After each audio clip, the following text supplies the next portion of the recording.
scary here. Okay, I need to fold down this, otherwise I will have poor rear visibility. But yeah, look.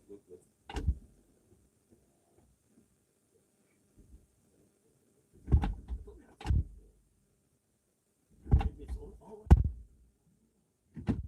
we have something. It was all over, but okay, whatever. But let me show you, by the way.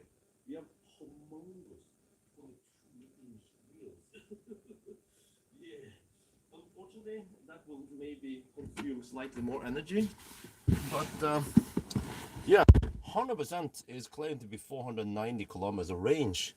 And then, according to Google here, navigation, we can drive all the way to Varberg. 394 kilometers, still arrive with 13%. Wow.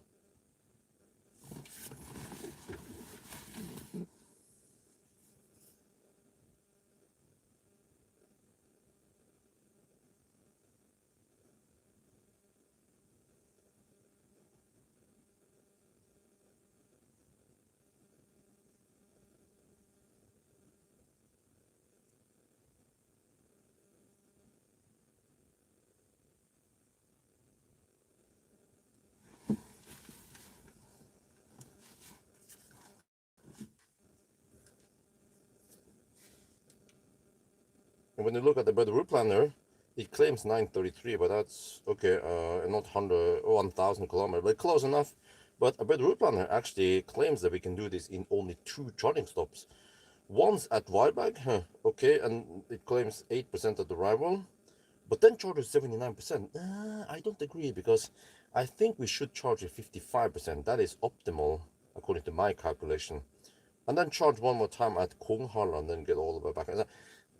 Maybe I can be faster than but route planning. It's like trying to beat Google Maps, right?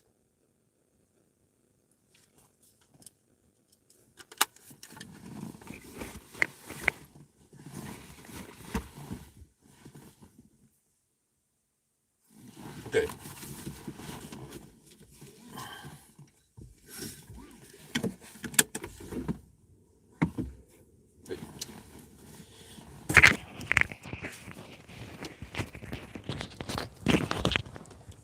Get ready. Will the time be 21:42? Yes, possibly. There, 42. Okay.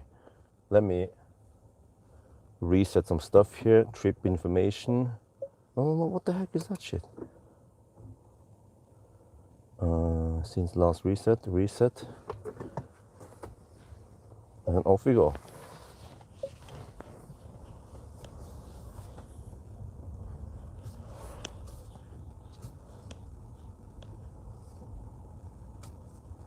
.42 is the answer. 21:42 is the starting time.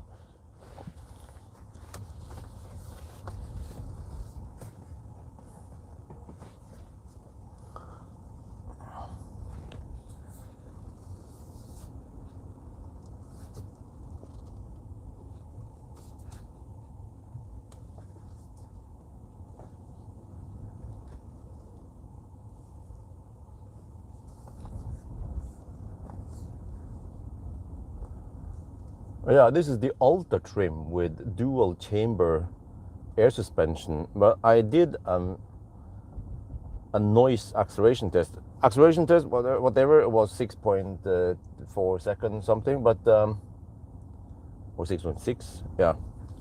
But the noise test, it was the second quietest car out there, only beaten by a 3 times more expensive Mercedes EQS Maybach. It was quieter than even the second best, which was the Neo EL8, but the EL8 had 20-inch wheels. You have freaking 22-inch 285, and it's still so quiet here. You will notice once we get on the motorway how quiet this beast from the east is. So yeah, really comfy. I still feel a little bit lag in the infotainment here. I feel like actually the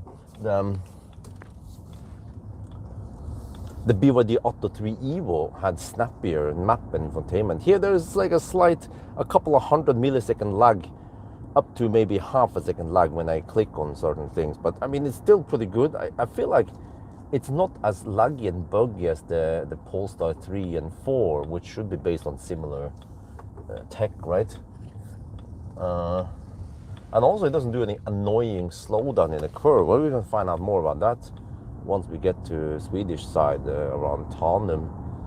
But so overall, I'm actually really impressed. I like this car a lot. It's not the fastest car. It doesn't have the best range. It doesn't have the biggest battery, all that. But overall, it's still very comfy.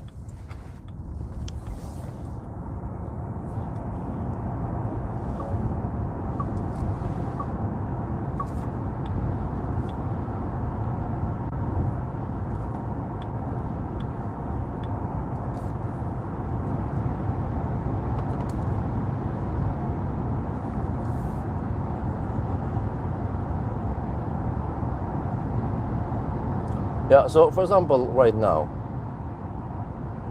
we are on the Norwegian Autobahn in the 120 zone, going at 110 kilometers per hour plus VAT, and it's so quiet. It's doing a little bit of zigzag on the autosteer. That's not ideal.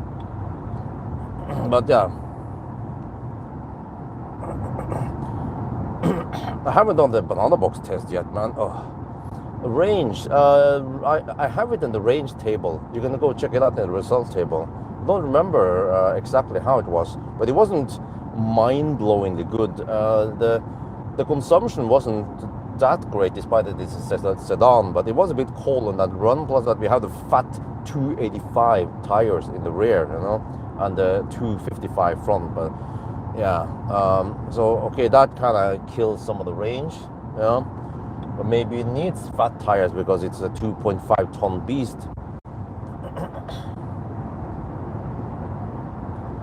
But it's actually comfy, spacious. Lengthwise, it's quite spacious, and also not not like Model S, which is kind of low. This has some headroom, so I still need to do an interior view and a banana box test. That will be the two last tests along with this.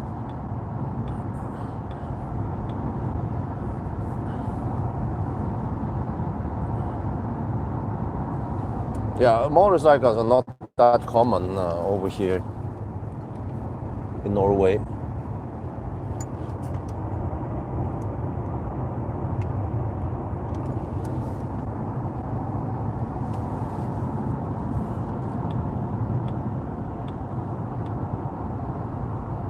Man, it's getting quite bright nowadays, and we still haven't reached 21st of June yet.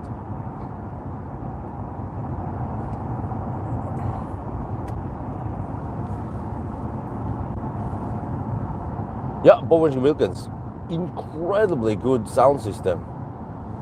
I'd say I give it 9.9 out of 10. It has the punchy bass, maybe not the deepest I heard. I wonder if actually, yeah, but it's still really, really good.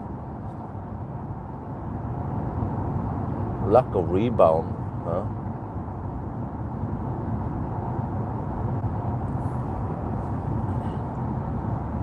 How's life? Well, busy as always. There's still lots of stuff I need to do. I feel like I don't have enough time to do it. Try to get some stuff done. I got the invitation to test drive in Bilbao, Spain, and somewhere in Germany also. Was some test drive of some new Audi Q4 e-tron and some other stuff, and well, I always have to ask, well, can I bring my daughter? The reply was, sorry, we do not allow kids to go with us. I'm like, okay, fine, at least I ask. But Xpeng actually wanted me to bring Isabel last year, so yeah, and I took Isabel with me to electrify. Yeah, I also need some time to, I have actually 3 cars I want to test with the SIVA report. Interesting cars, maybe. So we'll see how that goes. I just have to spend about half an hour, 1 hour first at least, run the test, and then when the reports are done, I need to check out the reports. Tesla Semi, I don't know. No, that one is Norway. Nah. Driving license for it. I'm not sure if I want to invest time in that. Polo, nope. On Monday, I will be able to check out the new Q4 e-tron, but just a static view. Well, okay, maybe there will be plenty of people interested in it. So, and also on Monday, I'm picking up Model 3 Standard. That would be interesting. I want to know how it is. Also, I want to measure the battery capacity. It's supposed to be the 62.5 kilowatt hour LFP battery, and yeah, I wonder what kind of efficiency numbers we'll get on it. And of course, 1,000 kilometer challenge would be interesting. You know, it's crazy because that Model 3 Standard might be as fast as this Volvo ES90, 3 times more expensive. Yeah, because Model 3 rear-wheel drive was able to do it in around 9.5 hours. And that, I think that was even the slightly smaller battery.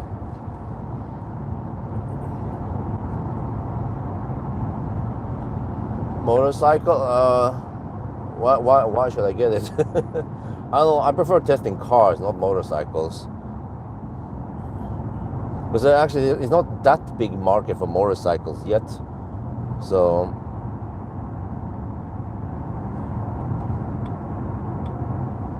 I'll just stick to cars. There's more than enough cars for me to review.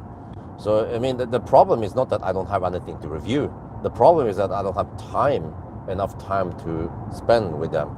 And actually, if I had more time available, I would, for example, go to the Arctic Circle with the iX3. That would probably generate lots of views and be very interesting for people to watch, but unfortunately I couldn't pull off that.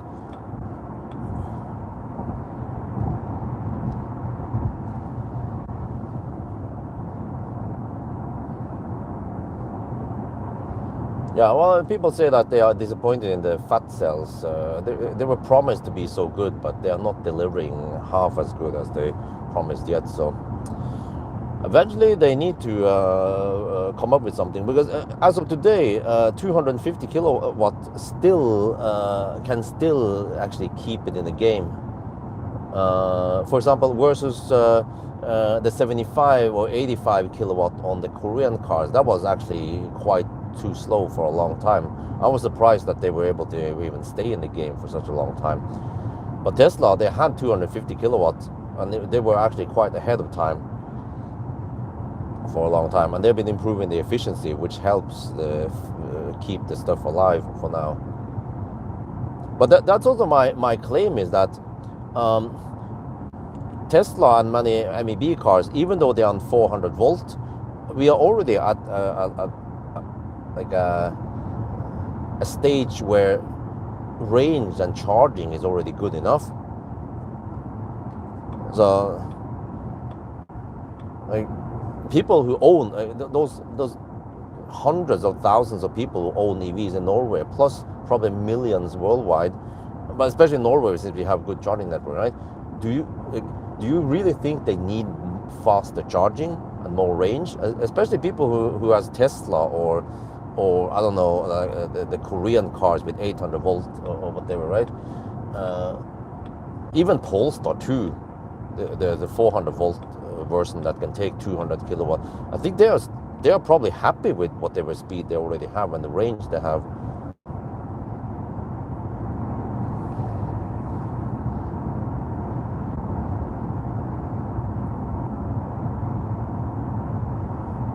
Polo charger 90 kilowatt. What, really? Shit, man.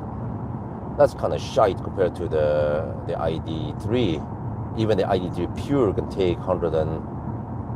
How much was it? Was it 160 kilowatt? It was insanely good for that price range. I think it was faster than the MG4. And the MG4 was at 135 kilowatt. 0% test. I actually don't have enough time. Yeah. So I'm not sure how important or how interesting it will be. Oh, Pure was 130. Okay. I don't remember exactly. Oh no, it was Elrock that was 165. Yeah.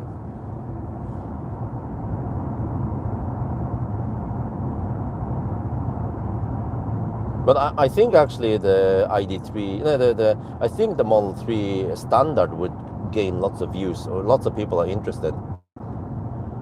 So I will install the sexy buttons, but there are some enhanced products. I'm not sure which one I'll include. From what I heard, the dash is kind of buggy, so I'm not sure if I'll put it in there. I could try it, but maybe I need some kind of like temporary install, right? So it's not too hard to rip it off.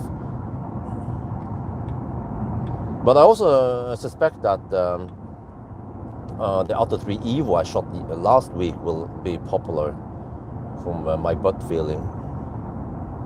Yeah, Model Y Standard I haven't gotten a hold of it yet. Actually, that might be even more popular since Model Y is in general more popular than Model 3. So, but I also I have full schedule. I did book a car yesterday. Yesterday, which is why is it blinking? Stop it. Kia EV5. The European version. It's slightly different than the Asian version. It's mainly the front seat thing. Whoa, what the heck, man? There's a Bolt. There was a Fisker Ocean, what they was called again. Bolt? Damn. That's bold.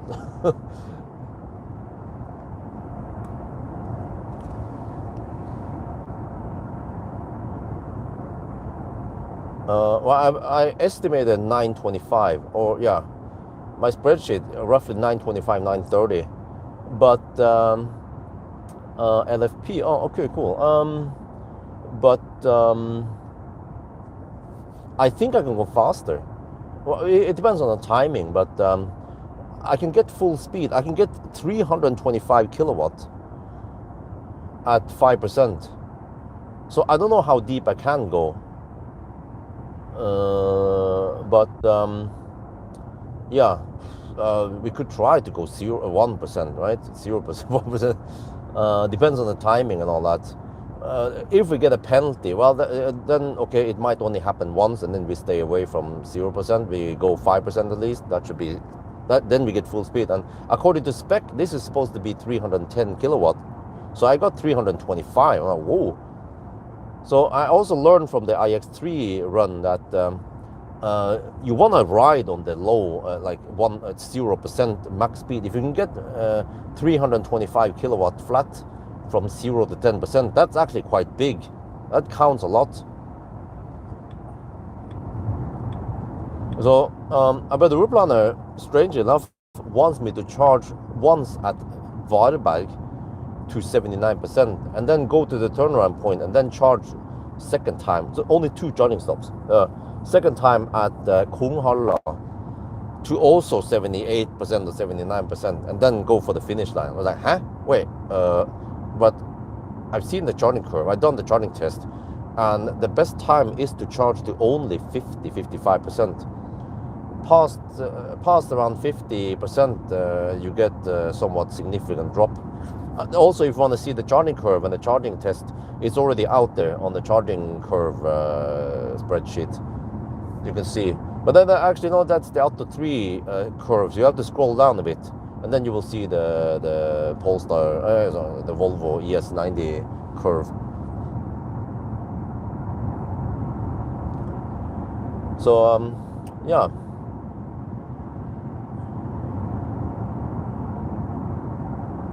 Well, yeah, good seats.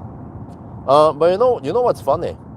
When I did the Auto 3 acceleration noise test, what is this? You read the title, please. Or the test, I'm not sure what you mean.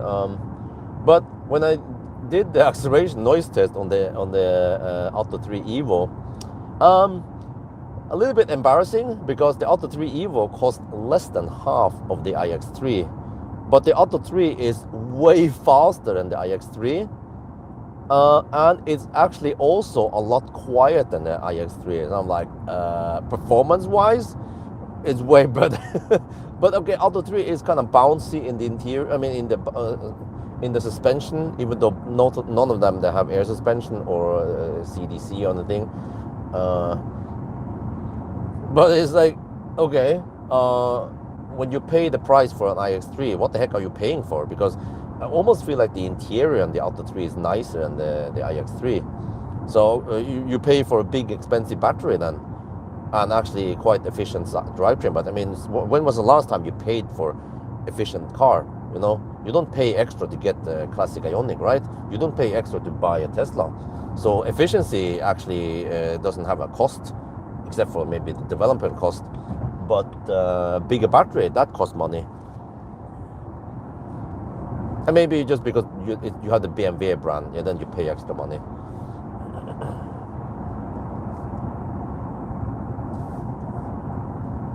They have a Sea Lion 7.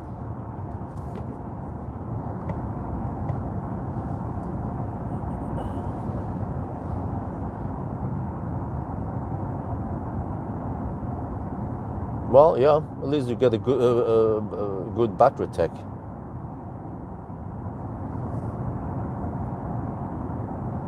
Well, maybe that guy behind wants the hammer. Let you pass? No, you can hammer. The Sea Lion is kind of annoying. First, he kind of cut in front of me, and then he more or less followed the same speed after the speed limit change. So I, of course, can't go too fast.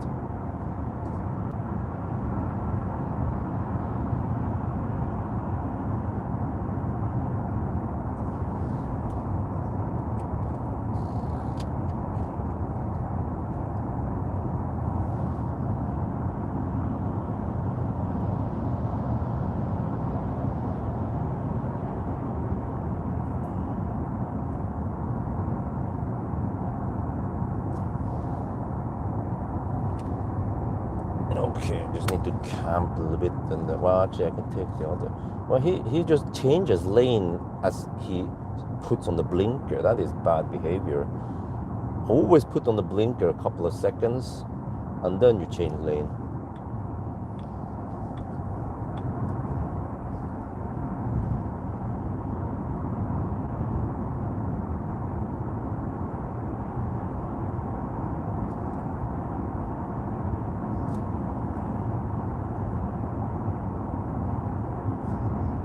Okay, the car claims now 7% at arrival. So it's actually quite quick to update. Initially, it claimed, or was it 12% or 15% at around 12%, I think it was. So it quickly updated now to a 7%, which is closer to what the route planner estimated. Well, at least if we can reach Varberg with below 10%, that would be great. Yeah, like even like 7% or 5% or something. Go deep, yeah. But then I'm planning on charging to only 55%, and then we maybe stop at Halmstad or somewhere on the way back. And then I think I want to go for 3 or 4 charging stops instead of 2 that the route planner wants me to. I don't think the route planner has good enough data on this car.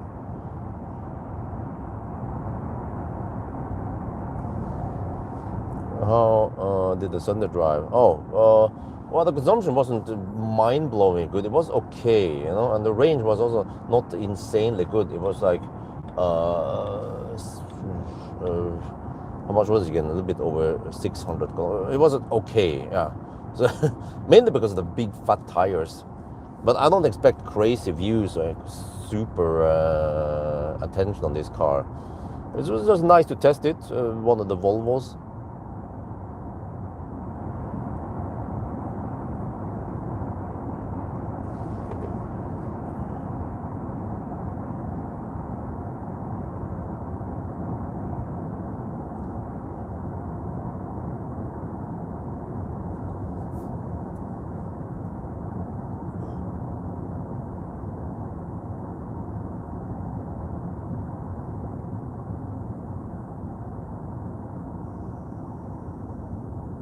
I can hear it changes something in the suspension when I slow down. I think it might raise the car, and I think it automatically lowers the car at higher speed. The next car is Model 3 Standard, and then after that we have Mazda 6e, and then after that we have the Kia PV5 passenger version. So supposedly the PV5 is supposed to be really efficient, even more efficient than the ID Bus, and it cost only 470k NOK for front wheel drive. So I'm like, oh, okay, that's actually quite good price for for a spacious van, and also efficient. That matters.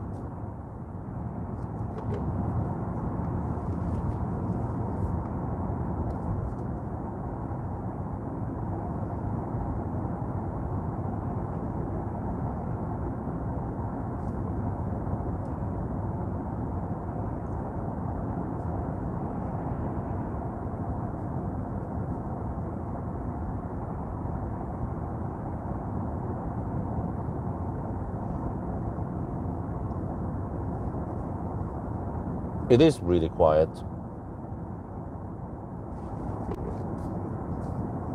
Despite that we have 22-inch wheels, this is insanely quiet in here. I wonder how it would be with 21 or 20-inch. I don't know what kind of size we can put here without not scratching the brake calipers there.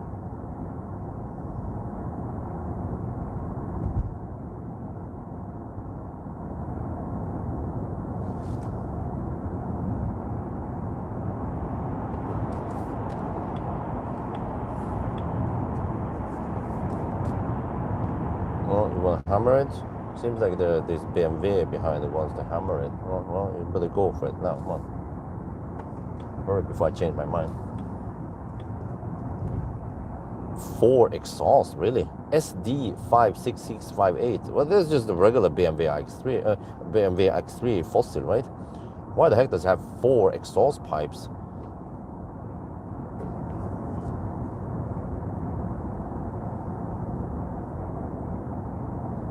Oh, good. After I let him pass, then he drives kind of slow. Well, this is.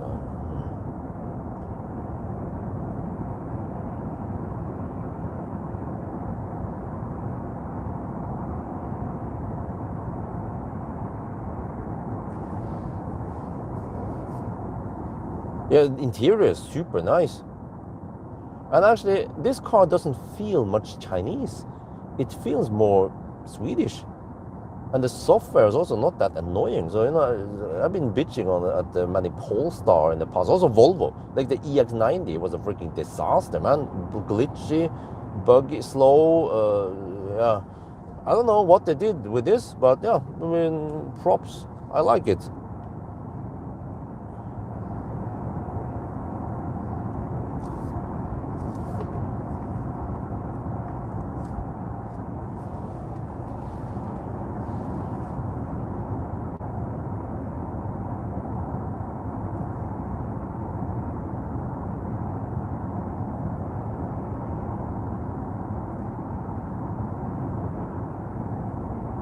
Well, okay, but the auto steer is kind of drunk sometimes, like now. For the most time, it's doing a good job. And also, it doesn't do any typical Chinese thing, like accelerate, decelerate. Throttle mapping is also really good. The regen is also good. But okay, it goes off the line a bit slow. Like, yeah, many other cars, when you... like I have to apply maybe 10-15% throttle power to get the car going. Most cars, if I have around 5% throttle power, we will get okay speed or okay power. So it's been tuned to be kind of eco, soft, whatever you call it.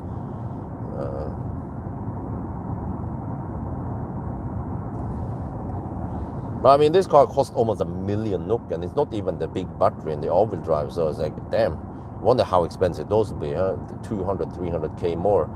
Like, or I don't know. So, yeah.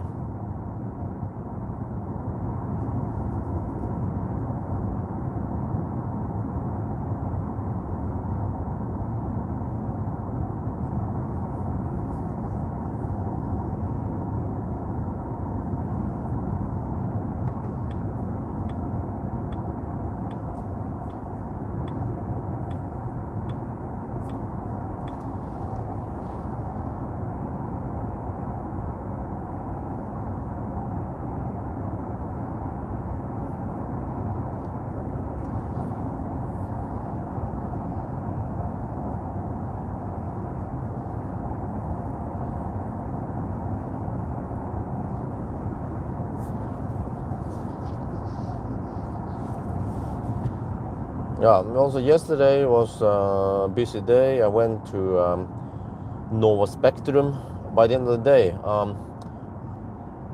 uh, several days ago, on Tuesday, I think it was, or Monday, I emailed Elbilforeningen. With Elbilforeningen, they organize along with Nova Spectrum. They organize EV. No, it's called again, Nordic EV Summit.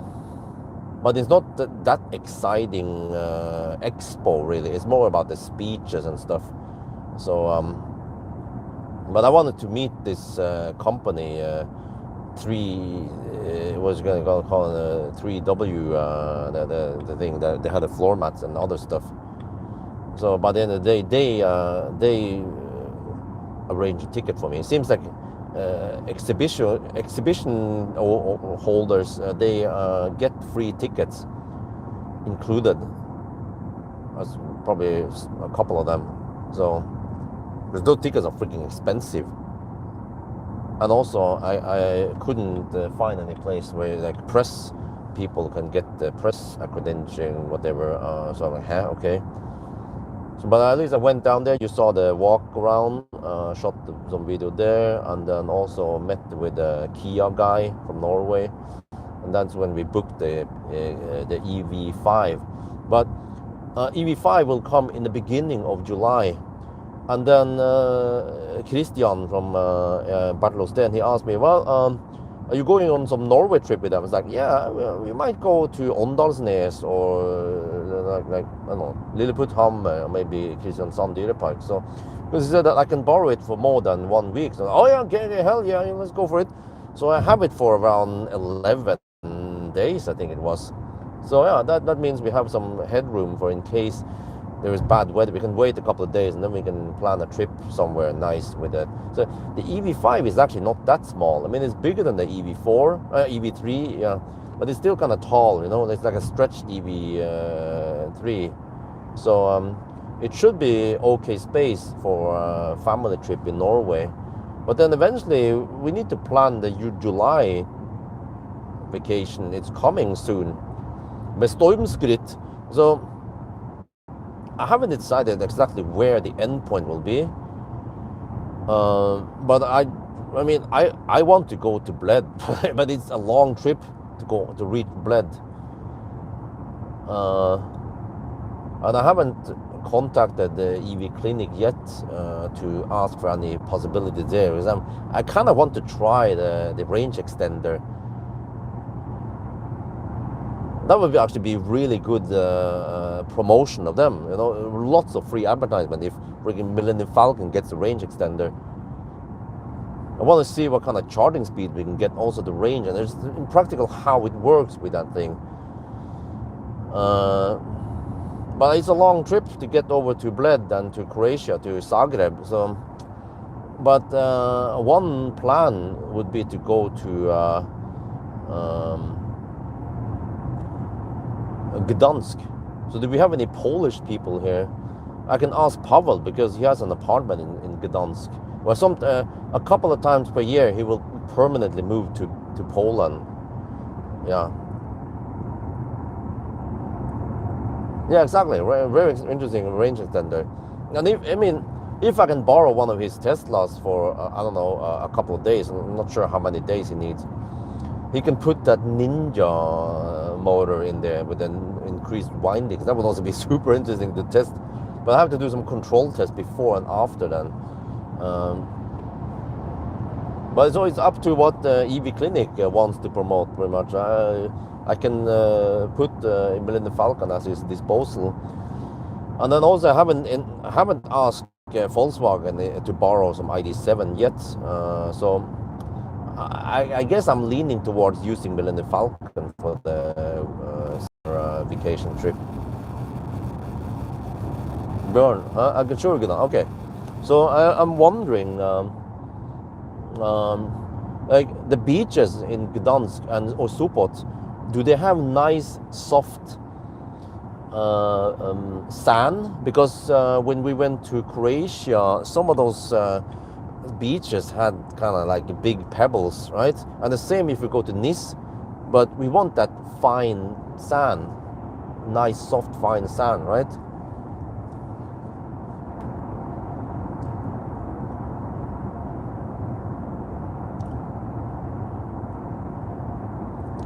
And then I heard that it's cheap over there, so I'm not keen on spending way too much money. Because I still want to get stuff done at home. So, yeah. It's like every time I save some money, it's like burn it for some trip to Thailand or somewhere. I go the Berlin trip last year. So seriously, like how I can save up some money, but it's just that every time that happens, it just disappears in the family stuff. And I just look now, and just on the Remen app, that this week I purchased groceries, diapers, and stuff for over 2,000. Wait, was it? Yeah, over 2,000 NOK. Like, huh? Just in 1 week? What the heck? What are we buying? You know, we're buying food, bread, milk, cheese. Yeah. Croatia. Okay. Oh, okay. That might be too far then. It's sand. Okay. Yeah. I can ask Pawel. He's local. You know, he knows his shit over there. I heard that it's dirt cheap food and hotels, and it's actually quite nice. It's like Sydenstemning over there. So, okay, maybe you should try it once. We go to Poland, not to Auschwitz this time, but to enjoy the nice place there's in Poland for once. Maybe. Also, I don't know. I haven't decided yet what to do. Oh, wide, sandy. Super there, literally city. Oh. But is it nice weather? I mean, can it be nice and warm there? We don't need 28 degrees Celsius, but as long as it's 18 to 20, then that's good enough for us. We are Vikings, you know.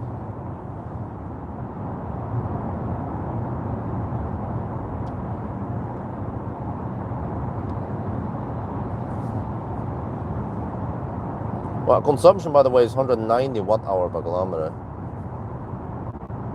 We have to travel in July because of closed kindergarten. So we are more or less stuck with that now. Every summer.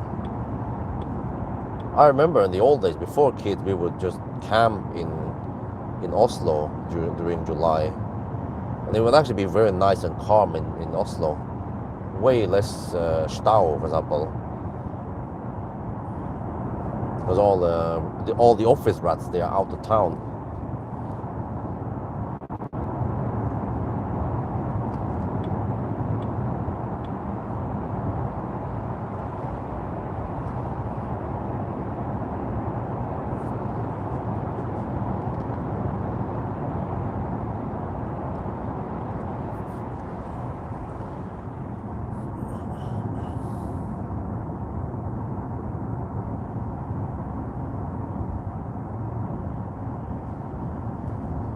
Wait, did I forget to write the rear-wheel drive in the title?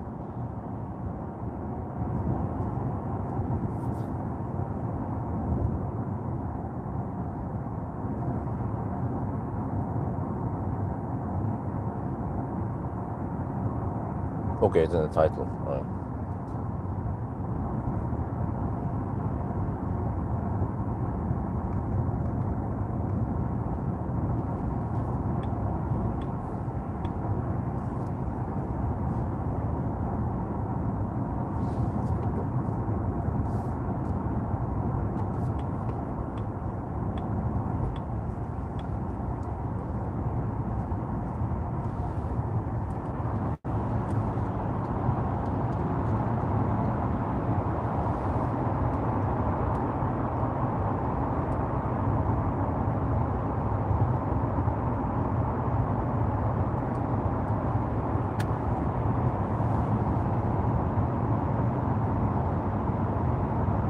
But we don't have that kind of luxury here, unfortunately. Live map out there. But you can see, well, you can look in the video description. You can see the live position. Bowers and Wilkins is super nice, very good sound system. Incredibly detailed, crisp but not over. You know, it's like pleasant to listen to. So yeah, some of the best I've heard out there. So I don't know, but I mean, this is actually a really nice car. It's just that it seems like it didn't get that much attention. People just want SUV with a big ass battery, or you know, like the GLC and the iX3 is what people are hyped up about, and also the Volvo EX60. Yeah, so not much love for the ES90, unfortunately.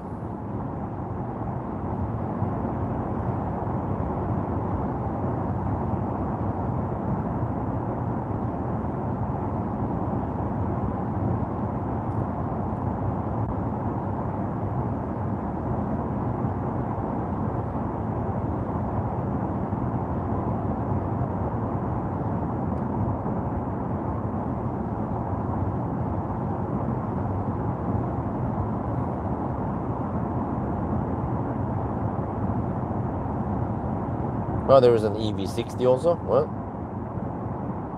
the heck is that?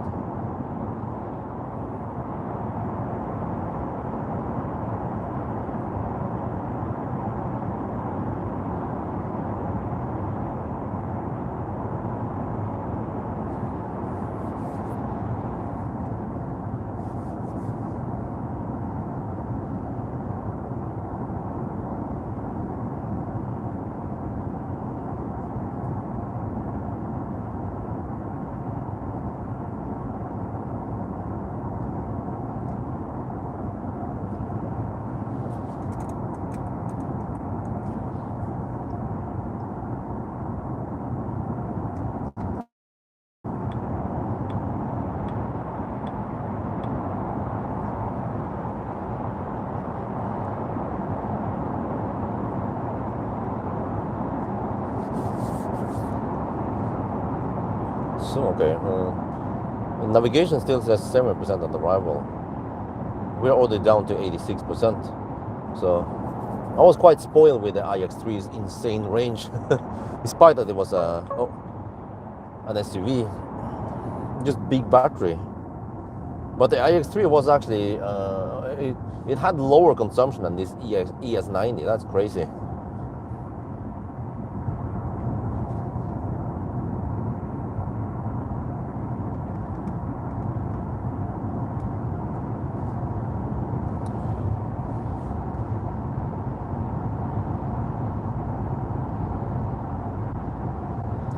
Can you please use English in this channel? Because there are lots of people in here who are from all over the world. But I actually don't remember exactly the VLTP here.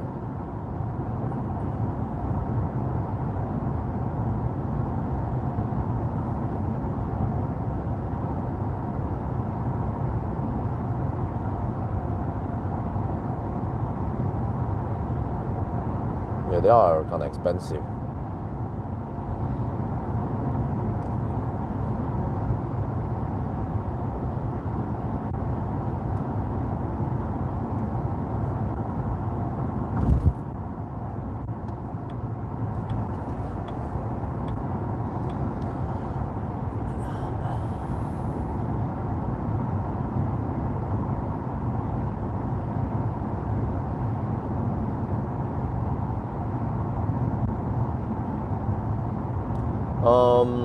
I think I put the VLTP number. Wait, I'm not sure if I put the SunderDrive result in the result table yet. But I wonder if it was around 670 kilometers or something. We didn't even hit that number during the SunderDrive. So, yeah.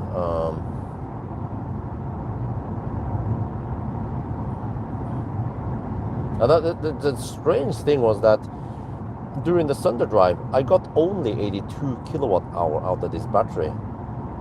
But when I did the range test,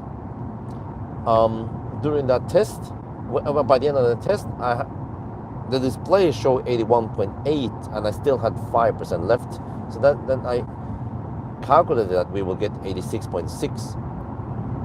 So that is really strange. But the car was parked for around 5 hours in the evening before I resumed. So, it couldn't, and it was locked and off. So did it consume like 4 or 5 kilowatt hour. You know, it's really strange. But I noticed that when I charge the car to 100% overnight, in the morning it would wake up with 98%. I don't know, is it mining bitcoins or something? It has some kind of vampire drain, it seems like.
Well, that Range Rover had illegal tint on the front side windows.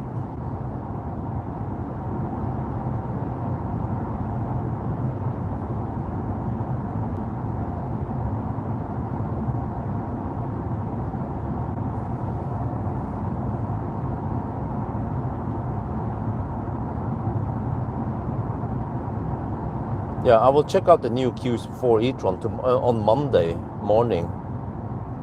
And then also there will be another, what the heck was it again? Audi.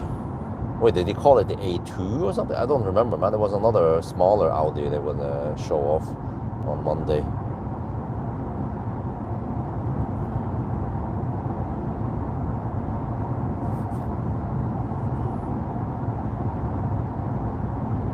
So busy week next week, because I have Tesla to test, and then after that also the Mazda 6e. And there's actually lots of stuff going on next week. Some family stuff and some other stuff, and then car stuff. Yeah.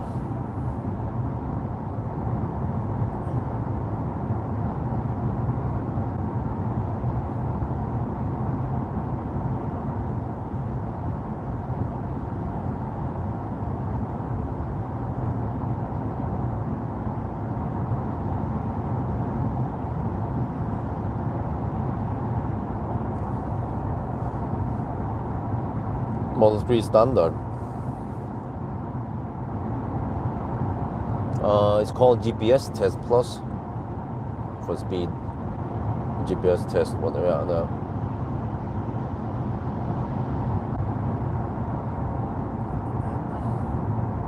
okay, now navigation says 6% at arrival. Well, if you can't make it there, then maybe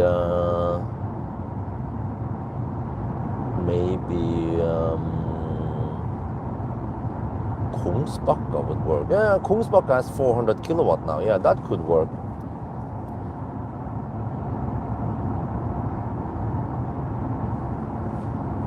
It's strange that you claim that electronics doesn't turn off, because when I just pick up the kids from the kindergarten, the car is off for 15 minutes, right? When I'm back, then the infotainment is kind of sluggish to boot up, but it's actually booting up or starting faster than the BMW. So every system still needs, it's a bit sluggish to start everything. So I'm like, okay, can you disable that annoying speed limit warning and stuff? But it's like it doesn't react, it's still starting up everything. So it's pretty much just Tesla that can keep stuff running for a bit. Like if you're away from the car for 10 minutes, 15 minutes, it doesn't become sluggish when you're back. I mean, yeah, I don't know. When I put my laptop on hibernate, or it's not actually the hibernate. It's just some kind of standby mode. Okay, it drains a little bit of battery, but it's the instant once you fire it up. But of course, if you hibernate, it will need to flush. It actually stores all the data in memory into the disk, and that takes a bit of time.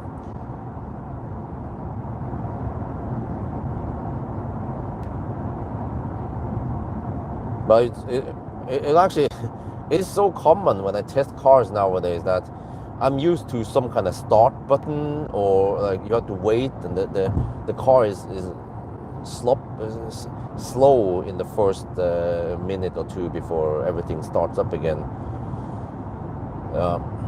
And I'm actually also nowadays quite used to that. There is like a 0.1 to 0.5 second lag on certain things when you press buttons, or so every time I go back to Tesla, it's like, oh, it's so snappy, instant, like it should be in 2026.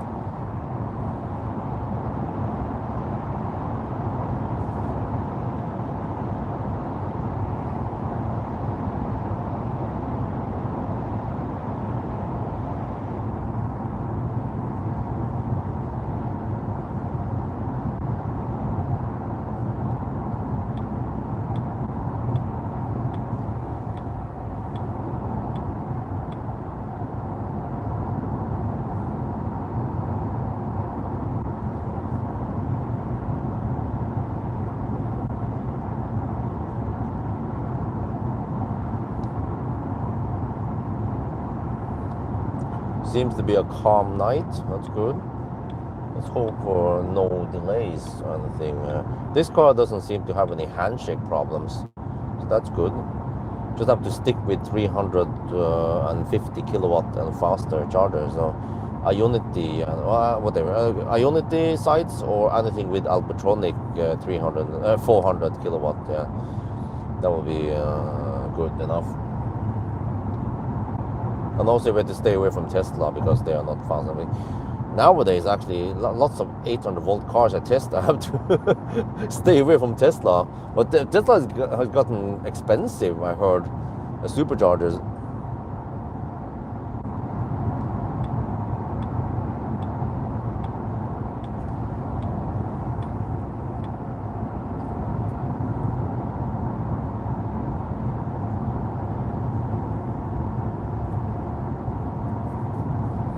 Let's hope that there won't be any Unfall tonight.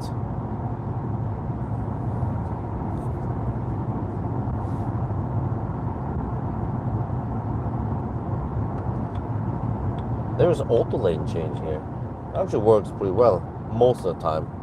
Sometimes I cannot lane change for no reason. There's Autobahn here, clear lines, but no lane change. Oh, 5% at the arrival now. Okay.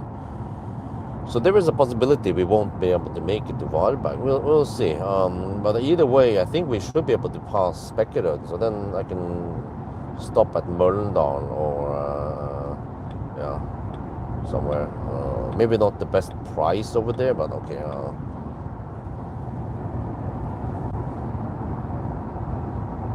It's an Ionity, yeah. So I also try to stick with Ionity, because as long as you have passport power like I have, then you actually get very good price, and it's flat. It's not dependent on time of the day or shit like that. And they don't fluctuate in price. They just set the price. They had the same price for years now, I think. So, and also lately I've seen that the Circle K, they started advertising for the new Circle K app, and they count visits.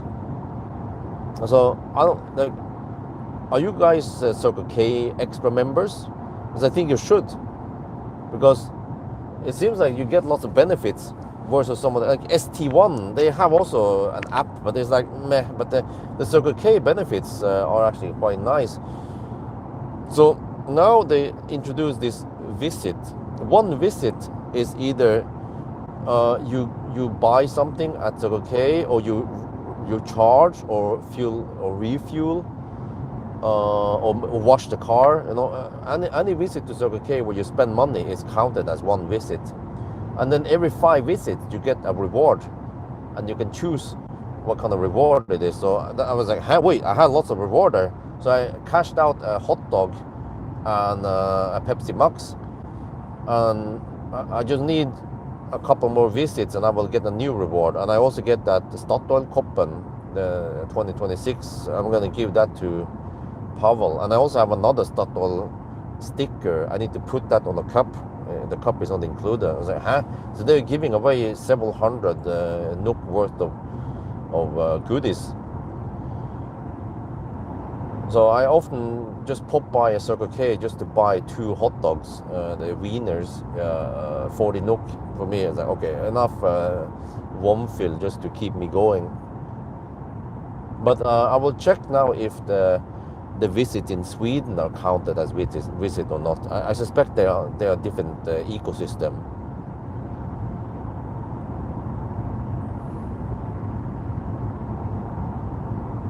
But also, yeah, the thing is that it's like frequent flyer. So the more visits you have, you will move into a higher tier, and for every higher tier you arrive with, you will also get lower charging price at Circle K. It's like 5 öre per kilowatt hour lower for each tier until you have the tier 4 or 5. I don't remember. So I'm like, I need to test that, check it out how it goes. So that would be great, of course, to shave off some charging price there. If we can get it down to a little bit over 5 NOK per kilowatt hour, that would be great. The only minus is that is only for Norway, and I tend to drive and charge a lot in Sweden.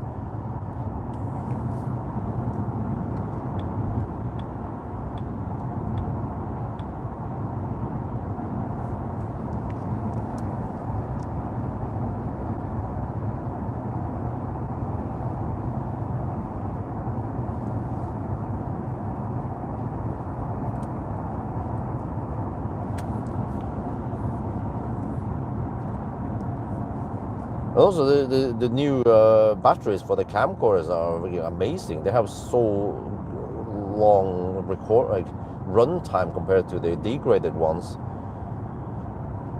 So look back on my history, and the camcorders, they were purchased in 2020, so 6 years ago. So I was like, wait, over 6 years, the state of health on the 2 batteries has dropped to around 30% only, around 33%, 35% ish. That is actually quite massive degradation, insanely high compared to EVs. But I tried to figure out how many cycles I burn per day. Well, 2 cameras. Depends what I'm shooting, but maybe if I burn 1 cycle on average per day, then 1 year could be around 300, 400 cycles. And then over 6 years, we're talking about 1,500 to 2,000 cycles. Then, well, maybe the degradation is 60%. 60-65%. Or maybe Canon uses shitty chemistry. You know, I wouldn't be surprised. Despite that they're so freaking expensive, man, these batteries.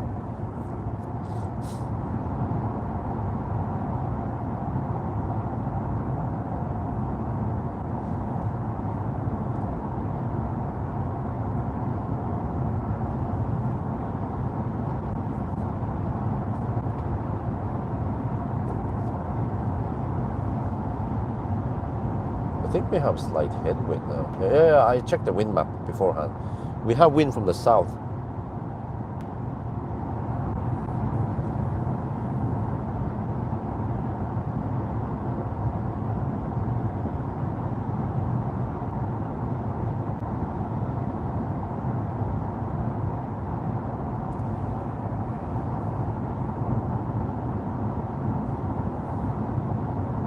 Premier and Recharge, they are kind of expensive. So it's, well, so Tesla depends. Some sites at night they can be cheap. But for now, it's more like, okay, Ionity, rock solid. In Norway, just 3 NOK per kilowatt hour. That's actually quite cheap. And then Circle K, well, if you get the discount and if you become Circle K member, just even if you're just the extra member without any higher tier, you also get already a start discount. And I also have the Ubus discount. So I want to see how the Ubus stacks with the Circle K extra tier also. They should stack. Maybe I can get minus 80, 90 euro per kilowatt hour. But I need to visit Circle K often enough. So I need to test that. And then eventually I should make a video to recommend it to other people, because Circle K are so common. So many people actually, you know, they might visit Circle K, but they are losing out on lots of bonuses and goodies. It's like, also like if you travel a lot, then you should be a frequent flyer so you can get some of the bonus. And same, I think many people are not aware of the McDonald's reward system. We actually don't visit McDonald's that often, but we have enough points, so after just 4 or 5 visits we can cash out a Happy Meal and some other stuff.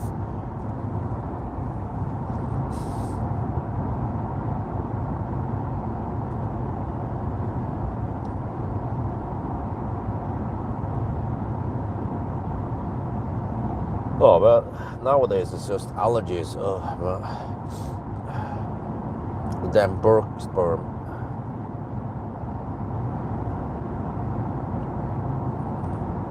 I have to take 1 pill every day, Aerius.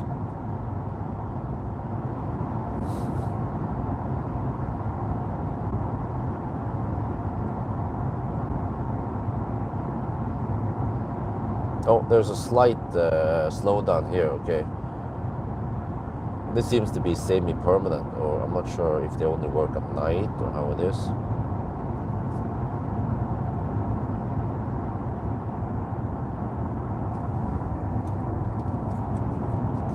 There's a 50 zone here for 500 meters, I think.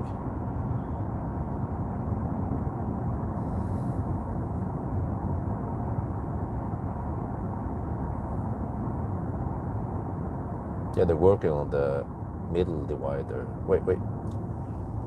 Oh, yeah.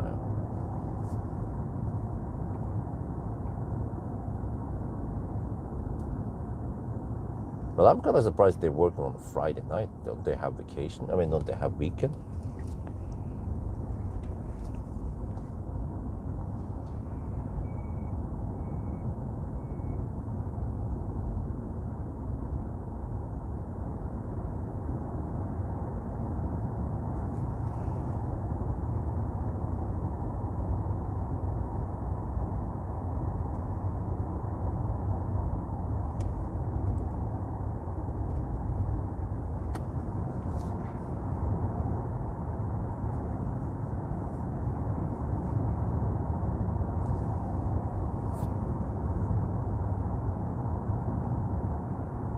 $440 for 4. Wow, that's kind of expensive. Wait, with membership? Wow.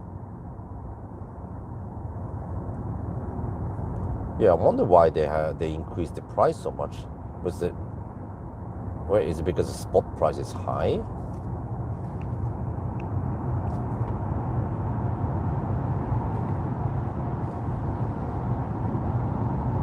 But dude, I talked to Neowatt a couple of days ago. He popped by to donate or lend me a Homey Pro, so I had to set up everything there. But they're still talking with Pixie about Pixie wants to place a 50 kilowatt hour, 50 kilowatt battery, you know, I mean 50 kilowatt inverter capability outside my house. I'm like, yeah, go for it. And then I was like, okay, several months have passed and they still haven't done anything. But he said like, dude, you know, there's like a loophole here. because Norgesprisen kind of screwed up things when it comes to smart charging or whatever, right? But here's the glitch in the system here is that if you have a battery, what you can do is you can charge that battery at Norgespris, low price, flat price. But then if you are pluskunde, if you can sell back to the grid, when you sell to the grid, you sell at the spot price, and there are times when the spot price is freaking high, like 350 NOK per kilowatt hour. So I'm like, dude, seriously? If I have 50 kilowatt capability, well, I have 43 kilowatt into the house. I can dump 43 kilowatt or something, right? Plus that, I guess the battery could then supply the rest that the house is consuming. I don't know, whatever. But if I can output 43 kilowatt, I can empty the battery in almost an hour. And I could be making lots of money every day just because with that system. I was like, aha, that is so broken. Wait, dude, like, if I can just get some inverter, even if it's around 10, 20 kilowatt, that would even be worth it, right? And some ionic battery, even that could work. But then I have to place the battery and I have to do some DIY or get help to do it. So the Pixie battery, of course, is really expensive. Normal people can't afford that shit.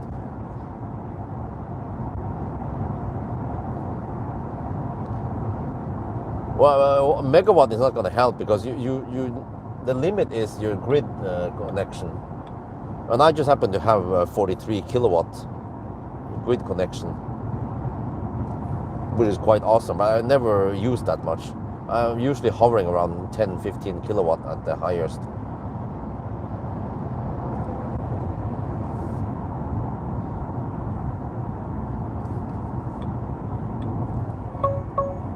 What?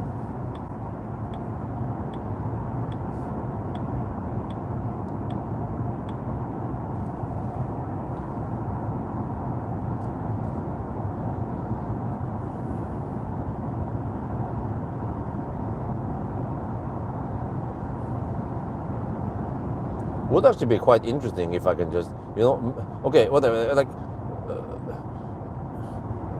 forget about the Pixie. They are too slow anyway. I just want to try to make it cheap, do some kind of DIY. I think there are plenty of possibilities out there.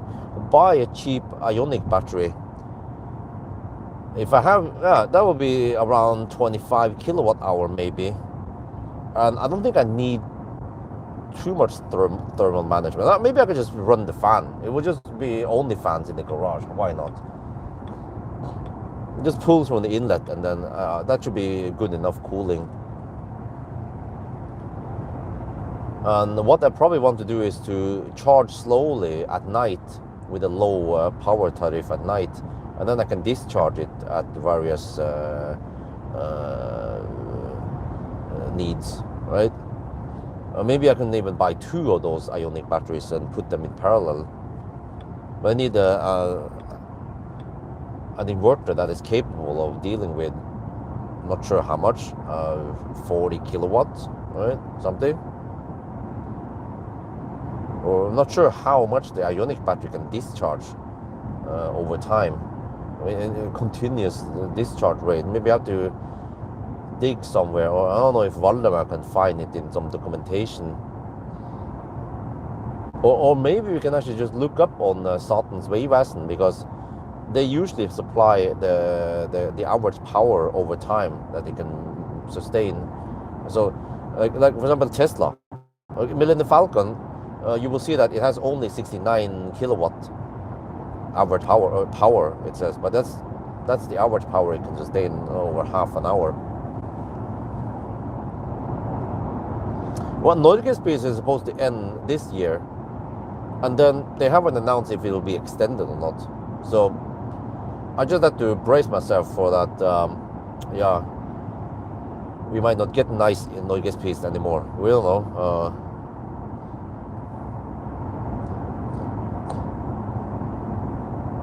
I don't know how expensive those batteries are. Maybe it would be safer and get some kind of some LFP from China instead, you know, like the one that is made for home use. But if I can get some kind of discount, that would be great. But the limitation nowadays is I don't have the money yet to invest in it. And I also eventually want some solar. Would be great to get, actually ideally I want solar this summer so I can start making money on it and start using it. And I want to see also how it performs during winter.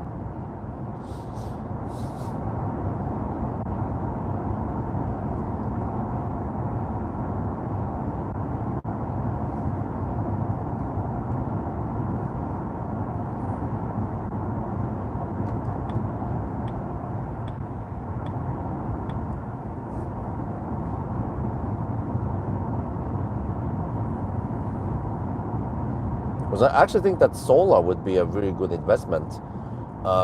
If I buy a car, well, for me, like Millennium Falcon is also it has expenses, but it should be able to generate income, so it's worth it for me.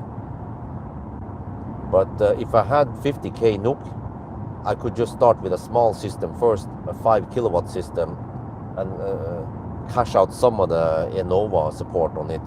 And if I can get some discount, I don't know how much I can get, but I guess even the 5 kilowatt system would be useful.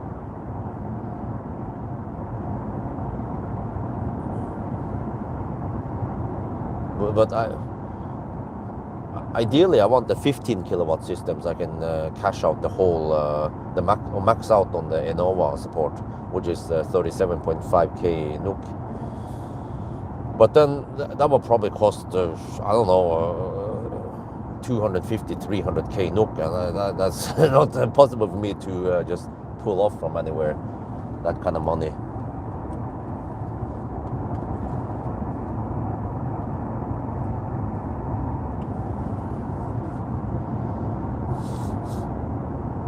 But you know, Tesla and Ionity, they have a yearly membership now that is cheaper.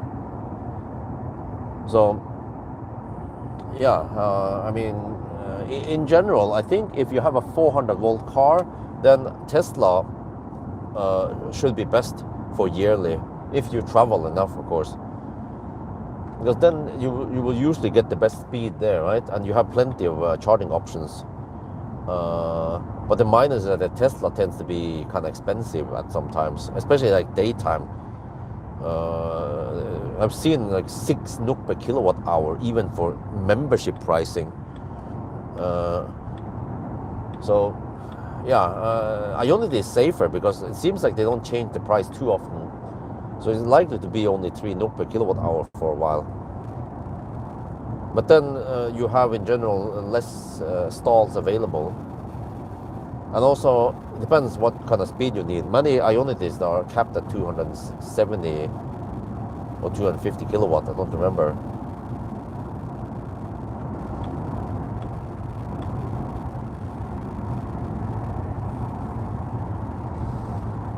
But even a summer road trip, it would be totally worth it to get the membership pricing for only 1 month.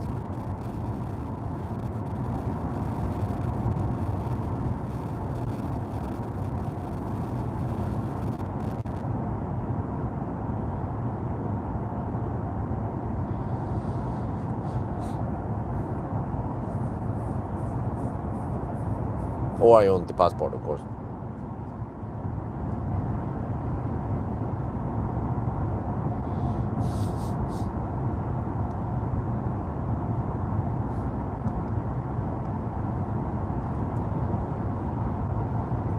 Well, 4% of the arrival now. Well, as long as we arrive with 1%, 0%, then we should be good, right? At Varberg.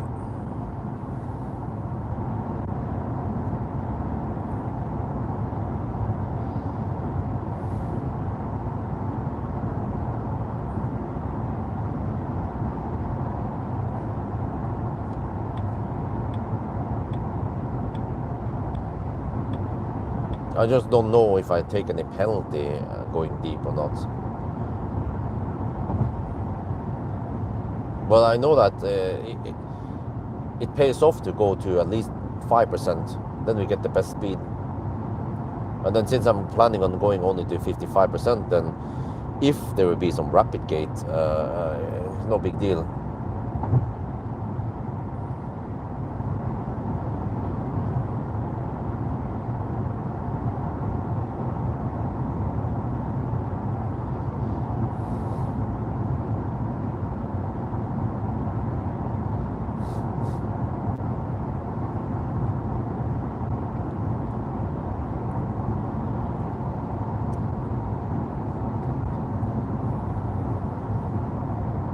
And today, what did I do this morning? I shipped children to kindergarten, and then we had to go buy food and stuff, a couple of places.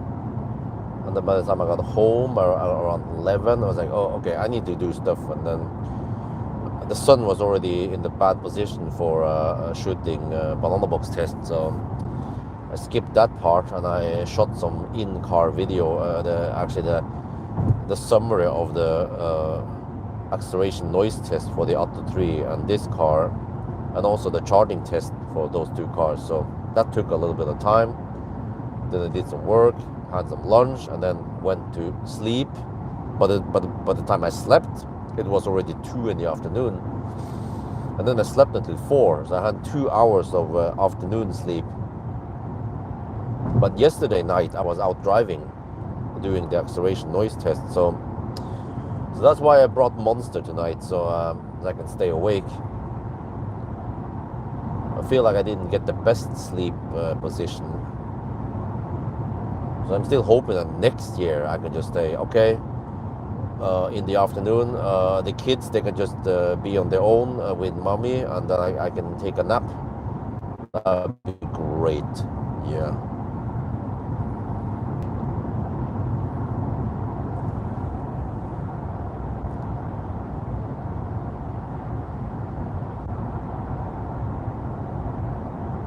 Well, yeah, I need more sleep time, but it's not always possible to get it.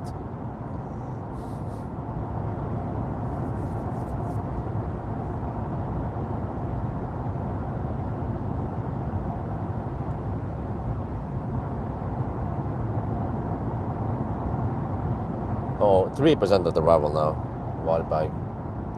We're down to 67%. Wait, what is the consumption now? 220 watt-hour per kilometer.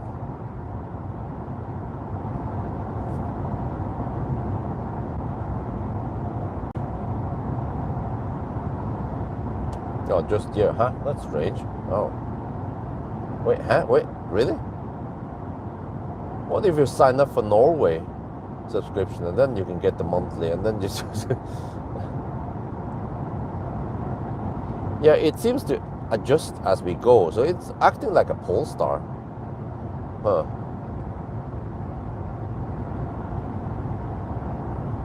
Now we'll see. But I have to make sure to preheat in time. But the thing is that I navigated to Ionity. So if you do that, then it will automatically preheat, but then you cannot manually preheat. It's grayed out. So then I have to navigate to Circle K wild bike if I want to manually preheat. But I think preheating around Göteborg should be sufficient, because the battery should heat up during the drive now. So I'll see once we pass by Spekkerød, or once we arrive in Kongal, and try to get an estimation of how we are cooking. It seems like the state of charge scale is quite linear here. So I can probably guess that we should be getting 86.6 kilowatt hour, and not the 82 we got on the Sunday drive. So that was very strange.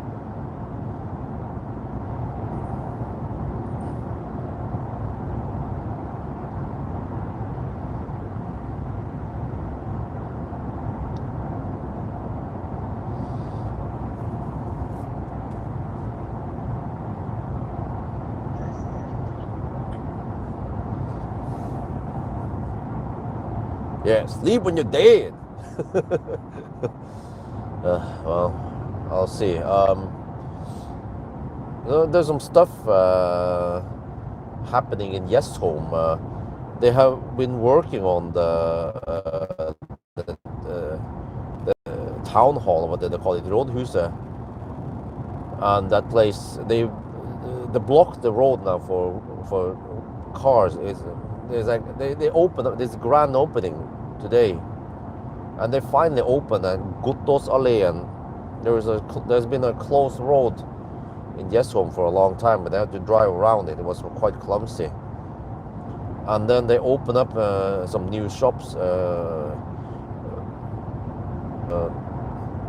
Finally, we have McDonald's in Jessheim, branch back to new McDonald's, and also a sushi Asian restaurant called Sabrura, and some other stuff, Kanelsnurren or something, some bakery, and new parking garage with 120 spots. So yeah, we'll probably. I had to buy some stuff tomorrow at the Claes Olsson, and so we probably go to Jessheim Storsenter, or I don't know, maybe they're called Thon Center Jessheim now.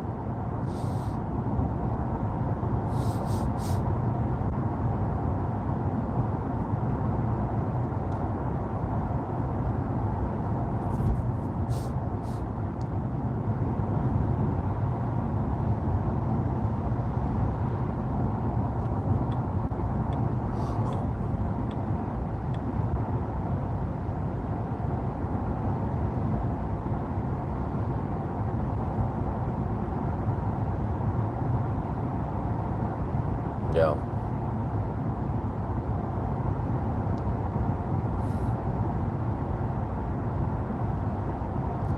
Well, that road, Guttåsalleen, you will see if you zoom in on Jessheim, there's a closed road still. I think Google hasn't updated it yet. But they did some what do you call it again? Cobblestone work there. It used to be asphalt before. Now there are cobblestones there. But they were supposed to finish by like, I don't know, last year or something. But then someone screwed up, so they had to redo the whole thing there. So it took 6 to 9 months extra.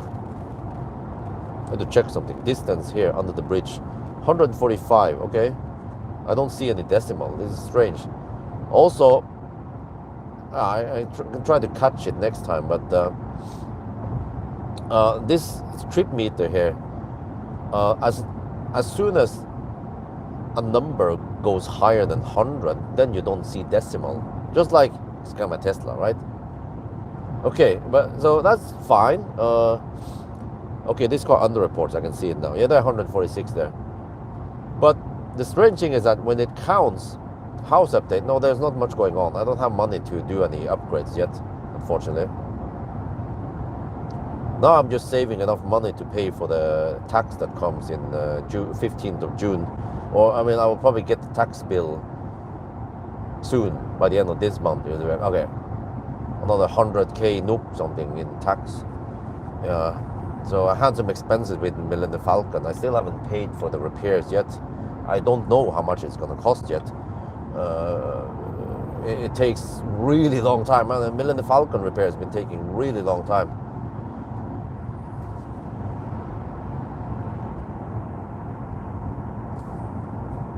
Okay, wait, time. Okay, only 2-minute delay. Might be 3 minutes. You'll see now. I have to shoot the video soon. It's relatively quick now. Not that much delays tonight. A little bit of slowdowns. So it'll be a 3-minute delay then.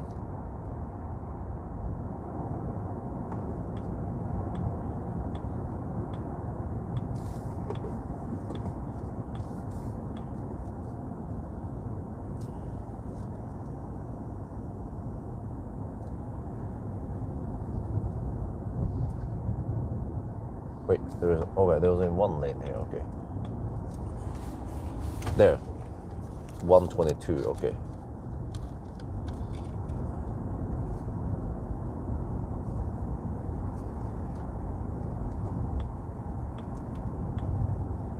We are now at Svinesund. This is the border to Sweden, and as usual, we check here the time. So this time, you see, 1:22. We started at 9:42. So we have only 3-minute delay. In the ideal condition, this should be a 1:19 run. So okay, we'll just deduct 3 minutes then. And yeah, we should check out the headlights. We have pretty nice headlights here, but not the best I've seen. But okay, back here. This car doesn't show any decimals once you go over 100 on the digit here, but also the consumption for some reason doesn't show any decimal at all. But if you see here, you can at least calculate what it could be, yeah, based on the consumption versus distance. Dude, what the heck? Okay, then it's just free run.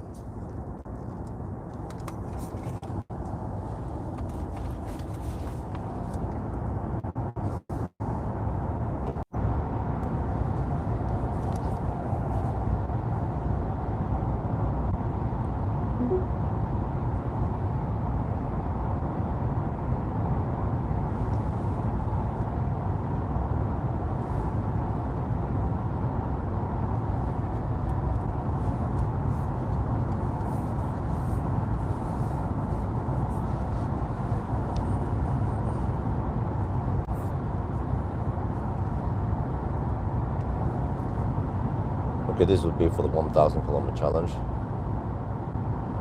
So that actually has pretty good headlights, but not that pixel light like we have in the Polestar 2. So, but it's some kind of adaptive headlights. I think we need to. You can look at the headlight test for more details then.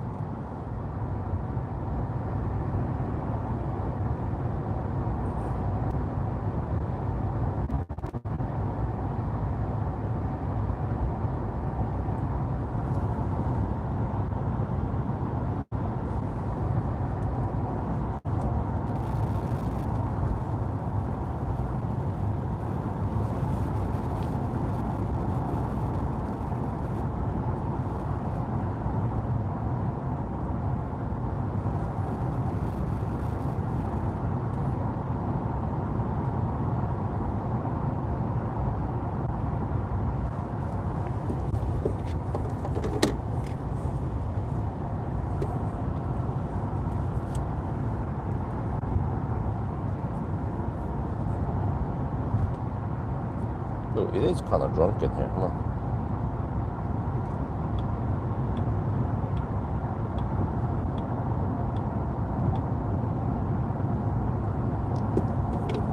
Oh, shit. I just noticed something.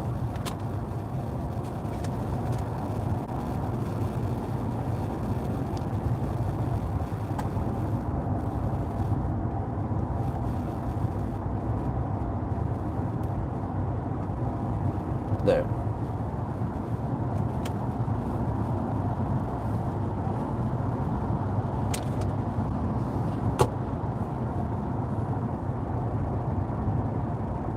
Oh, 19%.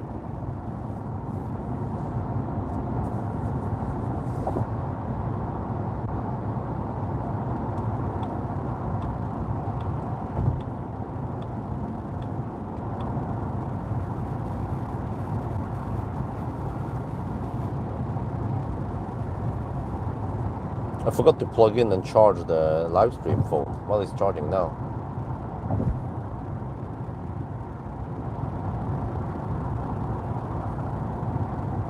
Okay. This would be for the headlight test. Because we're actually now doing the 1,000 kilometer challenge. We are in Sweden, and let's see then. So we have a car in front. It's doing some kind of, well, adaptive stuff, I guess. Wait, so it's not lighting up on the left side. That is a bit disappointing. Huh? What? Okay, now it's lighting on the right side. But it seems to have low resolution. Also, I saw a bit of flickering flash. Yeah, like that. Bam! Full. Huh? What? Dude. Okay. Well, you need to turn it off soon because we are... Okay. I'm not sure if that was very good. The Volvo in front might be slightly annoyed. We'll see. We're getting close to Strömstad now, so I think it fired up on the right side. Okay. It has somewhat strange behavior, to be honest. This could actually annoy oncoming traffic. And actually, on this route, on the 1,000 kilometer route, I tend to get annoyed by oncoming traffic. And sometimes I even flash at them so they can stop that annoying light. And then once they pass, I see that it just happened to be a Volvo. Well, in Sweden, there are many Volvos. So maybe the Volvo adaptive lights are not that great, or they are just being too aggressive to fire up the lights on oncoming traffic. We'll see. But here we are passing Volvo, and we'll see what happens once we pass it. There, it fired up a lot of light. Okay, wait, what? Huh? It was kind of sudden. It makes me wonder, do we even have adaptive lights here? We should have, right? When it comes to the okay, wait, there, oncoming traffic. Wait, so it seems to turn off a lot of lights suddenly, as it has low resolution, like 4 segments on each side. I don't know. You see, and then there it fires on the left side, and then no, don't do that. Don't do that shit, man. Are you crazy, dude? You're annoying the truck in front of us. Holy shit balls. Okay, this is super cringe. No, stop it! Stop! Oh my lord! Oh, we are even in Sweden, in the car's home country. You can't keep flashing on and off like that, man. Okay, this is why we do the headlight test, to test how it behaves in real world. Other cars will actually fade it in and out, kind of. So the car in front they don't see it as we are flashing at them, right? But this was like insane. I've never seen a car behave like this before.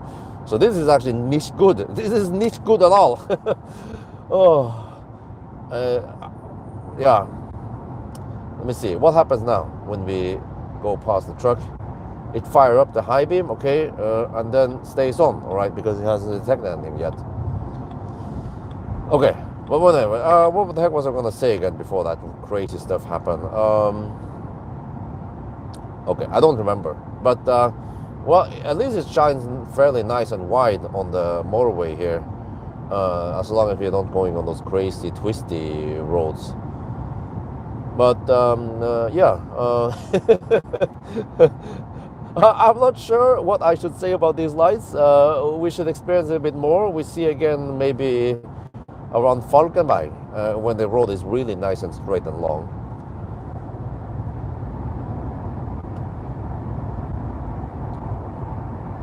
Holy shit balls, that was bad. How the car flashing on and off like that. Shit. And I purposely did not intervene. I just want to see how the car reacted.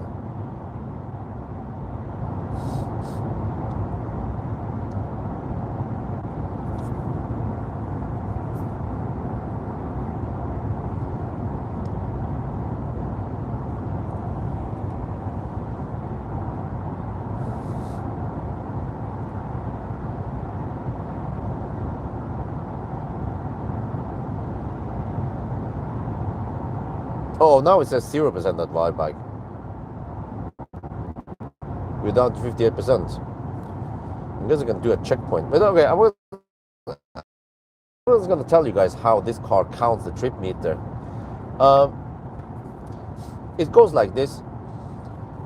99.8 kilometers, 99.9 kilometers, and then it goes to 99 kilometers. And then 100 kilometers. It's like, that is a bad glitch, man. So that means that 99 actually means 99.9, or I don't know, or yeah, that's strange. We can see on the next leg after, since last charge will be automatic. It's doing the freaking flashing against that sign there. Holy shit balls! The algorithm here is quite bad.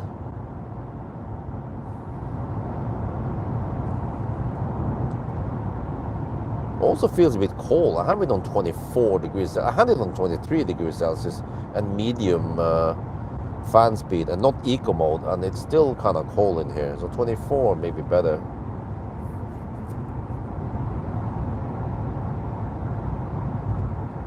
Yeah, it's crazy, man. You have a big screen, but you have to save on the decimal, and also it doesn't show decimal in consumption, which is also bad. Just like actually Mach E. Mach E is even worse because it shows the decimal. It's always 0.0.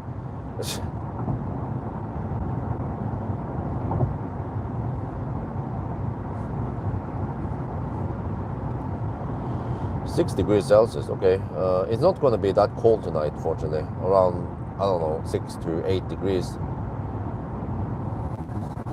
More normal summer night, actually.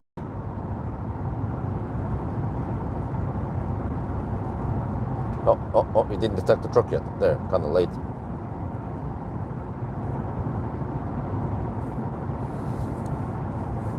It'll be interesting to see Tesla, how it can, if there's any improvement in the adaptive lights. I think Tesla, even the standard, has the adaptive lights, right? The matrix lights. I mean, to me, I thought that matrix lights and adaptive lights were the same, but then supposedly, no.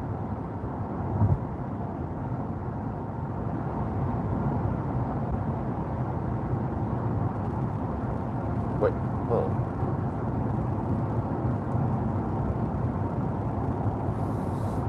But well, the light is actually quite wide to the side. Yeah, the high beam lights up extra light on the side, like 90-degree angle from versus front. Yeah, I see it, huh? Once the high beam is on, it's quite strong there on each side of the car, which is actually not much needed if you're going at high speed, like the Autobahn here. You need to focus more forward. So it's kind of burning lots of light on the side for no reason.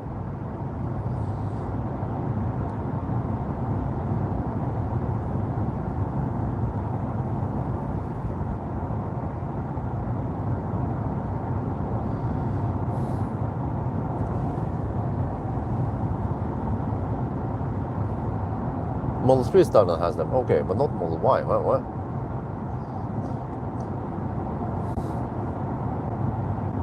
Let me see, consumption now 230 watt-hour per kilometer. I have to check at 50%. We're at 55% now. Well, I can just check now. Try to calculate. You can check how many kilowatt-hours spent. Yeah, 55%. 40.7 kilowatt-hour. Estimated 90 kilowatt-hour. Oh, it is slightly non-linear then.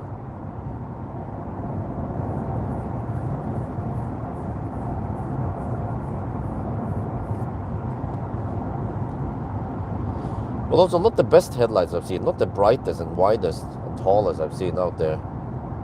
Many of the German cars are better, especially ID7 was incredibly good, and also a Q6 e-tron.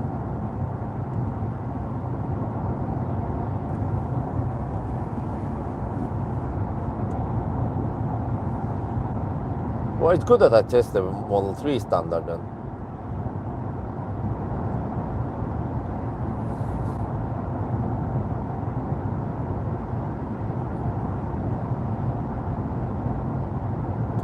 You can kind of see it. It has this bright spot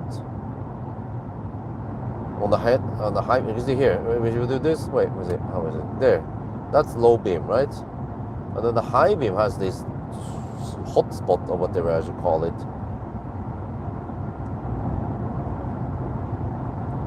There. Oh, there's a manual now. Okay.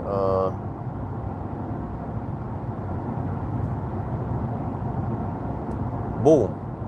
Wait, let me see, how do I put it on auto again? There, auto, okay. But it doesn't do any matrix against the signs. The signs are quite bright in my face.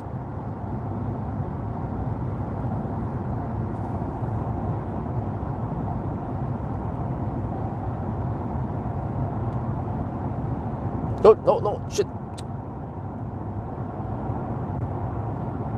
Okay, let's see. I want to go to Circle K. Wildbike. Oh, wait. There, I guess. Wildbike, okay. Now manually navigate to a point that what? This is straight. No, wait. No, no, no. Oh, it added a charging stop. Let's see.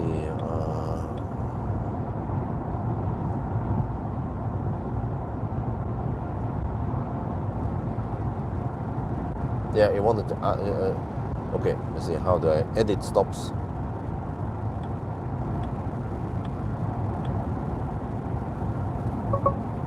Right, we'll try again here. Oh, this is good. Remove stop there. Okay. Dismiss. Okay, then we arrive at -1%. Okay, well, at least it shows me -1. That's good. Many cars will just say, oh, you can't make it there. Well, okay, just tell me. Will it be -1 or -10%? Tesla also tells you -%. Was it that estimation might change once we enter Göteborg?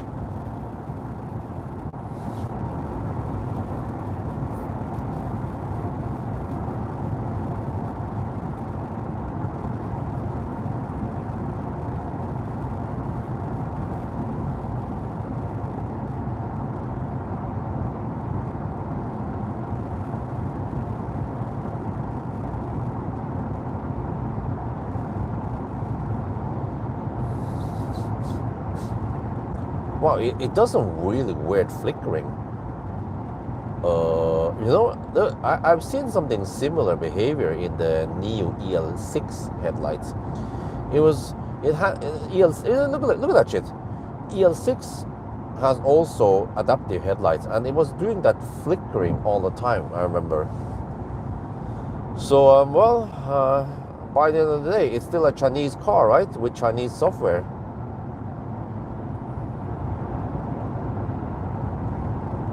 But it's actually not slowing down in the curve, which is really good.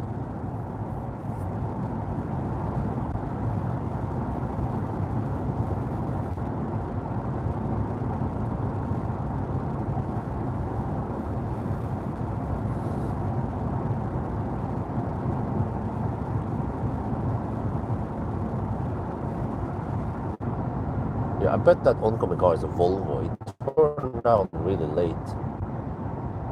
No, it's actually a Tesla. Okay, a Model X. Yeah.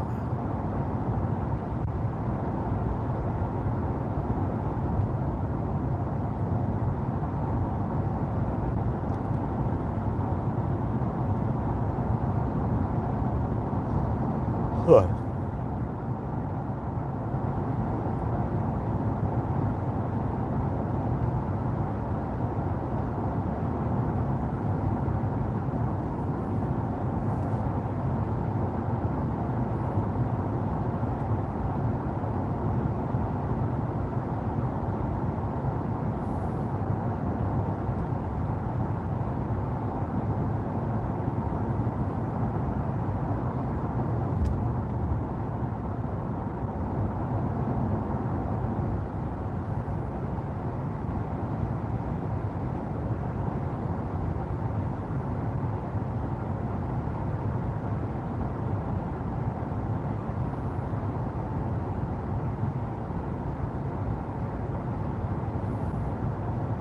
Oh, you need to turn down the light. Okay, shit, that was slow, man. Seems like it needed enough light for it to turn off. So the system is quite dumb. It's just based on, I guess it's just based on input light, and the top of the truck is not enough. So I was blasting right in the trucker's face for a couple of seconds before the system reacted. But yeah, even in these curves here, they don't slow down. That is great. It's not that sharp. Many Chinese cars will be like, oh, I have to go so langsam here.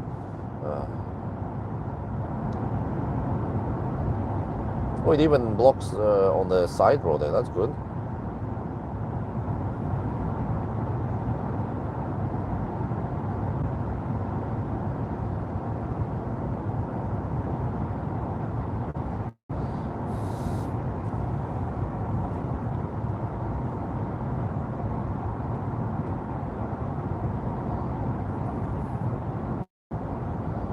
Now we are autonomous.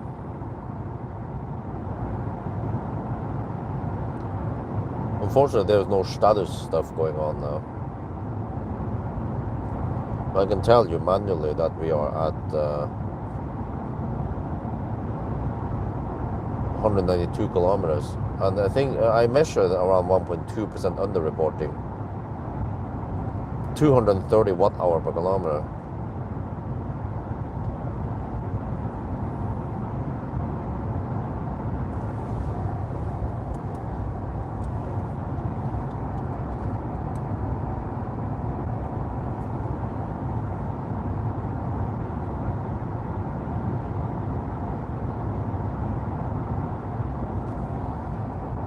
Uh, 50% now. Okay, let me check at 50% how many kilowatt hour we have used. It reports it as 45.4. Did we get 90 kilowatt hour this time? Okay, we'll see. I'll try to go as deep as possible. And I'm aiming for 3 to 4 charging stops.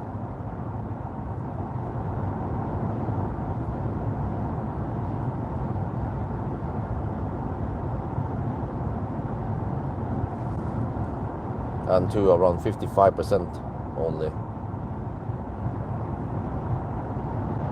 I could maybe stretch it to 60% if I have to, but 50-55 would be ideal. And also try to arrive at around 5%, not 10%. But since the car is somewhat aerodynamic, then we should have somewhat consistent consumption numbers, but it doesn't fluctuate too much.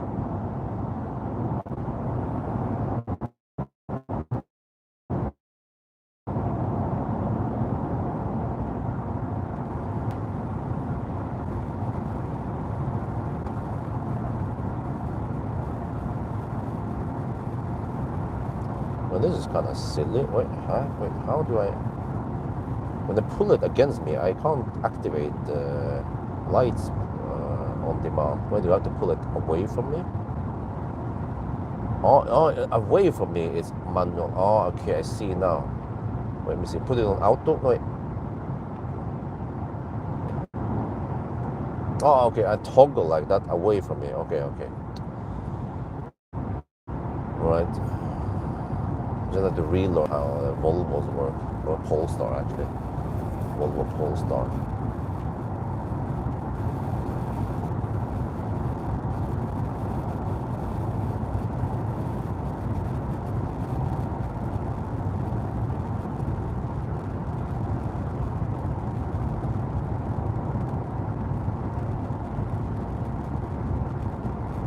But 9 degrees Celsius outside. Wow. Normally around Tarnum here in the Highland, it tends to be cold. Why did they switch off the lights there? Look at that shit. The heck are you doing, man? I guess they don't have any dark roads in China.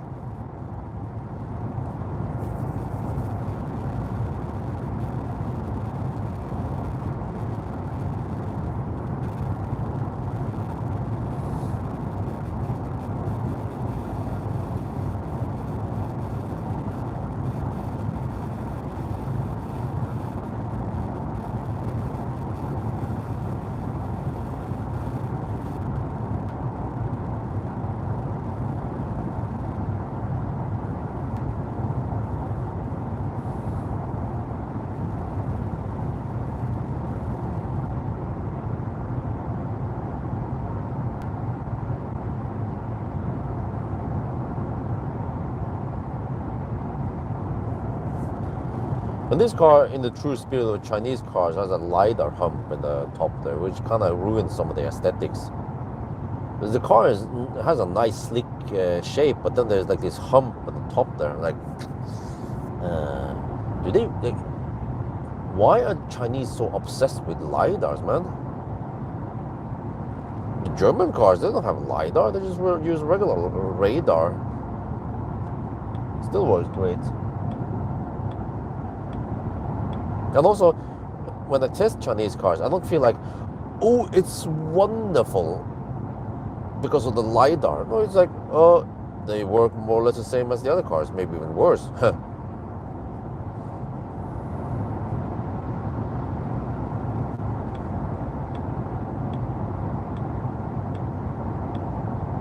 And I heard that the LiDAR is quite expensive to break.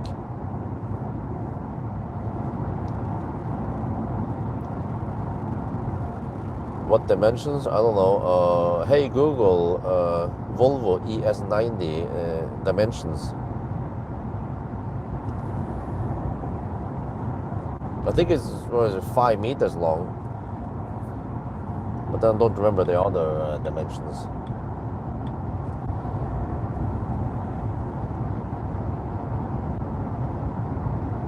Volvo gets rid of the LiDAR. Oh, good.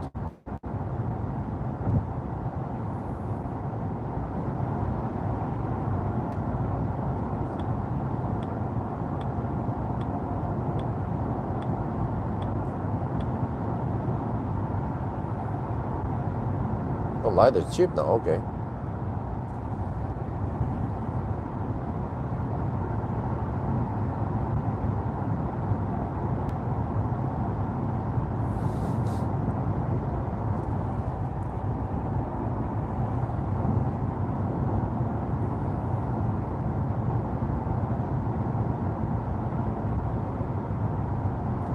Oh, it seems like this car struggles to detect trucks that we are behind.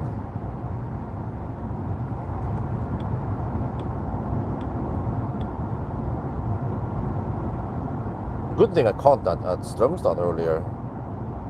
Because if I didn't have it on video, people wouldn't believe me. But I mean, I wonder, nobody else tests headlight, right? Or I don't know, like the kind of test I tend to do, like headlight tests, acceleration, noise test, even braking tests. Sometimes I do, and I heard there was supposedly there are some YouTubers out there who is trying to compete with me. I thought, huh? Is that even possible? Oh, turn on the headlights. Dude, the fuck, man. Dude, look at that. Holy macaroni. I didn't have that on camera, unfortunately. We might get more of that skirmish in Varberg then.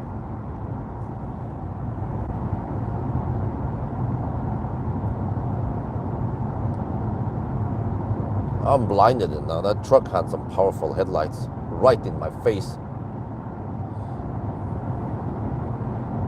Like you guys saw the truck, right?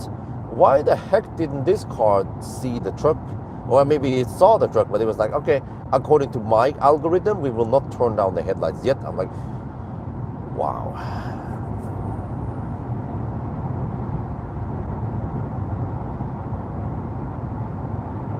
But like I said, many times when there are annoying oncoming cars with headlights or the high beams on, when I pass them, I see that they are Volvos. Many Volvos are like that. I experienced so many times during 1,000 kilometer challenge in Sweden here.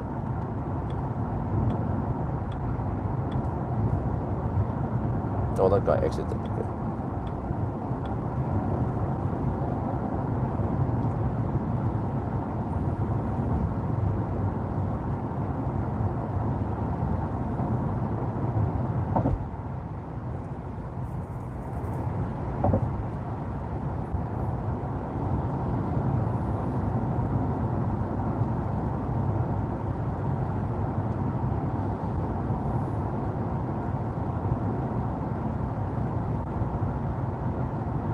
Oh, that was polisen.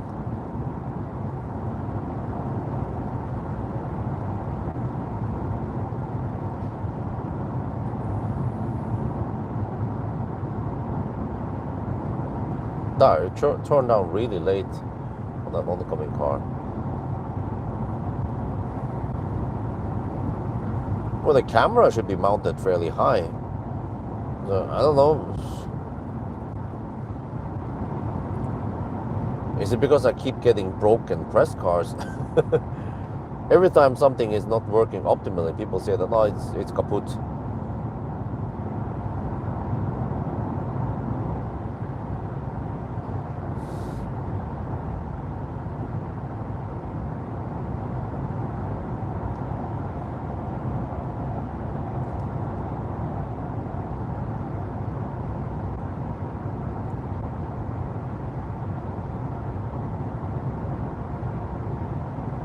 Yeah, that was actually kaput. This guy now should try to pull it against, away from me than to fire up them high beam at annoying cars. But I know that this car is also annoying myself, this itself. So yeah. Oh, wow.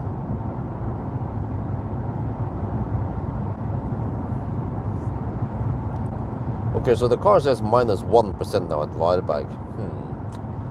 We are down to 44%.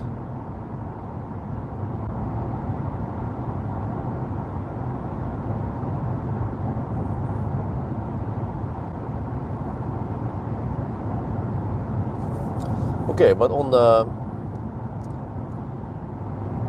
Model 3 next week, what should I put there? There is a blinker stock, but no gear stock. Well, do I put a sexy stock on the other side? I can ask Bilkomponenter if he wants to install one, but then he needs to remove it afterwards for me. It's kind of pain in the butt to remove it afterwards. But actually, it's not super important, the gear stock. The blinker stock is very nice to have. Unless I just want to show what is possible, yeah.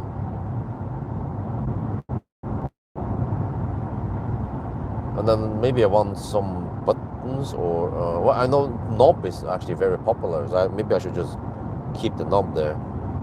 Try to use it for something useful. I could use the knob as gear stock, gear shifter. But it's not optimal position.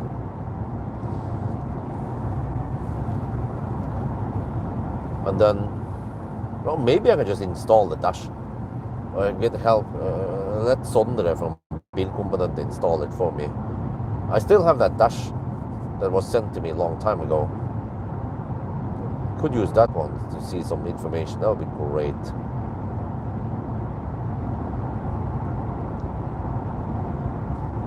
Scroll wheel. Yeah, actually, maybe the scroll wheel change is already good enough, and that is the sexy feature that doesn't require additional hardware. As long as you have the commander, then that's good enough. You know, Valdemar only installed the commander. He didn't add anything else because he likes the slick, the clean look in the cars.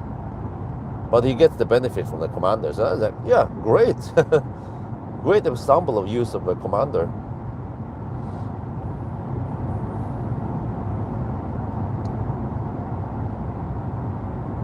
Too bad that the sexy stuff doesn't work in the Falcon. Maybe I can just install the sexy strip, and I don't know if it's default on blue or something. That would be good enough. It's just a dummy strip then.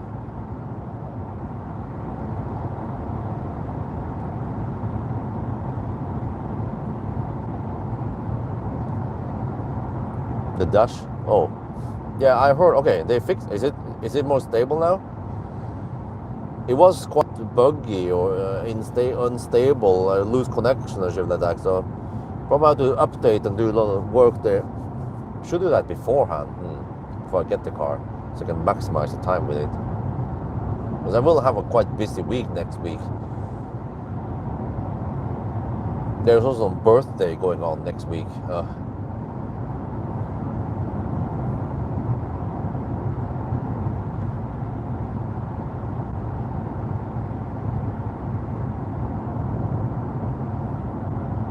And I have the Tesla. Holy shit balls! It's not turning off the. Wow, that was super late.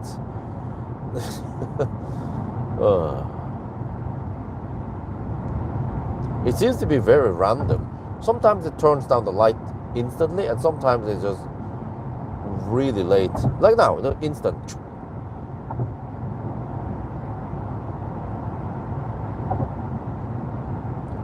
Well, yeah, so I have 1 day to pick up the car, Monday, and then I return it on Friday, I think it was. Yeah. So that means I only have 3 full days with a Model 3. So I should do a range test and then some acceleration noise test. Maybe even braking test. Yeah, let's do that. See how good the tires are. And then the 1,000 kilometer challenge. That's pretty much it. No need to do banana box test. I can maybe... Actually, I don't even need to do an interior view because I already did it in Thailand. And it's basically the same, just the steering wheel is on the left side with the right side, not the right side with the wrong side.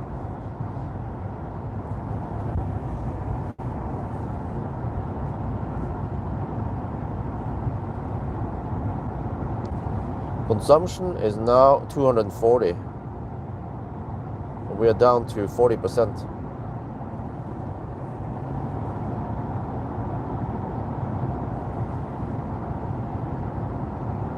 Okay. Yeah, I should definitely try to show the dash then. Dash and well, I don't know. It's probably too much hassle to install a sexy strip.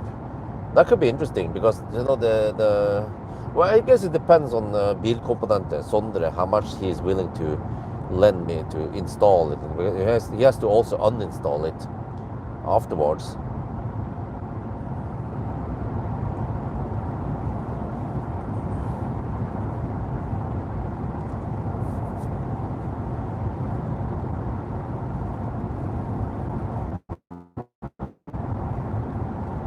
Dude, seriously, this car really turned off the lights. Wait, there seems to be an auxiliary beam. Just notice it now. Wait, let me see. Low, wait. Low beam, no, they're off, okay, and then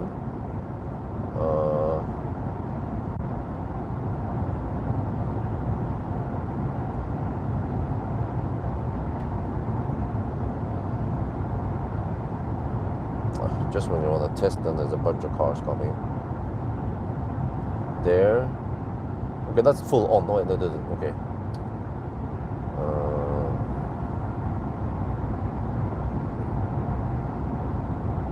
Full on, adaptive. Okay.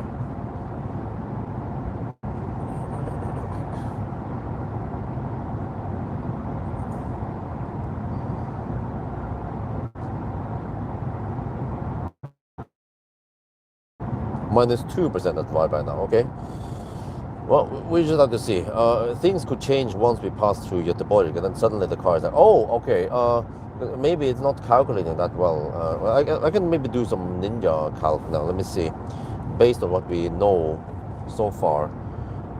55 more, okay, I have around 11 kilowatt hour left. No, 86. 31 kilowatt hour left, okay. And then we are 161 kilometers away. A budget of 192. Seems like on the motorway we consume around 250, 240. So then it depends how much we consume in the city.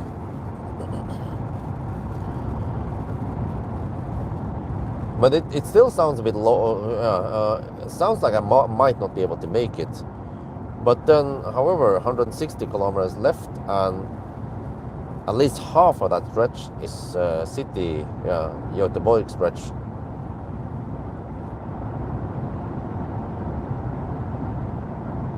But even when we passed through Oslo, it wasn't below 200. It was hovering at... No, in the beginning, yeah, 190. So I have my doubts that we can make it to Varberg.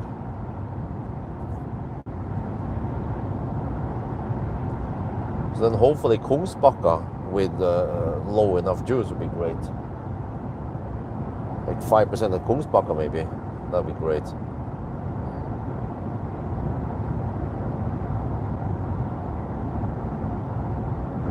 On the start, yeah, okay, well, I have to ask Sondre how hard it is to remove the strip afterwards. Or maybe we can install it in a way so it still looks okay, but then easier to remove it. But then if you remove it, then can it be reused again? Or maybe, I don't know, if we can use some custom tape that is easier to remove.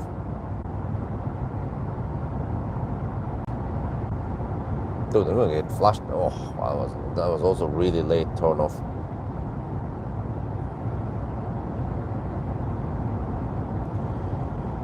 But yeah, strip. Actually, some buttons. You know, I have an idea. How about assigning some buttons for the seat adjustment? But yeah, I'm not sure how. Or I can use the knob as seat adjustment. But then it might be, you might as well do it in the screen.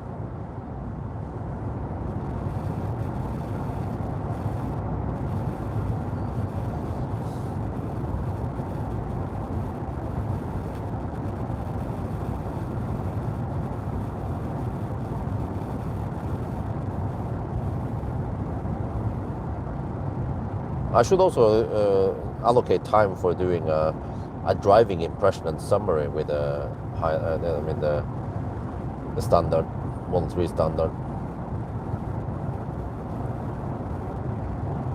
So I need to allocate enough time for that car.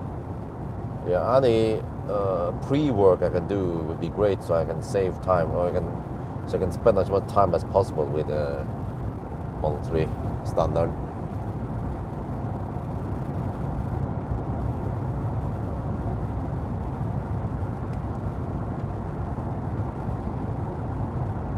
That was annoying lights. Oh, I wasn't sure. Yeah, that was a Volvo.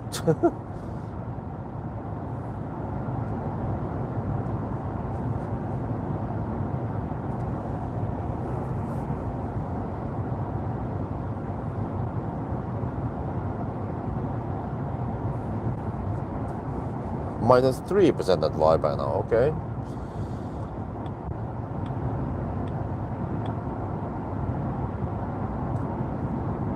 Maybe I'll aim for Kungsbacka instead then. Oh, okay, we'll see. Once we go in Göteborg, I will check if stuff starts changing.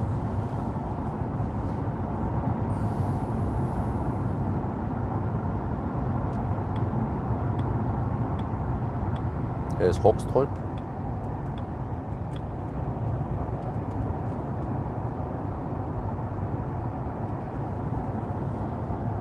We can easily skip that. We have 36% left.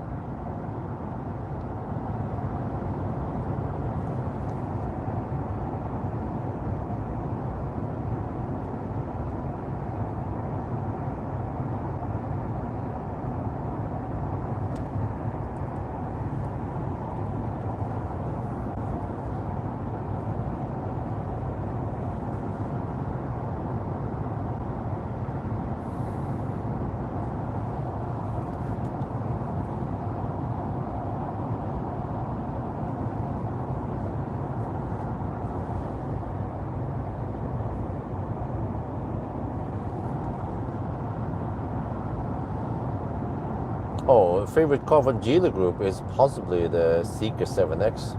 Overall, a very solid car. It also has the horizontal screen, not the vertical screen like here. Very impressive car overall. Nice feature also. This car seems to have soft close only the front door, not the rear door. I was gonna show off the soft close, like, hey, wait, it didn't work on the rear door, huh? And the front works.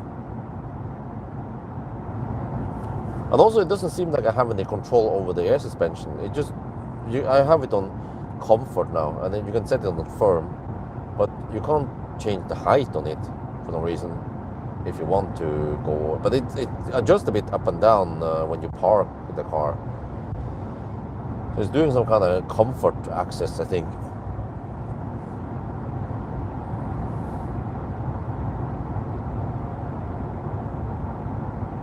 Oh, the donation, £20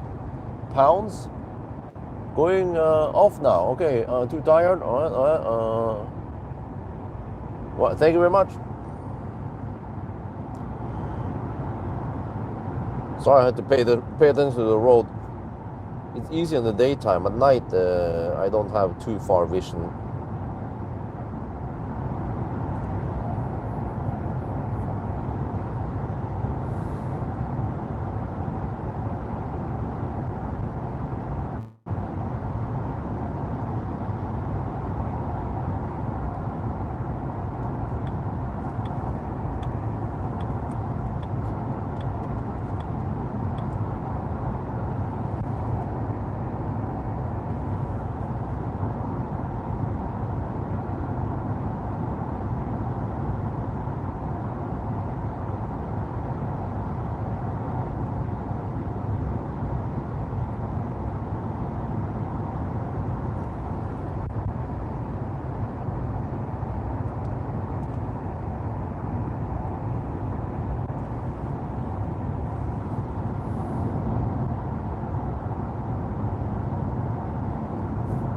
Wait, this time I actually slightly earlier out because, oh, it was because of the delay.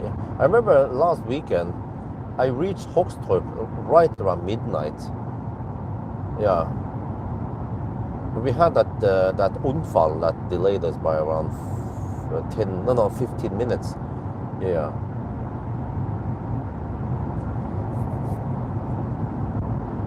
So it's kind of consistent. It took a while for Isabel to fall asleep this evening, but it's been happening now many afternoons that Isabel passes out in the afternoon. It's like, oh, okay, no, we can't let her sleep too long, because if she sleeps too long, then she will fall asleep late in the evening. So if she doesn't sleep in the afternoon, she would usually pass out around 8 or maybe 8:30. But tonight she fell asleep almost around 9. Yeah, or actually a little bit past 9.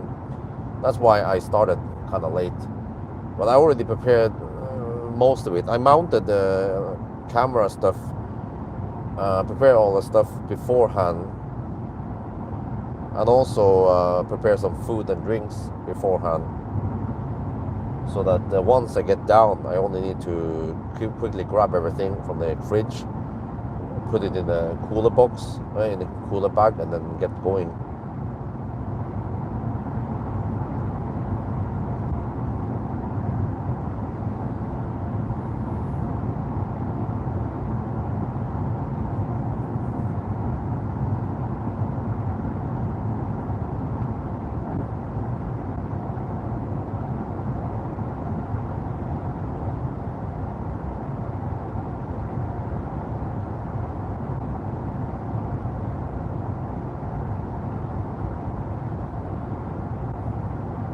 No, what? No, shit.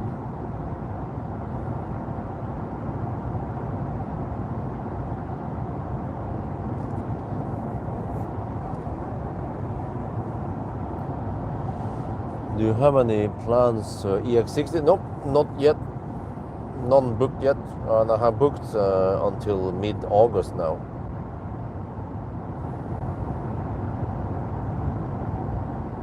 Well, the car just want to fire up the high beam now at the car in front.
Okay, down to 31%. Consumption is 240.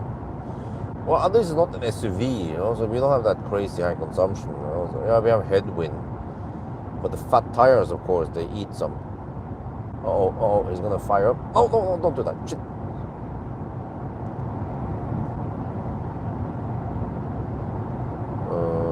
And then was it 7 degrees? Okay, it's not that cold tonight. That's good.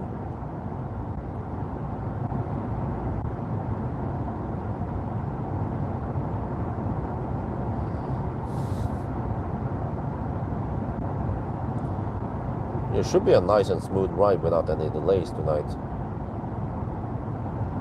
Still, there's Baustelle around Falkenberg. I think that one is gonna last a while. I bet they are aiming for clearing up that before July.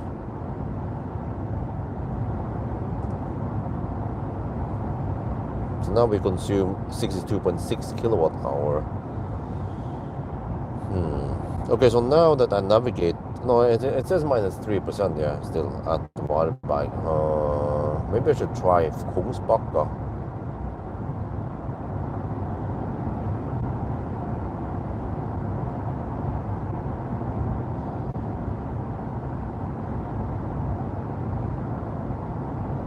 Okay, so around Göteborg, I should start preheating. Maybe around Tingstadtunnel.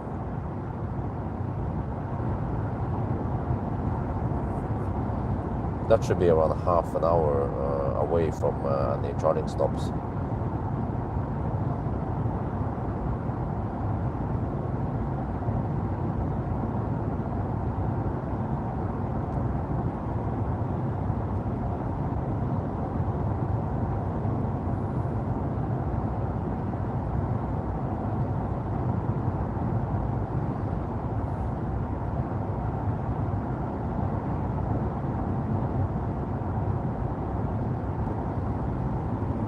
No, I mean, this car is for rich bastards. So if you're only a bastard, then you can't afford it.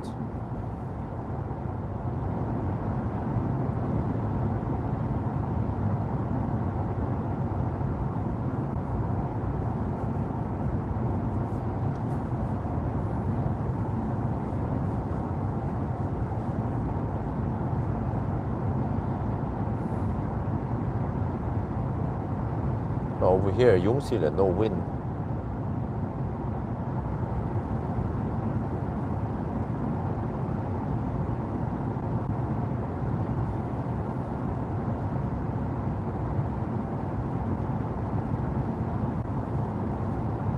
Yeah, I think the charging stops we will have will be around 12 to 15 minutes only. Well, I wouldn't say great headlight. It's okay. I mean, it's better than the average. It's like the upper half, but it has some weird glitches here and there. It's not also not the brightest and widest I've seen. They don't turn or anything. They don't. Yeah, so it lacks some of the best features. I mean, some of the features that the best cars have.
I'm doing that flickering again. But I don't know. Do you guys know? Is this what the heck is that shit, man? Is this ES90 like a Polestar 4 equivalent? The naming is really confusing. I heard it from someone else also. Like Polestar 4 versus Polestar 3, you know? You would expect that the Polestar 4 is the bigger SUV and the Polestar 3 is the slicker one. Nope. So Polestar 3 is the SUV, Polestar 4 is the sedan or whatever. Yeah. And then also Kia EV3 is the fat version and the EV4 is the slicker, more aerodynamic and better. Huh.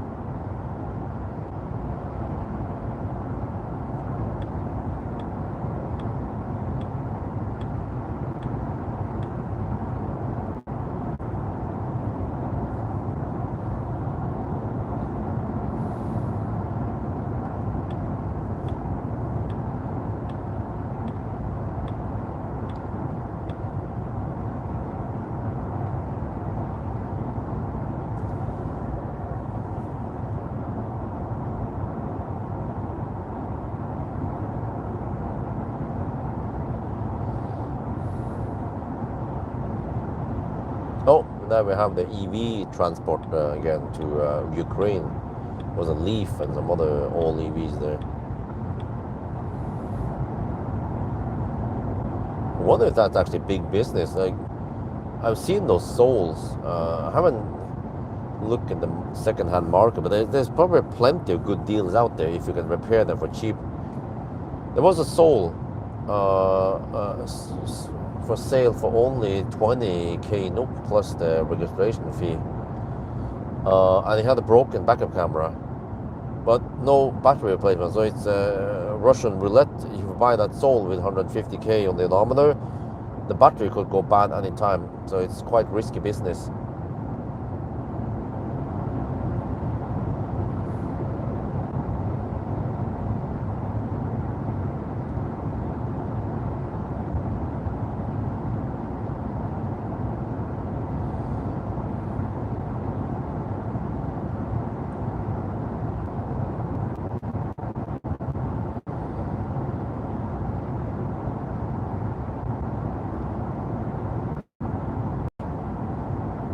They are handed in Ukraine during the war. Oh. Wait, huh? You can charge them anywhere. Oh, really? ES9, the same platform as Polestar 3 and EX9. Oh, okay. Oh, so I thought it was Polestar 4 equivalent.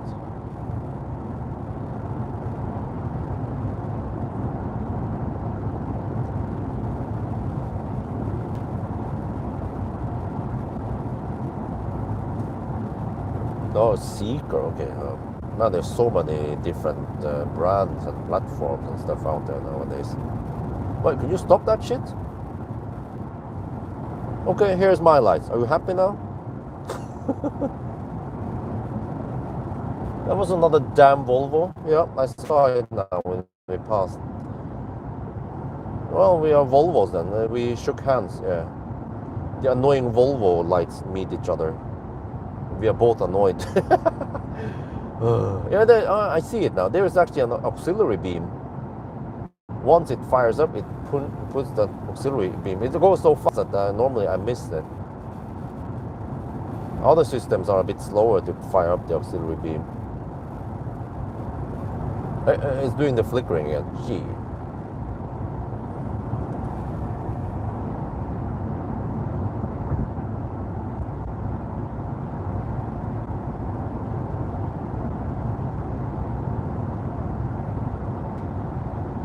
Okay, we're getting close to speculated with 25%. That's way too much. We might arrive with around 15% at speculated. Wait. Huh. Okay, we'll see. Either Møldal or Kungsbacka, but most likely not Valberg.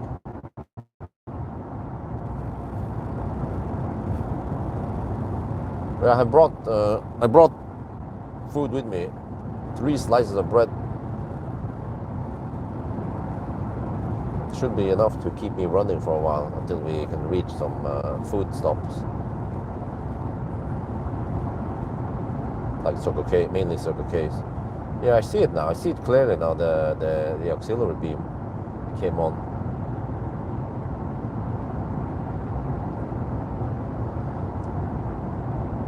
I wonder why I didn't notice it earlier. Let me see here. After the car passes, we should see it. There, bam, bam. Yes. Oh, okay.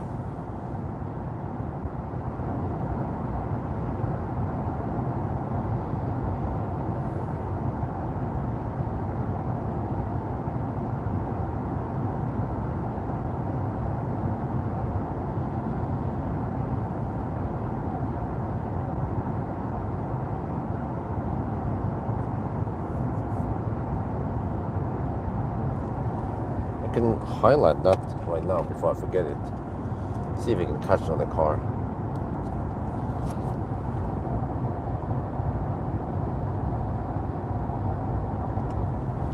Headlight test. We're getting close to speculated, and I'm gonna show you guys something I noticed. This car has auxiliary beam. There. Yeah. I don't know. First I didn't notice it. every time a car passes, once the full matrix goes on, there's also an auxiliary beam, which is a dummy beam that doesn't have any matrix, or So yeah, it happens actually all the time. I just didn't notice it in the beginning. See there, but now we have the truck in front, so it doesn't fire it up yet. Let me pass some cars first. Now it won't change lane. Okay, let me get past these guys. Speculated almost 23% now.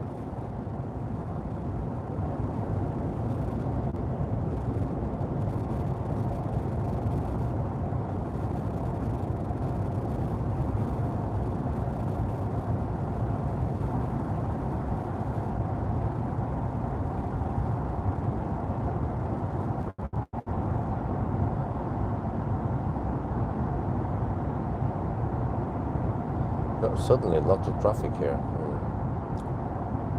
But as long as there are cars in front, then it won't fire up the auxiliary beam. The full matrix needs to be on before the auxiliary beam can come on, since it's only a dummy on-off.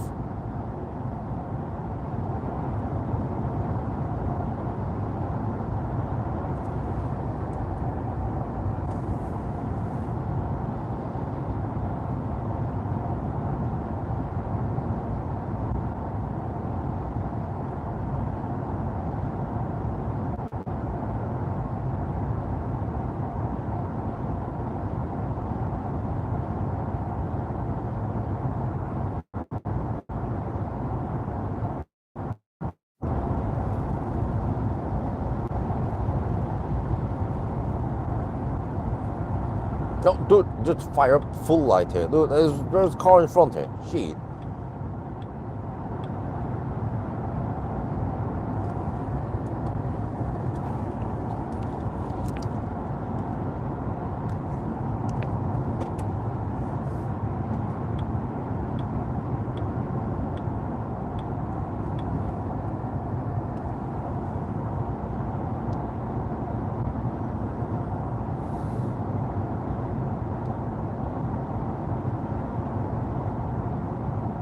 %, that's speculated.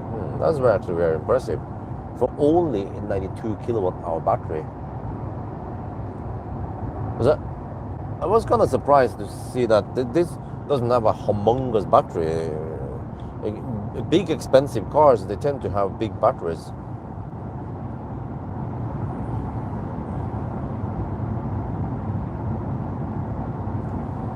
Wait, let me see.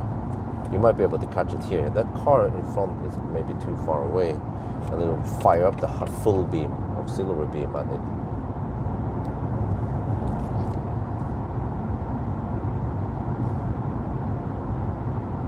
Yeah, okay. Headlight test again. As you know, after the last car, bam. Wait, that time it happened so fast I didn't notice it. Maybe the auxiliary beam came on the same time when the full matrix was on. But let me see, there is a car in front of us. Eventually we will catch up. I would turn on the lights earlier there, but okay, there you saw the auxiliary beam, right? But you see that as long as there is a car in front, then no, really? Then we need the full matrix to be on before the auxiliary beam can come on. So, what the heck? No, he's doing it again. Shit. Okay. Maybe this car doesn't have the latest software update, or maybe the car is kaput. Yeah. I don't know. That's usually the comments I get if there is something that is not perfect that goes on with the press cars I get. What about if the oncoming car goes behind the pylon? No, okay, that's fine, right? It seems to misbehave very often.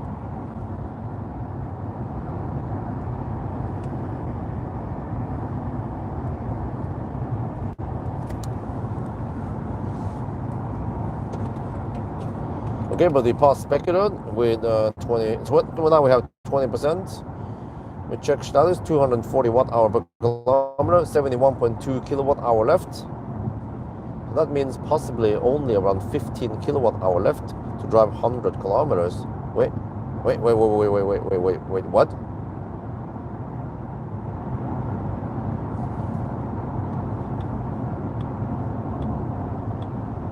Did I?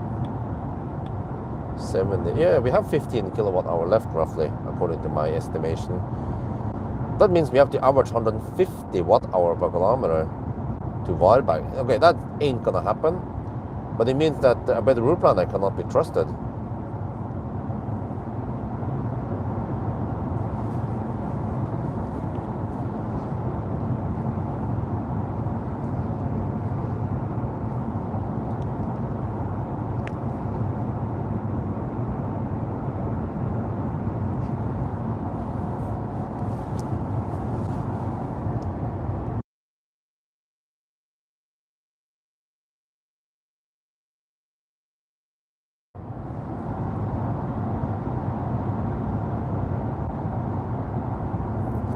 Oh, now it says minus 5% on the arrival. Oh, interesting.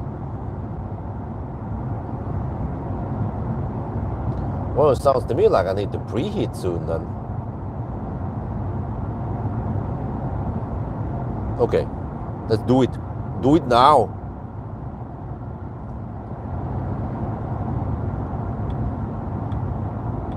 We're at 20%, 19% left.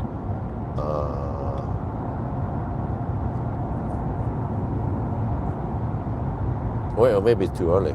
Can we wait a little bit until we arrive at Kungalm at least?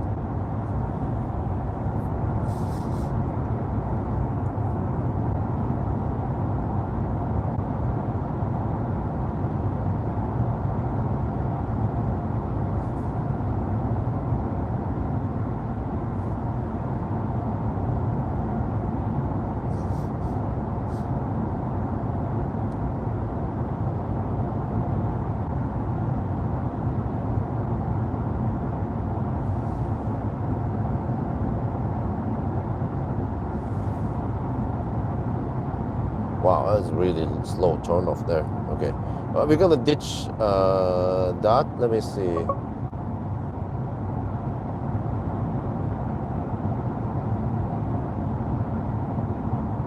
Okay, Kungsbacka instead. There. So okay, Kungsbacka. Arrive. No. Don't add charging stop. There, arrive at 4%. Well, that's deep enough.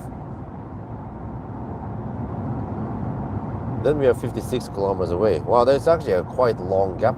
Yeah, around 40 kilometer jump between Kungsbacka and Varberg. And also there's really nothing in between there. So I don't think there will be another charger from Kungsbacka to Varberg. So there will always be that 40 kilometer gap, which actually happens other places also. You can't expect a fast charger every 10 kilometer like we have some places, even in Sweden.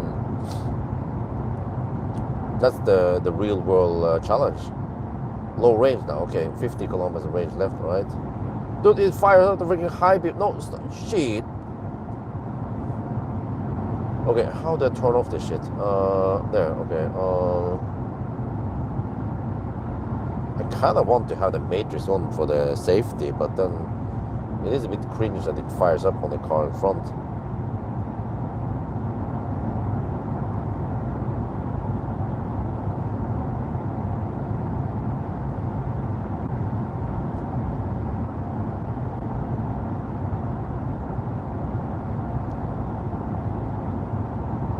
It's 4% at the Kungsbacka, yeah. That could work. Or if you preheat, then we get even lower. Okay, we'll see. 17% now left.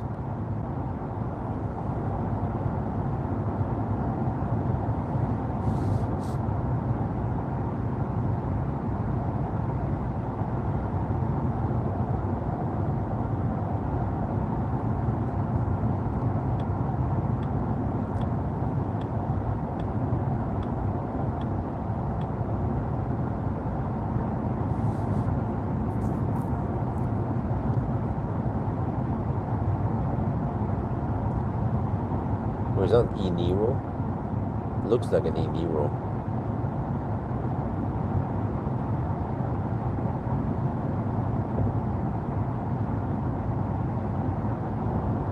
Yep.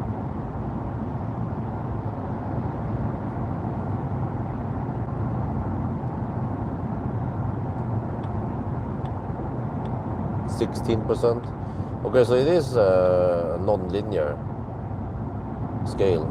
It's a charge scale.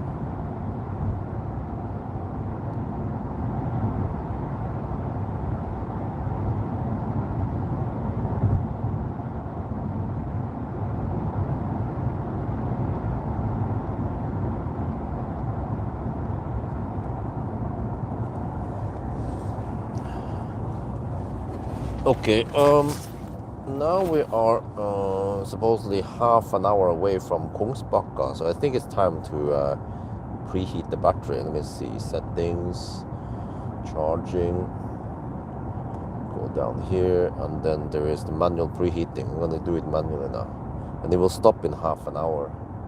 Then we should have warm enough battery. So now the consumption should go up when we preheat. Car says 3% at arrival, okay. That'll be good enough. 1% or 0% will be good enough at Kungsbacka. And we can see if we get max speed.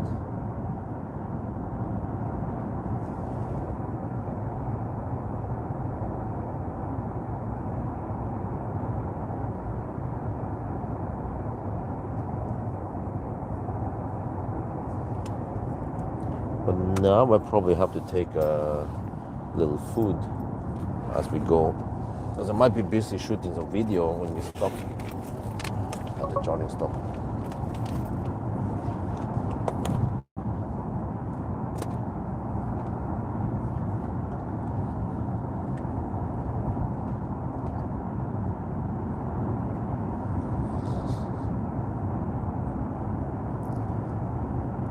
So what's up?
What's up? Preheating and no. Well, now we are at we have consumed 75.8 kilowatt hour. So we have around 10.5 kilowatt hour left. 10.8 possibly. 10.8 kilowatt hour to go 44 kilometers. So that's a little bit over 200 watt hour per kilometer. Yeah, that should be plausible, especially since we have to pass through the city now.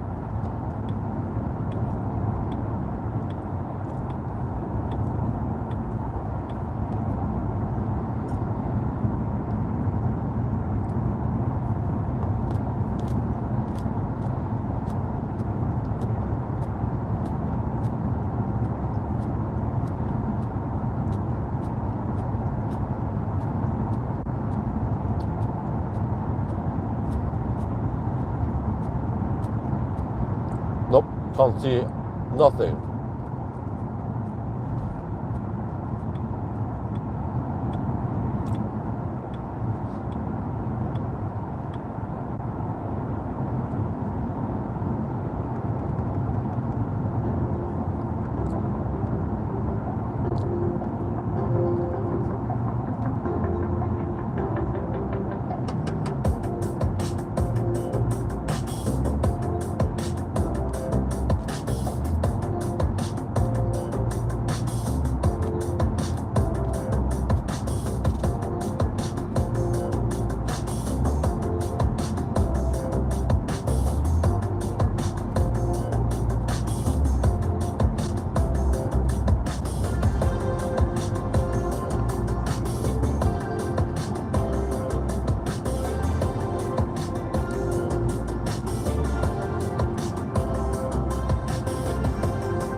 Well, good night.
Got 12% left.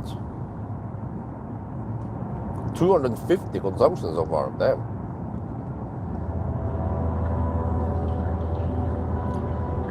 77.7 kilowatt hour consumed. I time it so that we finished charging to 100% just 5-10 minutes before we started the challenge. In case there be some vampire drain on this car. There's so many things I need to consider because some cars it will refuse to charge from 98 to 99%. You have to go down to maybe 96% before it started charging. And then some cars, once it finishes charging, it will not pull from the grid or from the plug. It will pull from the battery. So it's like all kind of stuff, right? I can't just simply charge it to 100% in the afternoon, evening, and expect that we can start with 100% with nice warm car, especially during winter.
No, 2 hours and 45 minutes to get here.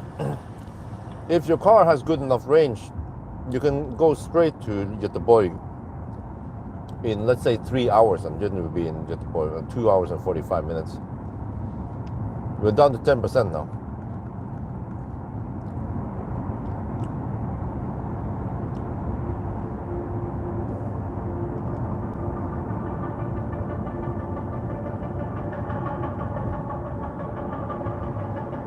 Oh, police! Wow, police was hammering it.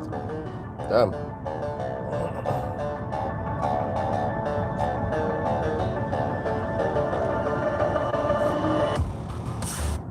They didn't care about me going over the speed limit, apparently.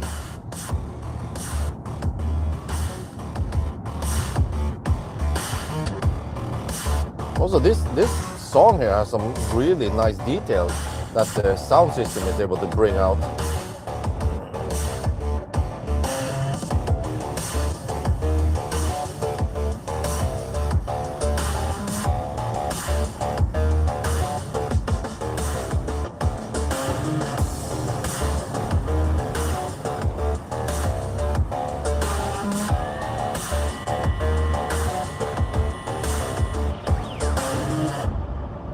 Wait, there's a delay. When I click here, yeah, there's like a 0.5 second delay when I click on the trip meter until the trip details appear.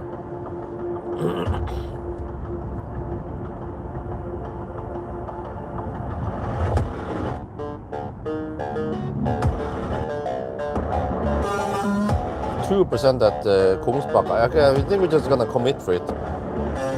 Kungsbacka.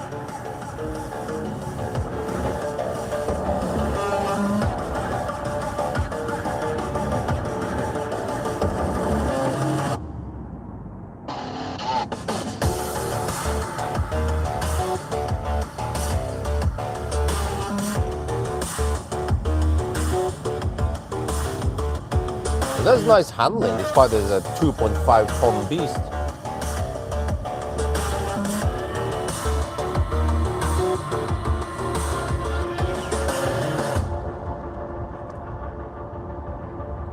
Wow, we are already in May now, and we haven't visited Liseberg yet. Well, actually, we haven't visited Lilleputthammer yet, but I don't know when they open. Maybe they're already open now in May. We had so many cold days lately. Kind of need at least, I don't know, 15 degrees Celsius, 18 degrees Celsius minimum for visiting Lilleputthammer.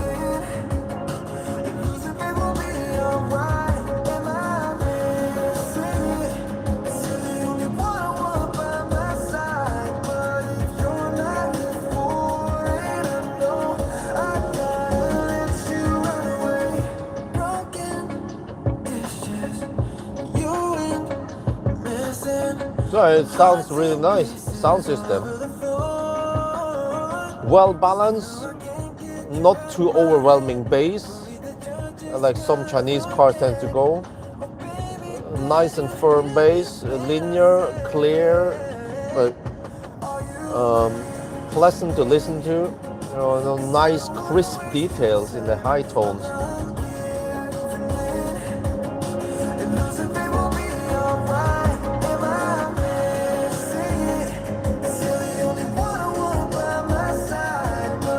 And also, I feel like there is also sufficient mid bass.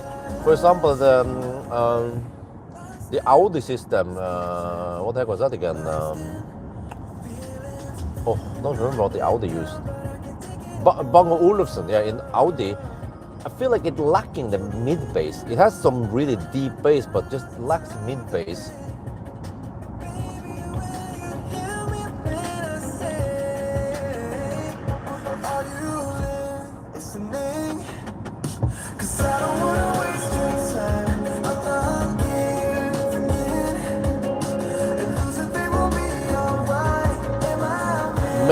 Wow.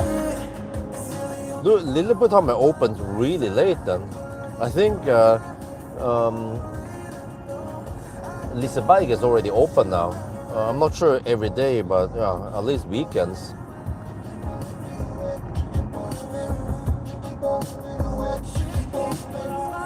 There's some nice bass also. Oh, I like it, huh?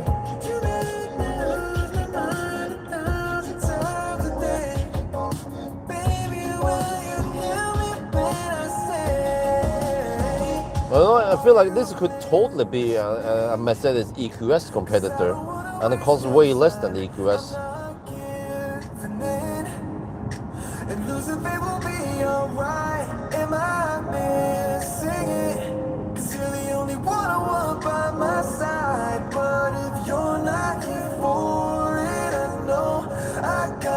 But you know, I still feel like the KEF reference is one notch better, and even the what the heck was it called again? In the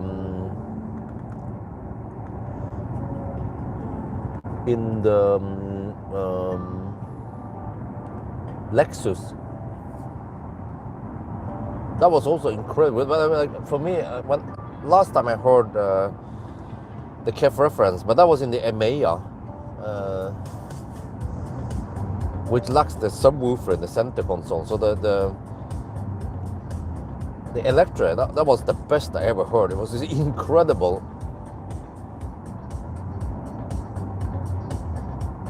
Yeah, the discount. I can go for the discounted, or and also the low season ticket. I don't need to be there in July, because in July we probably want to go other places anyway.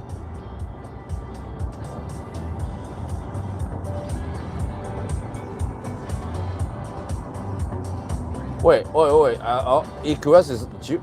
Wait, I smell downgrading in interior than in EQS. Because the old EQS was really expensive, 1.5 million NOK or 150k euros.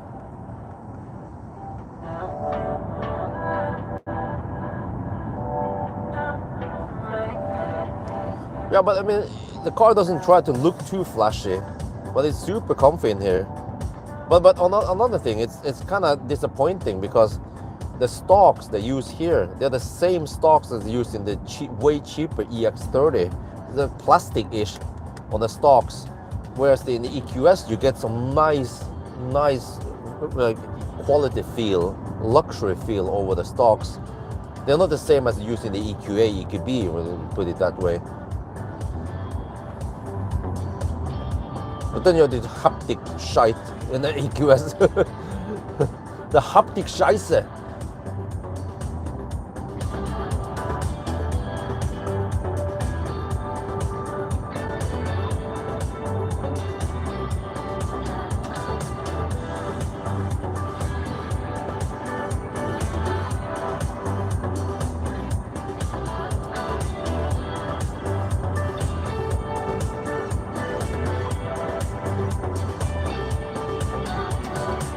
No, 7%. Always go deep. Yeah, we will arrive at 2%. Let's see what kind of speed we get at 2% then. Then that will determine what percent we will try to aim for on the rest of the challenge. Because I know that 5% should work okay. Maximum speed.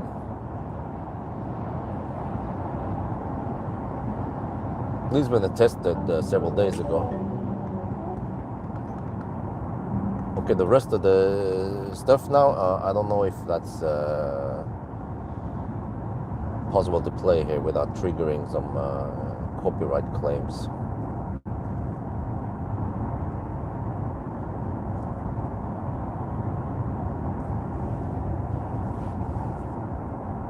EQS stocks feel wasn't good, huh? Oh, you had one, but I mean, dude, it's still way better than the plastic stocks here. I mean, even the Tesla Model 3 stocks feels better, you know? Has better look and feel. It doesn't look so cheap plastic in a 1 million NOK car.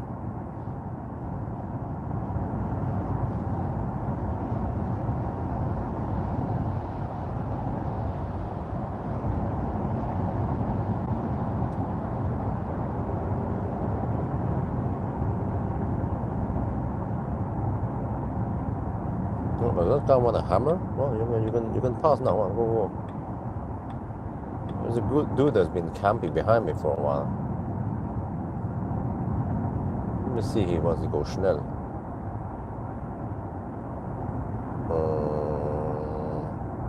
No, you just want to camp there. Okay. Well, if that's the case, then just stay behind then. No point. No.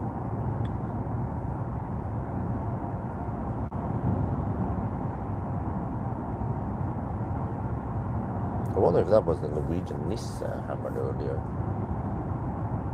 There's an Audi behind me. Okay, and here we hit the 100 zone soon.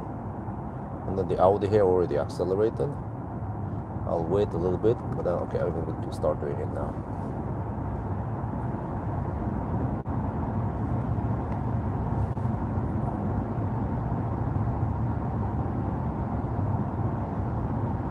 Okay, 6%. Always go deep.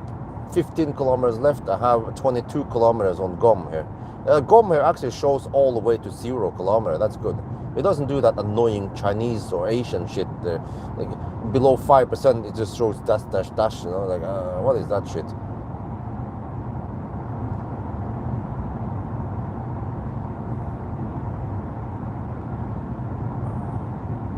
Okay, and then let me check preheating here.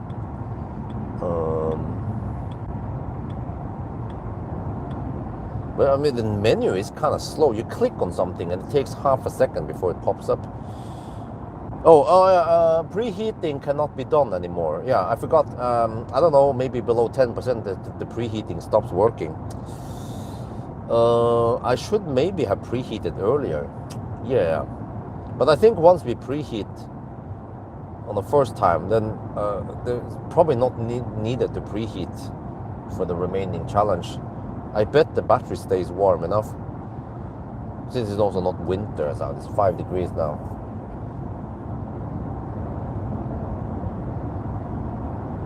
So when I preheated, it was around 20% left, or 18% left. So it did preheat for maybe 15-20 minutes before it stopped.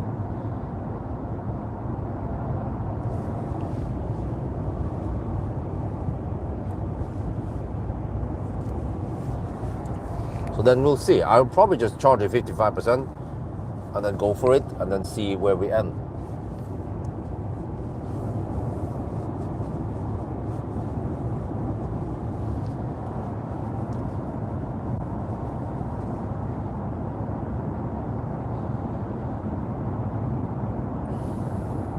A very low charge now, it says. Well, thank you for telling me that I have 5%. Came as a big surprise to me.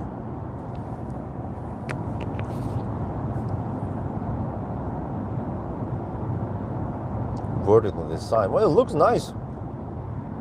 It's not over flashy, you know, it's trying to look freaking weird or some shit like that. So it has just more like a typical Volvo design without being too crazy. No, okay, you need to turn on shit. Okay, no. 2% of the rival now, it says. All right. Okay, well, dude, stop bugging me about it. Where's the okay?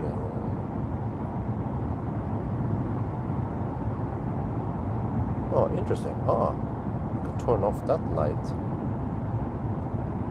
Where do you dismiss it? Oh, there's okay.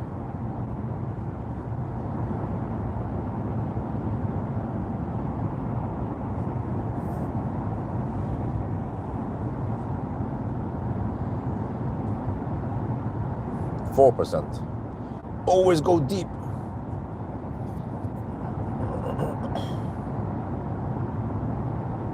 So I will use the Circle K chargers at Kungsbacka. They are 400 kilowatt. The old ones, they're only 300 kilowatt with possibly some limit on the current also. But I think I need, I need 500 amp. 500 amp flat at the bottom for a while. Because this is not a true 800 volt car, it's like 666 volts something at the lower end. There are many so-called 800 volt cars like the BYD, you know, Auto 3. It's like 550 to 650 volts.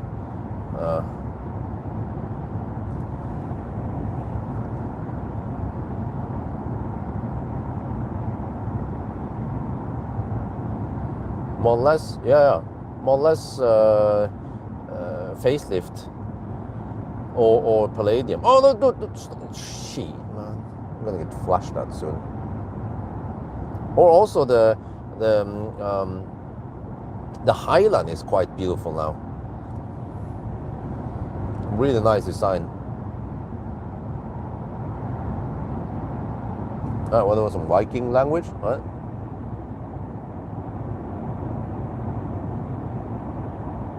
Oh, okay, there was a Swedish Viking there. Okay. No, don't do that shit.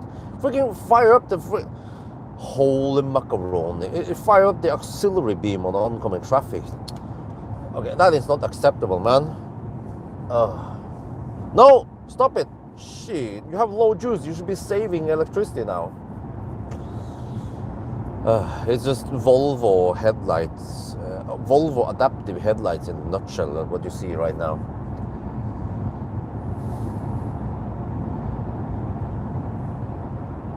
Okay, I'm down to 3%. Yeah, I have power limit. I have around 50% power. So I'm down to around 160 horsepower left.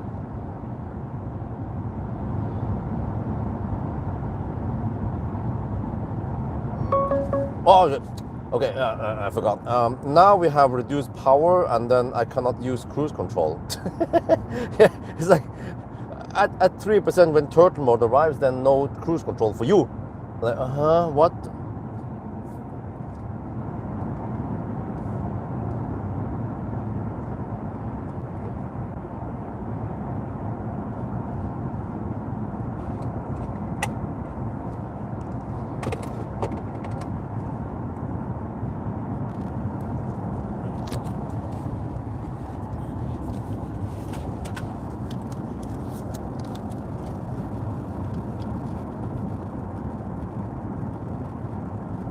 We are almost at Kungsbacka now. We have to bail out here, apparently with 2% left soon, but now we are at 3%, and at 3% we saw the turtle mode, or the tortoise mode, and then suddenly cruise control was disengaged, and now you cannot re-engage cruise control. So that is kind of strange, but okay, whatever.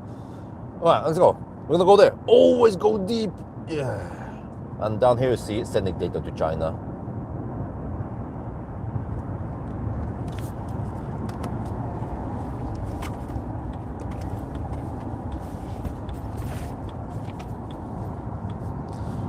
Let me check battery status. So at 3% left, we have consumed 86.2 kilowatt hour. You see, this is more on par with what we should get. Wait, if I extrapolate, we should be able to actually get more than 86.6 then. That I measured in the range test. And it is fairly linear down there. You can still get the remaining 8 kilometers or 3%. Well, I think that's more like 2.5% left.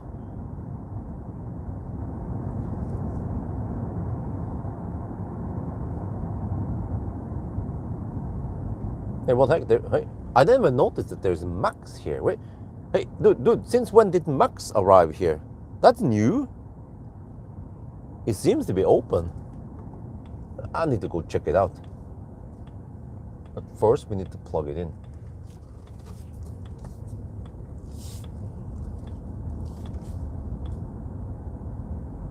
Okay, Circle K chargers.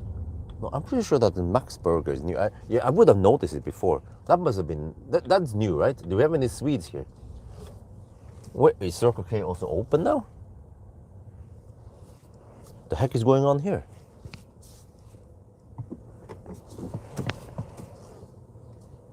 Wait, the chart is in the left side with the right side.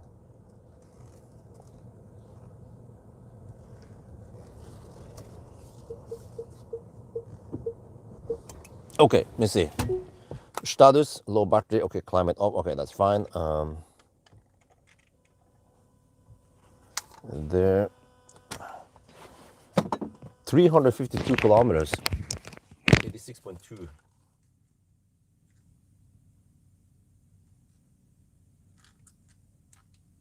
Kungsbacka, 5 degrees Celsius. Here are the stats, and then 3% left. Used to be south. Yeah. Oh, they just changed it. And then suddenly it seems like, okay, they step over the game and they open longer. Okay. Kungsbacka.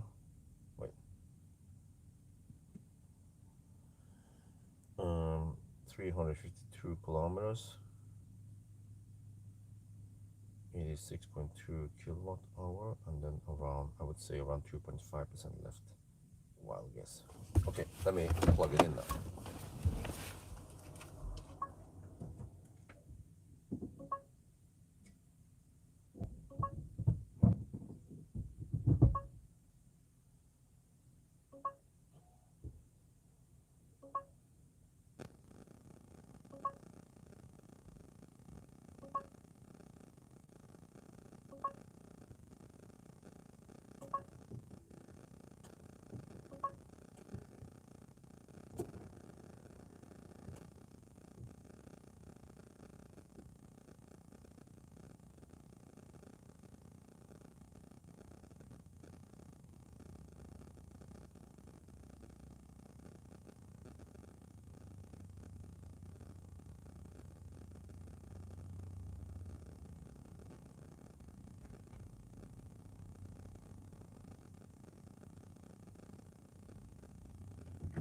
Okay, handshake was relatively quick. Now maybe you guys need to be on my shaft, like here or somewhere. Can you see that shit? Let's see. How do we do it in the Volvo? Here.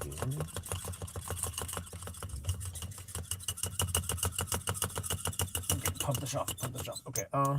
I wonder if the Circle K is open now. Otherwise, I could poke over at max. So that's new. Wait, still don't see anything. Or do you see anything there? Charging, it says. You see something there, right? Oh, you don't see percent.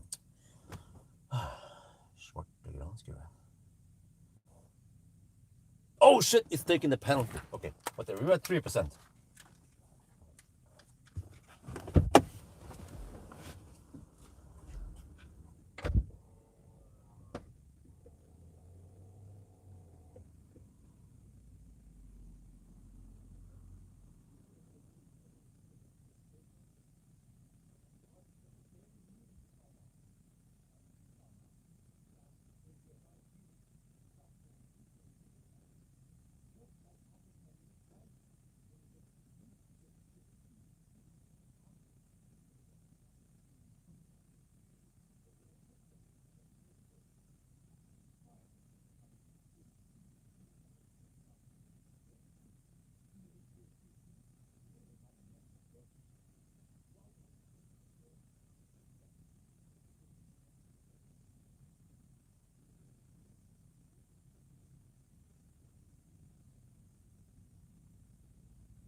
Okay, inside the car looks like this.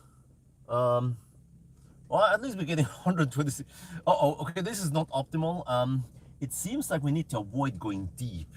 If I knew this, I would have stopped earlier, maybe around Mölndal, around 15-20 kilometers before here.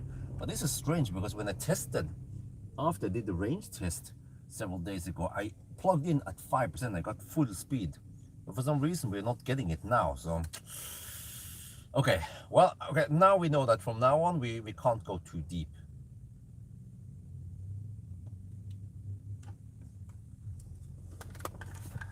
Okay. The thing is that stuff will be shut down now as when I'm not here. And I have to figure out the camera angle, but I need to quickly go to the restroom somewhere. So I guess I'll be back. I can switch here. You guys won't see much anyway when I'm not in the car. Maybe just have it like this ish. Let me see. And I might need to move the shaft somewhere else so you can see the whole thing there. Possibly like this, but then the camera would be really weird position. Or maybe like this ish. No wait. No, okay. I'll be back. 150 kilowatt now. What the heck? This is going so slow. Wait, sorry. I have to hang around a little bit because I need to catch when the speed ramps up. Because we're supposed to get full speed here. We're not sharing with anyone. No one is charging here. Getting only 150 kilowatt, even at 9%, 10%. That is disappointingly slow. How can I place you guys so we can see the charging screen?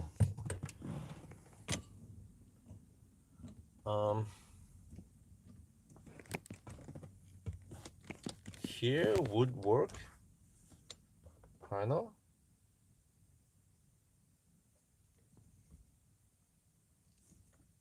There, I think that should work, right? Okay, I need to comment about this because this is not good. Is the cable limiting it? Okay, let me check outside. Huh? What is going on here?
Okay, this does not look normal.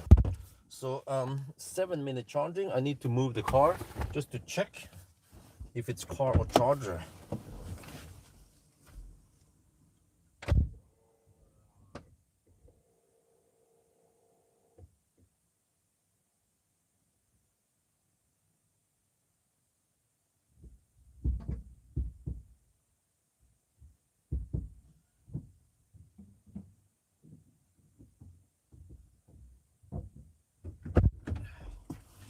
Let me move to another stall, physical stall, to see if that makes any difference.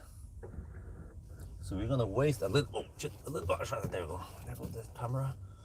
We're gonna waste a little bit of time just to check.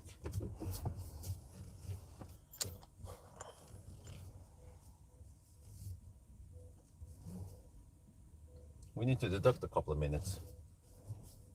2 minutes for the move and handshake.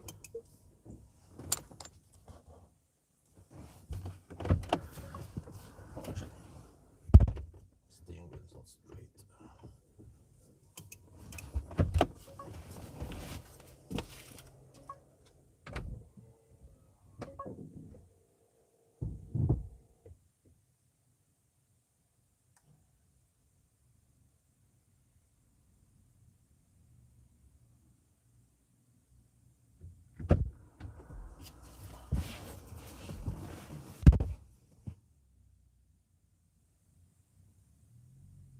Is there a possibility the car is colgating?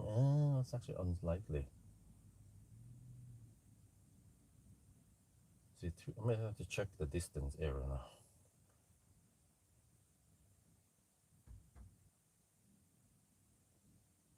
$356 kilometers. Okay.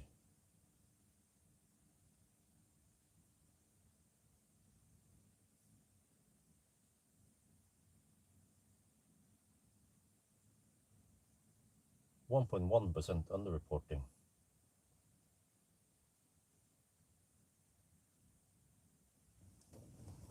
Well, now we're charging at 23 kilowatt. Huh? Okay, it's ramping up. But that's really slow ramp up, man. Okay.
Okay, do you guys see that, or is it? Oh no, there's some stuff reflecting there. There.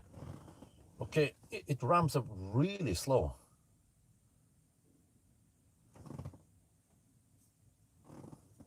I have to go to the restroom eventually, but I need to check here. Since I'm a little bit busy, I have to check if the other guys can enter Circle K or not. I think they. I wonder if it's not Luca. I can quickly check there. Otherwise, I have to quickly run over to Max. This is so slow, man. The heck is going on here? We're supposed to get 300, at least 300 plus kilowatt by now.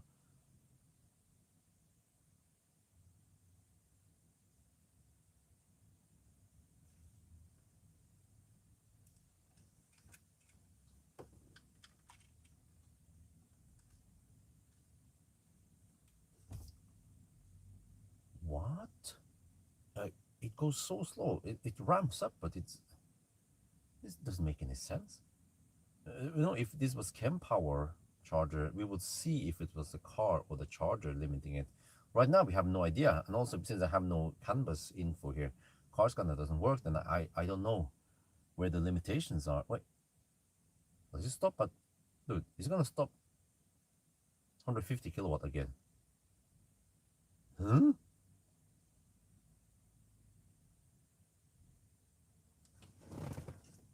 You guys see that? Okay,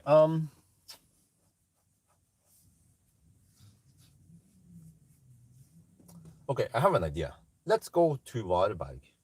This is really weird. I suspect that there's something wrong with the site. So I will just go towards Varberg right now. No, wait, where's the previous? That Varberg, Ionity, okay, whatever, start, arrive with 13%. Okay, let's go to Varberg. I need to also figure out eventually how much we need to deduct if there's something here. But okay, we have to hurry because I don't want to go too deep. I mean, I don't want to. Okay.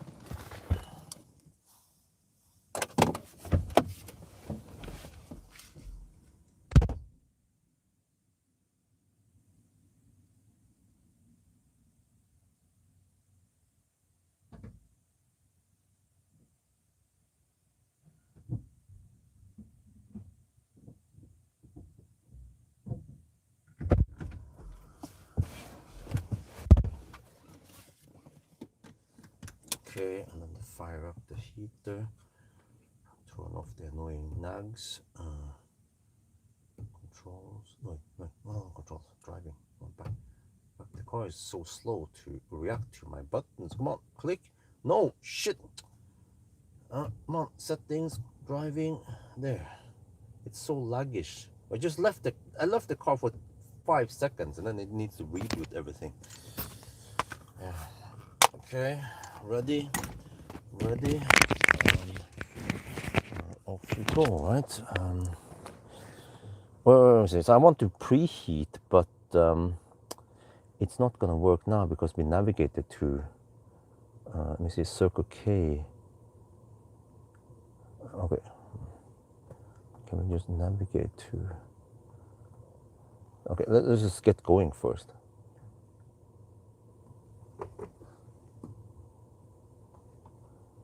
Fire up the preheating and off we go. And I will deduct eventually how much, but it was really slow. It ramped up really slow and it just stopped at 150 kilowatt. That was strange.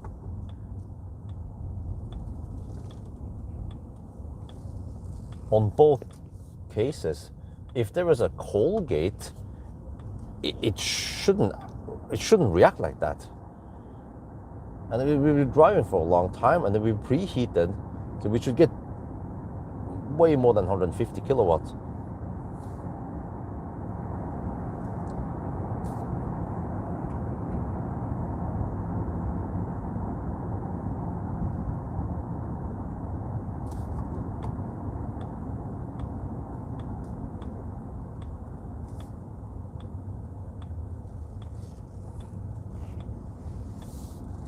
Yeah, 39 kilometers to Wildbike.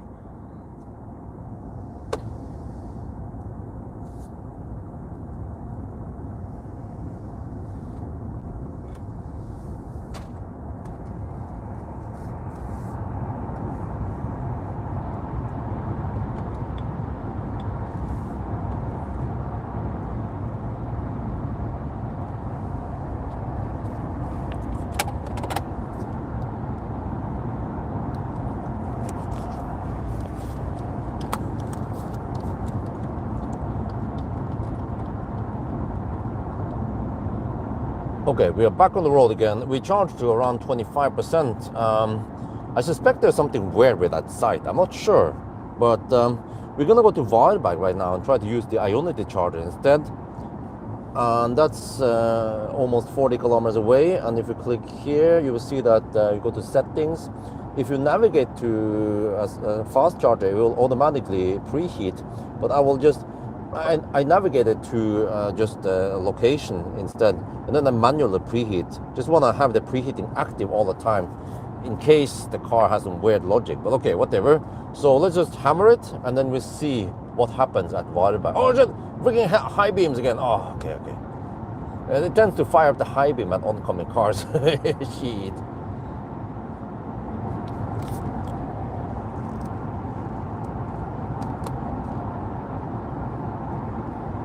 No, but there's something weird going on there. I don't know.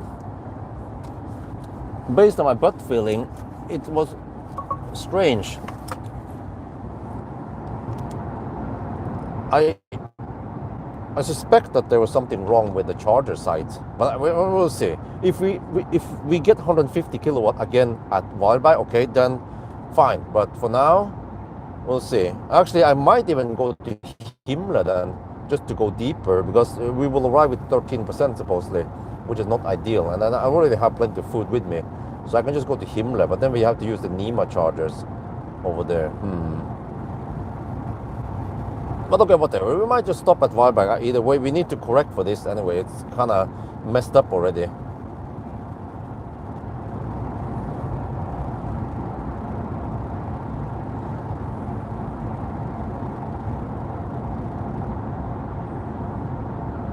Because the first session was around 7 minutes long, and the second session, I don't remember, but we've been charging for maybe 10 minutes.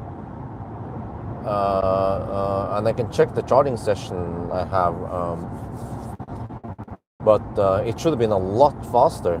I think the average charging speed was only around 100 kilowatt on that session. It should be around 300, which means that we should need only around 3 minutes, not 10 plus minutes to charge up to 25%. Dude, look at that, dude, stop, turn, oh, holy shit, man.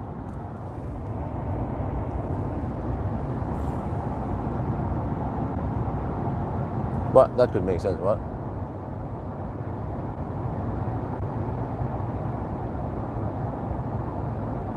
No, I manually preheated. Okay, let me repeat since you were probably not here. I preheated around Kungalv at 18% or something. But then the car, I don't know when it happened, but when the state of charge is too low, then it stops preheating. Could happen at 10% of maybe not 5%, but so it means that I might have preheated only for 10-15 minutes before the preheating stopped. So that's kind of silly. Should at least go deep to 5% before it stops. But either way, we've been driving for such a long time, plus that the car was sitting in the garage in like 18 degrees Celsius. The battery should be at around 15 degrees at least when we started, and it heats up during the drive, and then with the preheating, I would guess that the battery should have been at 25 degrees, and that, it should be way faster than that. You know, it was charging really slow in the beginning, only 50 kilowatt, and then it's like slowly ramping up. So we'll see. Maybe I'll just go to Himla instead. But I kind of want to try the tritium chargers, 350 kilowatt tritium Ionity, and they're also cheaper since we ended up like this already.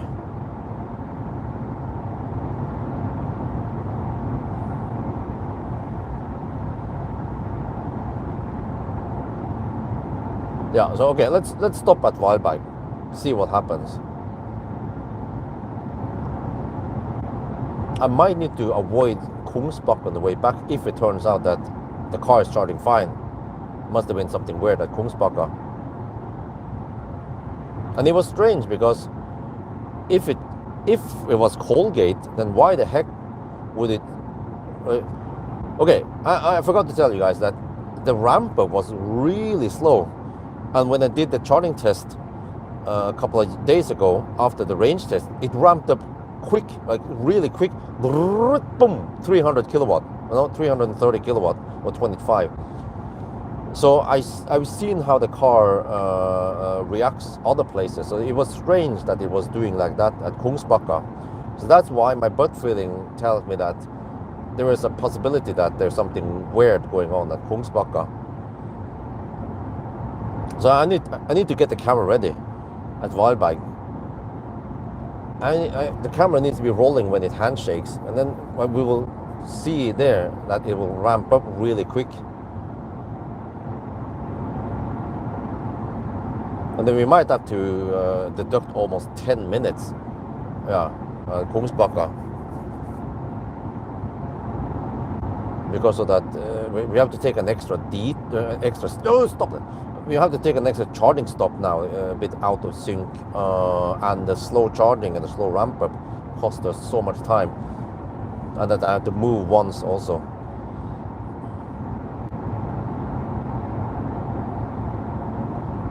The Cayenne, I don't know, they probably have, oh shit, oh, here we go again.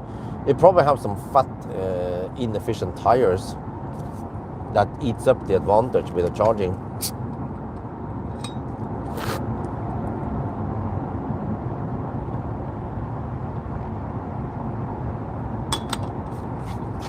At least last time I checked, Porsche, they're not trying to make the cars efficient. Or Porsche.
Okay, so 1.1% underreporting. That's the most accurate measurement I have. But actually, the problem is that this car doesn't show any decimal, and Google also doesn't show decimal. So there's some error there. But okay, whatever.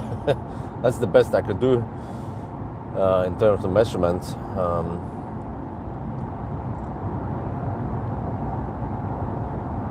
I mean, it's good enough. 1 or 2 kilometer difference is only about 1 minute difference.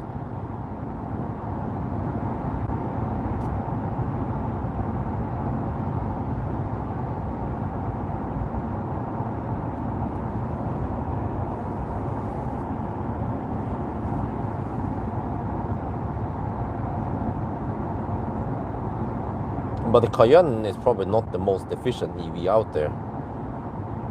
I bet they just they tune for performance and handling and grip rather than efficiency. Just like what I experienced with other Porsches.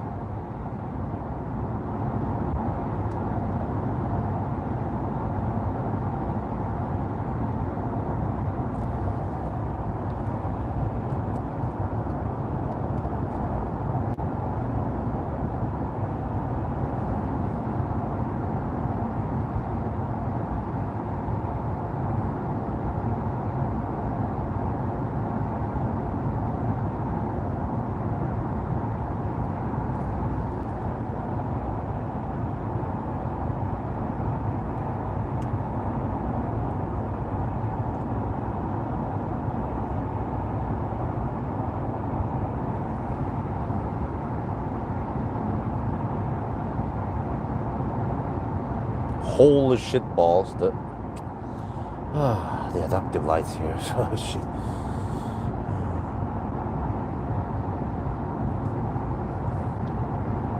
Okay, anyway. Hopefully the rest of the challenge will be okay, right? After Wildbag and so on. It'll be fine. Oh shit, no. Oh man, it's super cringe here. Wait, is it? Wait, what is it? Might need to slow down a bit here. Seems like there is some Baustelle or what's going on here. I'm not sure if those signs apply. I think they do. In that case, we need to slow down a bit here. So there's even slow down. There's some, roadworks here. Okay, well, I need to turn off that high beam. It's there. Wait. Okay, just whatever. Go in manual instead now. There's actually a 70 zone right now. Okay.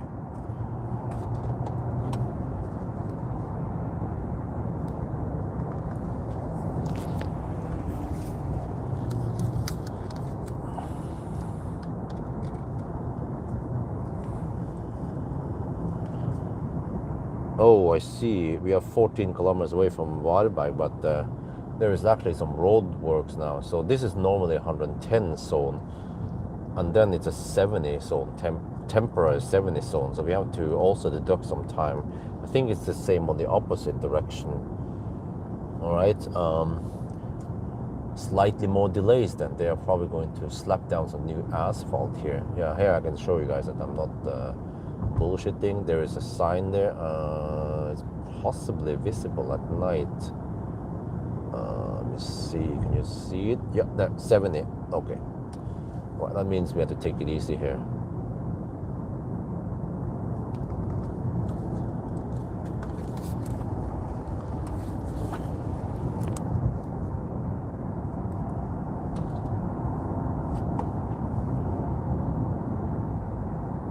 Yeah, I wonder if it's this stretch they will slap down some new asphalt soon. They already mark it for asphalt work.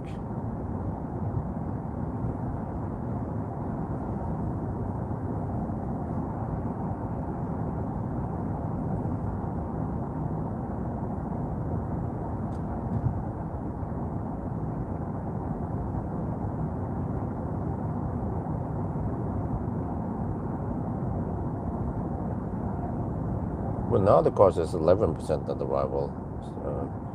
Okay, well, let me see. Is it still preheating? There's so many clicks here just to get to the charging screen.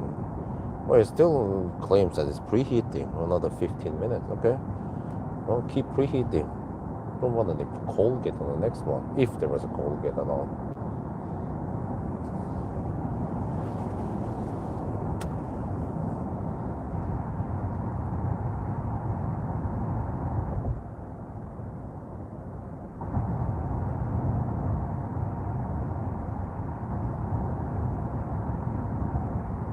Oh, 110. Okay, it wasn't too long.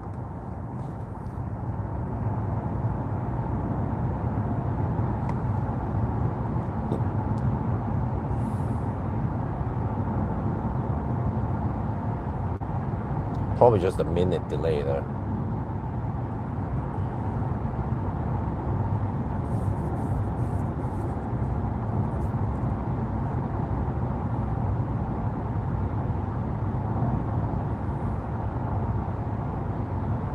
Okay, 10 kilometers left. Yeah, it seems like there's slow traffic on the other side also. We need to deduct on the way back.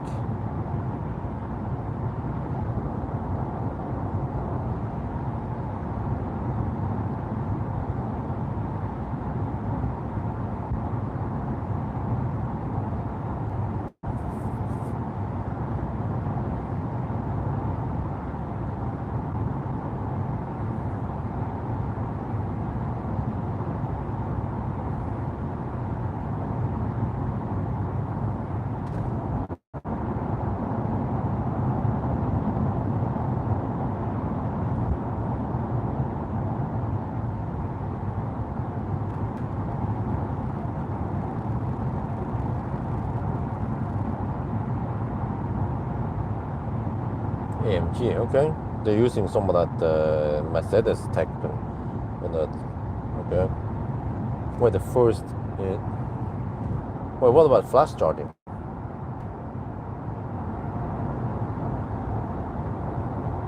The Chinese, they're already at 1 megawatt and 1.2 megawatt. Wait, let me see. I wanna fire up. No, wait. It's so clumsy. Wait. There, auto. Okay.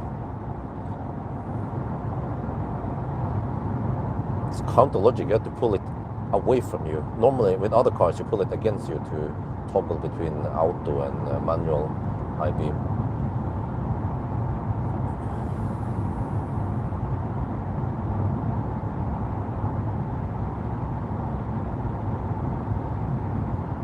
No, no, no, no, no. Oh, Lord.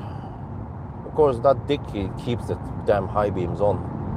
No, no, dude. Seriously, I need. I'm too late with the camera to record this shit. The adaptive headlights are a total face palm, man.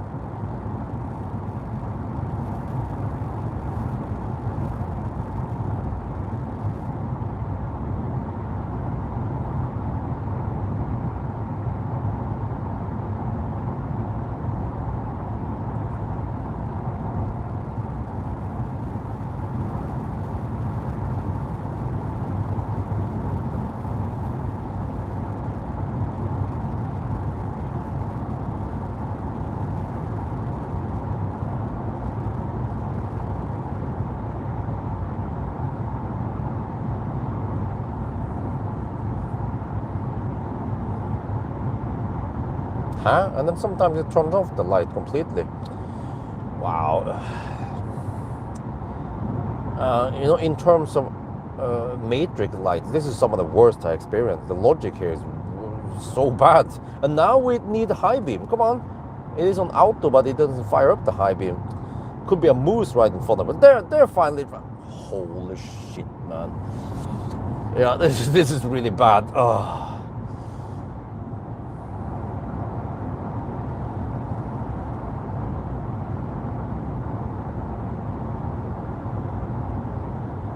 No, don't fire against the trucks in front. Oh, shit. Okay, let me turn off the thing. There. Go manual instead. Oh, it's way too cringe, man.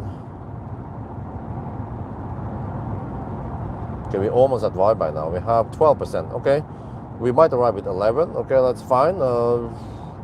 Let's see what happens. Try some tritium chargers. See if we get max speed. At least that's a different.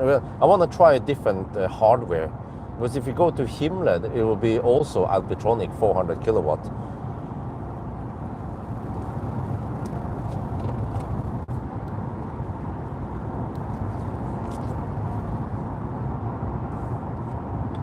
Yeah, we should get 310 or at least 300 plus.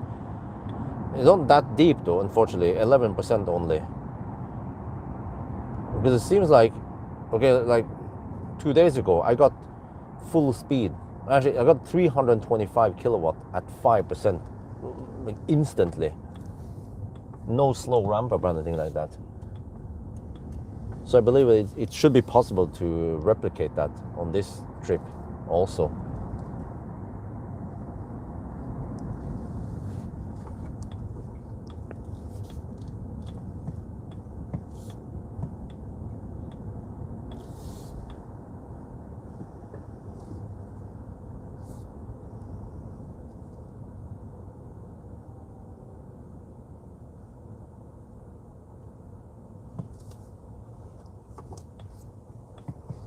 Okay, let me see. Charge port is on this side. Can I use that charger? Yeah, it should work, right? Let's try. Okay, this charger here. The charger is kaput. Anyway, I'll go a little bit back. There. Oh, wait, let me see. I forgot. No, what the plug. Some of these are. I need to check the app. Charger number 4. Some of these are limited to 270 kilowatts. Number 4 is 250 kilowatt only. All right, we have to choose the right charger. This is kind of clumsy. Oh, it's probably these chargers. Let's see. That's 3 and 1, 2, 3. 1, 2, 3. Okay, 3 is tricky. Let's try this charger. But we could try the other. Yeah, okay, let's try this. Charger number 3 is 350 kilowatt powered.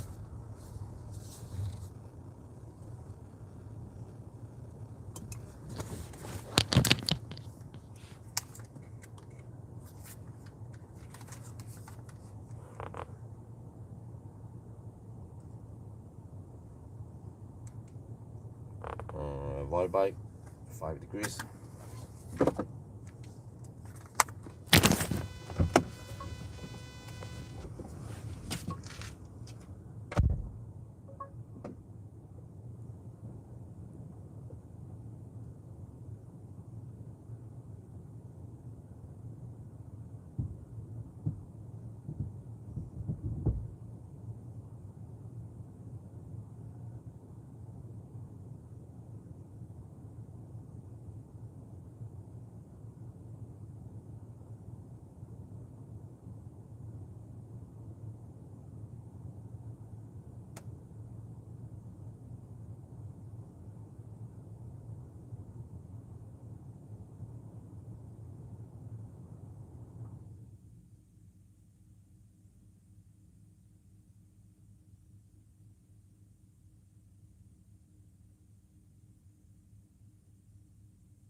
Okay, I'm not sure how to do this. Wait, it's still running HVAC. I want to turn it off.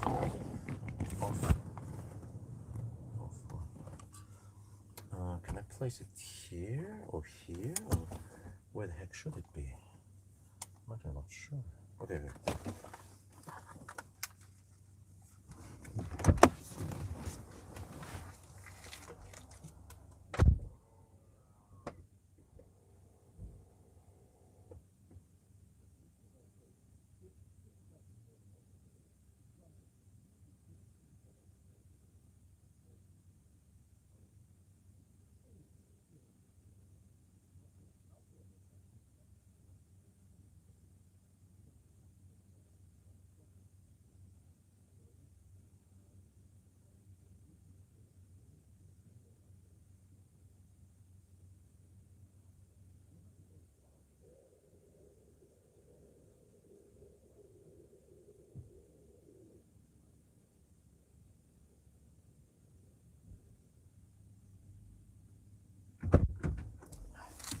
Okay, let's see. Not sure how I'm gonna do this, but it actually starts it starts slowing down already.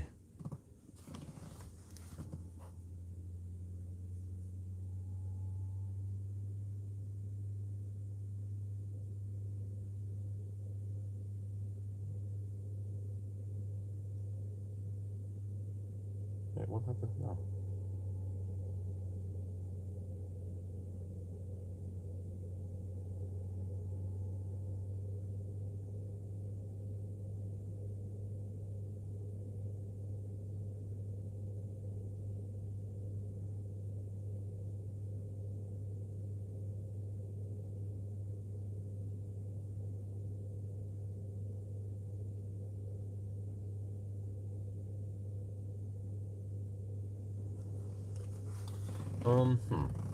I can't show you guys this unless I put it somewhere weird.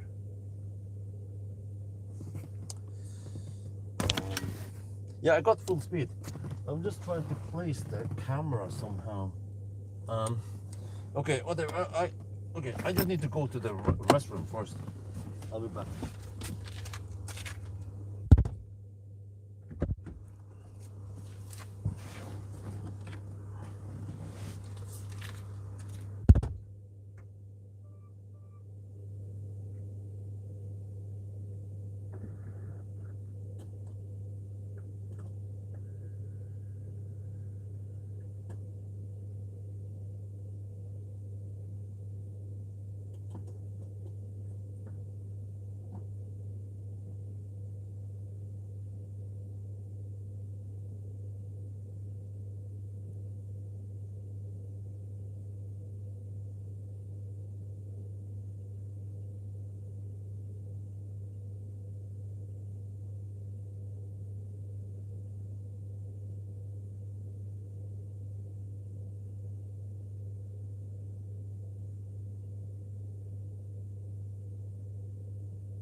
We're already at 37%.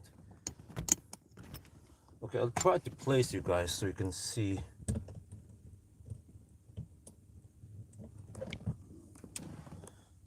Some charting screen, right? Let me see. There, I guess. Wait, kind of.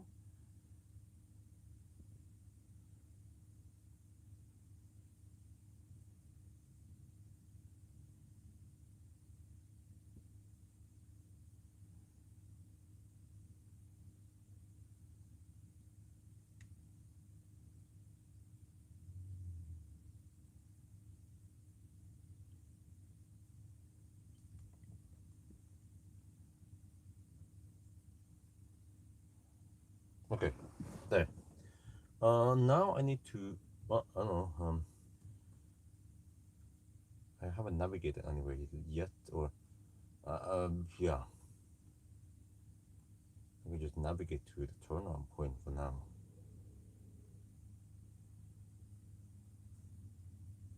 $290. This is way more normal speeds.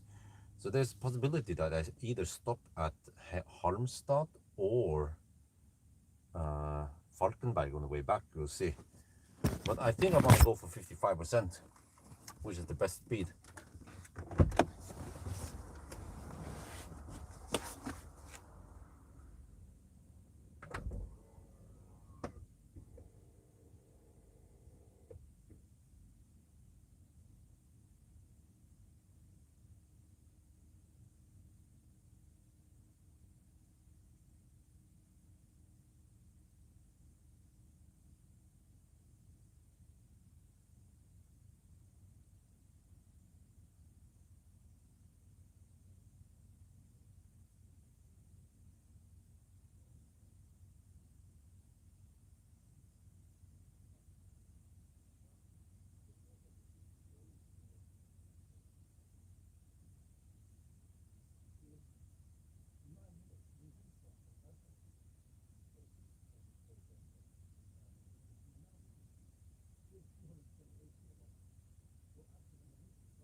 So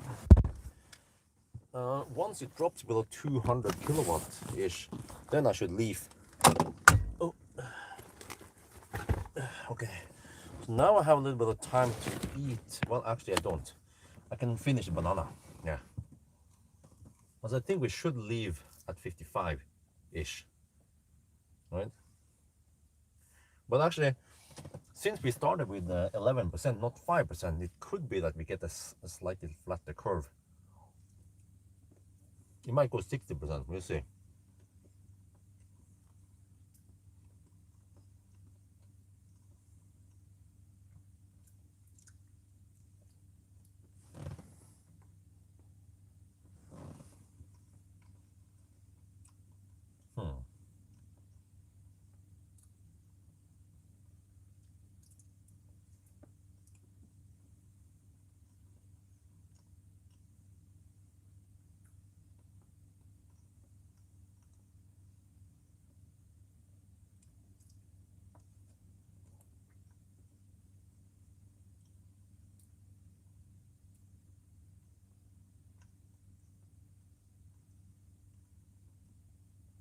Yeah, so now we get a somewhat significant drop at 55%, okay. I might want to stretch to 60. I wonder if the drop comes a bit slower now.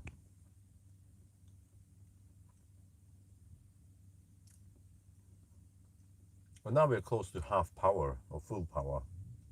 And then it's time to, but it's quite significant. We had very nice flat curve earlier. until now suddenly.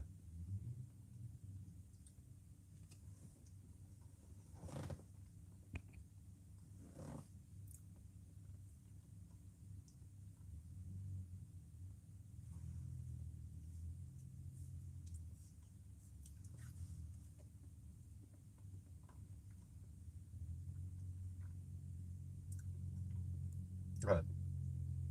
Let's pack and leave soon. Right one now. Just finish the banana. Oh.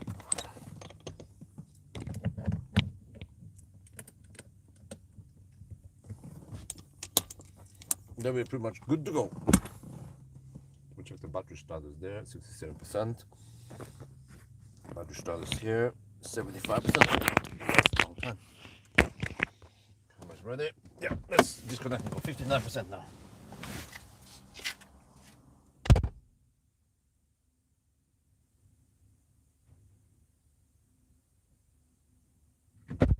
I can make one shot before I leave. Have time for that. Takes only 30 seconds. Ready? That's 60%. Okay.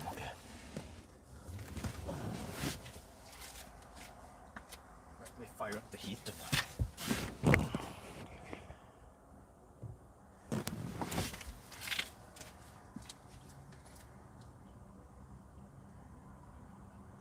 Well, actually went for 60%. There was a significant drop at 55%. So usually you will go around 5% extra past that drop, which is now. But you see, that was, yeah, from 11 to 61%, 30 minutes. Oh, that is quite snap.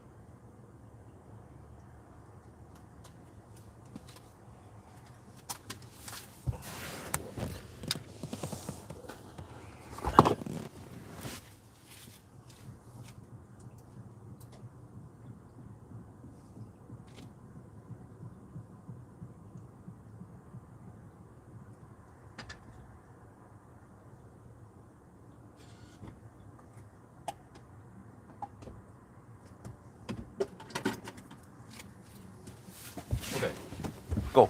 I have no idea where the next stop will be, but it could possibly be, oh shit, oh, the little cable is dangling there, okay. Could, but, card.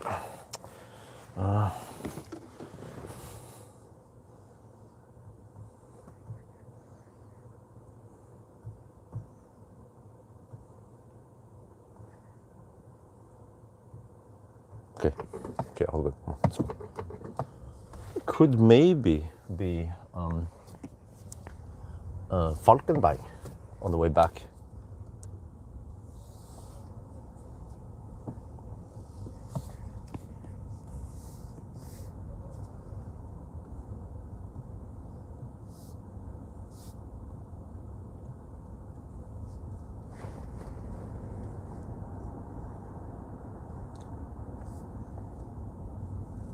That was 14-minute charging stop, from 11 to 61% in 14 minutes. But ideally, we need to go to around 5% to 55. I think that will be even faster average speed.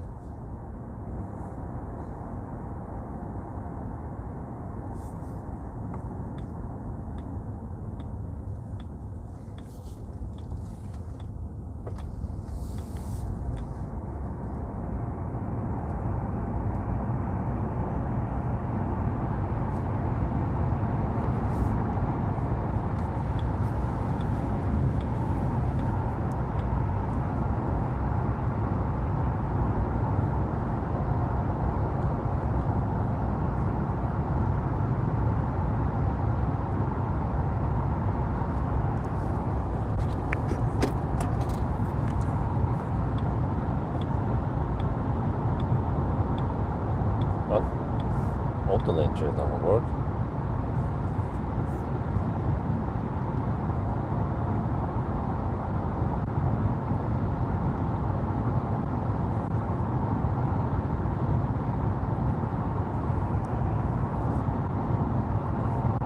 How much does it cost to recharge 200 kilowatt to, At 200, well, the speed doesn't matter. It's how many kilowatt hour. You pay by kilowatt hour, not kilowatt. It's so it was 3.4 sec per kilowatt hour. And then how much do you need to fill in? Probably need around almost 100 kilowatt hour if you want to go from 0% to 100%. So roughly 30 euros maybe. G9, it will be in June.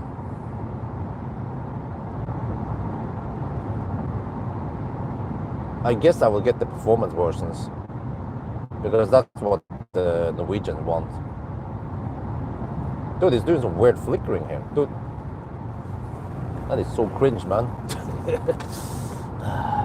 Well, we will see once we get to the concrete surface how quiet this car is, despite that it has 22-inch wheels.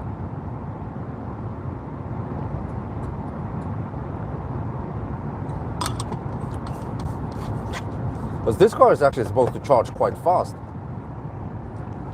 It charges faster than the CLA. CLA is 90 kilowatt hour. This is 92 kilowatt hour, so they're quite similar in size.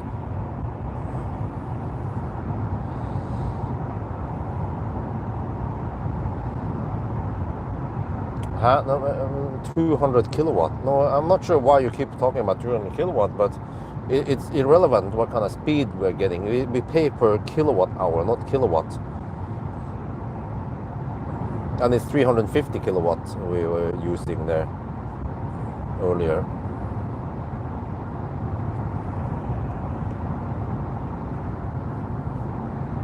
But around 30-35 euros for a full charge.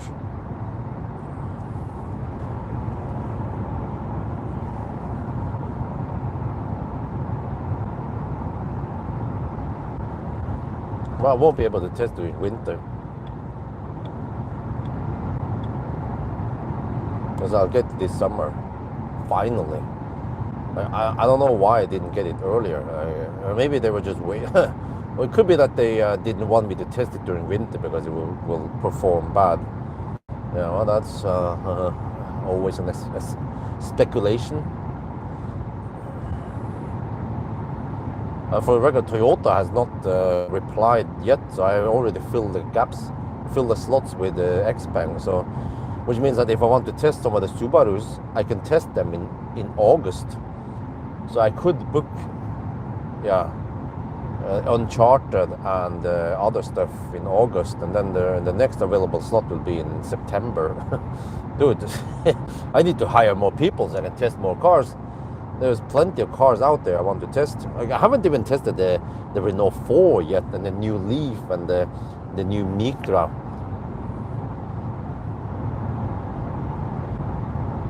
And a bunch of vans I would love to test, but I don't have the time to test them.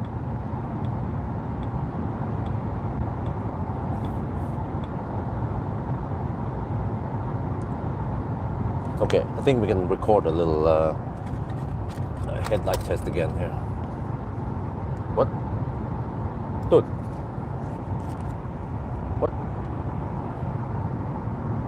Okay, we just passed Varberg, and since since last clip, I've been flashed at by trucks. I've been flashing other people. There have been some cringy moments where the car kept the high beam and the auxiliary beam on against oncoming traffic and behind other cars. It tends to flicker a bit on and off, like actually the Neo EL6 was doing. Yeah, EL6 also has matrix lights or adaptive lights. So this car has done lots of weird, I would say, misbehavements or stuff that you shouldn't do with the headlights or high beam at night. So, I'll try to catch it on camera. I have it on live stream, but it's kind of low quality. But we'll see now. Okay, now we have cars in front. Normally it will not fire up anything then, yeah.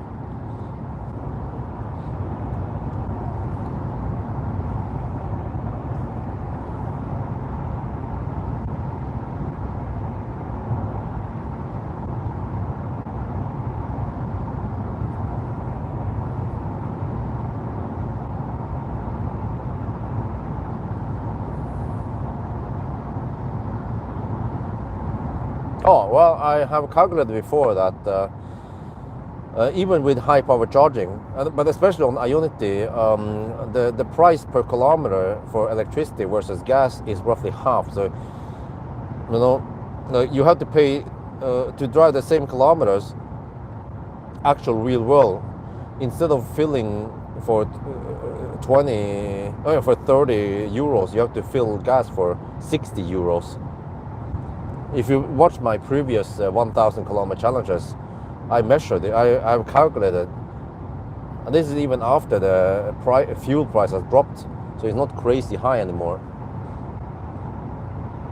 So, yeah,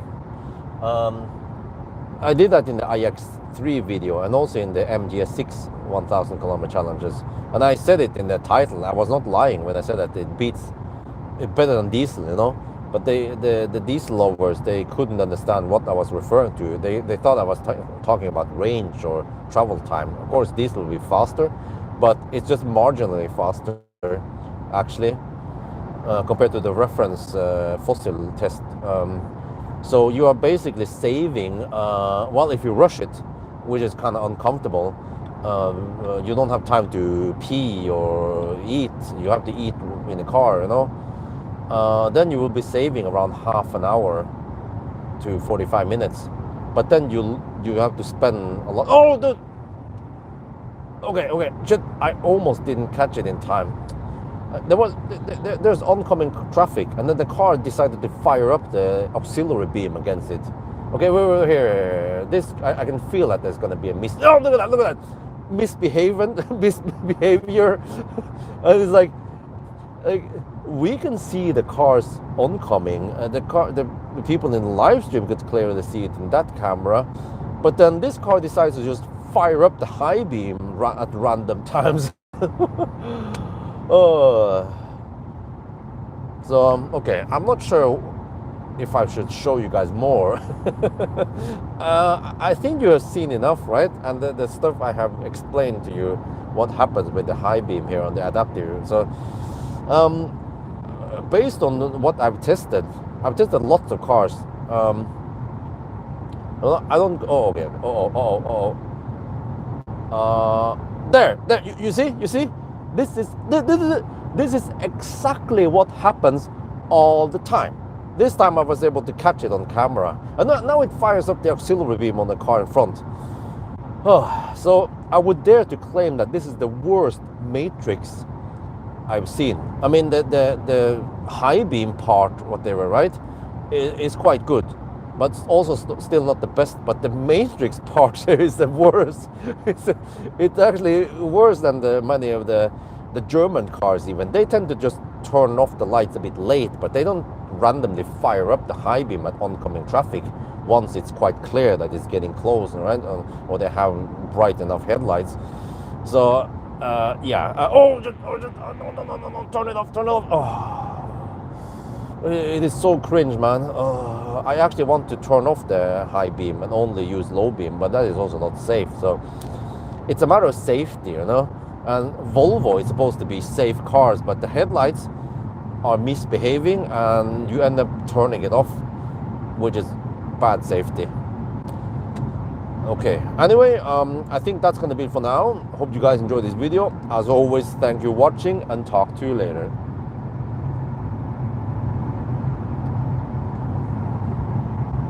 Alright, we have arrived at the concrete surface around Falkenberg, and you hear there is some increased noise here because this is quite rough surface, right? And with actually most other cars it will be very noisy, but here this is actually pretty good. Let me see, I'll get on the left lane here, which is smoother. Whoa, dude, this is simply amazing how quiet it is in this car. So when I did the actually I did a noise test, and this car came out as the best, or actually second best. Okay, second best. There was only one car that was better in noise. That was the Mercedes EQS Maybach. Yes, a freaking Maybach that cost 3 times more. It cost 3 million. What the heck is going on with the oncoming traffic here? The heck? I bet that is a Volvo. But okay, back to the Maybach was quieter, but other than that, the second best, or actually the third best now, the one car below this Volvo is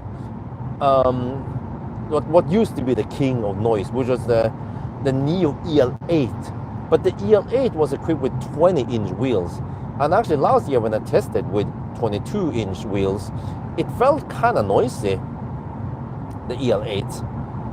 But here we have 22-inch wheels, 255 40 22 front and 285 35 22 in the rear. So I think 35 profile should be considered low profile. So we have freaking fat low profile tires, and it is still actually very quiet in here. So wow. Big applause to Volvo for making such a nice and quiet car. And also, not sure if you can see it on the camera, but actually some cars that has a bit rough suspension, you will see the shake in the camera, especially if you zoom in. I'm going to try now. Usually when you zoom in, you magnify the, you can see here. Here it is really smooth. The dual chamber suspension can smoothen out all the bumps. And this is really awesome. You know, it's not a racer, it's not a sports car. It's more like a really comfy, spacious family car, luxury family car.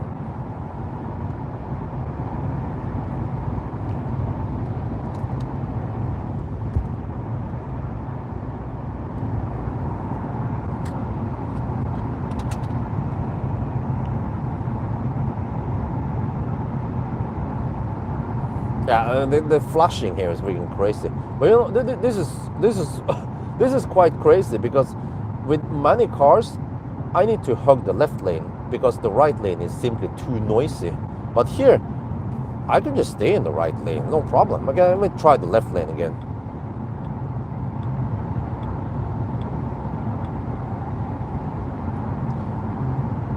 Well, there's a slight difference, but not that much. It's crazy, man. Oh, dude, I'm gonna get flashed out again. Dude, there is almost no difference between the left and the right lane. And in noisy cars, you will hear a huge difference. And the crazy part is that we have 22-inch, 35 profile tires here. You know, it's supposed to be really noisy here with 22-inch. But no, not in this car. No, freaking no! Just fired the freaking auxiliary beam again on the oncoming traffic. Oh my lord. Okay, let me just shoot some B-rolls then.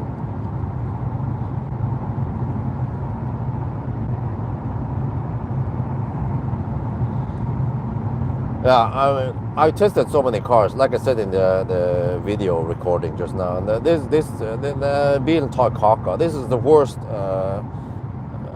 matrix light I've seen, or maybe, yeah, I don't remember exactly how the EL6 was. The EL6 was also quite bad.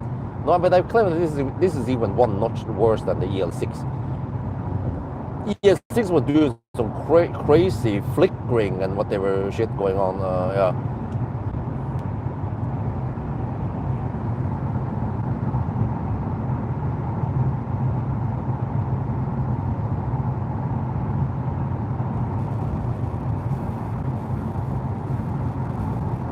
Okay, what's the consumption now after driving for a little bit? Well, 320 watt-hour per kilometer. That's not too crazy.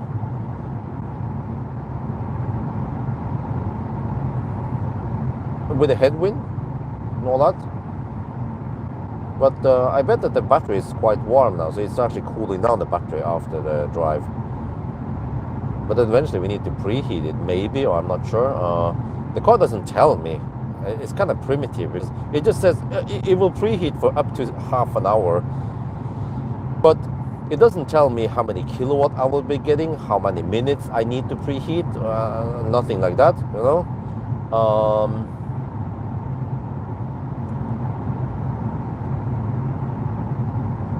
But okay, I see now navigation. At the turnaround point, I will have 29% left. Huh, there is a possibility I could go back to Varberg even. We'll see. Try. I kind of like that idea. Go deep in Varberg, or Falkenberg is also fine, no problem. And then from Falkenberg, I could possibly jump over to Spekkerød maybe, and then okay, whatever. So I mean that extra charging stop. For people who want to count charging stop, we should have gotten away with one charging stop, possibly at, you know, if the charging site at, or I don't know, something wrong with the Circle K chargers over at Kungsbacka, if they were delivering max speed, then we would get full power more or less at 3% when we arrived, and then we will charge enough so we can maybe go to the turnaround point and then end up at Halmstad. Or we could even stop at Snappar. They have no wait, shit. There's only 300 kilowatt charger there, or the truck charger, but the truck chargers are not open for regular cars anymore. In the beginning, it was.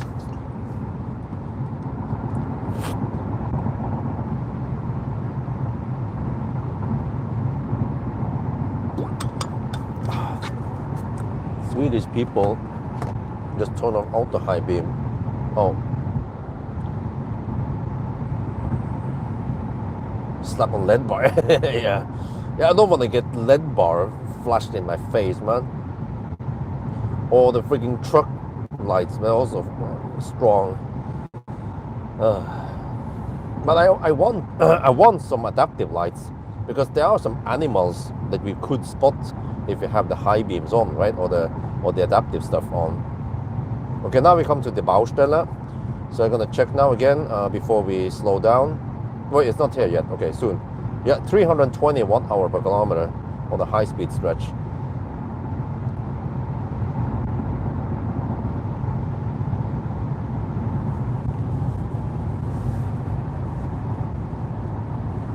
Auto high beam. Yeah, what kind of car do you have then? Doing some weird flickering now. See that? Well, okay. Look at that. Stop it. What? Did they not test this? Dude, like, I don't know, man. I feel like they had developed this shite in China, and then it works fine over there. It'll work on my computer. Yeah, you know. So, and then there's okay, good. Just apply it. Just use that same software in Europe or whatever. You know? But like it takes one engineer from Volvo to drive this route like I do, right? And they will find all this bad behavior, and they could fix this. They could go back, feedback it to the engineers, and they look at the image. They just record a bunch of data, right? Look at the camera stuff and the sensor data, and then they tune it so it becomes better. Why didn't they do that? I don't know, man. I have no idea why why car manufacturers are pushing out beta software on production cars that are delivered to customers. But it still happens in 2026. Maybe I should make another video where I, you know what? I should show some of these clips. Because in the past, I made like what do we call again? Just a podcast. I need to show some of these stuff. Bad. Look at this. Not only with the headlights, but like in the software and glitches here and there. And I suggest, yeah, they can hire me by the hour. 100 euro per hour, is that fair price? No, I don't know, wait, that's actually way too low, because I don't know, maybe 150 euros per hour. Some places, I think Tesla charges 1250 NOK per hour for freaking mechanics. I mean, okay, they have some experience maybe repairing shit, but okay. So yeah, I just need to test drive a car. It could be camouflage or some shit, who knows, on a test track, but ideally a camouflage car in real world traffic, like here.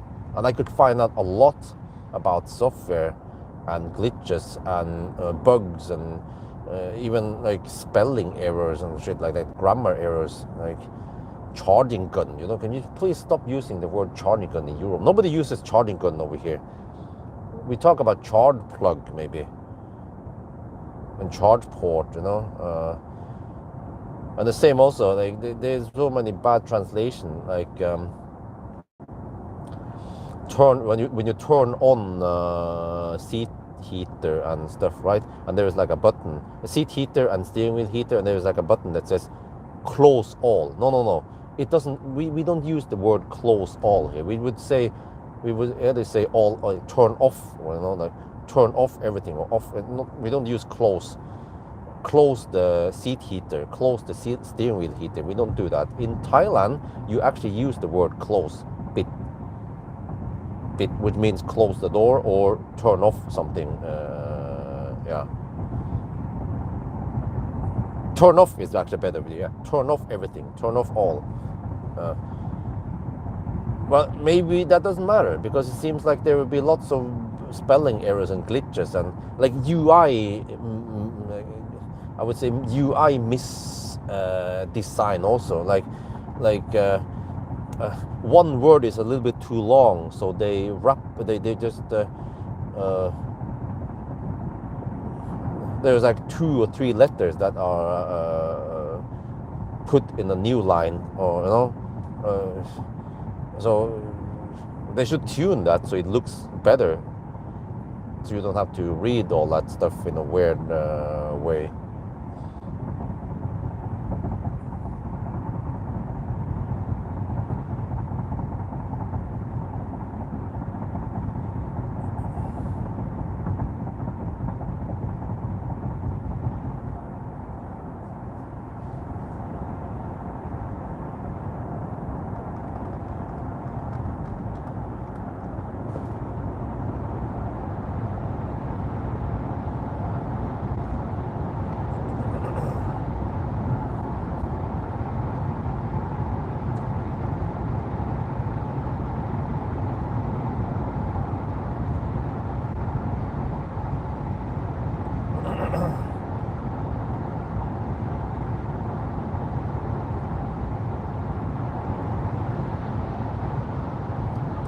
Well, that seems to be is that a Polestar 4 or 3?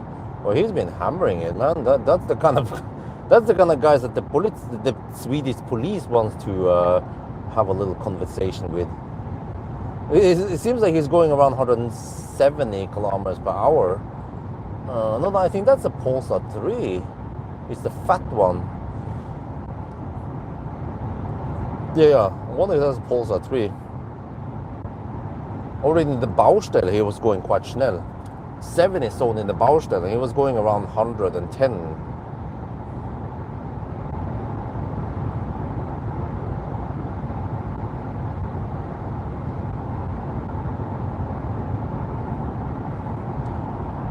Okay, so we have now a total of 15-minute delays, various delays. And we started at 42, so it would mean that it's like 42, 52, 57. So 2 hours and 3 minutes before midnight then. So we're currently at 4 hours and 12 minutes. Yeah, so the whole Kungsbacka, that was a little disaster. I will avoid Kungsbacka on the way back, and actually in the future I might avoid Kungsbacka. Wait, but I did charge there. Which car was it again? I don't remember. I charged at Kungsbacka on the new chargers. But maybe it wasn't a very fast charging car, or was it? Yeah. I can maybe look back in my archive and find out which car I charged. I don't remember actually, because I had tested so many cars lately.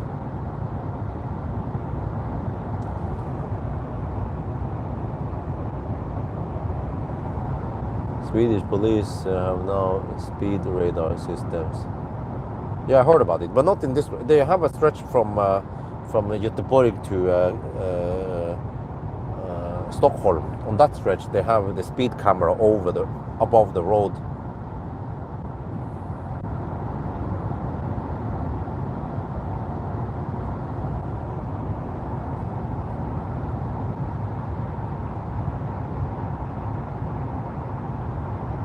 Oh, the blade battery? I don't know if they had it in the Model Y, the poor man's Model Y.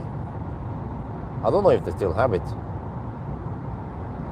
But actually the blade battery is kind of shite when it comes to cooling. So even Tesla couldn't master it. It was rapid gating also in the Tesla.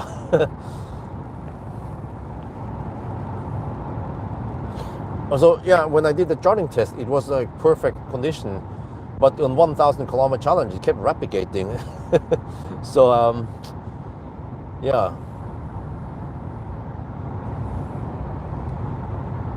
Depends where you travel. If you travel through Norway, it will be fine. By the time you discharge the whole battery, then it shouldn't rapid gate again.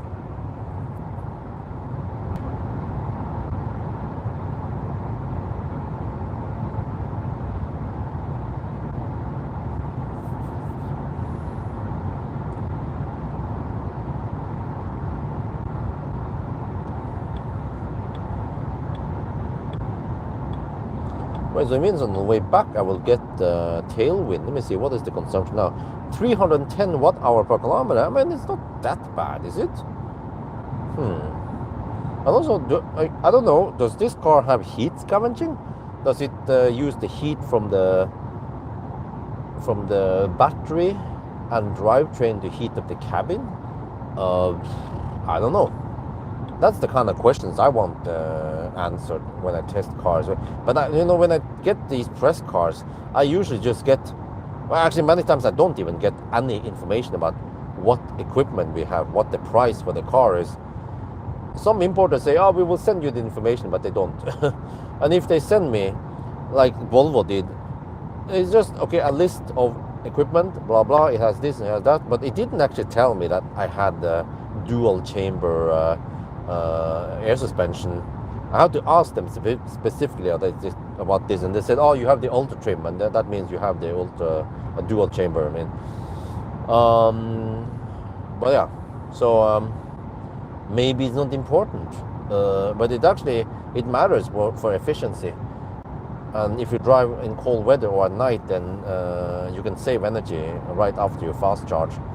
Because actually, when we talk about VLTP numbers and so on, they don't do a full cycle like I do, right? Like a real world cycle. They just charge in a lab, they drive in a lab, kind of, and then you get some efficiency numbers. But in real world, you drive a bit and then you charge a bit. It could be cold outside, it could be hot outside, there could be rapid gate going or cold gate, or who knows, right? And some cars like Tesla that has heat scavenging or octavalve and many different modes will actually perform better than other cars on paper.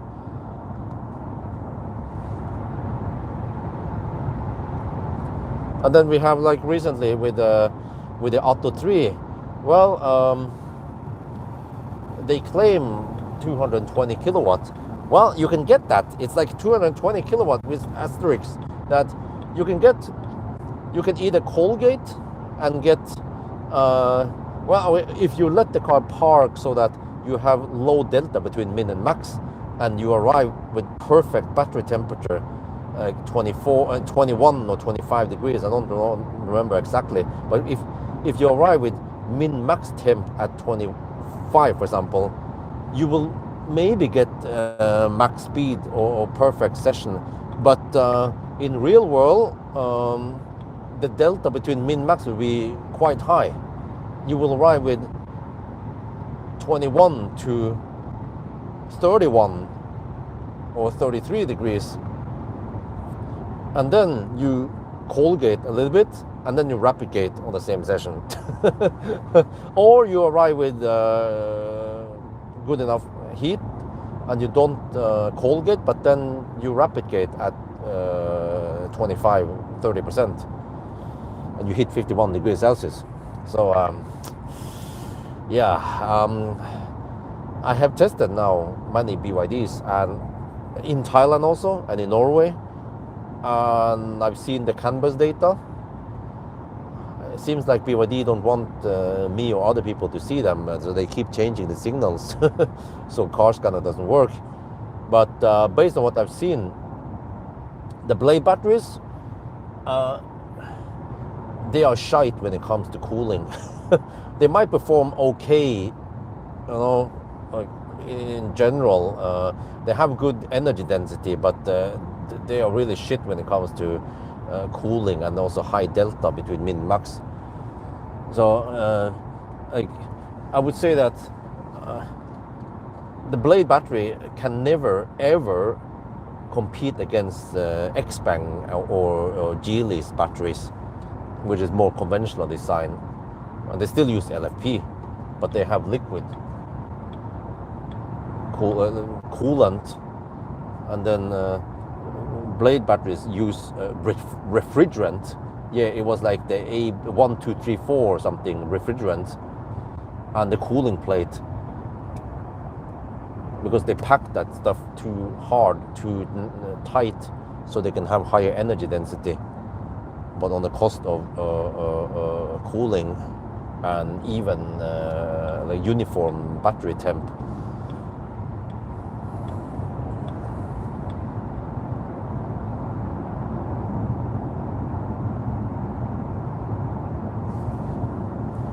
So I what they're gonna rebuild. Oh, okay. I usually don't go that way. Yeah, that place. What is it called again? Ulrikehavn. I wonder if that's where some of the cameras are. Some select markets will get Model 3 with LFP made. Sunwo. Okay. Well, did you guys hear about this? It's been okay. Morrow battery factory in Norway near Arendal is bankrupt. I made a video a couple of years ago about it. Yeah, they are bankrupt now, and I don't know why, but that stuff has been Facebook algorithm has been hammering, spamming me with lots of news about the Morrow battery going bankrupt, and then people bitching about lots of stuff about the politicians, about the prime minister or other stuff going on there. So they blame this and that for what happened, and the waste of taxpayers' money. So I don't know how much money was. Oh no! Don't stop that! How much taxpayers' money was wasted? We're talking about billions here. You know, some loan or whatever that was just lost in the bankruptcy. So well, that's a bummer. Why they couldn't pull it off? What happened? I'm guessing that they couldn't compete against the Chinese. The Chinese are sitting on some alien tech, and they probably can master the production better and cheaper, faster. Donut. Well, we'll see. I kind of feel like the Finnish people, they have something going on, based on Kempower and some other Finnish stuff I've seen in the past. But okay, I mean, I could be wrong about it. Maybe it was just a scam, the whole donut thing.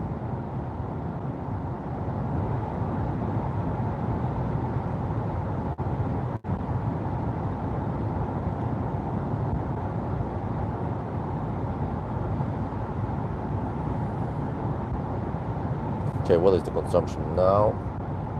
300 watt-hour per kilometer. Okay, there's been some slowdowns here and there. Well, have they come up with more stuff now? Or are they just kind of holding back on info? And I mean, I still wonder, why don't they just slap down that shit in the car? Because motorcycle is quite a small niche. So, dude, they could be making shit ton of money if they could just make a car battery. It's like, what are they waiting for? Christmas or some shit? Put it in the car battery. Because right now it seems like Geely and BYD, they are leading the battery tech race, and they actually have those batteries in cars. And even Xpeng has some pretty awesome. Okay, they don't operate on megawatt charging, but This is what I want to experience myself with the Xpeng G9. The G9 is possibly the fastest charging production car that you can actually buy and get delivered nowadays. But I don't know about in China, like the Pawel and whatever, the flash charging, if it's available yet for Chinese people, or how it is. Hey, dude. Okay. Auto lane change was misbehaving.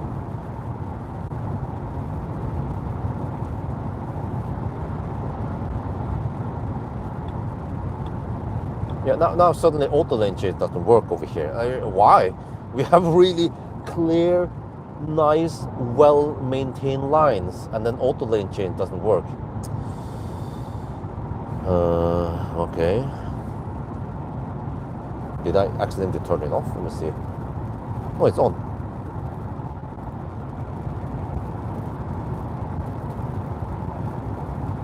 Oh, well, another. I bet the route planner and the car claimed that I can make it to Varberg. No, there was no way. I stopped 40 kilometers before Varberg with 2% left. So I could have reached Varberg maybe with minus 15% or minus 10%. So that was that way off. In the beginning, the car claimed Varberg with, no, don't do that, Varberg with 12% or whatever. And then it started adjusting it down. It was actually acting more like a Polestar. Not very good estimation. Way off. Nowhere as near as accurate as Tesla, for example.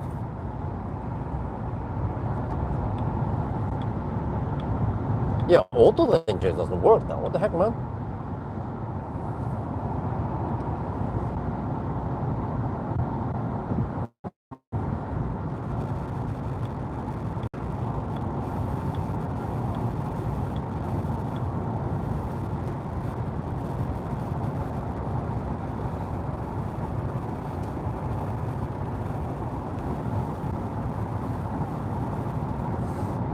X9, everything, all the Xpeng will come in June. Oh no, don't do that. Shit. You know, maybe I should just make a video, like a short video, 5-minute video, where I show upcoming cars to test. Yeah, how about that? I can show my calendar. I can hide some of the private stuff there in the calendar. And then I can mention which car it is. If I know if that's an all-wheel drive, or I can mention it when, and then, yeah. I think that would be useful. Just a quick update. Because it seems like many people are interested, and they keep bugging me. Like, when are you going to test this? When are you going to test that? And then, yeah. And I can also, in the same video, mention that other cars that you don't see in the list here, for example, the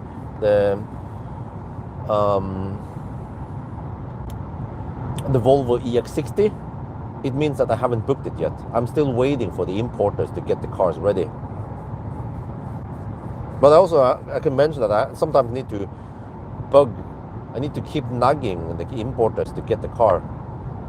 Well, it seems like I was more persistent this year. Last year, or the other years, I was more like, okay, I don't want to nag them too much, but it seems like you just need to nag them.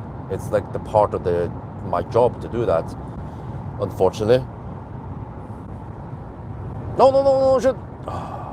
For helvete.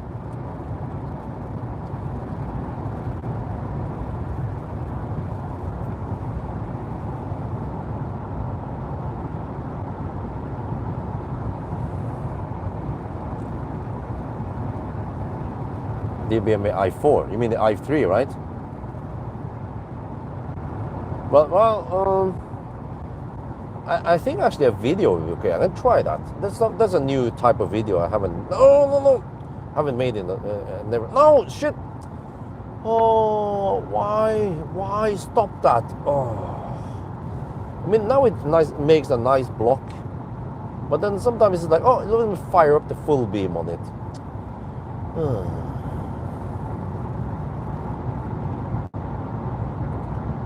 But it's not only just to show the upcoming. It's more like I can comment a little bit about the cars I will test. Maybe also about what kind of test I expect to do, or like, for example, upcoming. I have the the Mazda 6e again. And why do I retest it? Well, because it was kind of weird during winter. I just want to see how it performed during summer.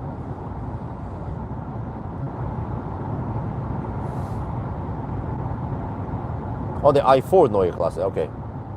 Well, that's kind of weird naming they have. Because the i3 has now been known as the ugly i3, the ugly duckling. And then suddenly they have a nicer, much nicer, but also way more expensive i3. So they should have called it something else.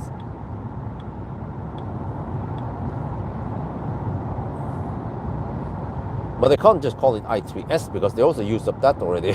Shit. But we come to the turnaround point soon, 29% now. Ooh. There is a possibility that I won't be able to make it to Varberg. Maybe I could stretch it over to Himle, but I think I'll just stop at Falkenberg. That would be good enough.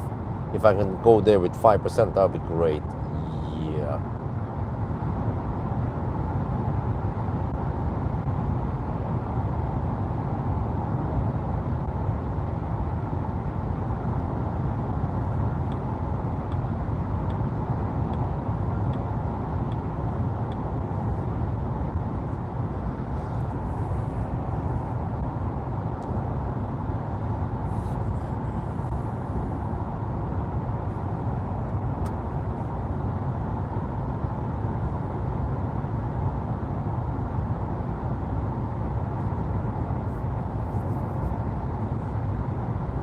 Wait, is that a truck by the road? Huh, it is.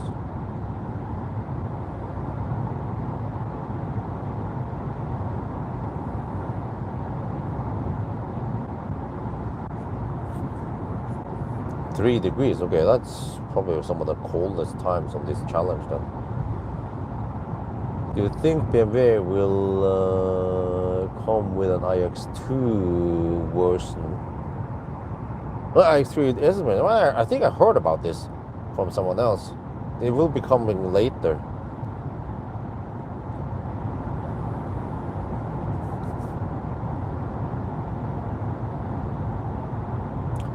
But the iX3 feels kind of stripped down in features. Like, yeah, many people, they want air suspension,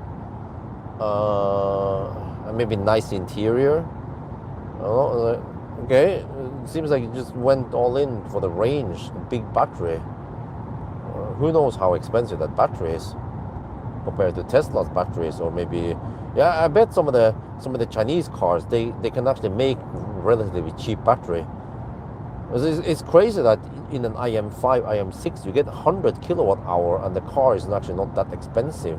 And also, even the BYD Atto 3, the new one, 76 kilowatt hour. Okay, blade battery, yeah, but all the goodies, all-wheel drive and stuff. You know, that means 2 motors and stuff.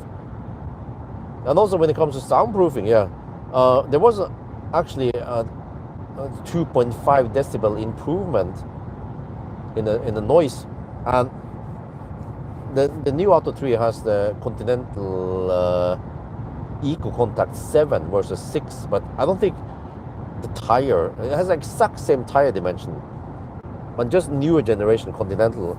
I don't think that could make it 2.5 decibel better, maybe a half decibel better. So I suspect that, I believe that BYD also improved the soundproofing in the new Atto 3. So the new Atto 3 is actually really good, and a big improvement over the old.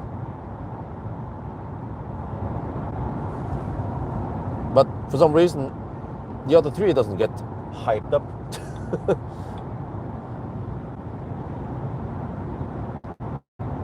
Wait, where's the exit? Oh, it's here. Shit. Okay.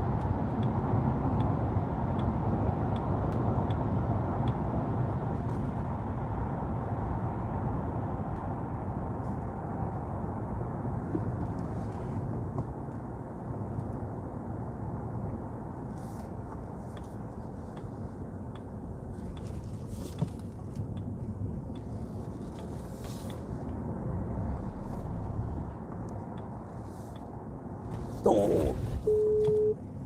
Personen du ringer er opptatt I en telefon. No, what the heck is this? Hey, wait. No, dude, I didn't mean to call. Oh shit, it's the cable. The cable keeps randomly pressing. Oh my, okay. I need, if the guy's wondering why the heck I tried to call him at the middle of the night.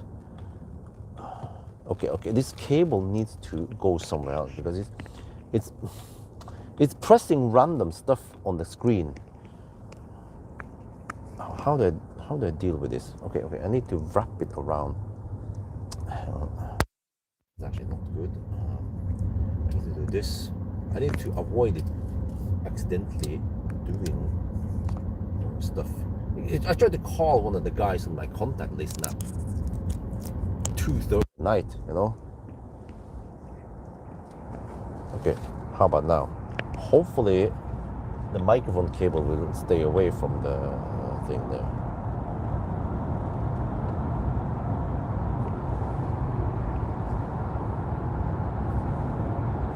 Okay, let's see.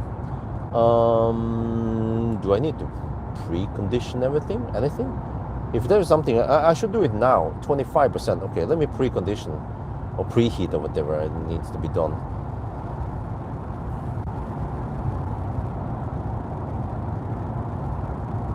%. It might stop preheating at 10%.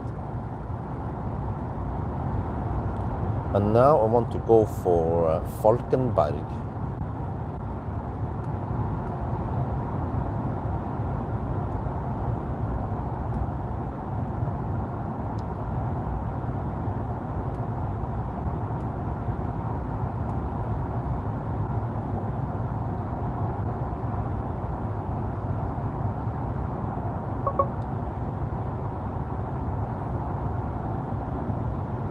What, is that not Falkenberg? What the heck?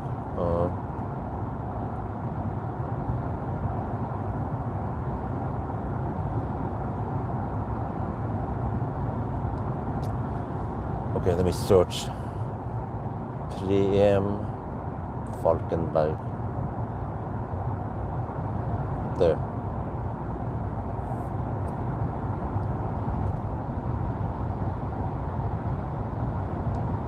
%5 at arrival. Wait. No, don't find charging stuff for me.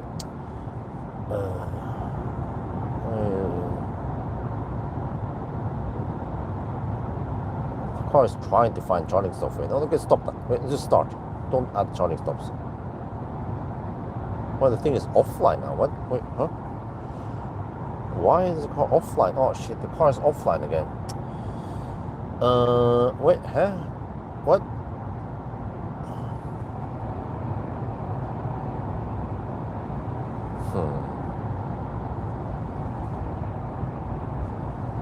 Okay, whatever. We'll just go for it. I need to manually calculate some stuff once we get close to Halmstad. Well, I have 24% now, but it's probably non-linear. I have to calculate it a bit different.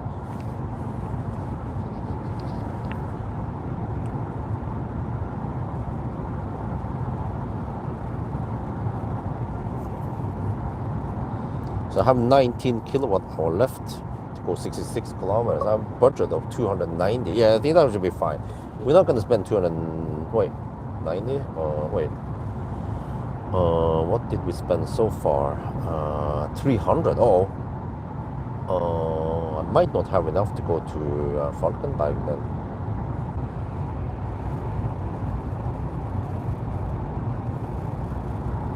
Well, it seems like the car is offline now suddenly. Really? Wait, can I do this?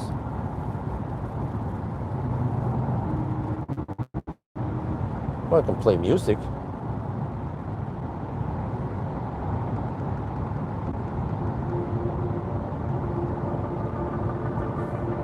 Or maybe this is still in the buffer.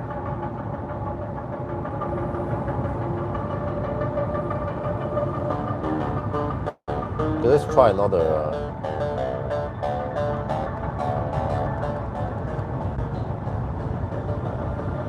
Spotify seems to be bugged now. Right, so from time to time you lose internet then. This shouldn't happen in a premium electro auto that costs 1 million NOK.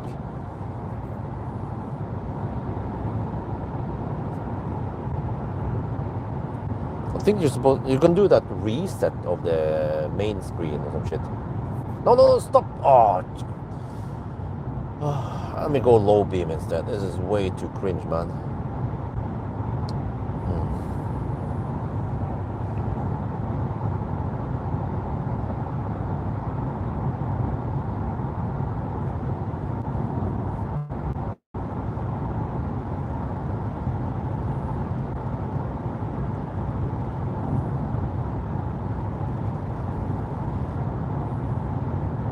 Because I kind of need to commit.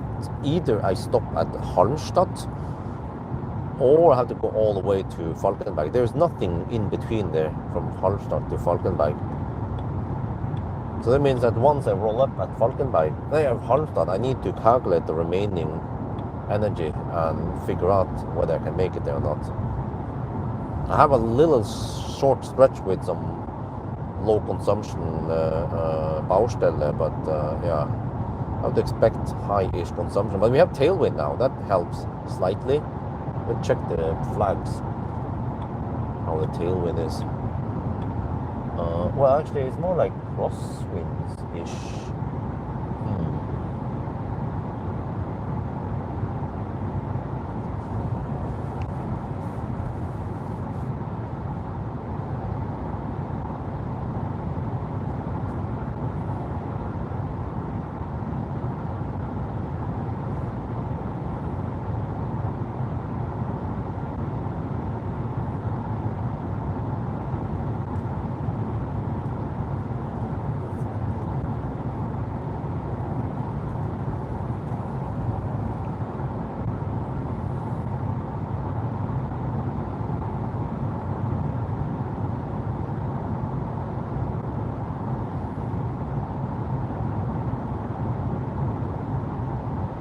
This was actually strange because the Atto 3 I tested recently also was offline. So I had to use the internet on my phone so it will work with Google Maps.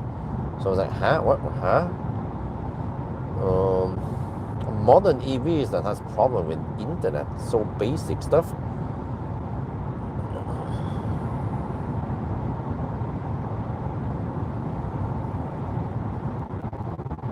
But I don't want to reset it now when we are driving because it could mess up the trip meter. But yeah, now I have no live data and thing. Or I mean, it doesn't have any live data on Google, but maybe that's not needed. The car is just 5% now at arrival. Wait, what? Really? Down to 20%.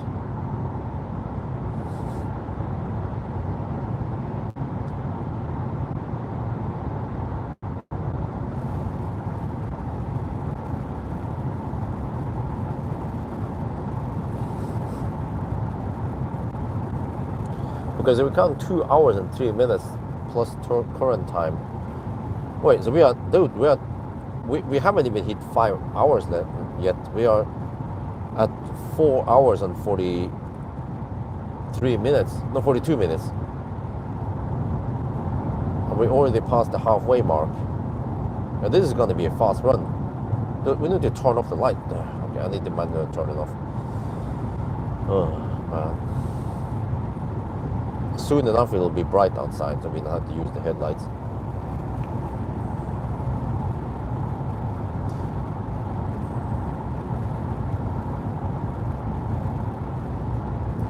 Well, this car, I don't know. I click on the I click on the 3G whatever on the top right, but it doesn't show up.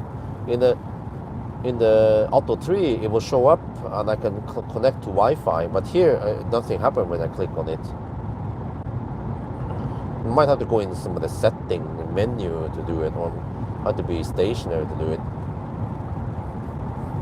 But maybe once I go to the charging stop, I can try to reset. Usually you press and hold the volume button for 30 seconds to reset the main screen. And that will usually fix the connectivity problem. But I mean, it's still strange that a modern high-end car has internet problems. And actually, but I remember it, even the Polestar 2 many years ago used to have 4G problems. So it seems to be a Polestar Volvo issue.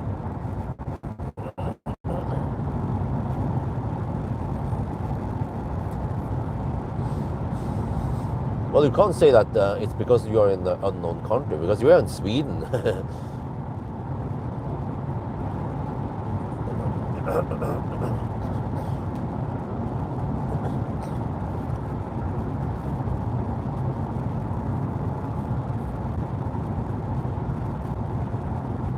No, don't fire up the high beam.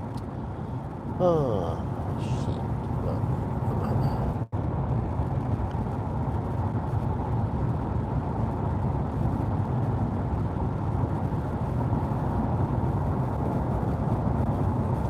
Well, maybe the 4G subscription ended.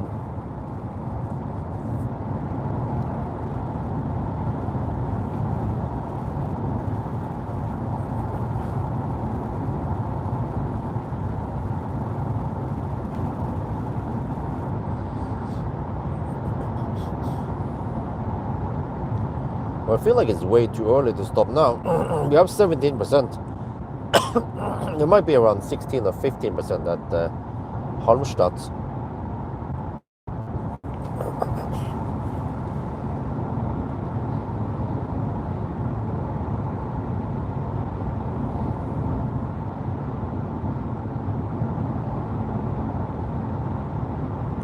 But in order to go the remaining 47 kilometers, yeah, we have around 300 watt-hour per kilometer budget.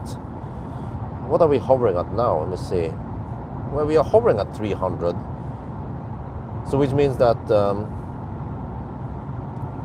we have the slowdown section here and then also some Baustelle. So that could be enough, and we might arrive with 2% or 1% at Falkenberg. Well, let's go for it. YOLO it and go for Falkenberg, right?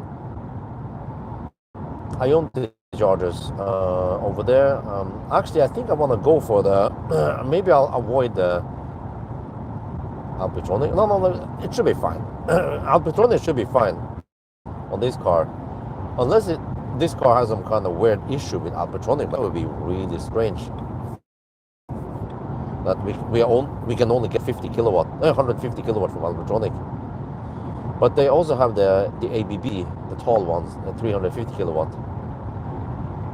But Alpitronics are so common, so I just want to try to see over there if it works or not. Should work, full speed, right?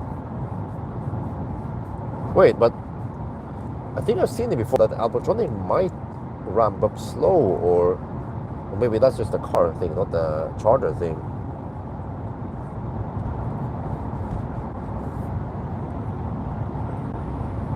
Maybe I'll try the ABB chargers. No. Shit, man.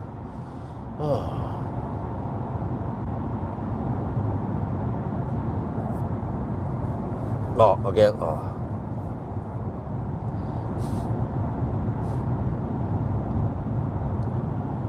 Oh, okay. Well, it's doing some calculation. Now it claims 4% at arrival, even though there's no internet. So it's using the map that it has already stored here. Yeah, it must have the map stored locally. So it's just that it's missing some live data. What's going on for the estimation.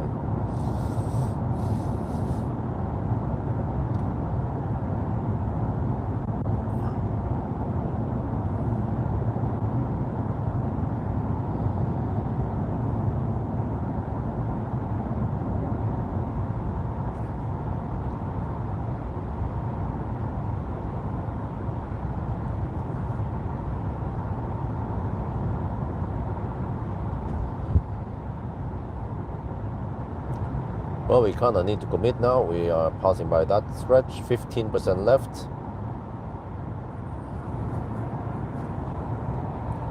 Either way, I can always go a bit slower. 525 kilometers with 1.1% underreporting. 260 watt-hour per kilometer so far.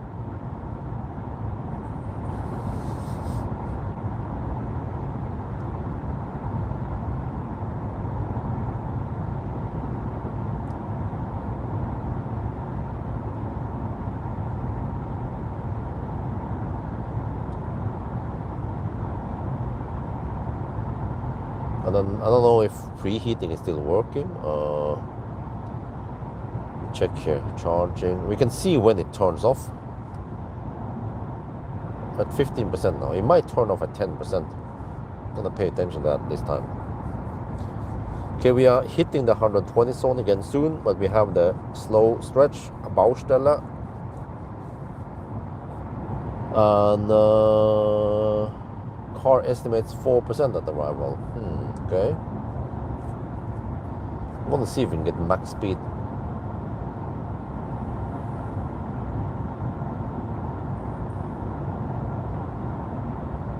Yeah, okay, maybe I'll go for the... Wait. Yeah, I might want to go for the ABB charger at Falkenberg.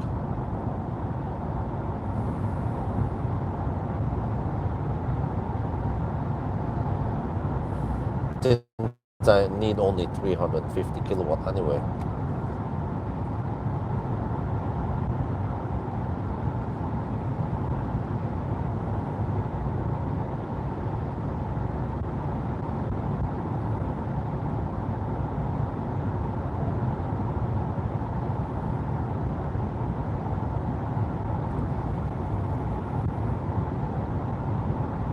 No, what the heck happened there? Navigation changed something and then no. 3M. Okay, we're gonna go there.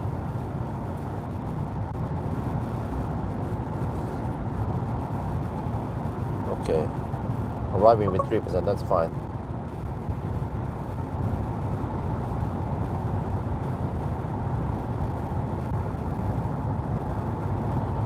We have 13% now. 36 kilometers on GOM and 36 kilometers to go. 35 kilometers to go, okay.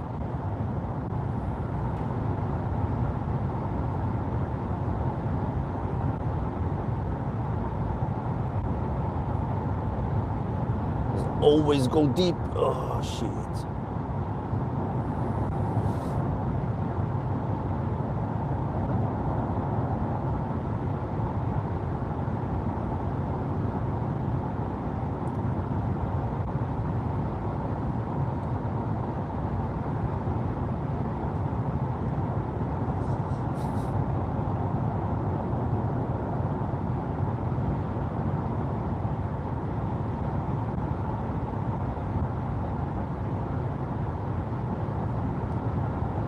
No, you have to just stop it now, right there. I have to go manual low beam now.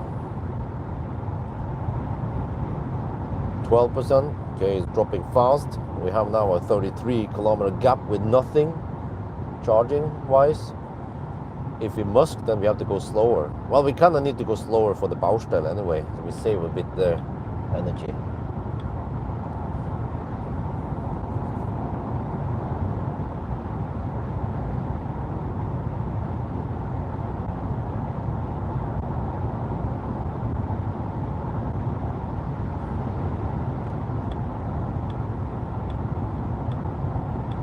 Would be great if we can get 325 kilowatt flat from 0 to 10%.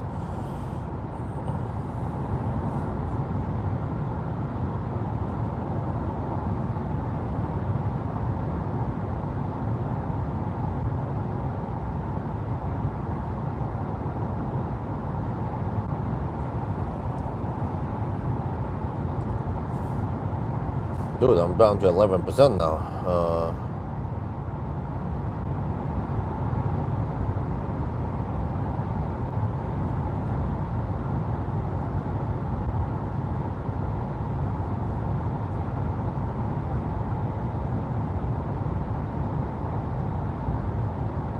Man, these damn Volvos, they have bad adaptive lights. Keep running into them in Sweden. Okay, here comes the Baustelle soon. Where is it? Here or is it? Wait, not quite yet.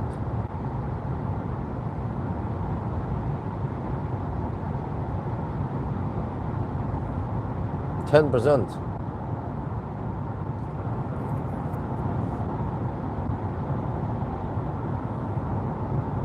Now the car says 1% on arrival. Oh. But maybe it hasn't updated against the Baustelle yet.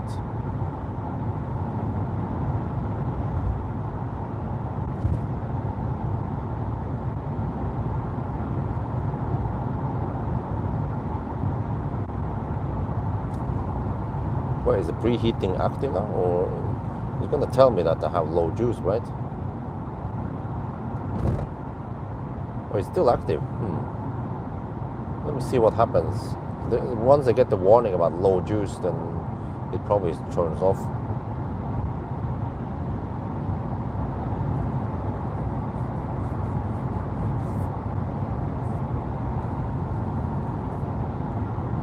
There, 9%. It's still active.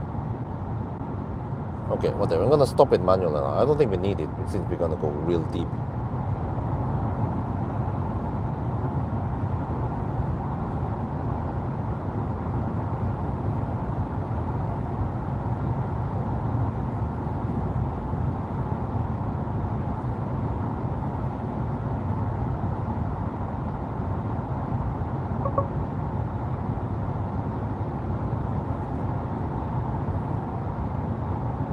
And now it says 2% of the arrival again. Okay. Let's see.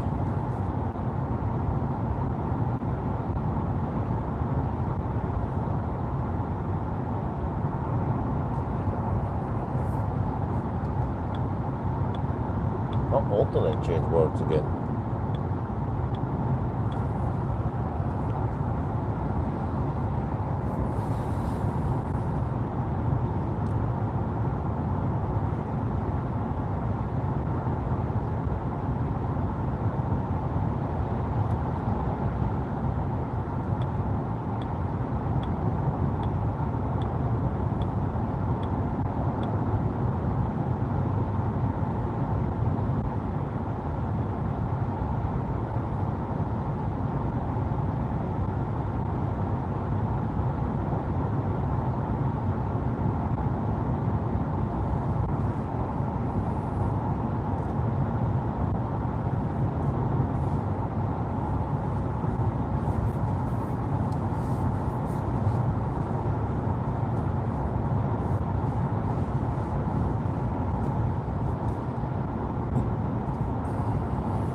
%8 left.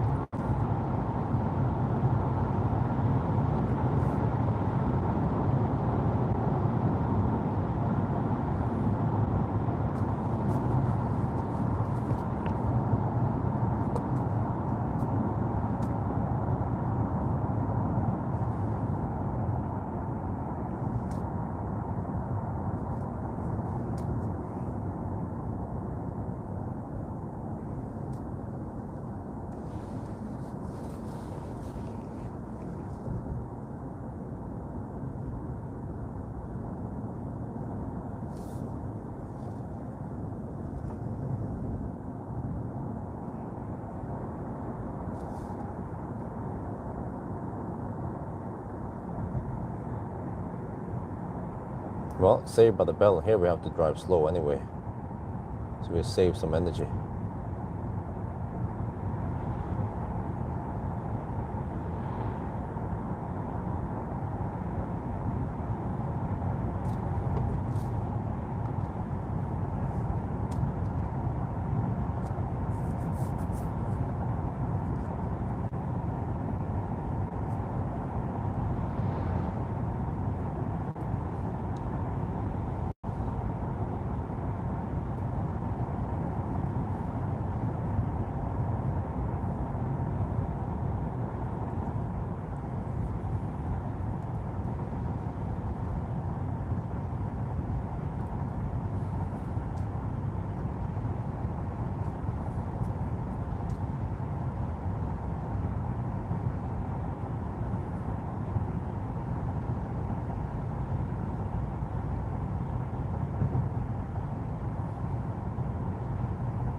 Yeah, so I need to show for the rest of the challenge that we will not get 150 kilowatt anymore. This is a weird glitch, possibly in the charging site at Kongsbakka. So that means that on the next session here, we should get like boom, 325 kilowatt again, and a little bit longer this time since we arrived with so low juice.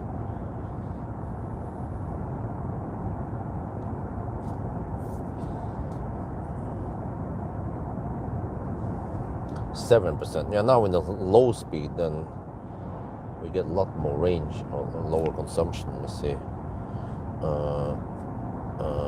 Okay, still 300 watt-hour per kilometer on this leg.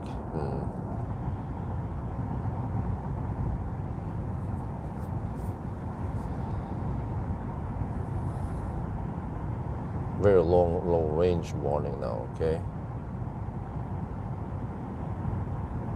7%.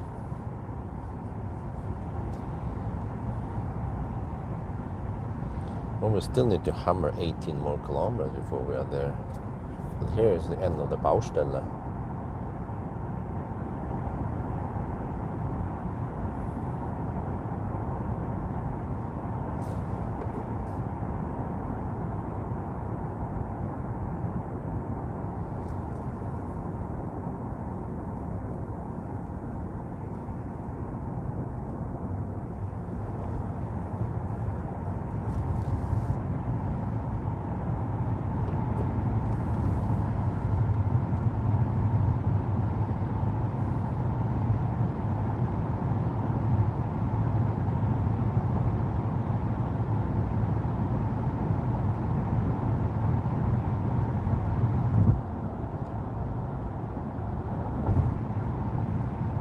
Is that another Volvo? Yes, another damn Volvo.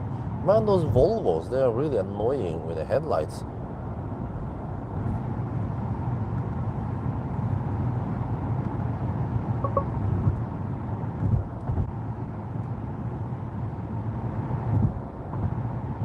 %7 left. You're gonna go for it, man. Falkenberg, come on. 6% left.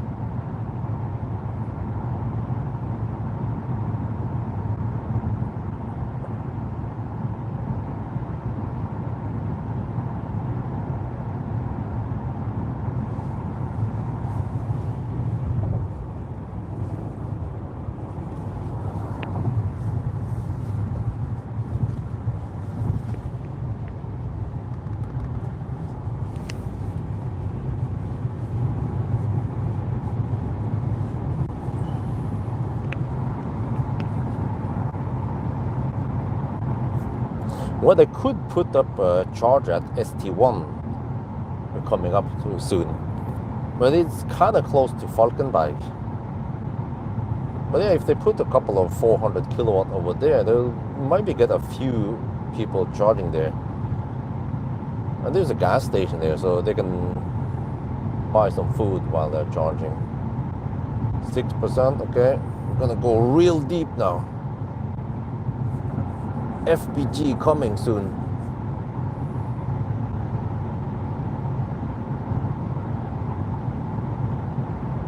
I'll get the turtle mode and eventually I have to drive manual because auto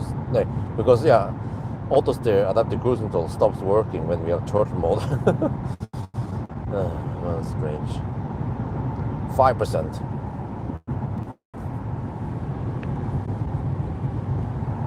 Not always go deep. Real men go deep. I had the Kongsbakka, which was kind of weird, the charging over there, and then Varberg. No, shit. And now we're going for Falkenberg.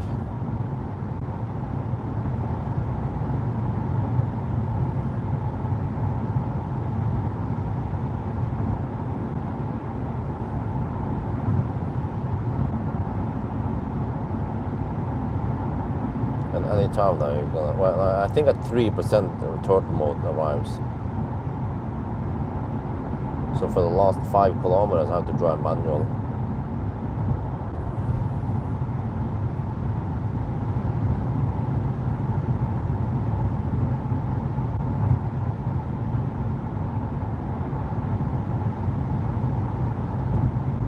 4%.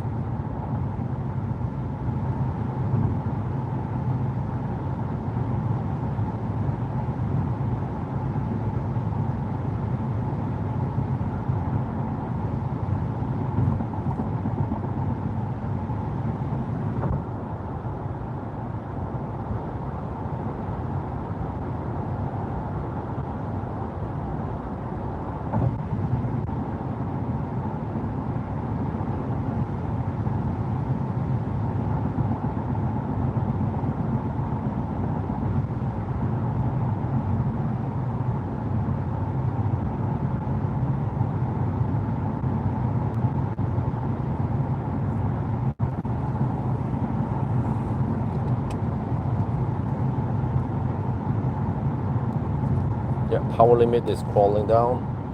Around 60-70% power left. We're almost there. 7 kilometers left, so we can make it, barely make it there with possibly 1%. Yeah, now the car says 1% at arrival. Yeah, always go deep. We'll see what kind of speed we get at 1%. Shit. 3%. Turtle mode is there.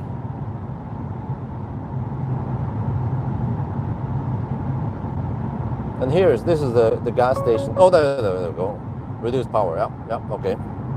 Now we are on manual. But yeah, here is where the ST1 station is. Oh no, stop that. So they could put up some chargers here. They could get a few customers.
%. Uh-oh, I have some power limit now. Oh shit. Around 30% power left.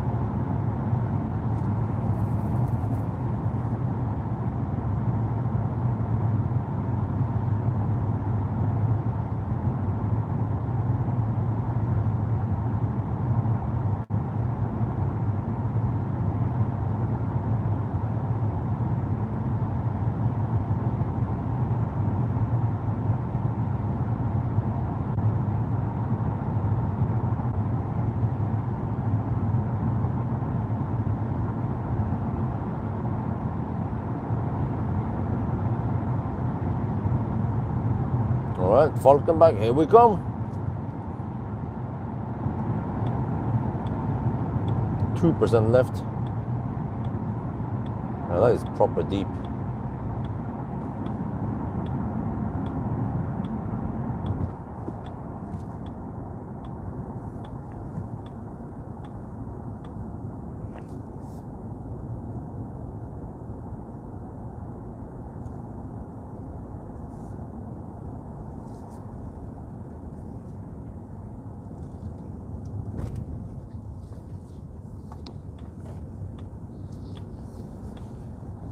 Okay, and then we take the shortcut over to Ionity, which is here, and then what is that, a bunny? The bunny. Wait, I'm fixing something. I saw the bunny. There's a bunny. The bunny. Wait, what is this? Okay, let's put the mic away. Don't want to run up with the bunny.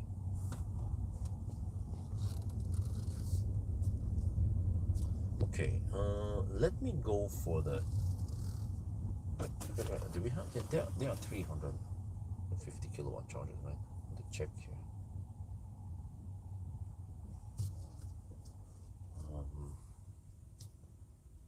Or maybe just go for the Alpatronics because they should work. Yeah, they shouldn't misbehave, right? Okay, these are quite common anyway. We need to test them whether they work properly.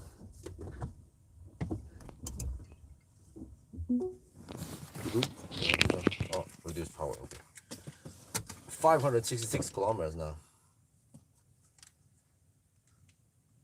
Falcon bag, 4 degrees.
Okay, put you. Wait, what happened to their car? Did it die? Infotainment was gone for a bit. Okay, there we go. We're charging now. I'm trying to put you guys there-ish. Zoom in a bit so you can see stuff. There, okay. Now look at that, look at that, look at that. Oh, sorry. There, okay.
Okay, can you guys see that stuff? Or focus there.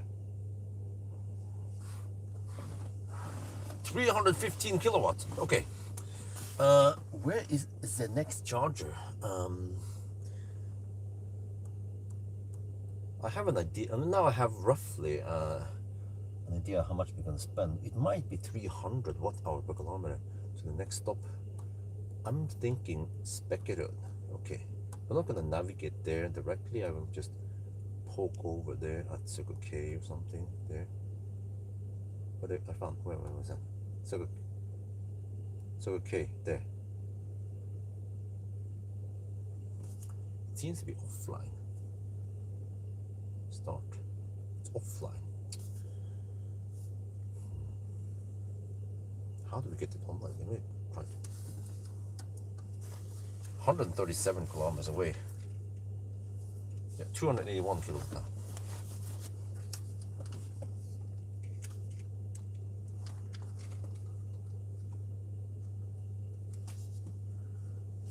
Wait, what the heck?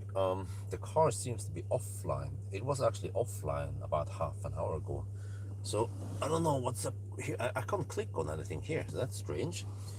There is some setting if you go here. I'm sure this car is kind of slow. When you click, for example, here, settings, this is fairly quick. But if you go here, for example, no, okay, now that I want to demonstrate, it is quick. But look at that lag.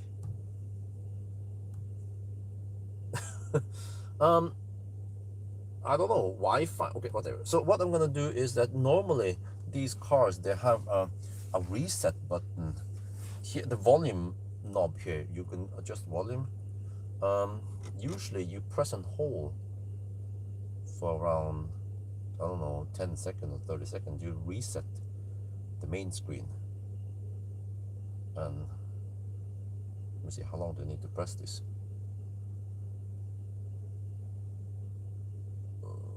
I'm not sure if this is the method.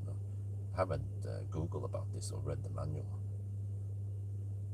Okay, maybe it's not this method. But actually, look at this. We are already at 21%.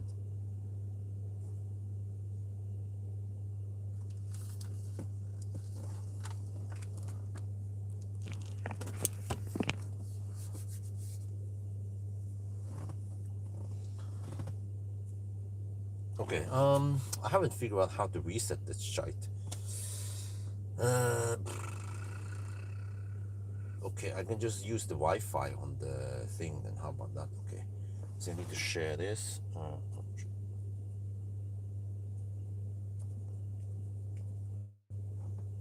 Okay, and then I just go here, and then I use the Wi-Fi instead. Settings.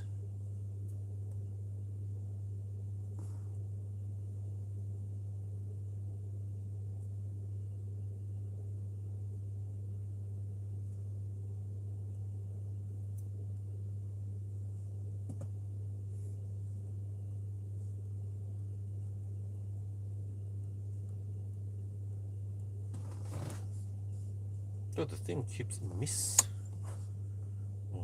There, okay, that's better. Okay, now we have internet.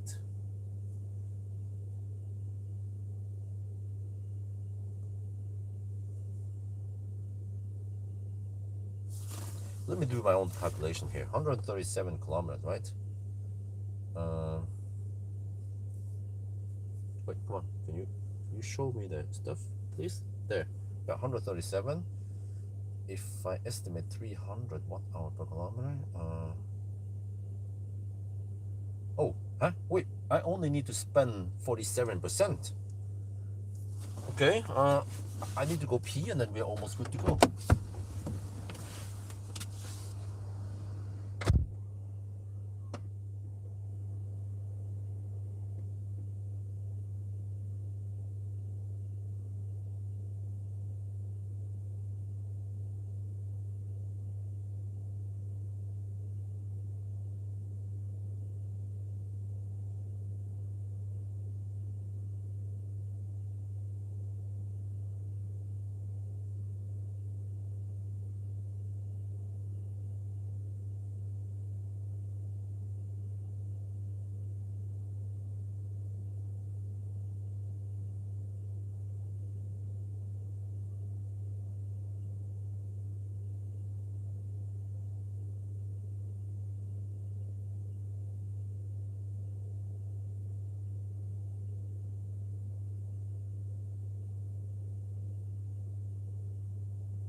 Yeah, you see, it's quite flat for a while, and then roughly at 50 something% it will drop. And wait, if I go to the technical part, but I think I want to stop at speculator. Yeah. So 55% ish, right? Then we go for it.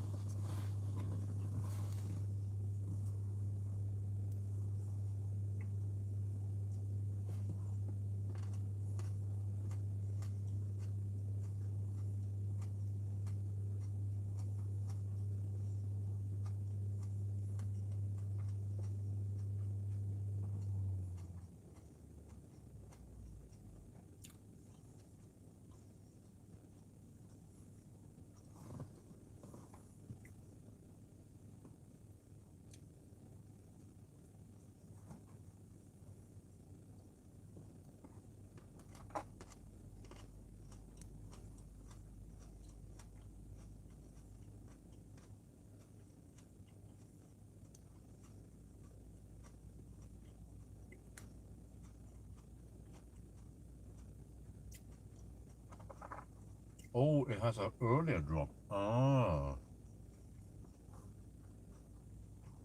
Because it went deep. Well, I've seen that before.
Okay, next stop is going to be Ionti Specular. That's 137 kilometers away. And I estimate that we need around 47% to get there. We have 50 now, so we should have enough. The car is being a bit optimistic. Or, yeah, claims 15% arrival. I don't think so, but look at this. Even at 51%, we're taking 201 kilowatts.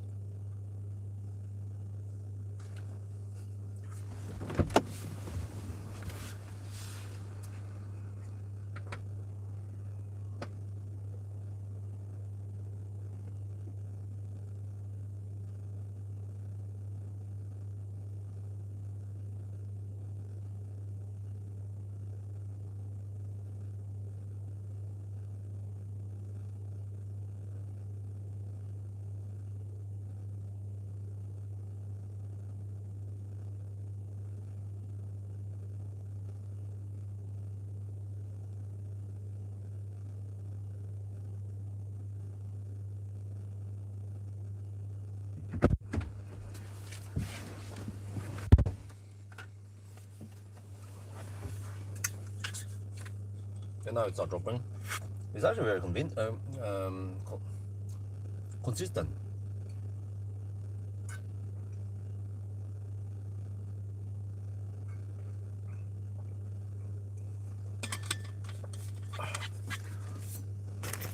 Let me switch bottle. That one is empty. I emptied the first bottle. Actually a little bit past halfway. Yeah, now it's going kind of slow, so it's time to leave. But actually going for 60%. Okay, whatever. I might stop at Jungstile, but then... Okay, we should leave now. It's getting slow.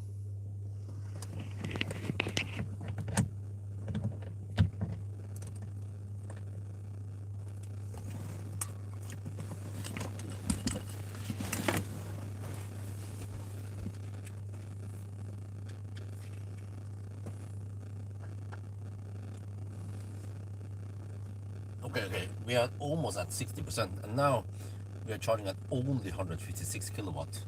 So it's time to leave. Yeah, people will leave like, what? You're taking 150 kilowatt and that is slow? This is the maximum speed of Fat e-tron. Yeah, actually Fat e-tron can't even hit 152. It's like 148 or something. So yeah, man, this car is charging really fast. 59%. Dude, We might actually skip that one and maybe go for something past. That would be Ljungskile actually.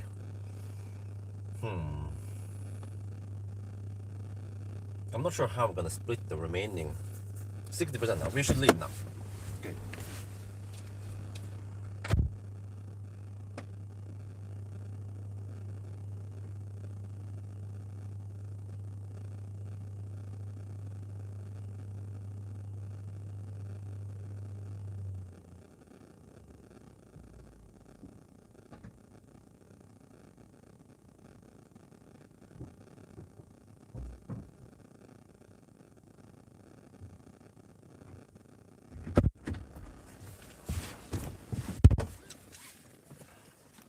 That was 14.5 minutes of charging from 2 to 61%.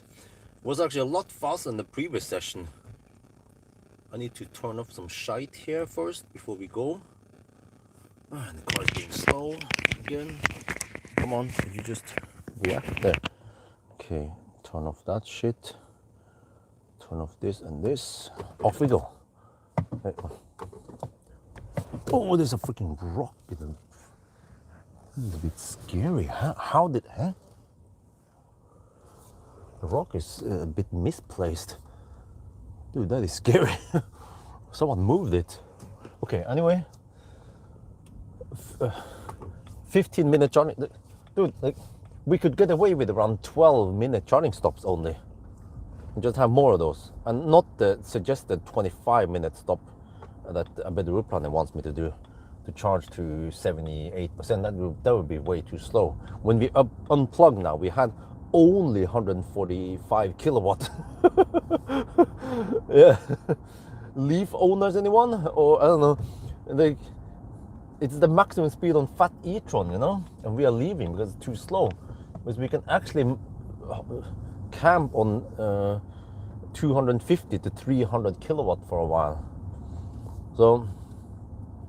Very impressive charging speed here, and actually it's gonna be a pretty good 1,000 kilometer time, despite that we have 22-inch 285 tires.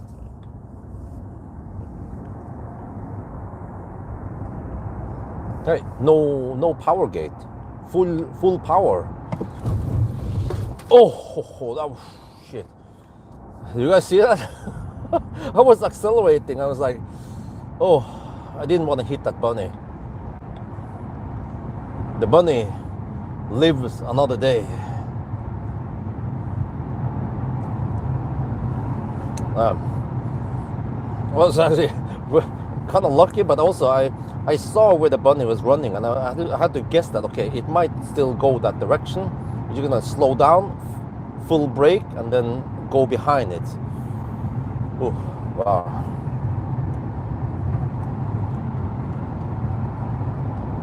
Good brakes. This car actually brakes really well. It's in the top 7 or 8 of the best, along with some of the Teslas.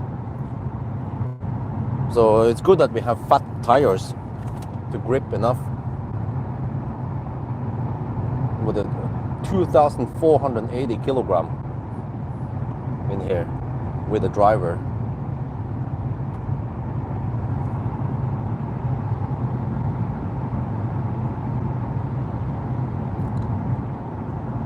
Check the wind. Oh, we have crosswinds now. Okay.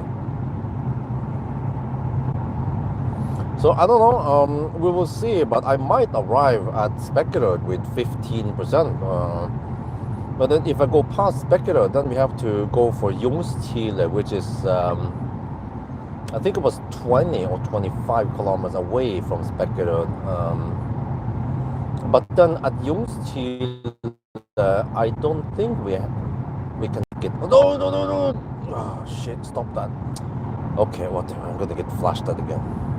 Holy shit, now look at that. Are you for real? Fortunately, the sun is rising soon.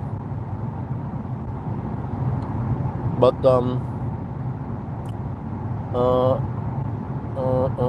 let me see. Yeah, we should be at around 700 kilometers. No, more. Let me check here. To calculate.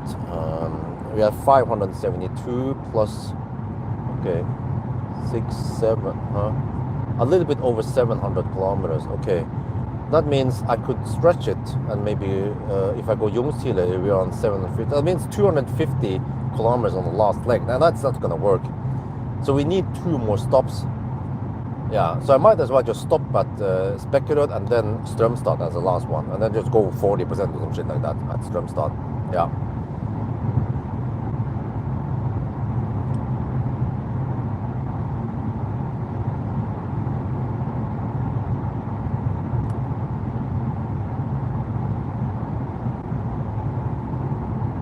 Wow, this is amazing, man. 3:30 at night and we start seeing some daylight already.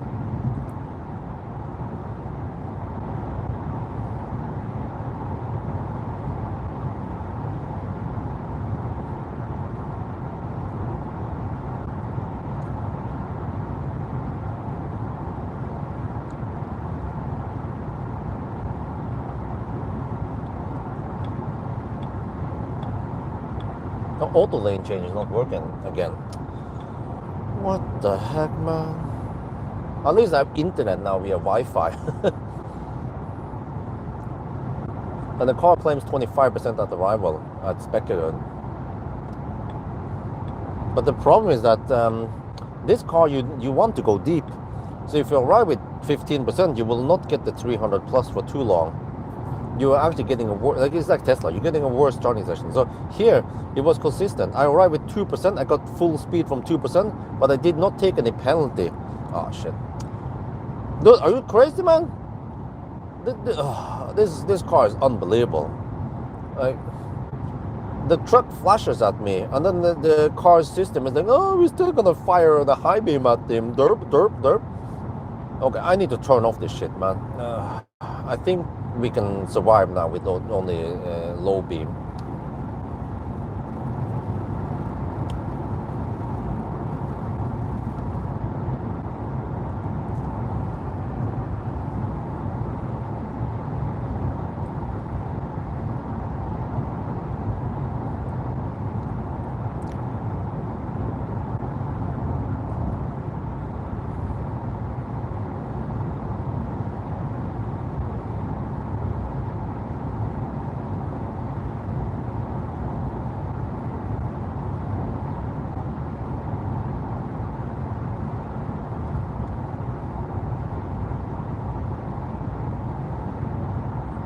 Yeah, the sun comes up kind of in the north nowadays.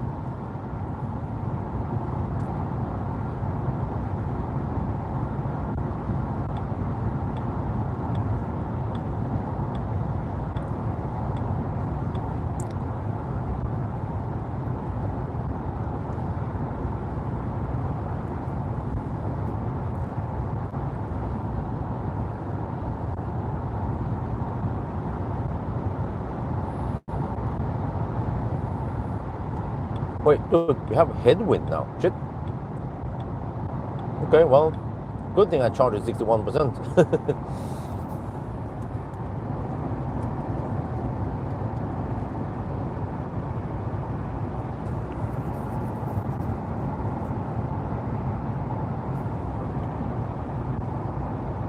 Yeah, it should be a nice sunrise. Seems like no clouds over here. There'll be some clouds at Yesholm.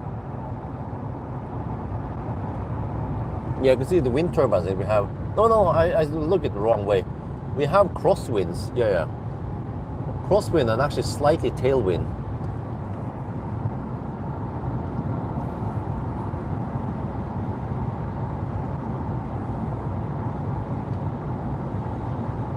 So this should be a fast run, but I noticed that handshake on this car is kind of slow. I should time it maybe. It takes almost a minute, at least a good 30 seconds before it starts charging. So, yeah, versus Tesla. You plug it in, and I'm not kidding, within 3 to 5 seconds, it starts charging. Tesla is amazingly fast. Even in the old days with Millennium Falcon, it was still quite fast. I remember maybe 10 seconds with Millennium Falcon.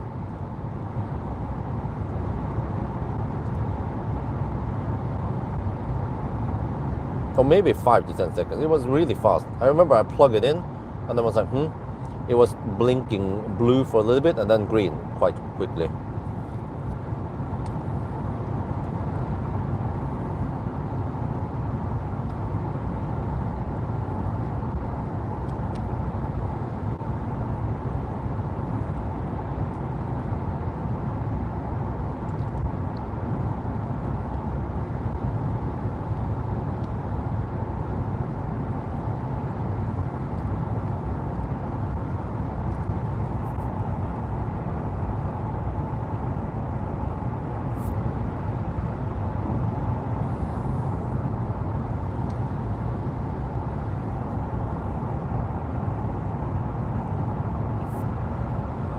Wow, look at that beautiful sunrise coming.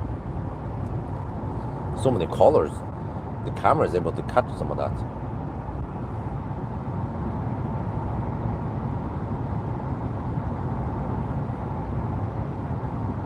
That is actually a quite nice natural gradient between blue and orange.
Alright, so Falkenberg, so I made, in the high-speed stretch, I managed to go around 170 kilometers at only 60%. So on this stretch, also 170, and I should be able to go longer on this. I think I should be able to make it to Ljungskile. The only problem is that you cannot finish at that point anyway. Well, unless I can go high, wait, if I can go to, let's say, 75% or 70%, then I can go straight home. Okay, let me consider everything once I'm close to Specular. Because I'm not sure if it pays off going that high, because the speed drops a lot past 60%.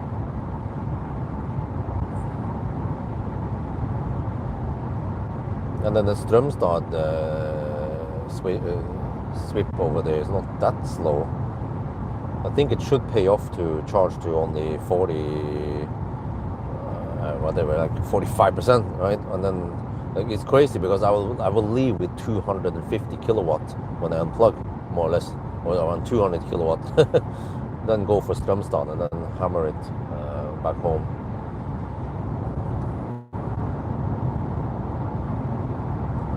But let me see, the iX3 actually went, I went for almost 80% or 75%, but I then went straight from, I think it was Specular, straight home, which is around 280 kilometers. That was actually quite crazy. So in order to achieve the same range here, I think I need 80%.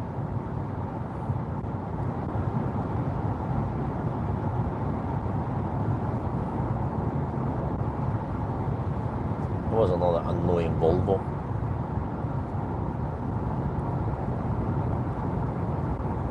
Okay, what is the consumption now on this leg? 340, okay. Status right now, 594 kilometers done, 270 watt-hour per kilometer, and then you take the current time. Oh wait, we have more delays there. Roughly, you take the current time plus 2 hours. That is the 1,000 kilometer time. So we are at 4.5 hours ish. No, sorry, 5.5 hours. But we just finished the charging session, so the average speed will go up now as we go.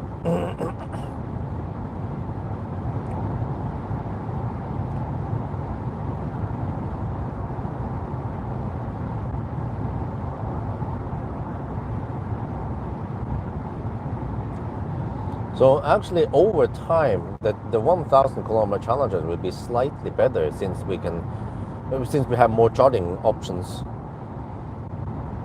In the old days, it was like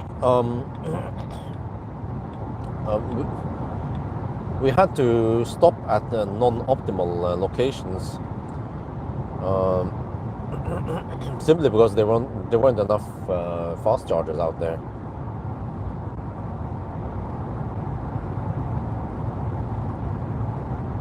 But fortunately, in the old days, many cars they were 400 volts, so we could charge a supercharger, right? But nowadays we have more and more 800 volt cars, so we have to we have to skip the Tesla supercharger. But eventually we get more 400 kilowatt chargers.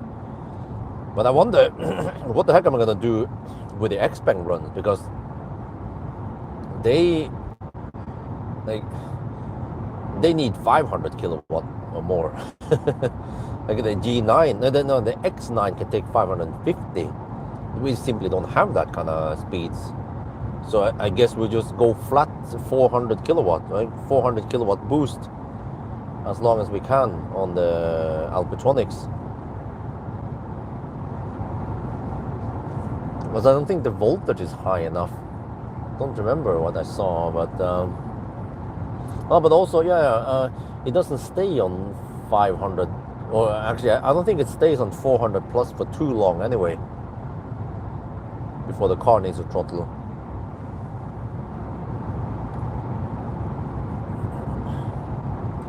But yeah, so hopefully in June those Xpeng runs will generate some views.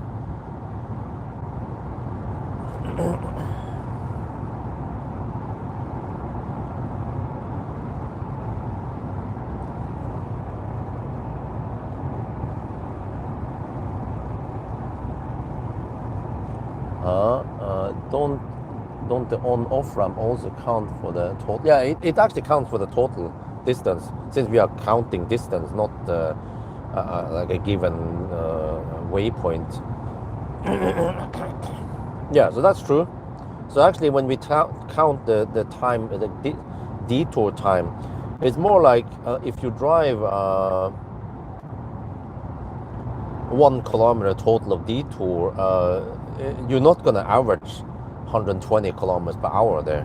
You might average 60 kilometers per hour, especially around the gas station area and so on. You have to drive slow. So in a way, you lose a little bit of time there, and then also the handshake and the stuff. Plus that I also logged a bit of data. Normal people, of course, don't do that, but they might not be like that fast ninja on plugging in and doing the handshake or whatever. You know, they have the apps ready.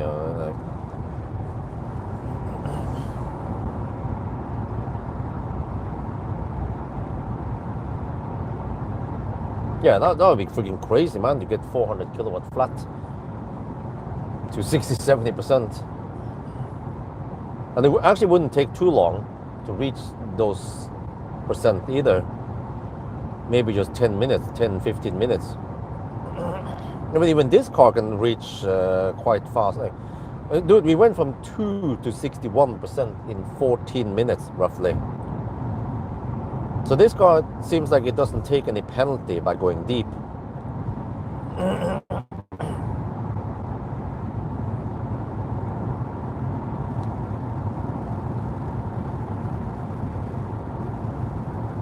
But actually, when I tested the CLA and also the iX3, it's like you go deep, but you would then have a faster slowdown.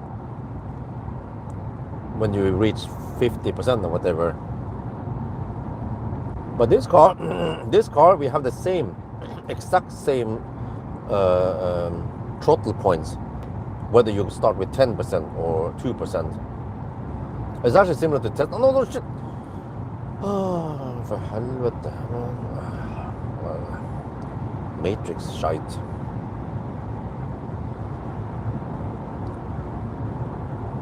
Okay, there's no slowdown on this direction, only on the other direction. That's good, so I don't have to deduct more time here.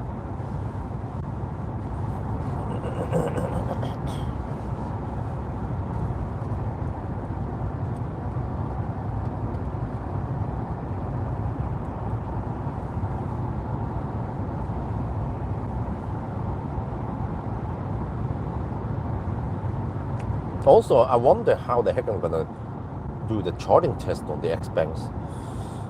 There is a 500 kilowatt charger at Abu Fi, but I don't know. I probably have to record stuff inside the car because I'm assuming that the charger screen doesn't stay on.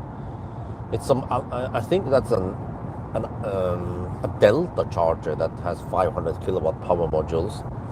Power doesn't have that beefy stuff. And we have the Eco Ergenica, whatever they have on in Elverum, but I'm not sure how it works. I guess we have to test it. But from what I heard from Power, they are limited to 500 amp. But some people claim they have a 700 amp boost. So, well, I guess we just have to go and test it with the G6 or G9, or well, I get actually the X9 first, okay? The Champion comes out first, and then yeah. But I think most people are actually interested in the G6. Well, that's what I heard. Lots of people ask about the G6, and then G9 second most, and then actually almost no one mentioned the X9. But the X9 has the faster charging.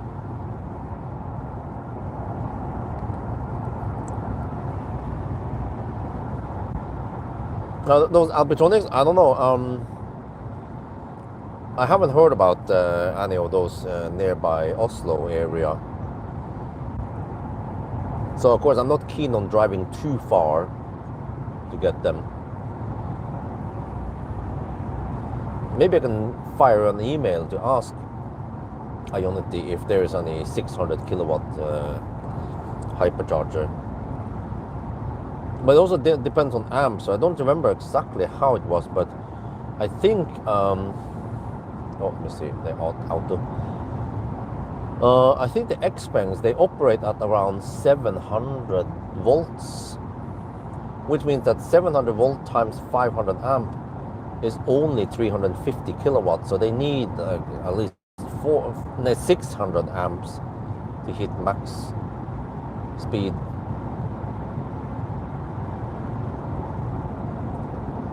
Wait, or do they need more? Oh. But it seems like I was able to kind of max it on the 400 kilowatt in Deutschland last year. That was Alpitronic Ionity. But I'm not sure if that charger had the 600 amp boost, because it doesn't apply to every Alpitronic supposedly. But I know that the one in Tangen, Ionity Tangen, has 600 amp boost. And then, okay, those truck chargers at Dahl also has the same 600 amp boost. What the heck is that? Oh, I saw it earlier, yeah, at night. It just, some truck was stuck over here for some reason. Maybe it's kaput. No, turn down the light now. Holy macaroni. There. Holy shit balls.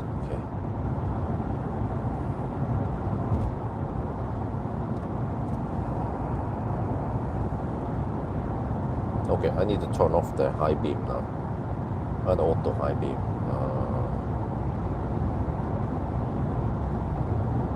No, there. Okay, now it's off.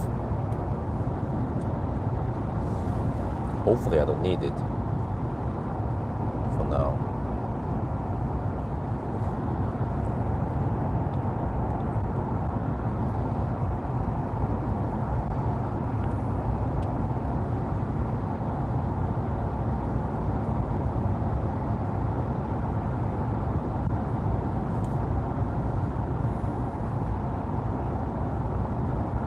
Okay, now the car says 22% at Speckerud. Well, if I arrive with 20%, I think I might not even see 300 kilowatt. Maybe around 290, 270 only. But then it actually goes flat 250 for a while, which is very good. Until around 40%.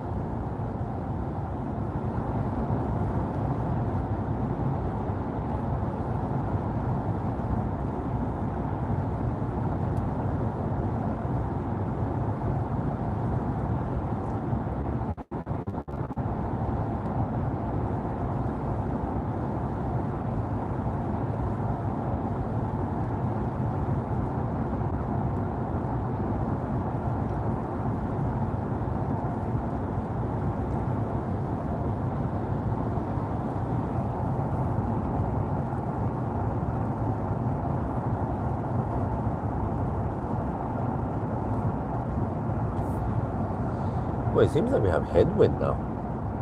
What is the consumption? 310 watt-hour per kilometer since Falkenberg. Whoa. Well, good thing I have enough juice then.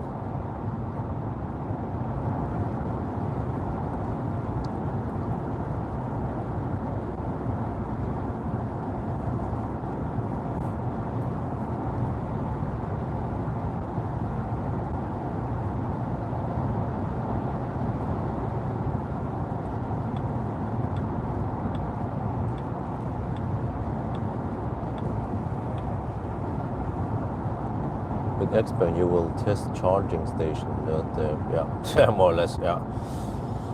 But at least if I map it out on one, I just happen to get the X9 first, the fastest charging car. Then I need to spend a bit of time finding the right charger.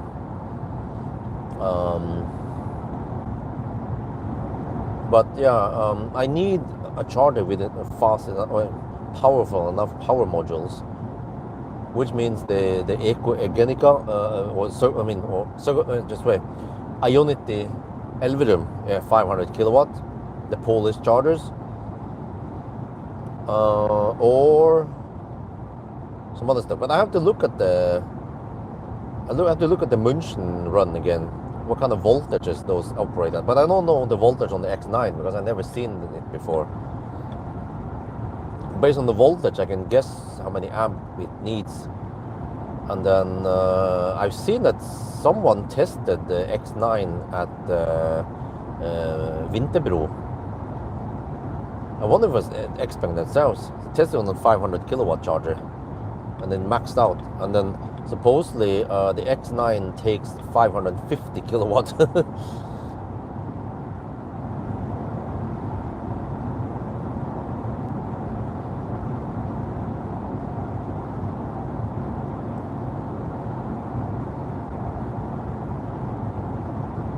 But I can do a quick test run at an Alpitronic just to see the voltages.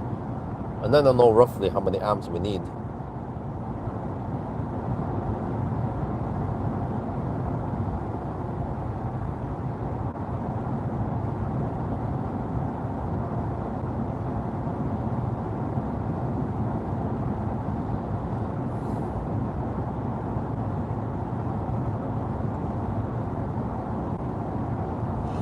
Well, it seems like I was able to survive the night. If I didn't get enough sleep the day before or something, I will be dead tired. Usually around when it's dark, around Varberg, Falkenberg, or in the 120 zone. Yeah.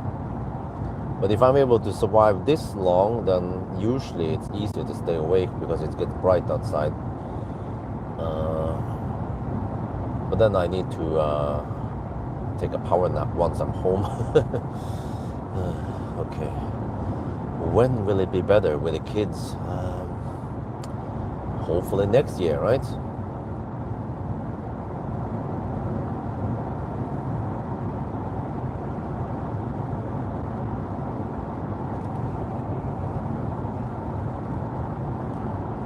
We're at 21% now at arrival. Yeah, so the car keeps pulling it estimates just like Polestar. So It means that we might actually arrive at 10%. It's still 75 kilometers away and 51 minutes away.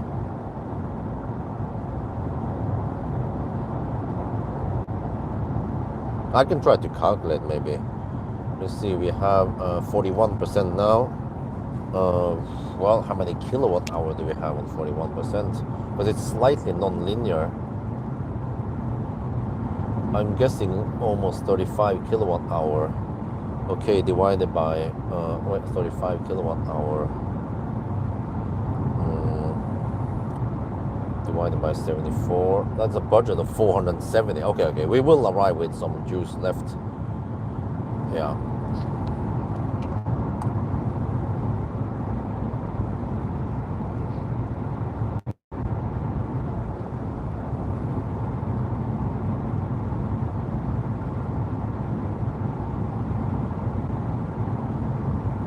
Oh, really? Huh? 20? Huh? Okay, we'll see.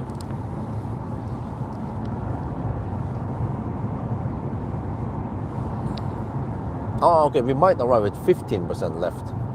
Yeah.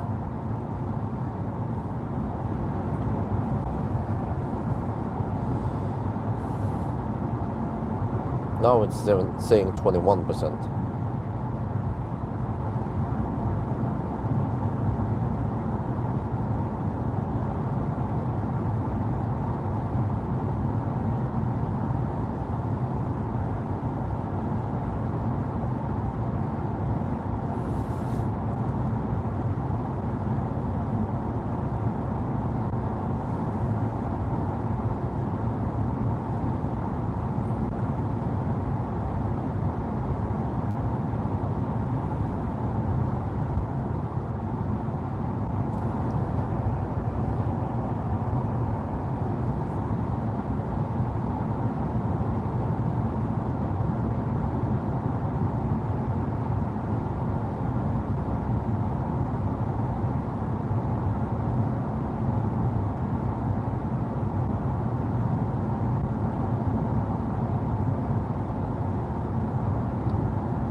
Wow, I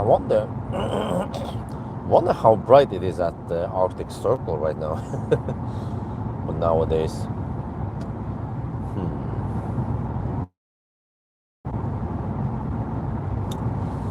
Yeah, I checked the ticket prices. If Lynn wants to come to Norway, it will cost around 10,000 NOK or around 1,000 euros. Well, if she's here, then I can take a trip to the Arctic Circle. And also, I could join those events. There was a test drive went at Bilbao, and another test drive went at yeah. I could test drive the Q4 e-tron in, I think it was München or somewhere in Germany. That was in June. Yeah.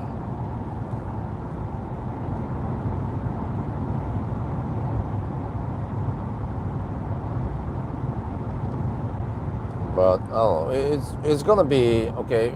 If she comes over here, there will be some expenses involved. But she can also help me, so I can get some trips done.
But anyway, on the 1,000 kilometer challenge route, we don't have any 500 plus kilowatt chargers, only 400 and 350 even, but I think I will avoid the 350 since this car can actually take 400 plus for a while. But then, well, will it hit any, will the cable overheat? Since I'm doing this at night, even in June, I think it should be 10 degrees max. So I guess it can boost at 600 amp long enough for the car to throttle. So I'm probably going to be relying only on 400 kilowatt chargers and then just get a flat curve. So I also want to map out and test and document how fast X-Bangs are, because up until now you're talking about Seeker and all those other cars, right? The hyped up iX3, but the X-Bangs are actually quite kick-ass in charging speed. But they had a bit weird zigzag curve when I tested in München. So maybe they fixed that. It's been actually almost a year since I tested it. Or maybe there was some thermal throttling going on. I don't know. But now auto lane change doesn't work anymore.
What, 20% of the rival?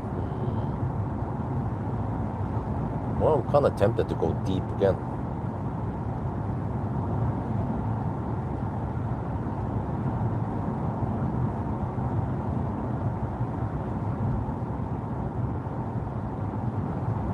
I mean, it could be possible. Go deep and then go all the way, but then no, that means charging to 65%.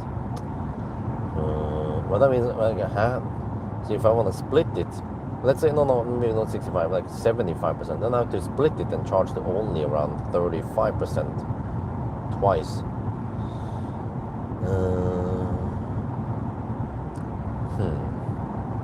I guess that could work. Sounds to me like Strömstad will be the last charging stop.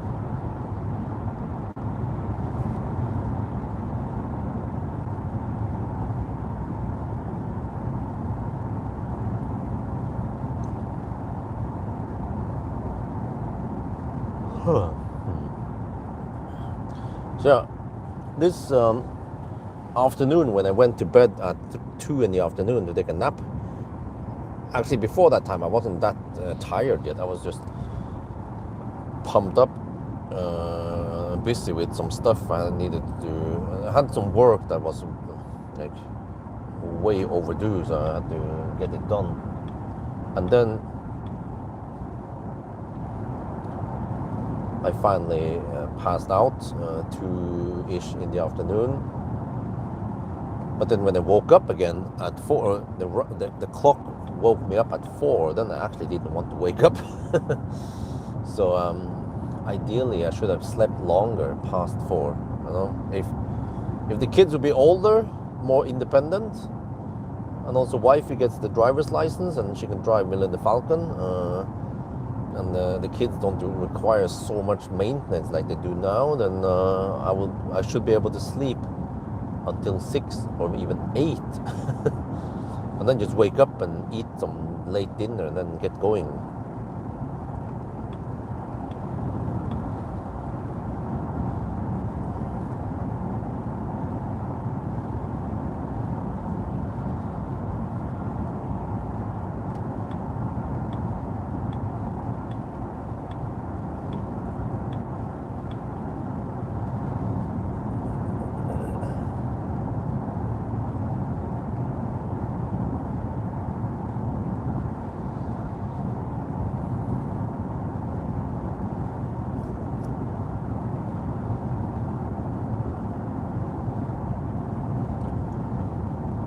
Or another thing that would be great would be that I would finish the 1,000 kilometer challenge in the morning, and then I can go and have a nap without anyone nagging at me. Or I don't have to feel bad that I should be doing a father task rather than trying to get some sleep. But that would actually be the best also, because from 9 in the morning I can take a nap until noon or something, or 2 in the afternoon, and then I can say, wait, I was offline, what the heck?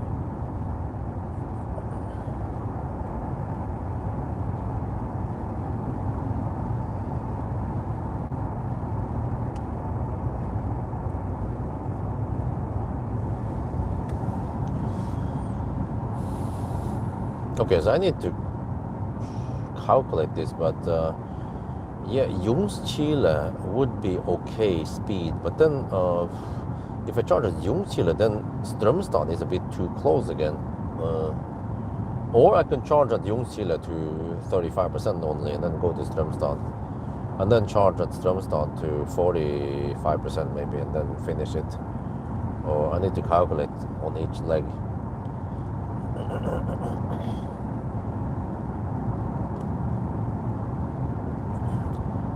But it seems like Billerud doesn't have good enough data. Billerud claims that I need only 207 watt-hour per kilometer, but I'm currently at 270. So Billerud is way off there.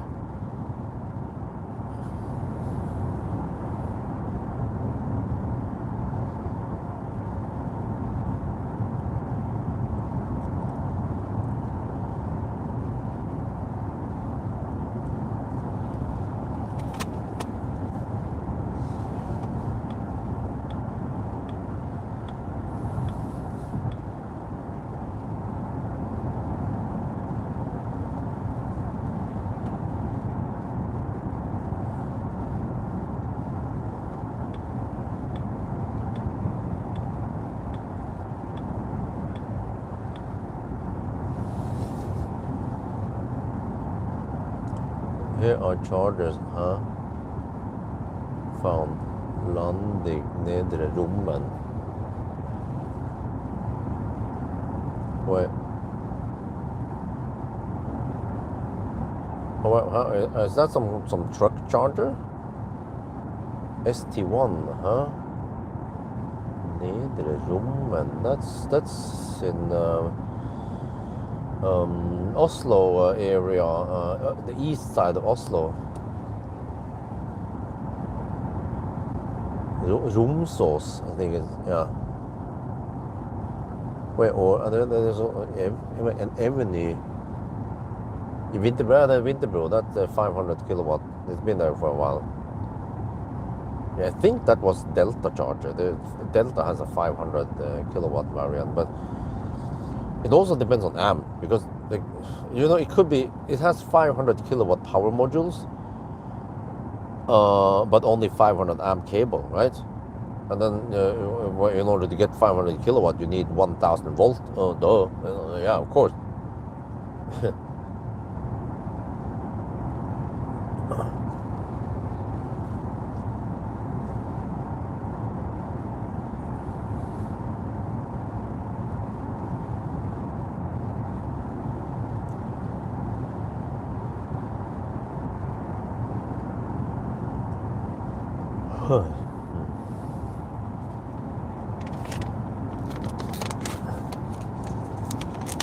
And this is usually when I start getting kind of tired in the second half.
But the silhouette of the buildings against the morning sun is quite cool.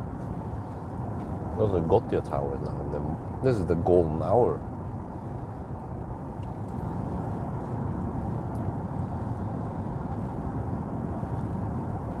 No, I think it's actually right before the golden hour. The golden hour should start in around 15 minutes to half an hour. Yeah, it's driving itself mostly.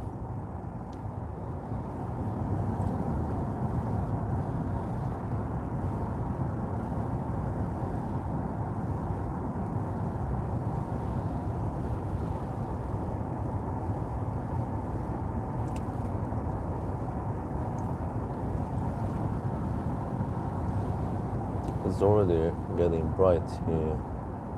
Oh.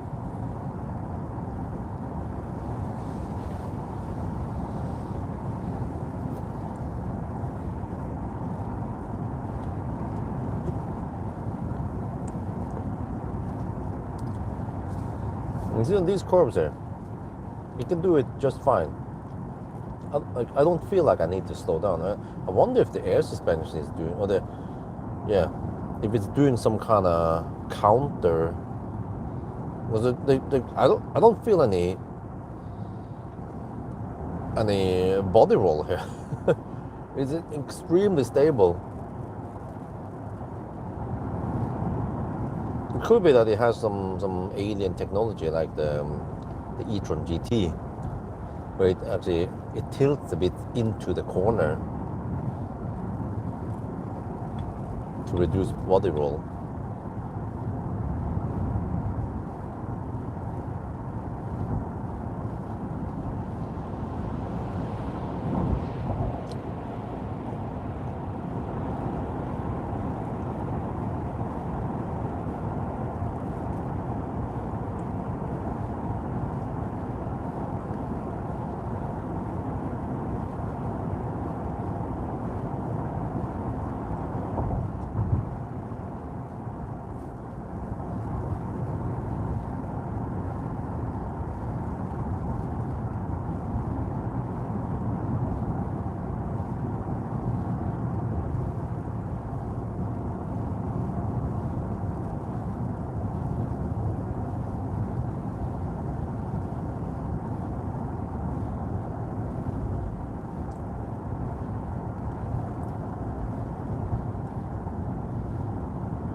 10 days from now. Huh? What? Tromsø. Midnight sun. Okay.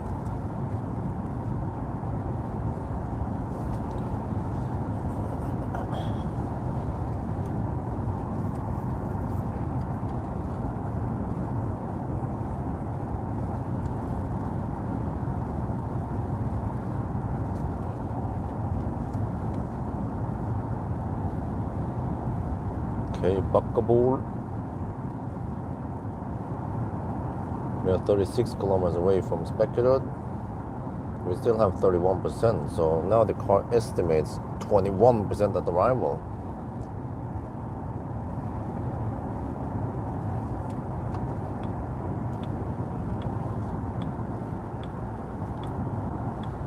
What the heck do we do then?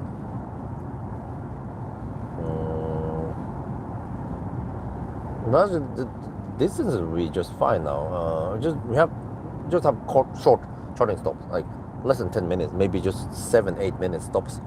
One quick pit stop at Spekkerud, and then another quick pit stop at Strømstad. Maybe slightly long at Strømstad, and then that's it. Then we finish it.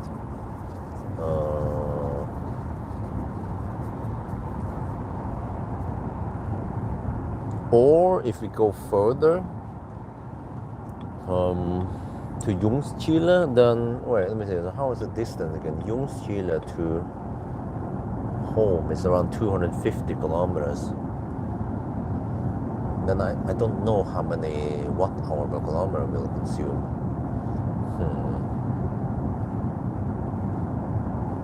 Wait, preheating. I almost forgot. Do we need to preheat? Okay, but I'm just gonna fire it up now. Start. Okay. If I stop navigation and then try to go for Ljungskile, let's see what happens. Here, Ljungskile. ST1 and stuff.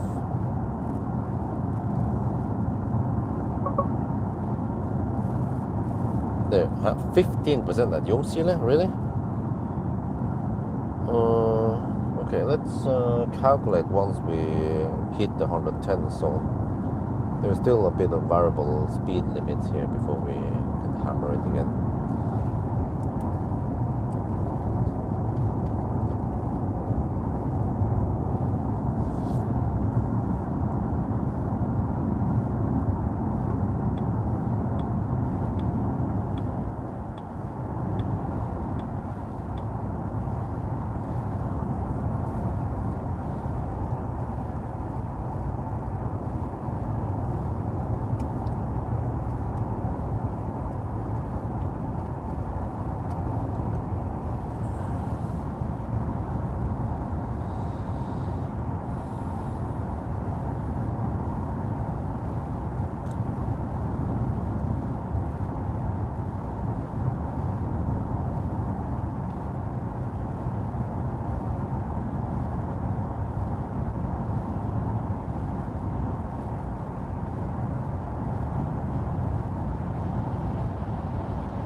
Oh, what the heck? Suddenly start fogging. Yeah, that's strange.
I'm pretty sure we can reach Ljungskile.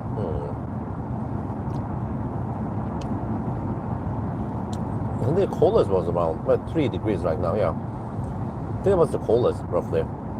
3 degrees.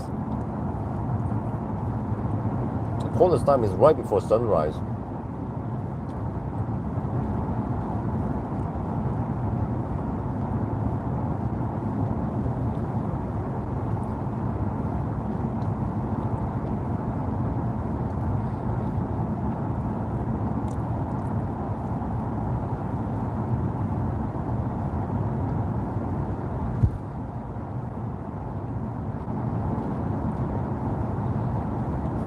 So 1% should give me roughly 3 kilometers. That means that 27% should give me around 80 kilometers. Yeah, Gom claims 85, so that's roughly on par with that. Wait, that means that I could maybe even go past Ljungskile, go deep somewhere at Uddevalla. I don't know. I'm not sure if you have any 400 kilowatt at Uddevalla. Wait, I see. If I went slightly long, if I went with let's say 65%, that would have been enough for me to go maybe to Hogstorp, and then I can actually charge enough and then go straight home. So we could have made it in 3 charging stops. But I think even 4 would be okay for speed.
Yeah, Hogstorp is 400, but I don't think I can make it there.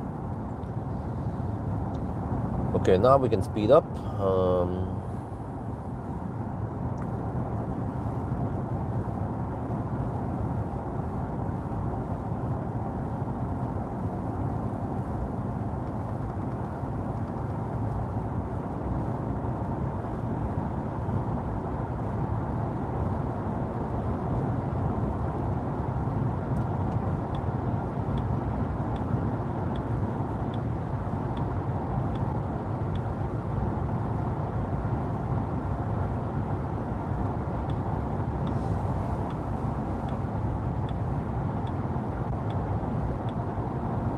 The specular is way too early. I have 25% now.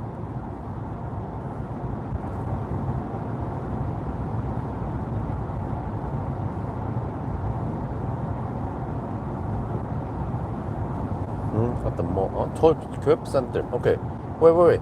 I've been there before at the Mere chargers, but they don't actually deliver 400 kilowatt.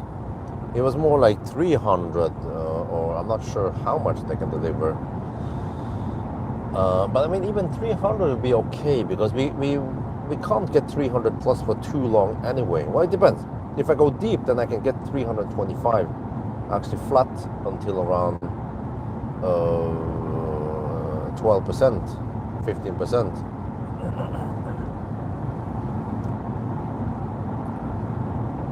Wait, Evony? Oh, wait, are there 400 kilowatt Alpitronics then?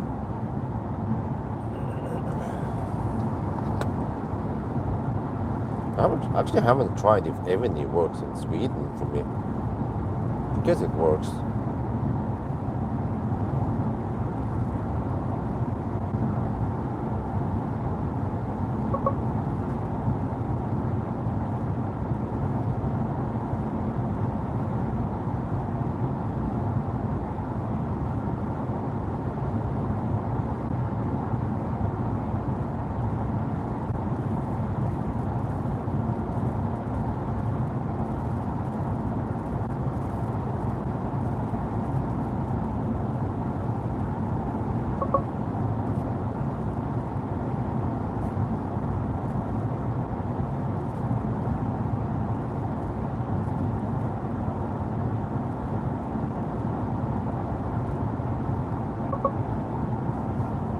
What about on that side, on the Kia side? Well, that's only 200 kilowatt. Yeah. Okay.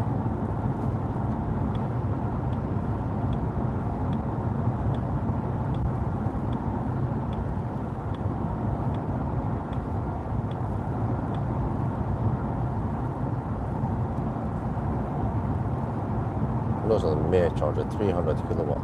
Okay. And where are the Evony chargers then?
There, I found it. Exit there, and then Evony chargers. Yeah, there's some 400 kilowatts.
Abitronic, okay. Yeah. Well, I'm looking on the Evany app right now. Yeah, I found them. I mean, well, I have to consider again once we get closer. Right now, we're gonna go for Ljungskile first. So we'll skip this and we'll see. There is a chance here we can make that the next stop would be the last stop. We might have just charged slightly higher, maybe, I don't know, 65, 70%, but I don't think we need to go to 80%. We'll have to recalculate everything once we get closer there. Either way, we should go deep. If we stop now with 20%, we get kind of shite speed. It doesn't shift the curve as far as I've seen. Because I try now. We charge at we plug in at 11% at Varberg, and we then got 300 kilowatt for not too long. But at the previous stop at 2%, then we actually got 325 kilowatt flat until over 10%, 11, 12%. So that was actually very nice to get that speed.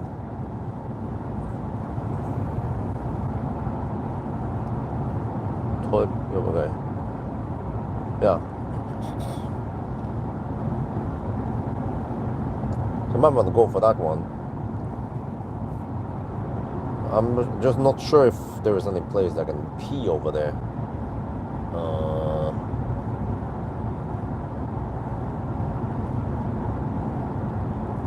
We'll see about that, but okay.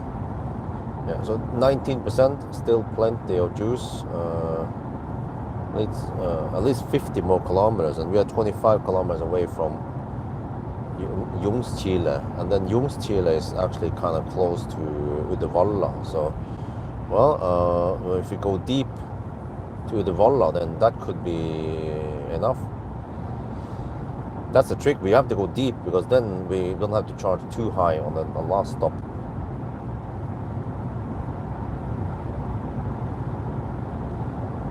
But I didn't plan too much. If I planned it better, I could have camped at 150 kilowatt a little bit longer so I can reach Hogstorp, for example. But whatever, I think this might be good enough with the Uddevalla. It's not that slow detour also versus Hogstorp.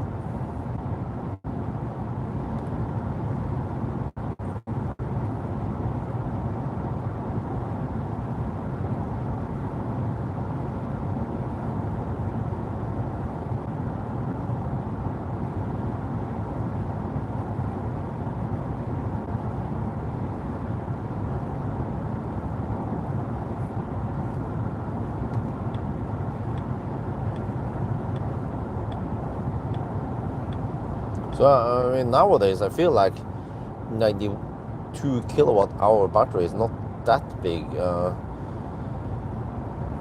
MEB cars has them, like ID7 has 91 kilowatt hour. Wait, was it 91, 92? Yeah.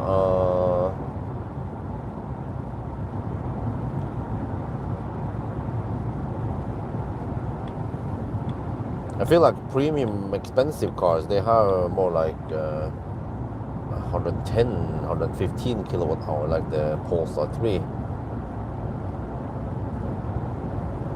Also many Chinese cars, they have 100 kilowatt hour, like Seeker 7X and IM5, IM6. No, we are still in Sweden, so it's not the end yet.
We might arrive with 12% at Ljungskile.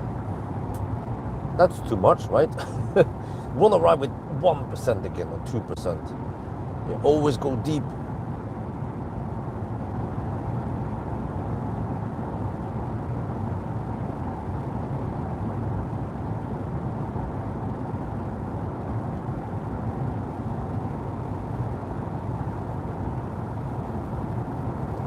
Oh, 112. But this, even the ES90 comes with a bigger battery also, 110 or 115, I don't remember. Or maybe that was 112 kilowatt hour. But you have to get the all-wheel drive to get the bigger battery. So I don't know. I was a bit surprised that I didn't get the all-wheel drive version and also the biggest battery. But normally in Norway they want to push the all-wheel drive with the big battery, or the one that many people buy. You know?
.9% on this range is useless for most people. EVDB, okay. Yeah, well, strange enough, lots and lots of people in the iX3 video claims that they need that humongous range, but for me, who's tested so many cars, and I was struggling to keep up with the car. Many of my tests, I either had to hold it for extreme long time during 1,000 kilometer challenge, or in Sunday drive, or other, even the real world trip to Lillesand, I stopped to pee.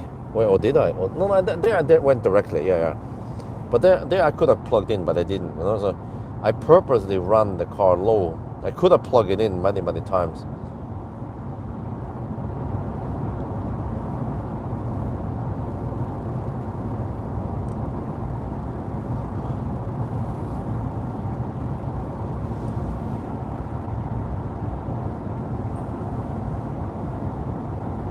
Okay, 11% at Ljungskile.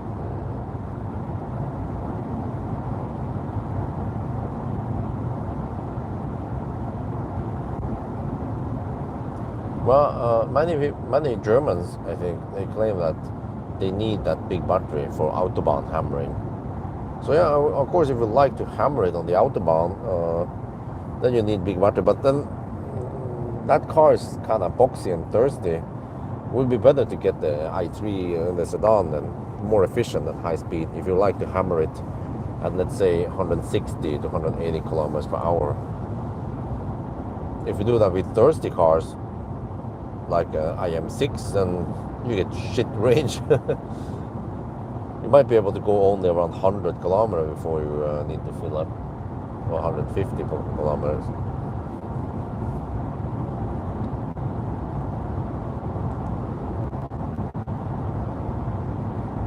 But I actually haven't tested Model 3 with heat pump.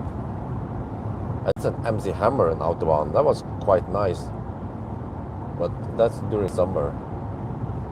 So in winter it would be significantly thirstier because of lack of heat pump and also lack of any good heat scavenging.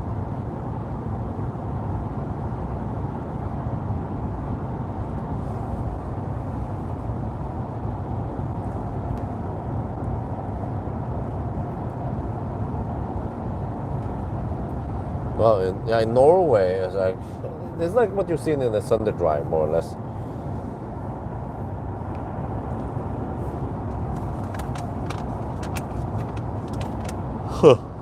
Okay, 10% at Jungchile.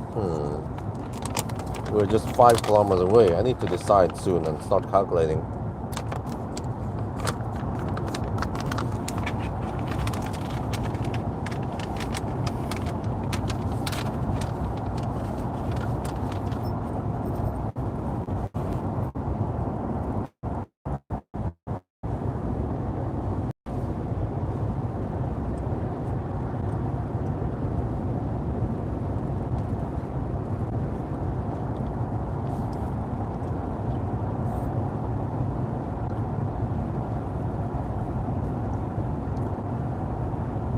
Okay, so evening.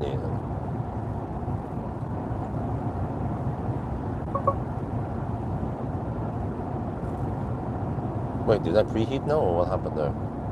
Check.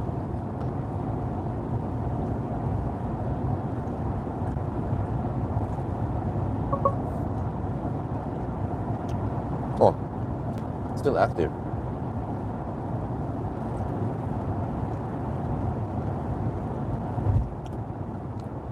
Go there for now it claims 6% arrival, huh? That's only 18 kilometers away. We can make it there just fine. I wonder if we can go even deeper and go to Hoxtorp then.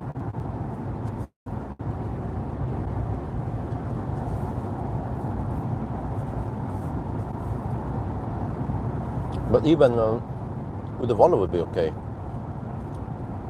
Let me see. Hoxtorp? Can you stop bugging me, man? I'm looking at the damn map here in the car. Shit. Car is like, oh, pay attention. Well, how else do you think we're going to use the car's system? No, okay, he wants me to charge. No, stop bugging me. There. No, continue. Oh, 22 kilometers away. We can make it there. Yeah. Hoxtorp. Wow. Whoa. If we can make it to Hoxtorp, then we have a pretty good chance to make it straight home with maybe 60% or 65%. Doesn't take that long to charge. Like 15-minute charging maybe. 15-16 minutes. No, I disable something called, let me see, you go to this menu, settings, kind of clumsy driving, just scroll all the way down. There is something called distraction alert. I already disabled that. I always need to go in the menu and disable it every time. But it still nags me, despite that the distraction alert is off. This is the damn Chinese cars trying to be so damn safe, but they end up being annoying instead. Okay, now navigation claims 4% at arrival at Hoxtorp. Damn. Okay. Past Hoxtorp, there is actually Håby, but I think that might be too deep. So Hoxtorp is actually okay. And we might arrive with less than 4% by the time we get there. We're down to 10% now. 30 kilometers on GOM, Dude, I'm just looking at the map for a little bit, you know? Stop bugging me. Don't have to be so damn strict. 19 kilometers away. Yeah, okay, we can make it there. That's actually pretty good. Let me check here. 19 plus 750-ish. Okay, so then we have to go 250 for the last leg. Norway side with Oslo stretch. Okay. On this leg, 280 watt-hour per kilometer. Norway side is going to be lower consumption. And the Oslo stretch is also quite long and slow, many places.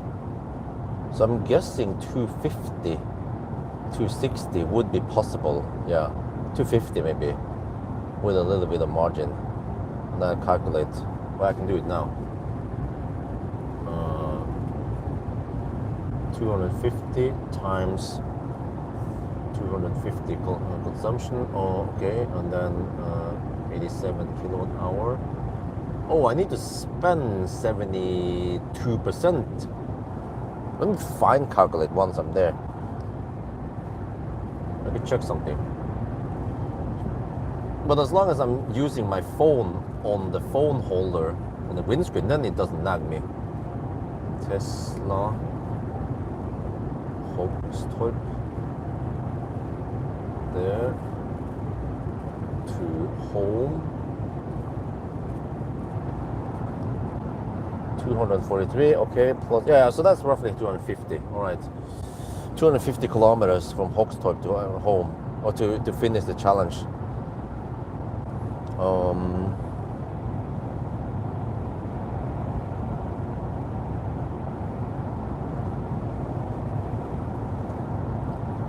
Block the sensor, I don't know, I haven't tried it. It probably start nagging me also, the sensor is blocked and then you can't use auto steer or some shit. But okay, 250 kilometers, yeah. So actually, the deeper I go, the better. The longer distance I go before I need to charge the last time, the better. But if I need only 70, roughly 70%,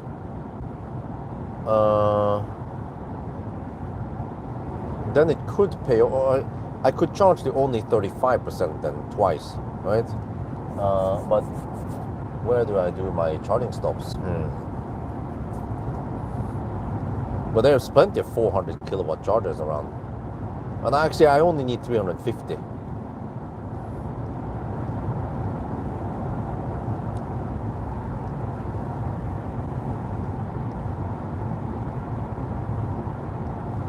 No, it's a sedan.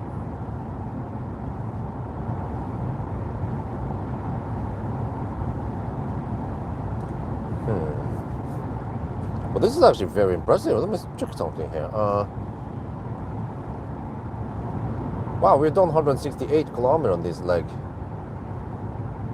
So 200 or close to 200 is possible. We only went to 61%. So it sounds to me like even 70% should be enough, right? No,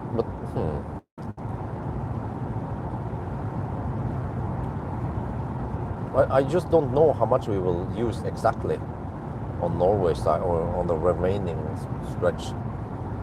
I mean, I could charge with 75% and then we arrive with 10%, or we could arrive with 2%. Yeah, who knows?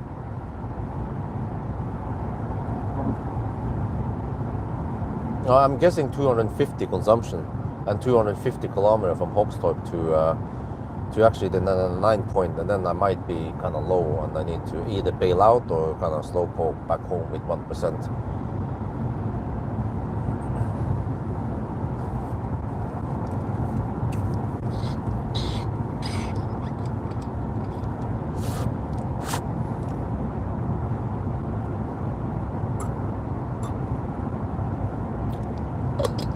But I mean, wait, if I can arrive at Hogstorp with 4%, then maybe I could stretch it over to Hobby.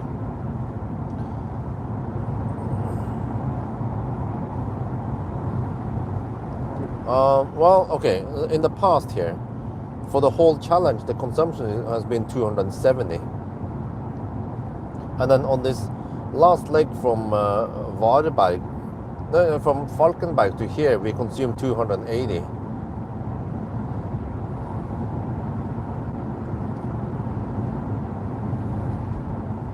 But I know that the Norway stretch will be slower, lower speed limits, and also the Oslo stretch.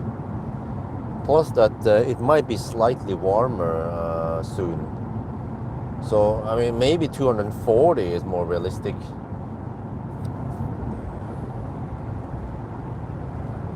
Okay, anyway, need to get ready soon. We are at 6% now.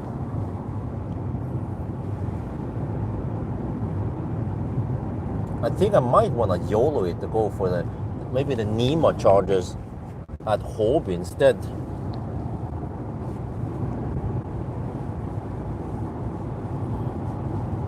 I have run into some bad chargers at Hobby, at the NEMA chargers. So I just have to hope that I don't pick the wrong ones. Here's oh, they are the M&E chargers. Okay, Alpetronics. Well, fortunately, Alpetronics are getting quite common nowadays. Okay, 3% at arrival now. All right, so I might stop at Hobby. No, I mean Hogstorp, and then we just try to calculate from there. But yeah, okay, Gatser, in case you don't know, this car It's a sedan, yes. Rear-wheel drive, yes. But it is equipped with 255/40 22-inch front and 285/35 22 rear. Quite fat with thick tires, and I think the tire itself causes the consumption to go up by around 15 to 20 watt-hour per kilometer. The Pirelli P0.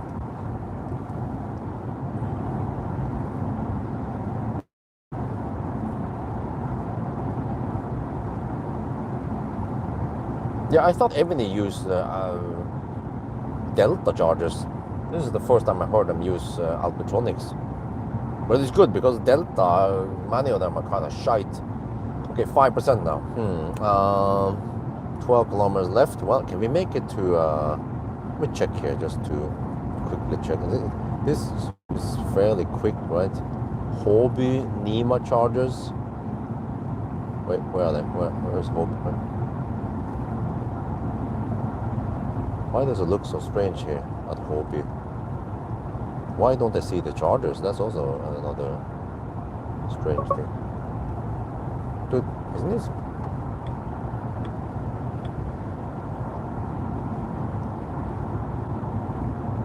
No, Hobby is there. Oh, I see. Okay. Nima chargers. Okay. Start. 15 kilometers. Okay, that's too far away. Okay, so I need to stop here. And then these guys, they're doing Elefantrennen. Okay, I need to get ready now.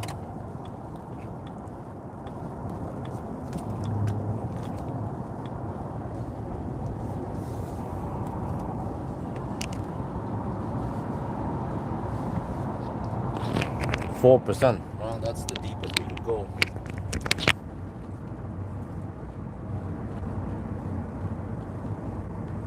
Yeah, this will possibly be the last charging stop then.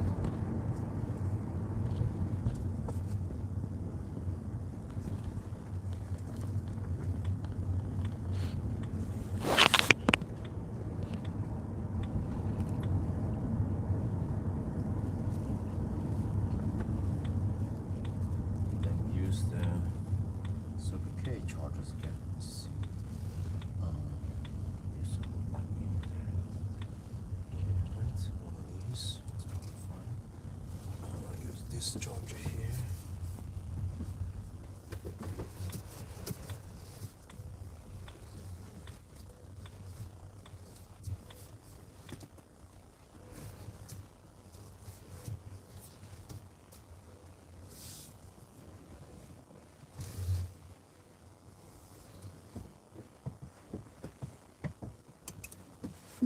Okay. Oh. Right, 746 kilometers now with 1.2% underreporting. This is Hogstorp, 3 degrees.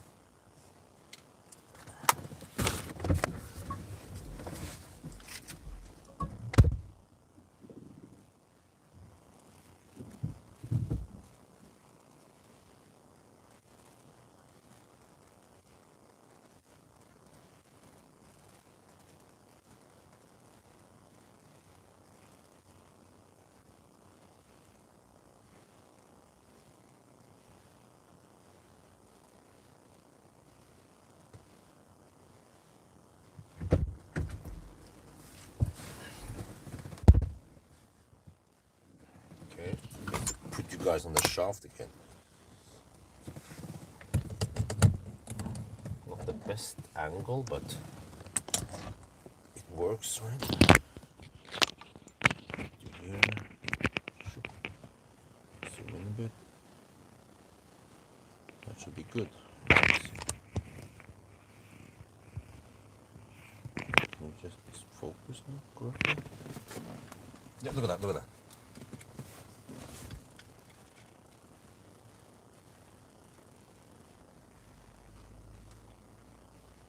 We are now at Hogstorp. This might be the last charging stop.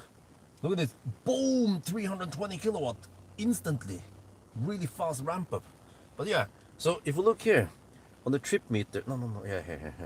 So this car underports the distance by 1.1%. So we have to go to 989 kilometers. So I have roughly 250 kilometers left, but the Norway side, you can see here, is kind of slow. So, okay, I don't know, okay, I'll just stay there, and then, so I think if I charge to roughly 65-70%, then that should be enough, and that actually doesn't take too long, especially if you're taking freaking 325 kilowatt. Game over.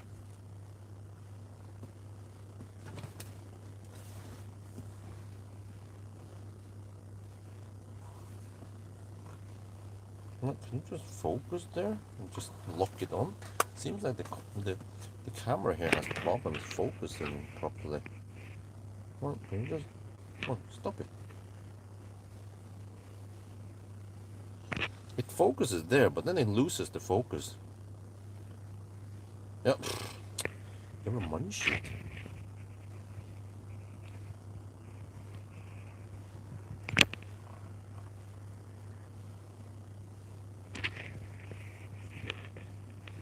Seems like it focuses on something else.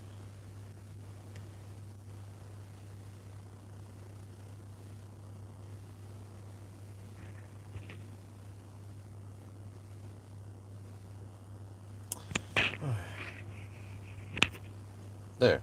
Now it seems to be focused. Kind of. No, it doesn't work. Man, this shit app.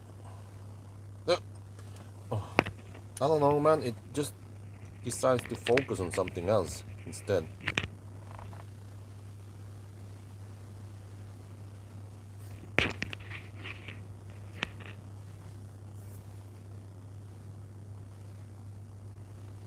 Yeah, it's probably the glare there. That one. So as long as I block the glare, then it focuses correctly. Because it's in the center of the.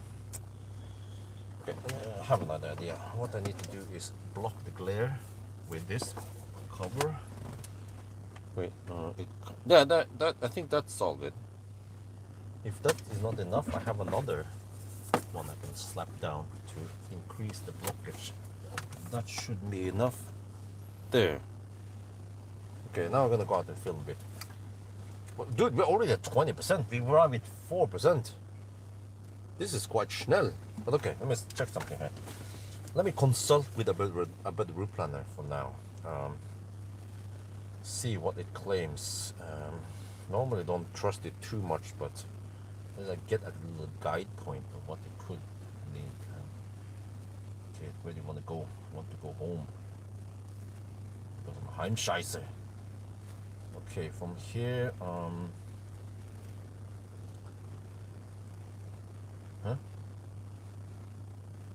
it claims I need 50 kilowatt hour or only 57%. Wait, 50 kilowatt hour for 243 kilometers. That's only 206 watt hour per kilometer. That ain't gonna happen. But okay,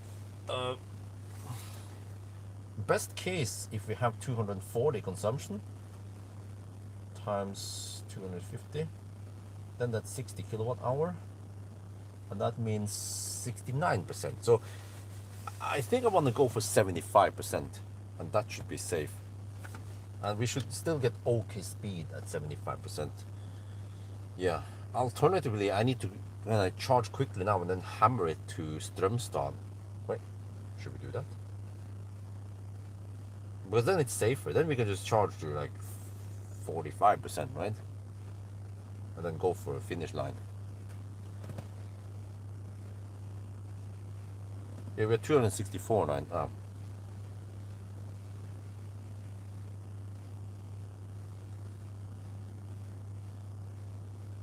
But the thing is that in order to maximize the speed at Strömstad, we kind of need to charge to only 20% and then hammer it for Strömstad. Or we can charge high enough and then go to, for example, Rygge as the last stop. But it becomes kind of stressful, but then, yeah. What you want to do is arrive with below 5%, preferably, and then get full speed for a little bit, and then you hammer it. So Yeah, but I mean, this car still, you see, it has quite nice, 266 kilowatt is still very close to the max speed. It's like 80% of max power and at 32%, right? So I'd say whatever, just take it easy, and we don't have to take that charging stop, and we finish, right? With one more stop, yeah. I mean, this is the last stop. Let me go out.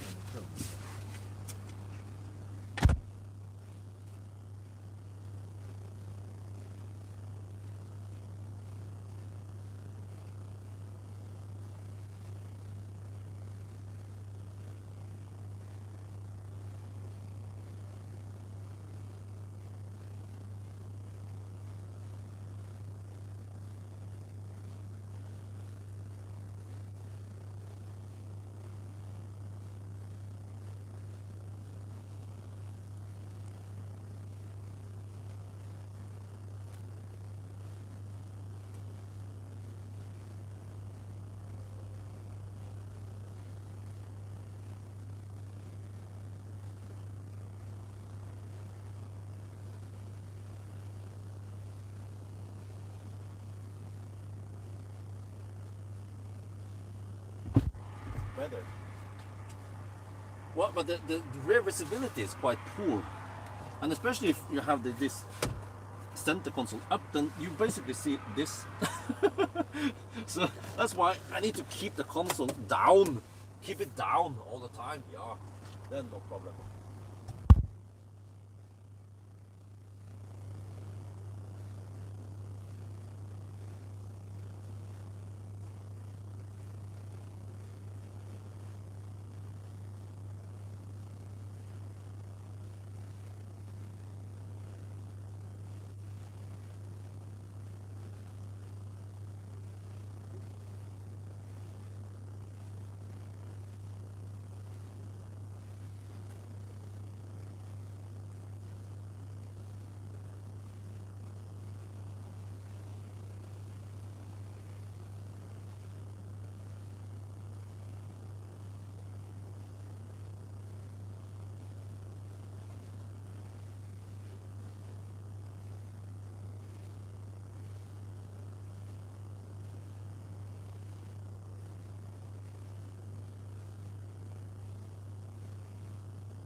Check 200 kilowatt now. Yeah, I mean, it still goes quite fast. Around 60% of max power. Let me check here. Circle K app. it goes to the same app like Norway. Did it register my visits?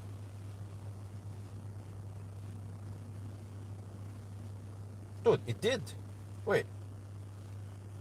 I visited Varberg. It seems like... Huh. Wait. Dude, look at this. The Circle K app. I have now reached a higher tier here. When it comes to charging, it doesn't seem like I reached one. But...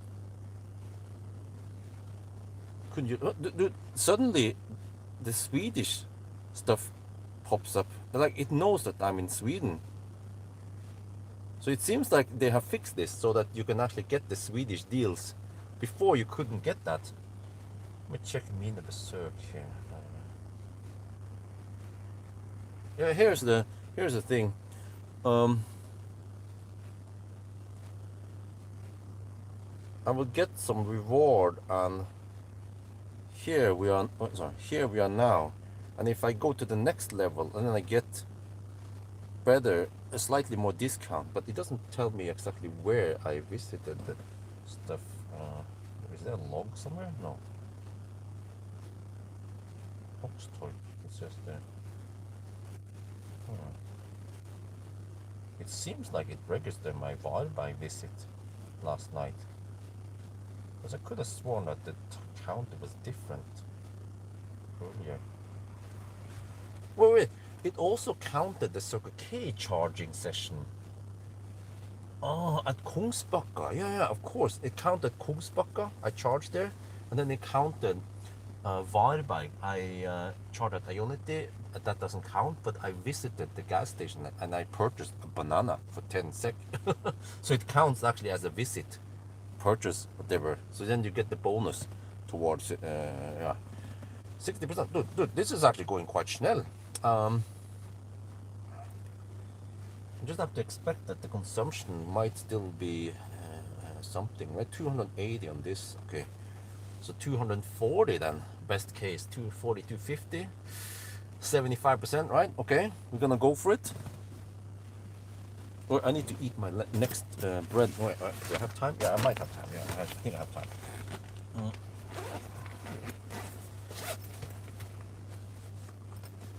The car claims 2% at arrival. We can't trust it. We have to expect that it will be off. So as long as the car claims around 15% at arrival, then that should be okay.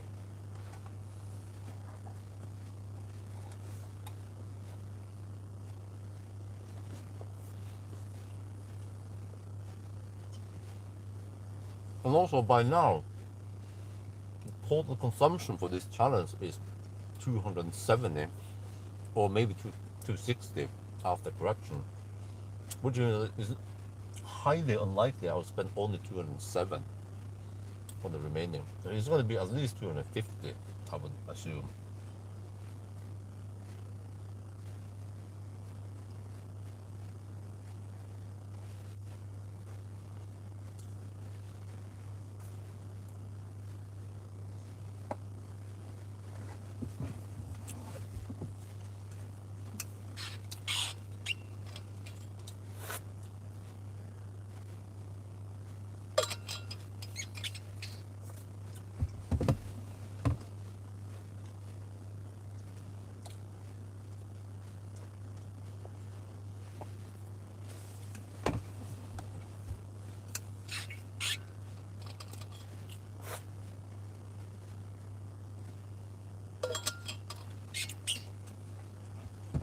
Worst case, I have to top up, for example, at Circle K fuel set or some shit.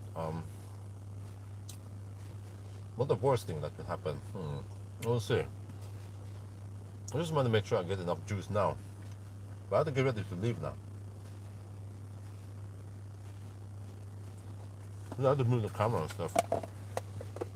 I want to record roughly how long this took.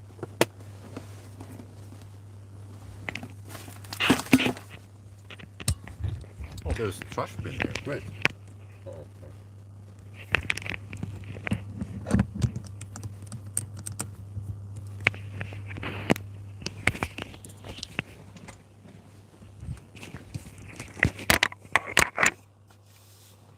75%, right? I'm 68 now, 69. Almost good to go.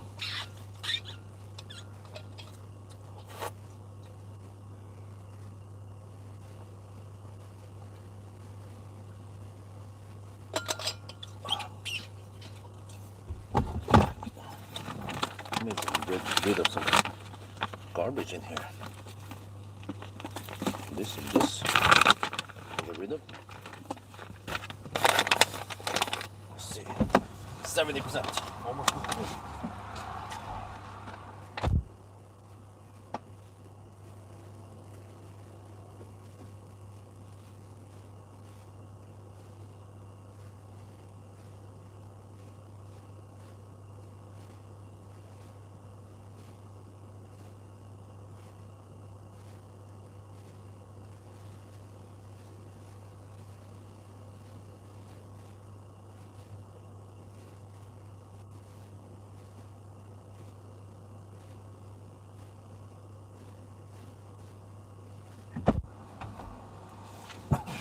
Okay, 72%. I think I can fire up the heater now.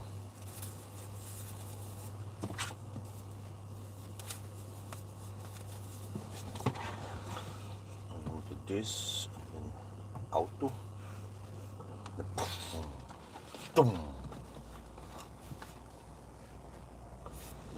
Okay.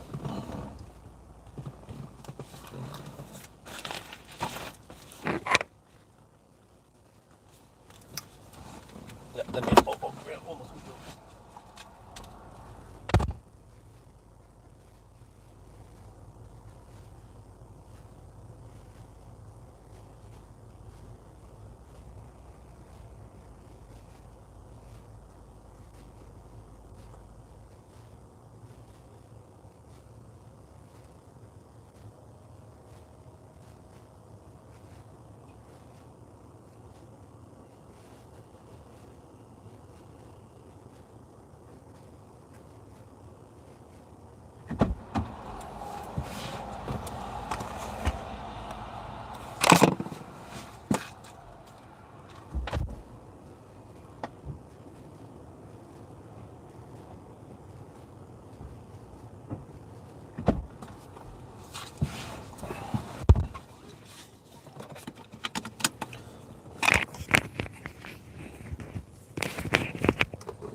Wow, it is so slow to boot up all that shite again. Only after 1 minute of leaving the car. Okay. Now the car claims 12% at arrival, okay? Hopefully that will be 1% and not minus 2%. So yeah, I hope I have enough juice. I charged 75%. And we have a budget of roughly, well, I can calculate.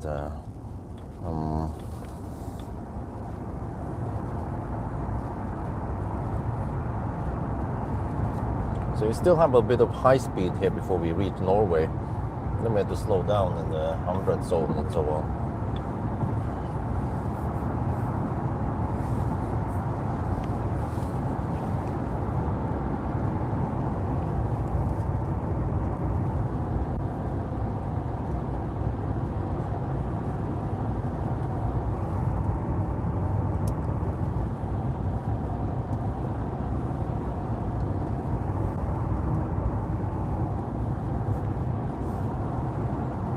Okay, let me see.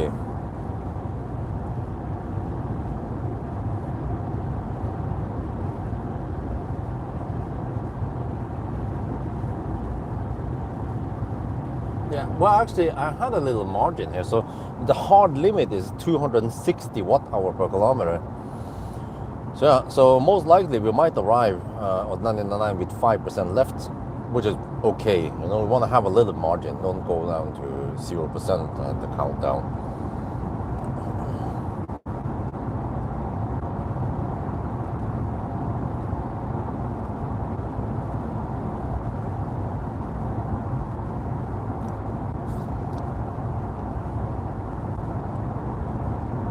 Okay, yeah, so I think that's good, 75%. That's the best guess I have based on the challenge, because usually when I see after 750 kilometers on the trip meter, whatever consumption you have there is, you can, based on that, guess how it's going to be for the remaining, or you can use that as input for your, So when you thought, oh, but it should be more efficient than that. Well, yeah, I mean, in the real world with Tesla, maybe, but with this car with the fat tires and somewhat cold weather, at least over here, then consumption is a bit higher. But of course, the Norway side will be easier on the consumption. So, well, we'll see. But okay. I'm going to check my stats again here. 3, 4, 5, 10. Oh, I forgot Kungsbacka. Oh, 2 minutes. Wait. Oh, no, I can delete that. That was incorrect. Okay, so we have 17 minutes. 17 plus 42. Yeah, so it's 59. Wait. Yeah, okay. So it's 2 hour and 1 minute then.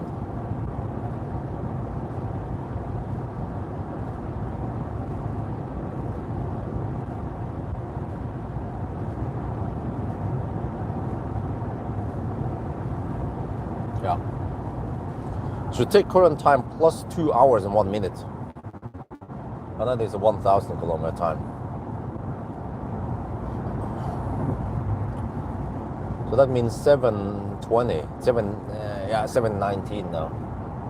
And we had 750 plus 10, so we are at 760 roughly.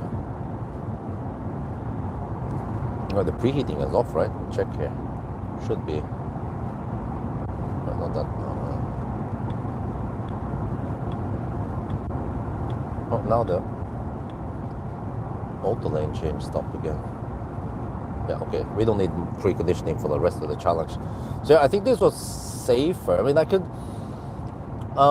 What I could do is to somehow split the remaining 250 kilometer to 150. Well, actually, it's more like 120, maybe 110, maybe 110 kilometer stretch now, and then the remaining 140. Because energy-wise, they should be roughly the same. The 110 stretch here, 110 sold most of it, right? But then I need to charge to around 35% and then hammer it, and then arrive with 5% or less on the next stop, and then charge to 35% again, and then hammer it. And I think charging to 35% takes maybe around, I don't know, 7, 8 minutes. So this stop was 18-ish minutes. So if I have one extra stop, it might be only around 15-minute charging stop, or I don't know, 15, 4, yeah. But then you also have the detour and the handshake and the unplugging and the little overhead. So summa summarum, it might be almost the same, or I might save only 1-2 minutes on this if I had one more stop. So it seems like 75% wasn't that slow. The car actually has fairly nice flat curve, even when it went below 300 kilowatt. But I can see that we would never, we would not be able to come over here because we have spent 6% already to get here. Yeah, we had 4% when we plug in. So Hobby would not be possible. What I should have done if I kind of knew this could happen, at Falkenberg, I should have charged 70%. Oh, no, well, I charged 61. Yeah, so you see it was kind of imba there. At Falkenberg, I should have charged to 65%. At least. Then I could come here with 2% or something. And then I charged to 70%, for example, here. It will be slightly faster. So I might gain a couple of minutes if I tweaked it like this. But I mean, no big deal. We are very close to maximum or the best timing anyway. In Norway, summa summarum is more like well, I don't know what it means in English, but it's more like overall or by the end of the day. Yeah, I think by the end of the day. Yeah, at the end. Oh, yeah, I think it's supposed to be by the end of the day. Or at the end of the day, it's the same, you know.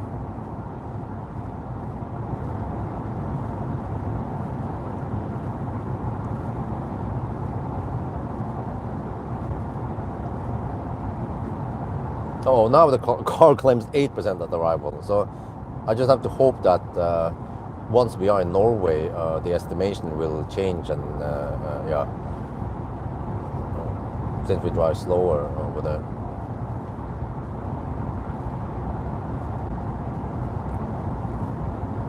See, what are we consuming right now? 300 watt-hour per kilometer. Okay.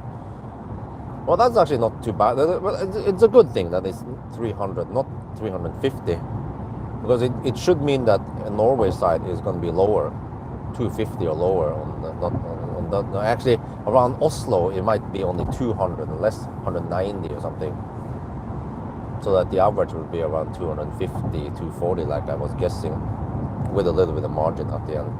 No, it's already dropped to 290 now. Okay, good. Wow, it's 3 degrees Celsius outside. But the slick sedan shape helps.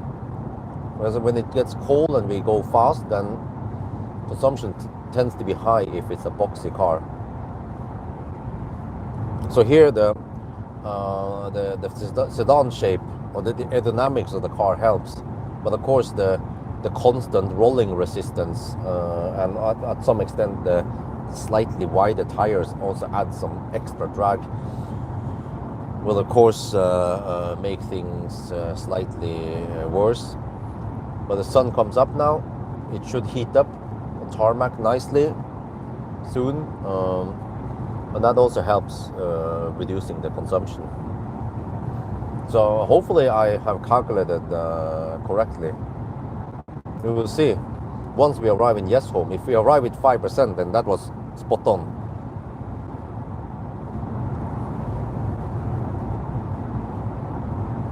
Commuter traffic, huh? No, it's Saturday today, so there's not much traffic. And then we should be, well, we'll pass by Oslo around 6:30-ish, right? No, actually closer to 7 we'll pass by Oslo. I think from here we are around half an hour away from the border, and then that means in around 2 hours we should finish. So it should be a 9.5 hour run, 9:25 possibly, like I predicted.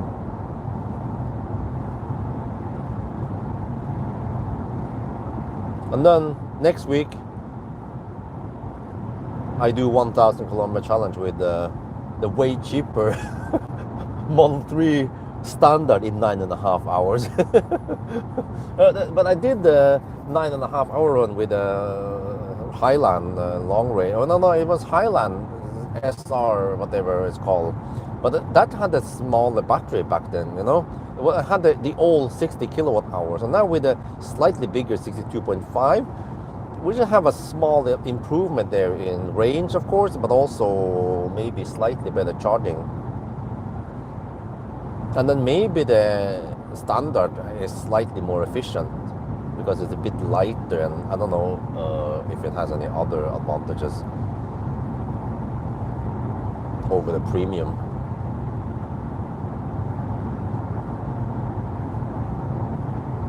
Just have to hope for nice weather. But next week I have to do the 1,000 kilometer challenge on a weekday.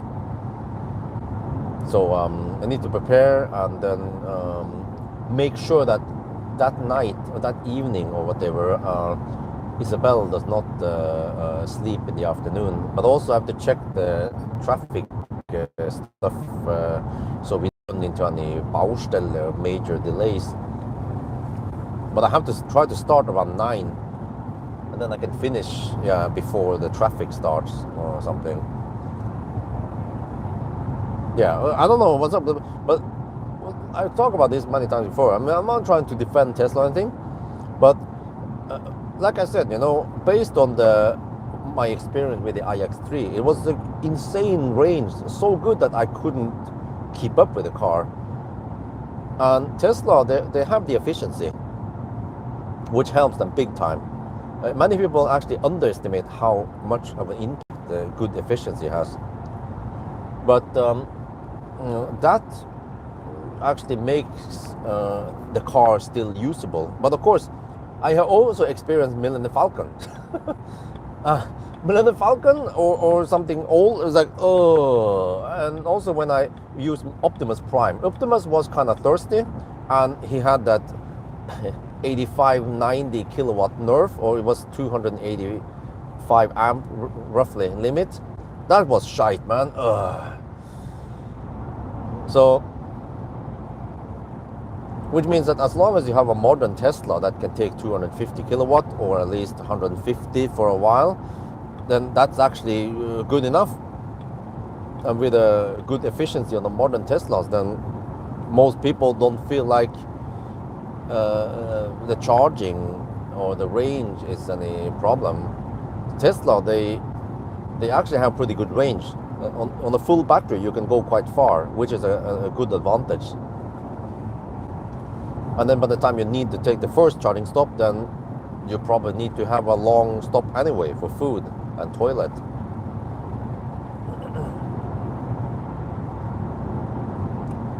So, I mean, in a way, you can say that, well, but 800 volt cars today, like the Korean cars that charge at only 260 kilowatt, right? They are falling behind the flash charging that charges at 1 megawatt. But practical use, people who own EV6 or Ioniq 5 or I don't know, an i4 or they don't care. It charges fast enough for them.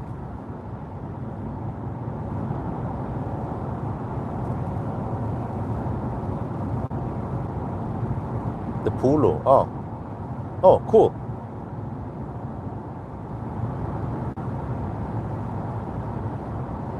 Well, I should try to arrange some alone time with the Polo then, if they have it available somewhere.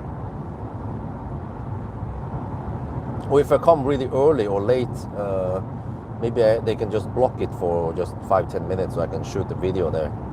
If it's there. Maybe not ideal. Ideal place would be at Mølle before they go on that tour or display.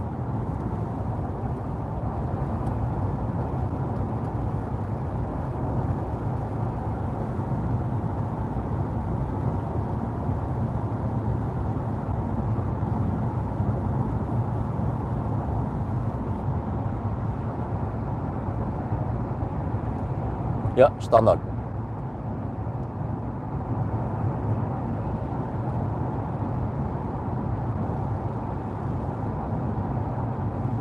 Let me see, how is this battery now? Dude, it's at 80% still. Amazing. The new battery I purchased, for you guys who don't know, I recently purchased 2 new batteries for my camcorders. The old ones, they were around 6 years old, and they have degraded a lot. I have calculated roughly 65% degradation, or around 35% health left, right? It's crazy how much they have degraded. The old batteries, when I charge them to full, the camcorder would report around 50-60 minute record time. The new batteries, the camera reports 175 to 180 minutes. You know, so I have roughly 1/3 capacity left on the old batteries. But after 6 years, they must have gone through lots of cycles when I was really busy shooting videos or road trip, or I don't know what I did. In one day, they could go more than 2 cycles, but maybe on average around 1 cycle per day. And that means 350 cycles per year. And then over 6 years, we're talking about 350, 700, yeah, 2,000 cycles, possibly. I don't know if there's a device that can measure this, if the battery keeps track of all this or not. Yeah, the phone, well, I upgraded ish to the Samsung Galaxy S9 Plus, and it works fine because it has a microphone input.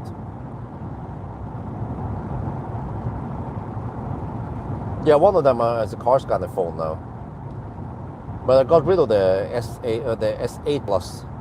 It's still there, but I need to erase them and and just turn them to the scrapyard or the Elkjøp thing. Because I just have them as backup for now, but I haven't touched them in almost a year now, so it's kind of pointless to keep them there. But then suddenly maybe the battery might bulge out and then self-ignite, who knows.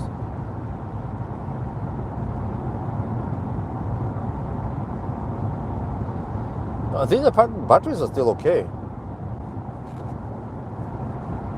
But yeah, these camcorder cameras, man. The camcorder batteries, they are 7.4 volts, so two lithium cells in series, and it's only 1850 amp hour. So I calculated roughly 10 watt hour on the battery. So it's just like medium size. There's a smaller one, and there's also a big one, but I don't want to poke around with a big battery. So I guess it works. Overall, I mean, 3 hour of record time now is plenty. And even now that I go on this 1,000 kilometer challenge, I charge both batteries to full, and then the camera that is mounted on the car is still at 80%. And then the camera that I have handheld is also at 80%. So I only use 20% so far. So based on this, I can probably avoid charging them to percent. Before a typical Sunday drive or whatever, I can charge them to only 80% or even 90%. And that would give me a longer life on the batteries. And maybe would actually be better if I can just keep them at 80%, charge to max 80%, and then in case I run low, I can top up if needed. But the bigger battery weighs more, so I don't want to carry with too much weight. The camcorder already weighs around 600 grams or something, or 600, yeah. So don't want too much. Sometimes I hold the camera for a long time when I shoot stuff handheld. So after like a 10-minute, 15-minute shot, then feel like I need to rest my arms a little bit.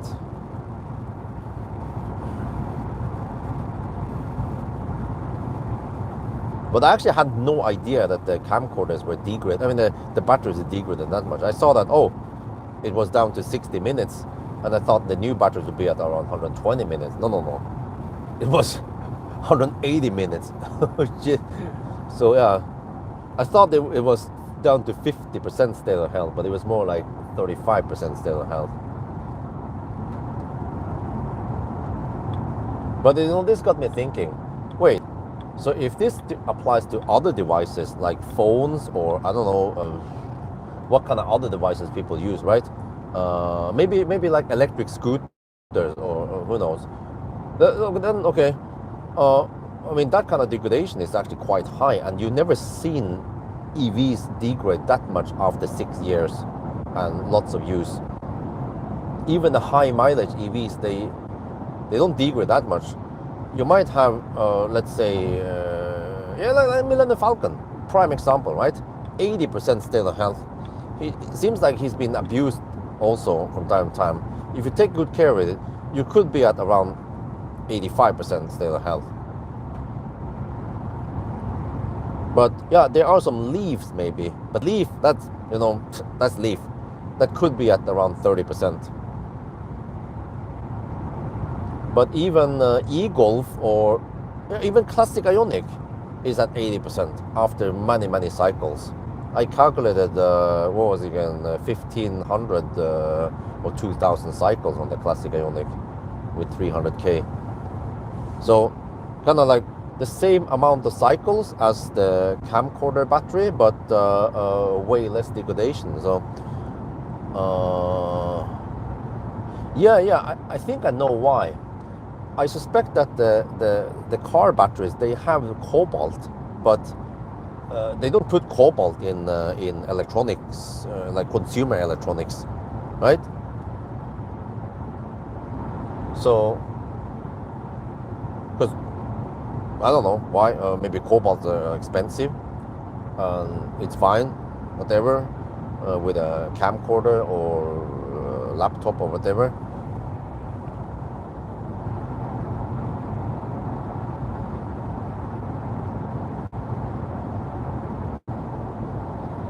Well, I mean, it's 270 watt-hour per kilometer so far on this challenge.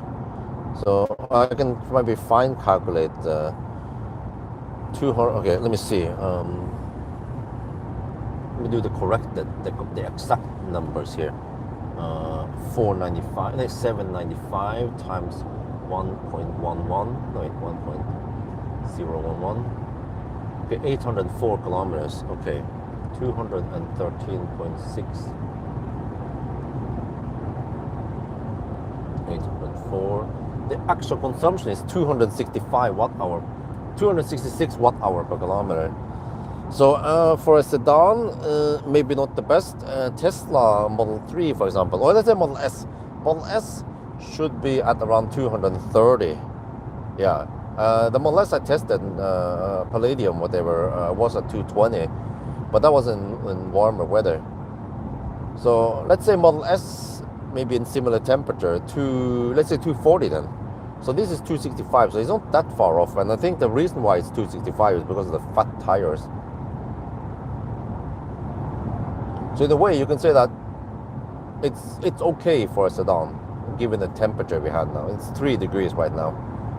It would be better if it was 10 degrees, or 15 even. But I rarely get that kind of warm weather at night, even in summer. Usually 10 degrees at night, right? In June, July.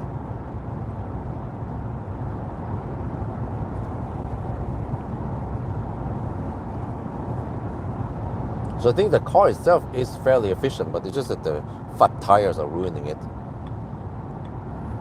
Always blame fat tires. Well, yeah, if you can get I don't know if you can spec up the big battery or not. Yeah. Or the all-wheel drive. Oh, okay, now it says 5% arrival. What is the consumption on this leg? 290 still, okay.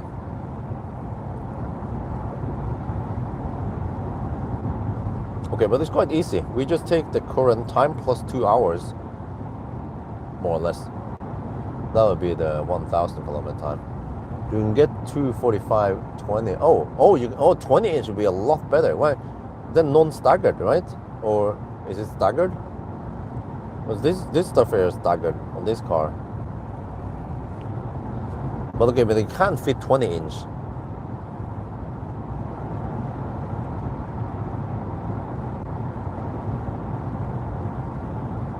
Yeah, I bet the 245 tires will be a lot more efficient.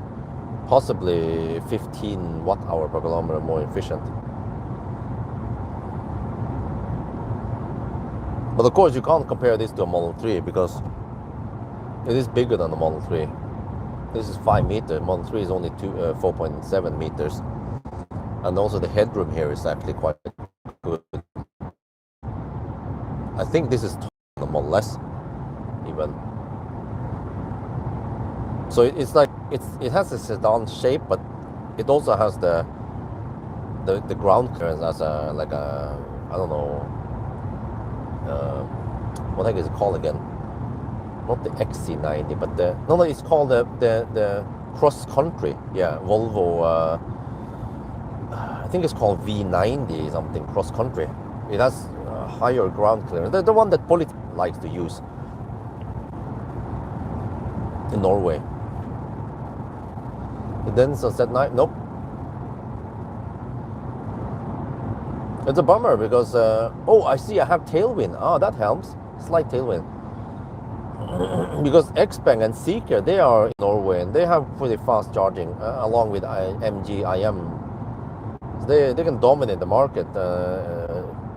And Denza is not established yet in Europe as far as I know. So that's strange because they've existed in Thailand for quite some time now.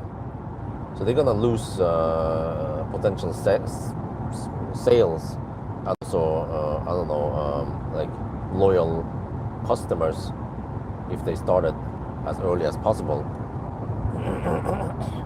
Many people in Norway, I think they don't know what the heck Denza is. Even I didn't know before I heard about it in Thailand. I was like, hey, what the heck is that? Oh, it's BYD. Oh, okay. Because I believe that the Denza D9 would have sold decent here. It has all-wheel drive and fairly big battery and okay charging speed and actually very nice interior and also not that expensive. So it's like, I don't know, man, it's a lost opportunity for them. Why didn't they bring it here? And also, they already have CCS version in Thailand, so it doesn't need any porting of the charge port or whatever, right?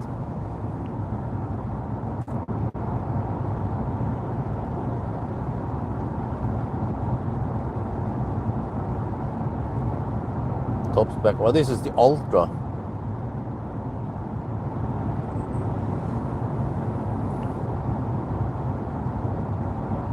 Okay, still 290 consumption. Oh, 4% of the rival. Okay, we just have to, yeah, the car, I don't know, car kind of makes me feel like we're gonna run out of juice or not make it there, but I just have to trust my own instincts.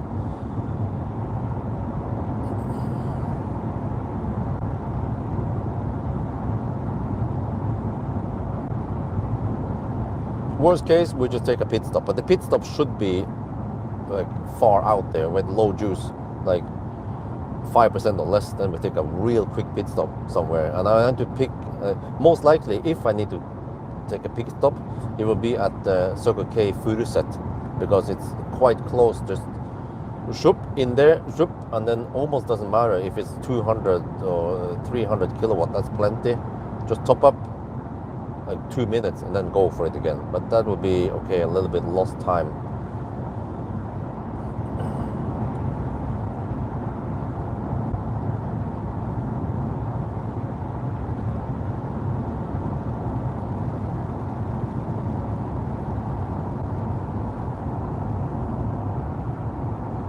Okay, so the kids will usually wake up around 7:30 to 8. So maybe I can be there by the time they wake up. Oh, I still have a bit of bread. Yeah, I almost forgot. Let me eat the remaining bread. Okay, they're all staggered, all of them. Right, because this is rear-wheel drive, so they usually need staggered.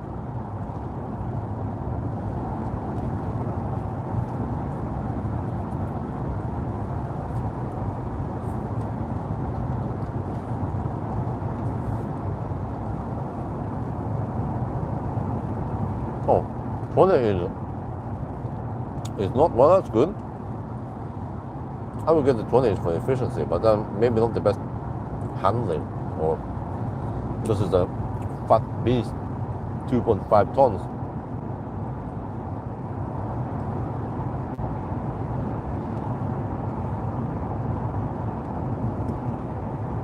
Not yet.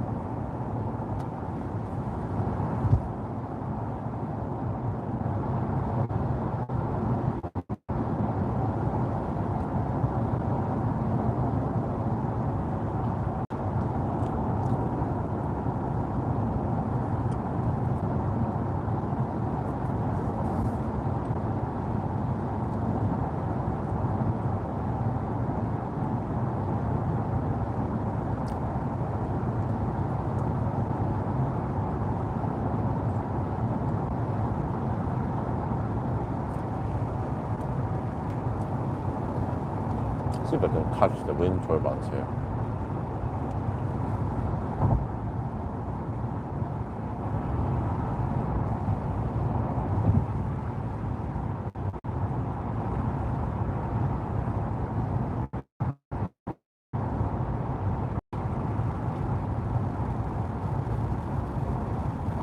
Yeah, those wind turbines are freaking huge.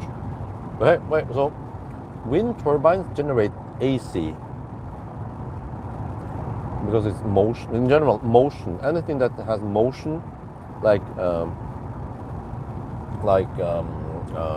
wave generator or wind turbine or I don't know what else is out there, will generate AC. But then what the heck do they do then with the AC?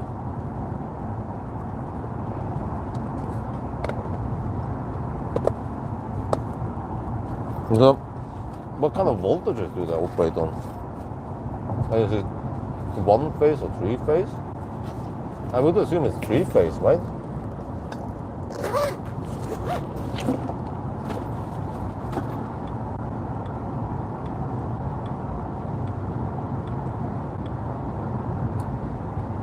But then solar panel is DC.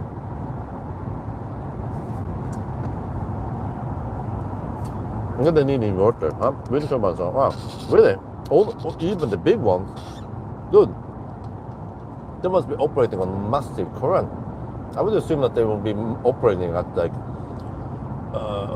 10 kilowatts, so the current doesn't go sky high. Because if they are like 1 megawatt wind turbines, then the current is gonna go sky high literally.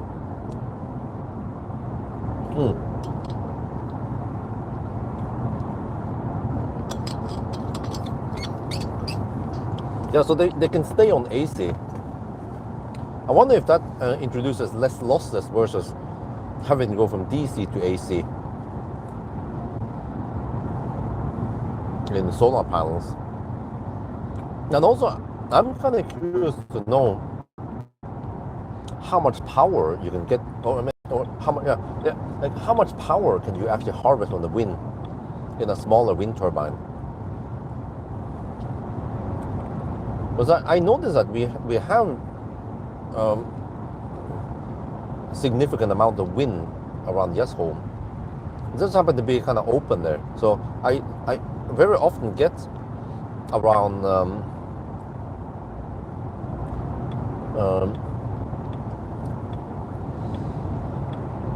around like 5-6 meters per second.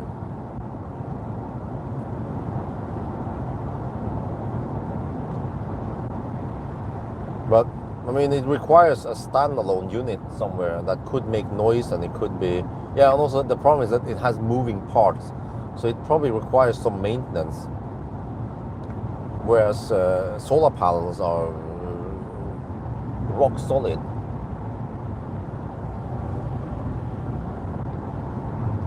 Just slap them down. They should be able to live there for decades.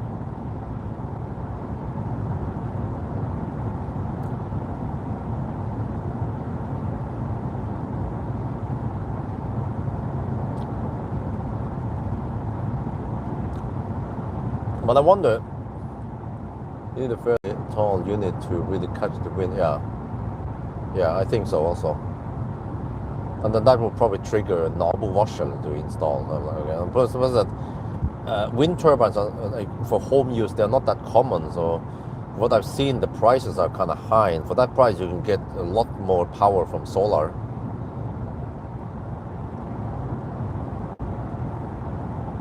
The only thing is that I kind of like the idea that wind turbines, they don't need, or they generate at different times, you know. After the sun goes down, you can still get wind.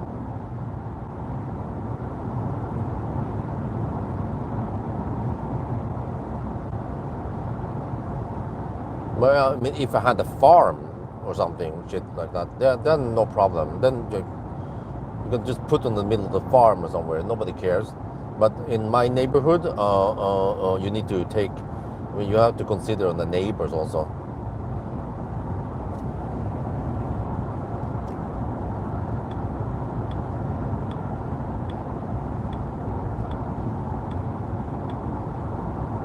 But I wonder those heat collectors. The advantage with those is that you have really high efficiency, some 80%, right?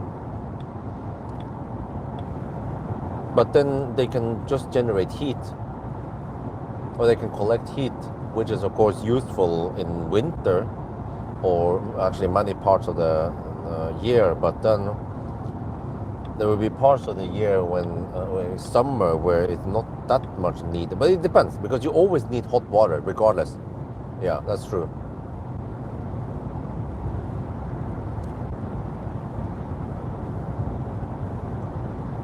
But maybe for our house, since we already have the waterborne system, electricity can then be used to heat up the water. So even though we have not that great solar panel efficiency, the overall efficiency to heat the water might be still okay.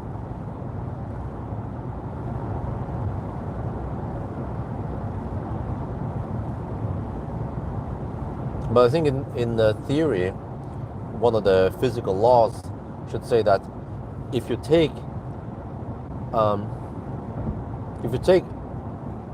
the sunlight, that energy in the sunlight, and you convert it to electricity, there is already plenty of losses there.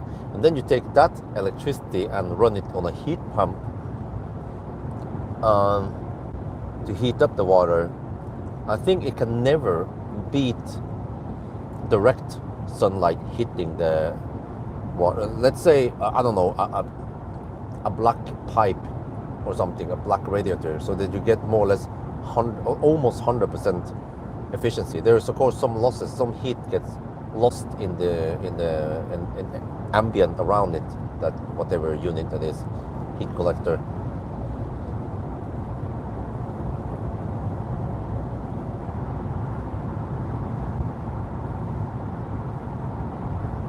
Actually, it depends. When I think about this, wait, if the solar panel would have insane efficiency, like 50%, and you have actually quite efficient heat pump, then that could actually be better. You could save energy. Yeah. I don't know if it's possible, theoretically possible, to get 90% efficiency on solar panel or not. There must be some leap in technology versus today's panels.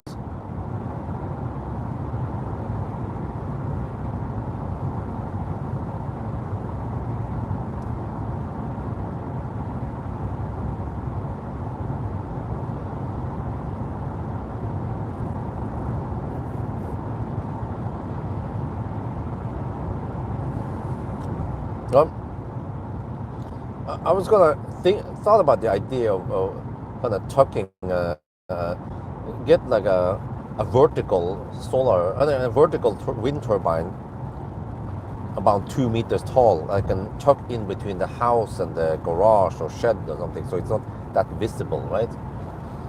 The only problem is that I would probably hear it, because I can actually hear the waterborne the heat pump, the NIBE heat pump, the outside unit. I can hear it from Isabel's room when I'm sleeping there. It's not very audible, but I can hear it a little bit. But the problem is that if you tuck a wind turbine in there, the garage and shed and house is many times shielding for the extra wind. So you want to have it on the open, like past on the open corner on my apartment lot, past the terrace and pool, right? But then it's kind of blocking the view. Plus that neighbors will complain. You can bet that the freaking neighbors will complain about this Norwegian Nisse. They'll be, nei, liker ikke, nei.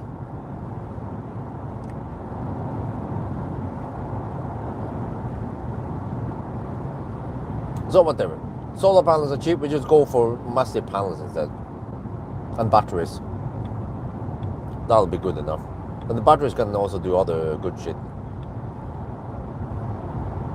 like reducing the, or it can deliver some extra peak power, and it can do the buy and sell hack. But okay, we are now at Schweinsund, and we can already tell that from here I need roughly 1 hour and 20 minutes to finish. So that means 5, 6, 7, 15. Wait, huh? Whoa, whoa, whoa, whoa, really? Huh? Dude, is it gonna be 7:20 maybe? Oh, okay, so possibly 9:15 to 9:20 right now. Yeah, maybe 9:20. Because we went deep below 10%. That's why we gained some speed.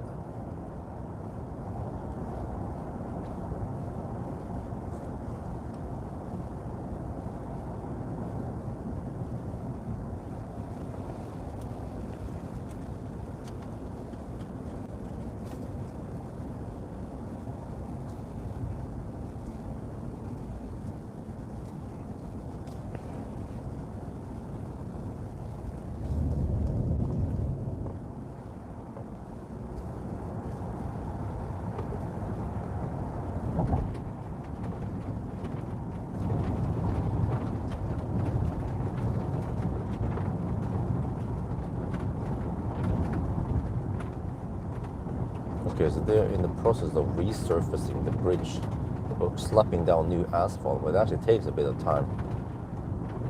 Not sure why, but okay.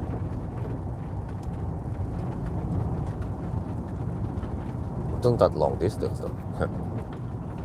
Because we're back in Norway, and I'm going to show something interesting here, and something funny once it counts down. Do we have a grens control here?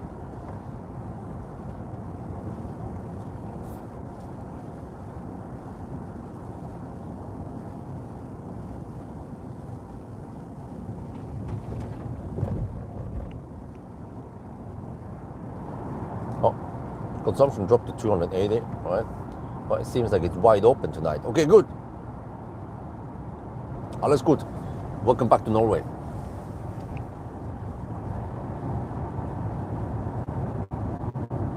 There was a Schweinsund bridge. Okay, just kidding.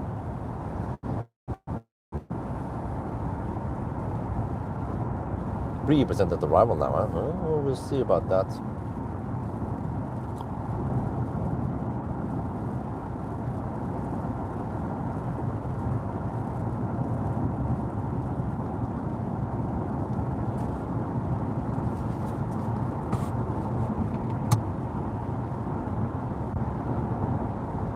Right, there's some schmutz on the windscreen here. Wait, let's see, how do I do this? There.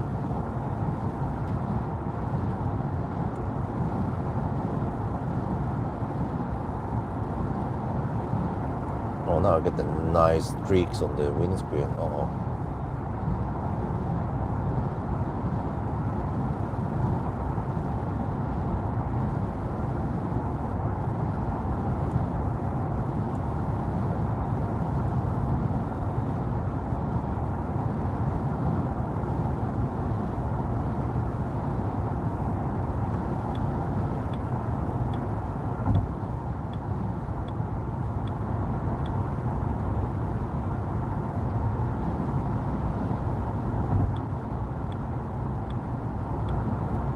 The auto lane change doesn't work again. Okay, so it's fairly calm on the road now, 6 in the morning on Saturday morning. So, well, this means that I should pass by Oslo around 7. And then that means not too much traffic. But this is the problem. Next week, I need to try to start earlier. I have to get the car ready so that I can basically just sit in there and go. Oh, I have an idea. I can shoot the intro, like an intro takes a couple of minutes, but I can prepare as much as possible so I can get the heck out of the way as early as possible, because I need to do it on a weekday. And that means I will be arriving around Mortensrud at 7 maybe, or 6:45, 6:30. So that's right where when traffic might start or Stau might start.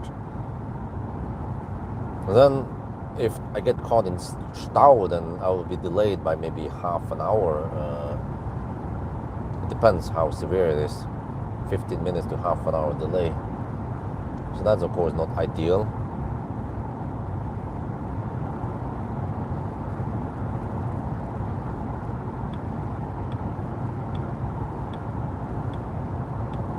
Okay, it's almost there.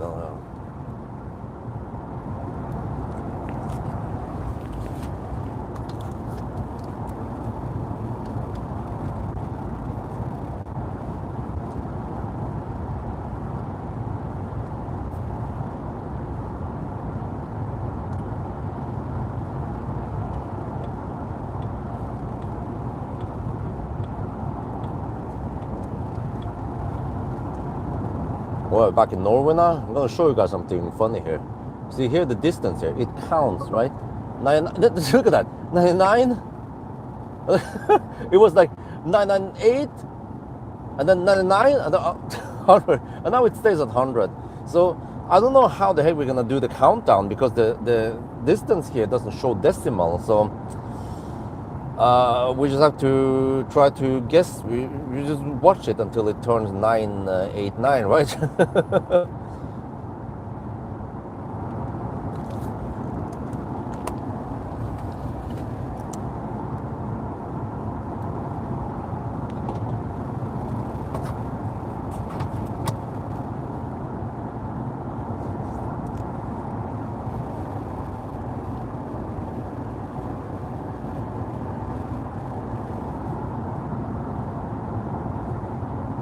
Okay, 848 now.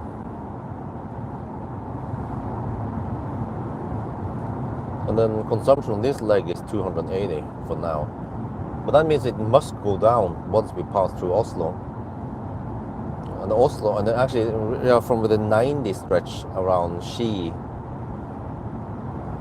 to Skedsmokorset. No, before Skedsmokorset. Yeah.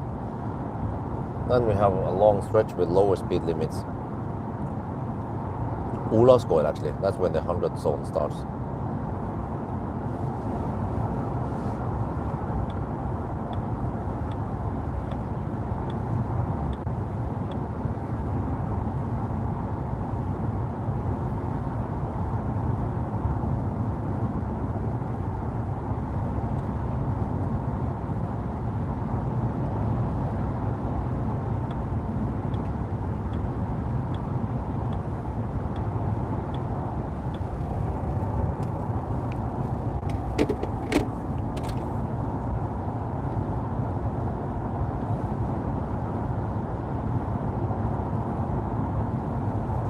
Is it not charging?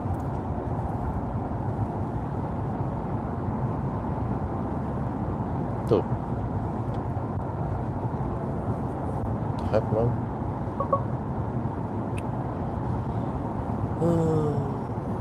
I don't know why the wireless charging pad is not charging. There? Wait, no. Okay, not there. Right.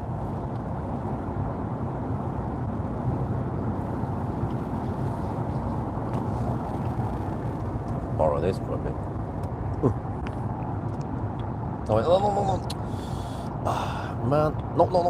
Shit.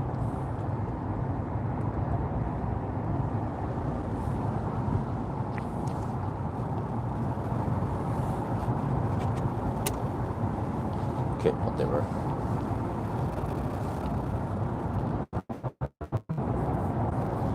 So, yeah. Unfortunately, people don't wake up too early on Saturday morning.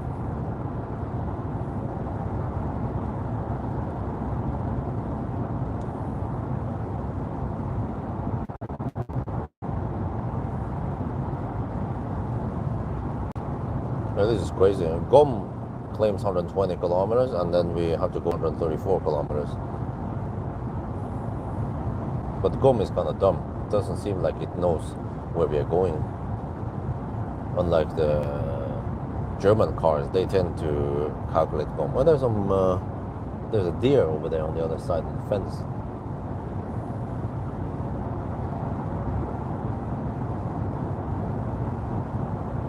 Now, what's wrong with the configurator? Is it nicht good?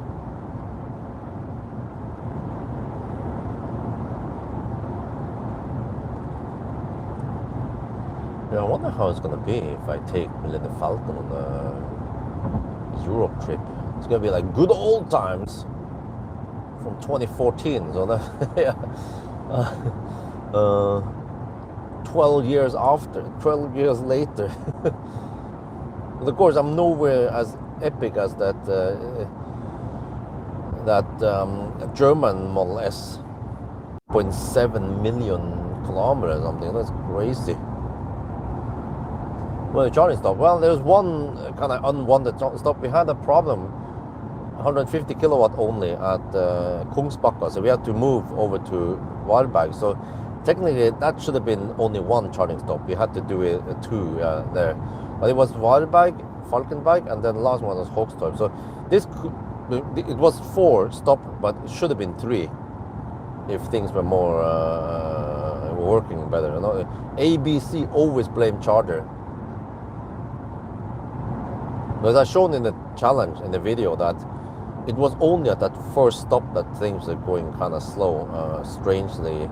And then on the other sessions, it was like boom, really fast ramp up, 325 kilowatt within just 5-10 seconds.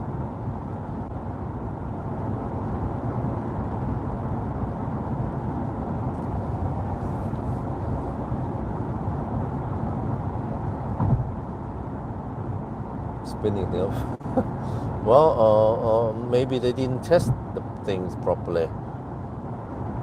This is what happens when the back-end programmer makes the front end.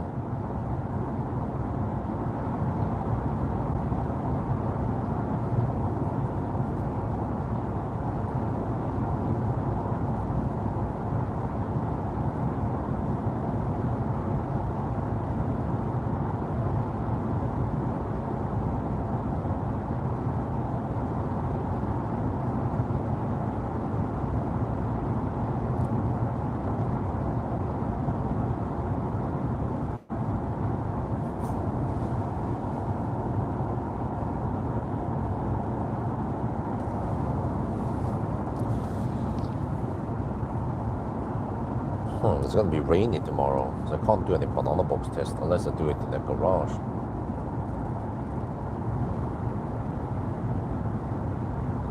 Because I have 32 kilowatt hour left, and I have to do around 132 kilometers. I have a budget of 243 watt hour per kilometer on the remaining leg.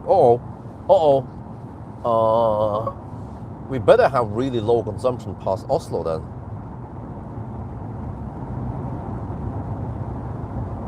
Was it the sun? Okay, the sun should heat up the tarmac now, so we can lower the consumption also, even in the higher speed zone. Oh, now it says 2% on arrival. Dude, I even charged 75%. Is that not going to be enough? Shit. Consumption this leg is still 280.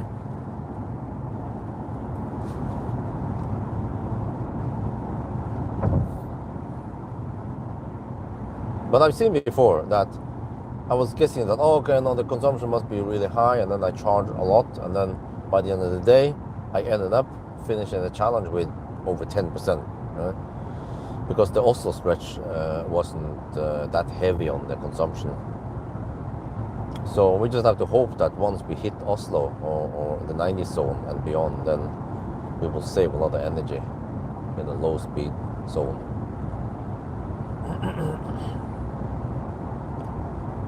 Because I actually haven't measured before, but yeah, like how long is the from Kongal to Kungsbacka pretty much?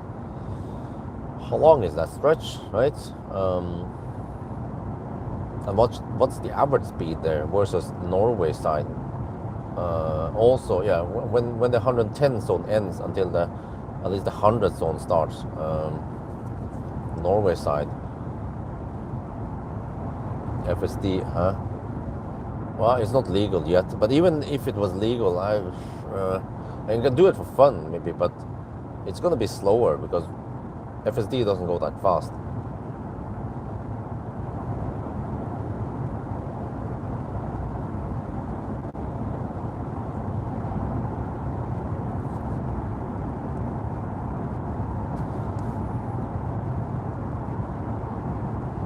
Yeah, there's a wind turbine over here at in Speedia.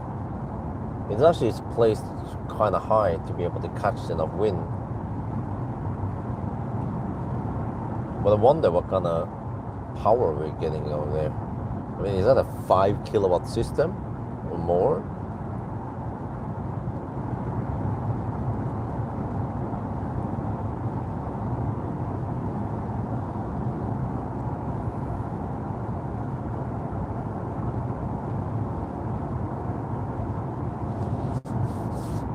And I still want to get, once I have money, I want to go for the solar fence, but wife is like, huh? Seriously? I was like, yeah, hell yeah.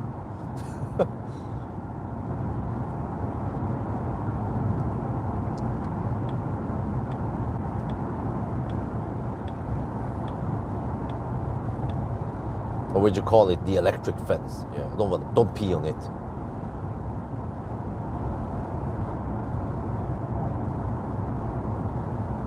You might get 200 volt DC going through your penis. Okay, it doesn't work like that. Actually, maybe if they pee right on the connector, yeah, then that could be conductive. Well, when the connector should be IP, I don't know, 67 or whatever, high rated.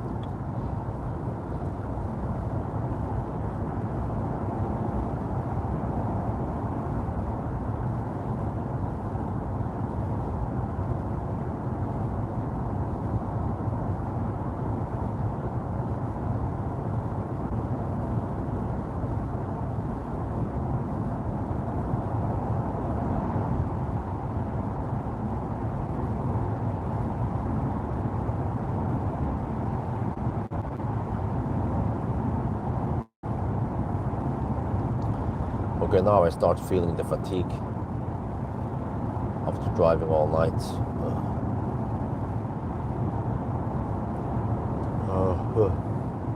Good morning.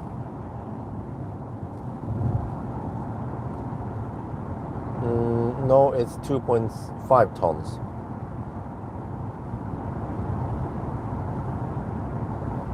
But 2480 to be correct, to be exact. Yeah.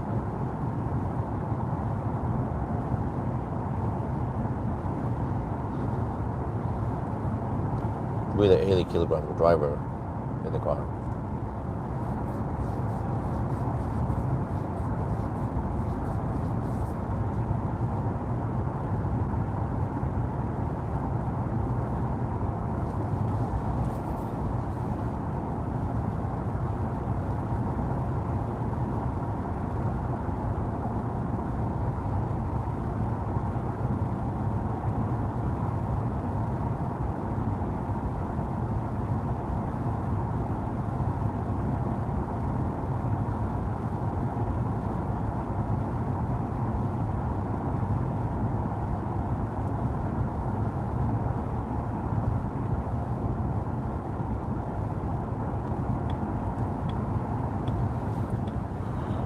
The base trim is plenty.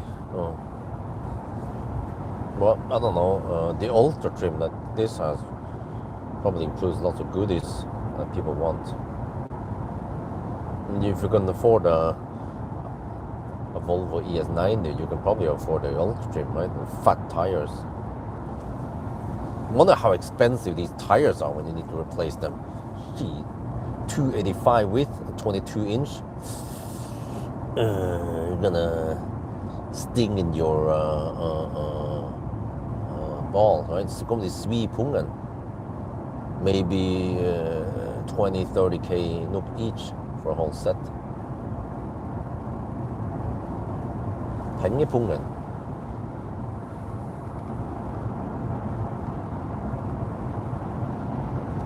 Okay, now there's some traffic.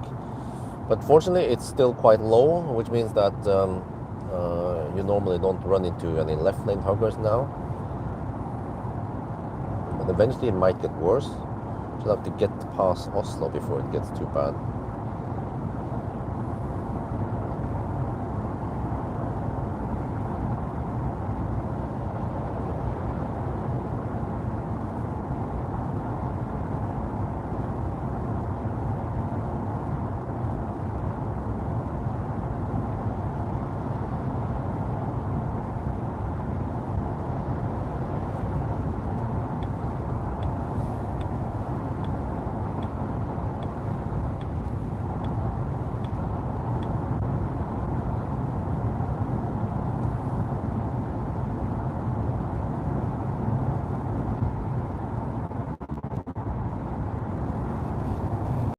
Well, just for your information, Gutser, loose with double O means lös, whereas loose with one O means miste.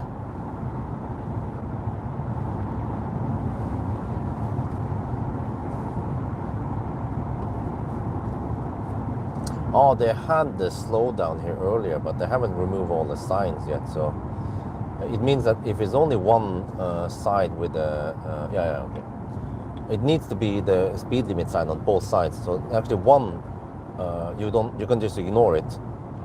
Yeah. So legally, you need both sides for the speed limit. It was like a 50 zone sign that they haven't removed yet. But I'm just telling you in case you don't know.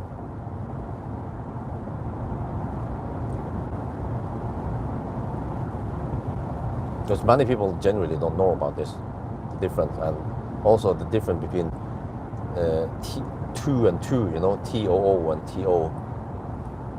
Actually, I don't know, for some reason, really common against Norwegians. That they misspell or they use the wrong 2 and 2. But then Americans, they tend to mix up your and you are and your all the time.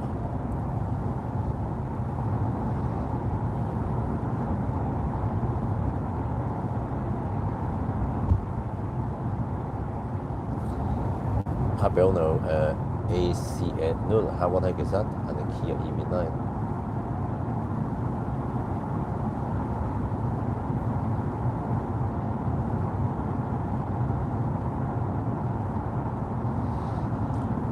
The car still claims 2% of the arrival. We just have to hope that consumption in the Oslo stretch is going to be amazingly low. Otherwise, we're going to have a little problem finishing the challenge.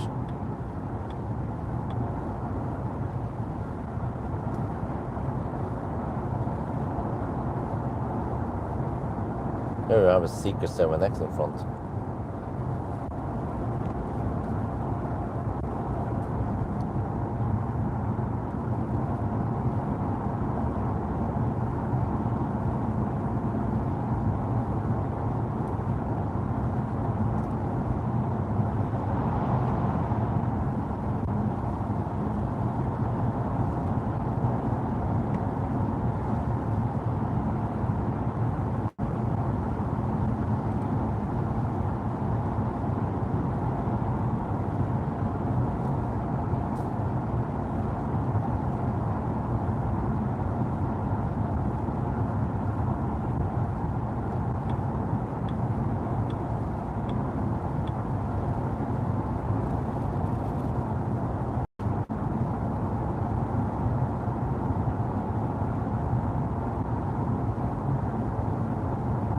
Oh, you mean I can slow down if I don't have enough juice? Well, yeah, well, I could do that. The only problem is that we might not need to do that because we need to slow down anyway for either traffic, left lane huggers or speed limits. So that's why for now I just want to hammer it. But of course, past Oslo, if I see that we might not be able to make it, then I need to slow down. Or top up, yeah. Whichever is the best based on the remaining distance.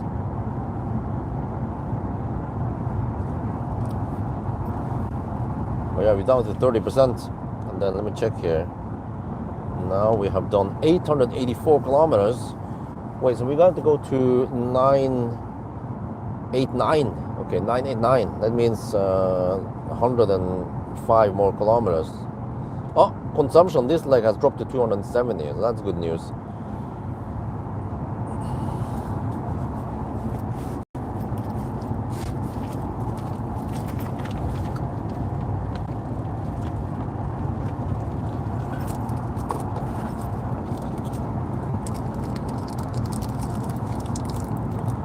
Oh, it's gonna be a nice day. Oh, a little bit of clouds today, yeah, and then rain tomorrow, so... Don't... the freaking bird there. Oh shit. Not sure if I didn't brake, then maybe I could have hit that bird, because most of them, they have a higher projection. But that crow was going, or that, I don't know, yeah, I think there was a crow. was going kind of low. They normally fly a bit higher so I can just clear them.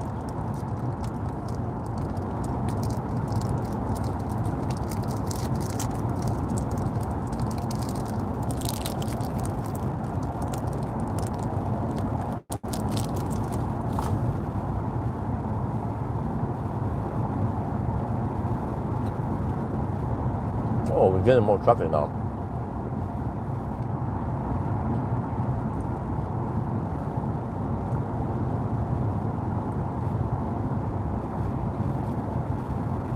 That is some massive traffic. The heck happened there?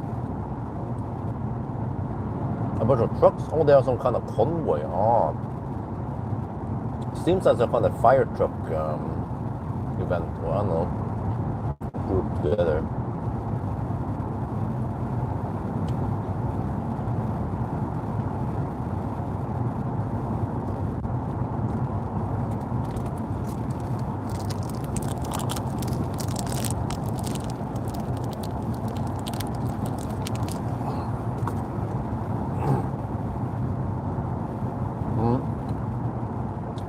I don't think so. Those were old trucks. Probably some kind of event.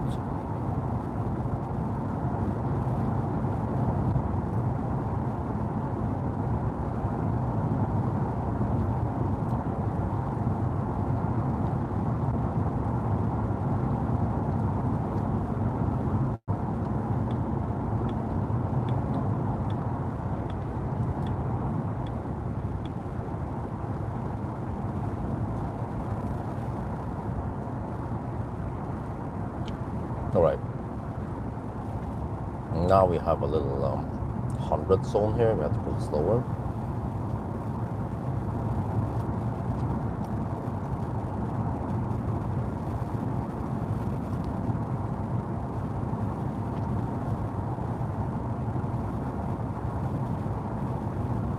More traffic.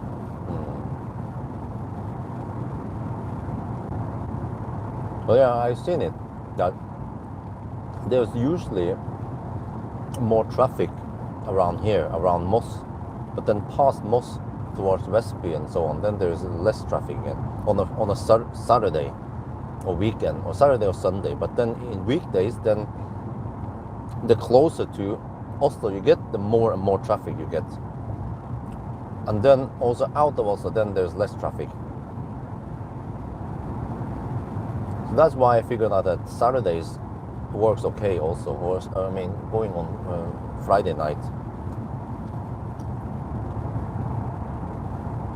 But actually Sunday night is even better, because then, you know, it's Sunday. But then it's just harder for me to survive through the night, because I won't be able to get a nap on Saturday afternoon.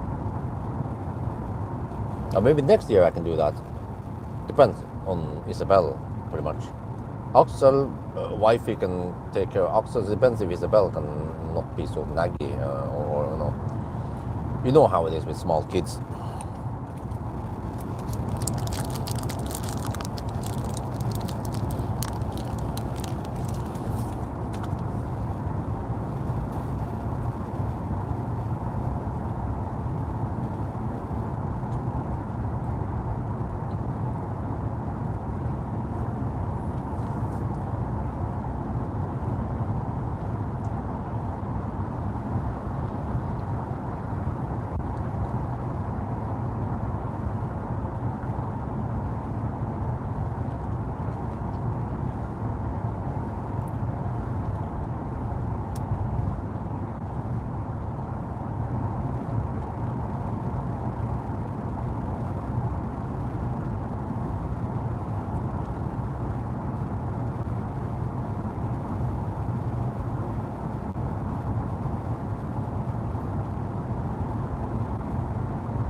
Tiguan has the same speed before and after the speed limit change.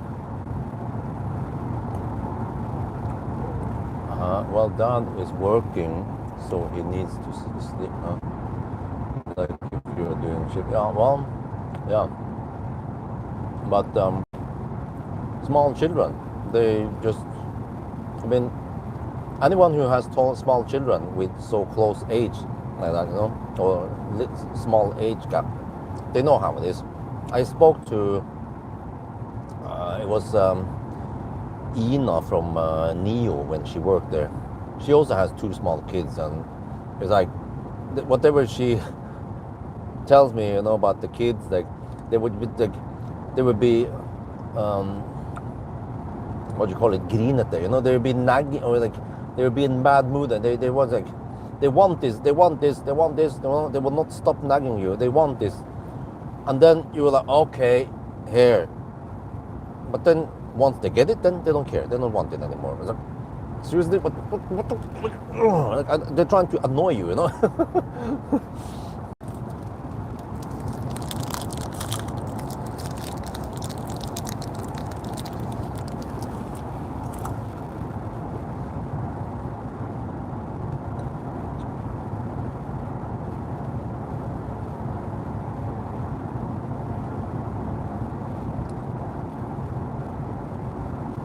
And the scene is the bell.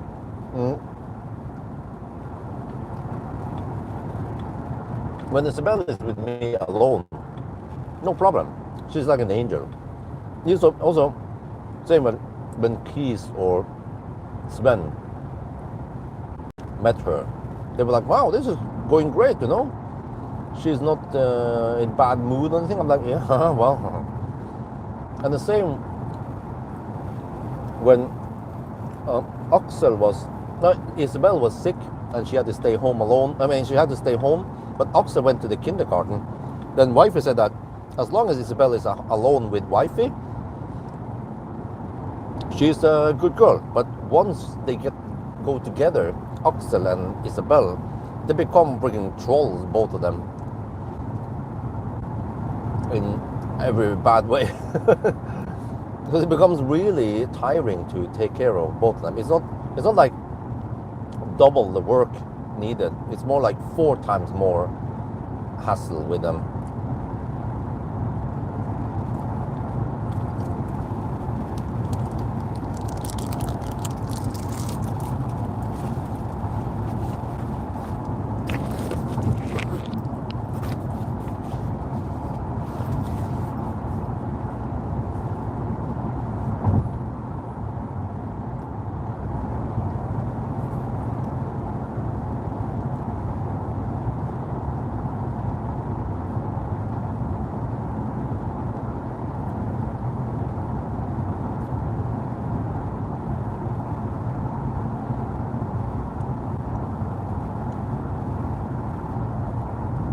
Okay, I have 25% left.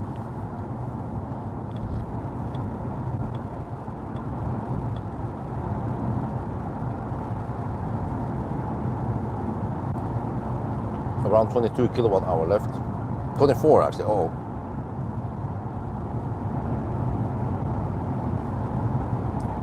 Around 21 kilowatt hour left. Remaining budget 248 watt hour per kilometer. You have 4 kids. They seem to be like that. Oh, I'm trying to read the chat and then the auto stay gives up. But the age gap, because young children, they're like that, and then, but as long as you have 5 to 7 years age gap, then it's a lot better. If the kid, like you know, I don't know, from what I've heard, yeah, 5, 6, 7 years on beyond, you know, like Pawel's kids, they are around 8 and 11 or something. Then they are very independent. They can eat, poop, whatever they want to do themselves, and play games or whatever. But Axel and Isabel, you know, 2 years apart, a lot of work. From in the morning, we have to cook and also feed Axel. Isabel see that Axel is being fed, so she also wants to be fed, hand fed, you know, like. But as that Axel see that Isabel starts pooping in the toilet, and he also wants to try to poop in the toilet. So it's a sibling thing, you know, what they're doing. It's actually quite common. And like Isabel doesn't need to be in the stroller when we go on the shopping mall, because Axel sits in a stroller, then she also wants to be in a stroller.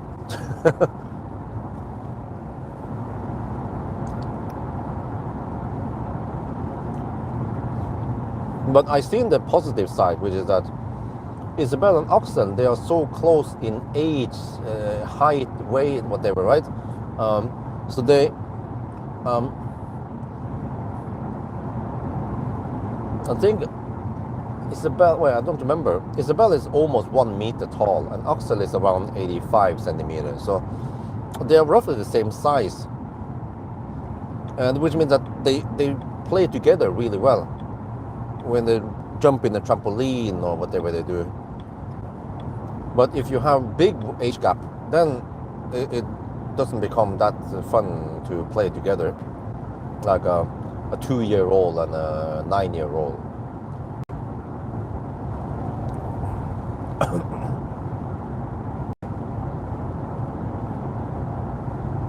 So this is what friends told me. Who is a doctor actually? He said that just get the 2 kids. If you want 2 kids, get them close together in age, and then just be done with the whole, you know, diaper and whatever, all that stuff. And yeah, and they will play together better. But eventually, once they are bigger, I don't know what age, maybe 6 to 8 years old, then Isabel probably wants to have her own, hang out with her own friends at 8 years old. And then, plus they are boy and girl, so they will naturally just separate.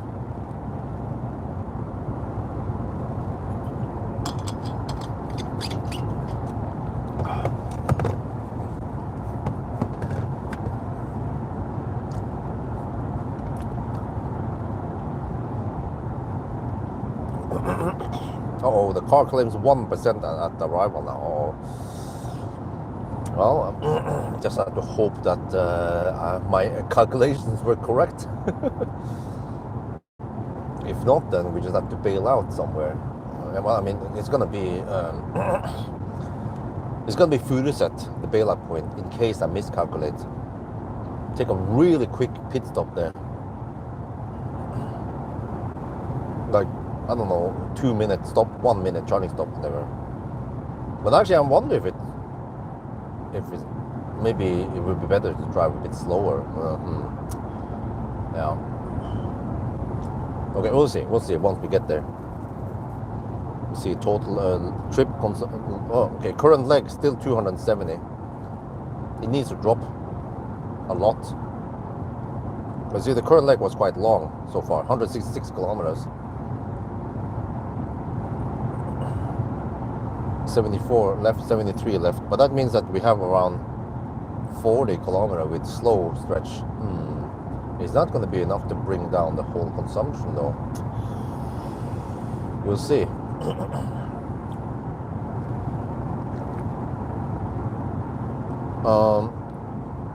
914 kilometers and 270 consumption, and then you take current time plus 2 hours, that is a 1000 kilometer time. So we're currently at 8:35 roughly.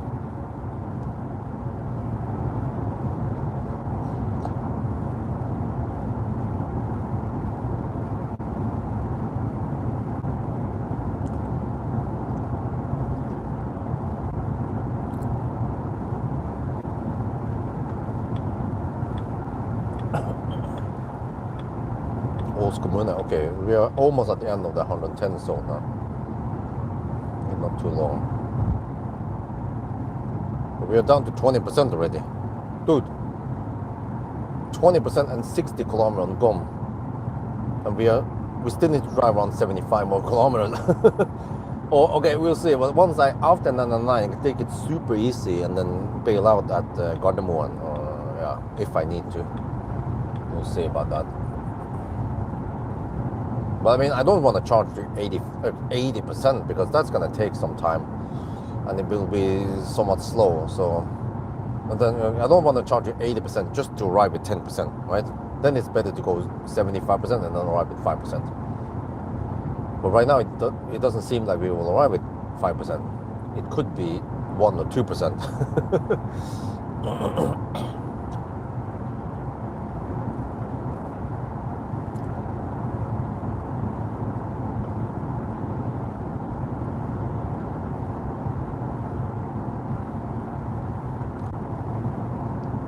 There it is, Shell O's. That means in just a few kilometers we will hit 90 zone.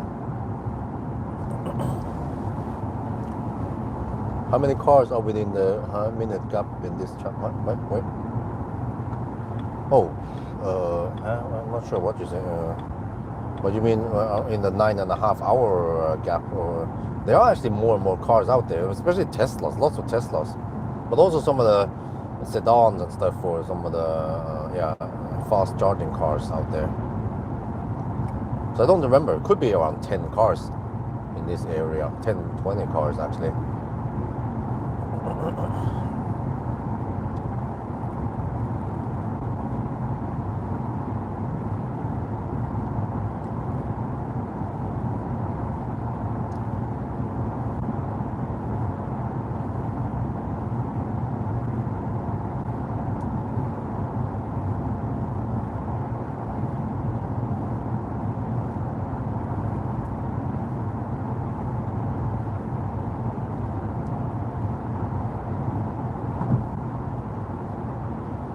Yeah, I had to calculate that we have the uphill also, but we have slight tailwind, but uphill past Oslo to get to Jesholm. So that will of course suck a little bit extra juice, especially if you have 2.5 ton beast that needs to be lifted. So yeah, once we get very close to hold on, let me focus here. There.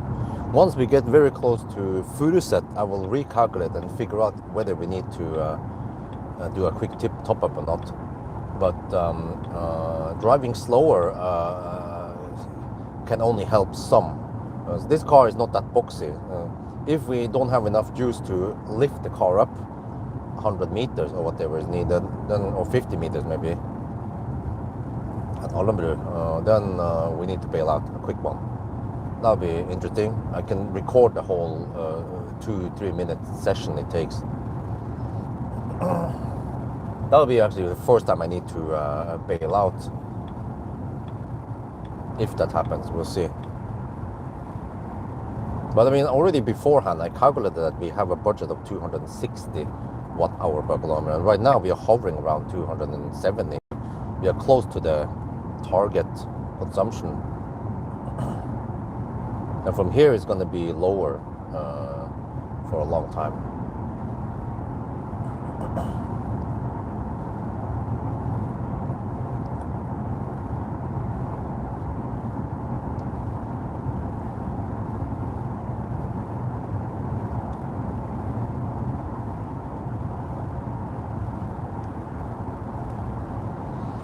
Okay, status update 9:23. And we have to go to 989.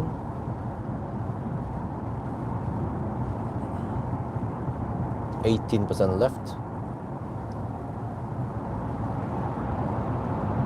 Yeah, now we get home, but we have to go slightly past home. So it says 62 kilometers to Remen, but then we need to drive around 5-6 kilometers extra. So which means that I actually don't have enough juice. Well, I don't know. That's why I'm hoping that my calculations were correct. Also with the little buffer we had.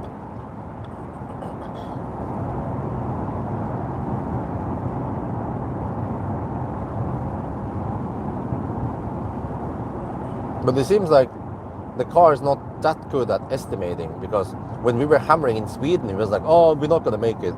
And then once we drive in Norway side, or I mean Oslo side, you'd be like, oh, it's plenty, you know. It's like it didn't know that we were gonna pass through Oslo.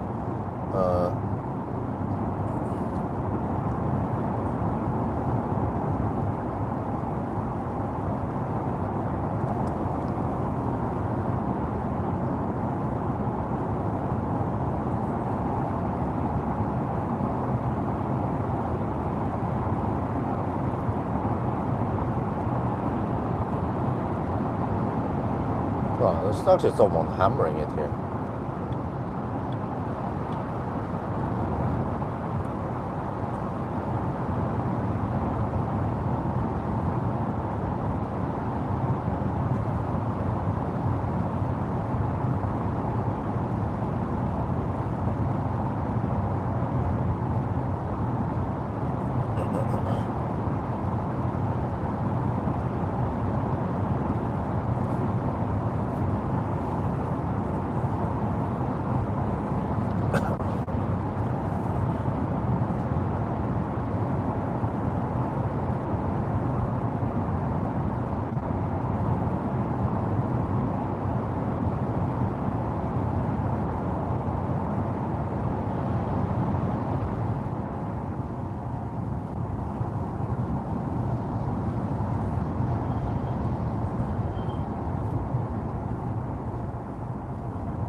Shit.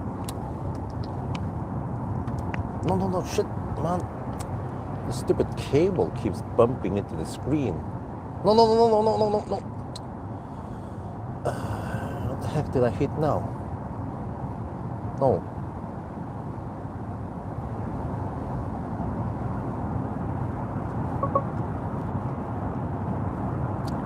Okay. This is not good. There, maybe. Need to make sure that the cable doesn't hit the screen randomly. There, I need to pull the cable away somehow.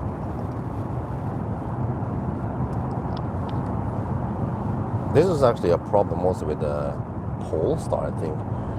It seems like it's sensitive to the cable rubbing into it by accident. Normally this is not a problem because I'm live streaming. Normal people, they don't live stream, run into this problem. It was doing some max defroster here. Sometimes it also hits the satellites, the cable.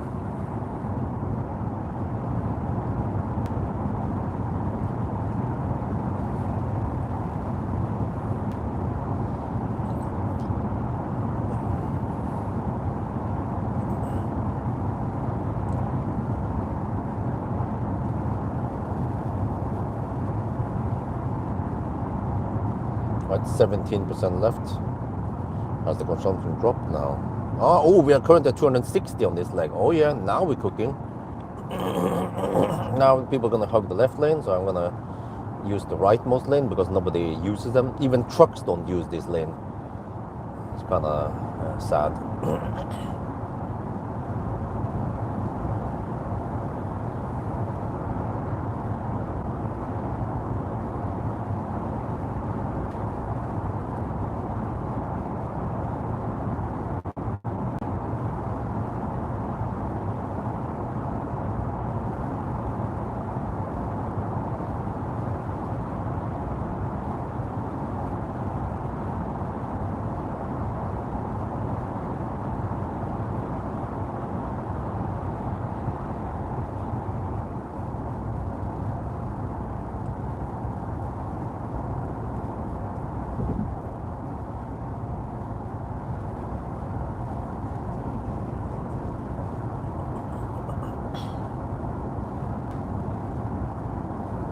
Oh, down to 15% now. 50 kilometers of range left. And I have around 55 kilometers to go. Okay, I just have to hope that the car is wrong. And that once we hit the even slower speeds, then we save more. And then the estimated range goes up, of course. Now we have a Nissan here, hugging the left lane.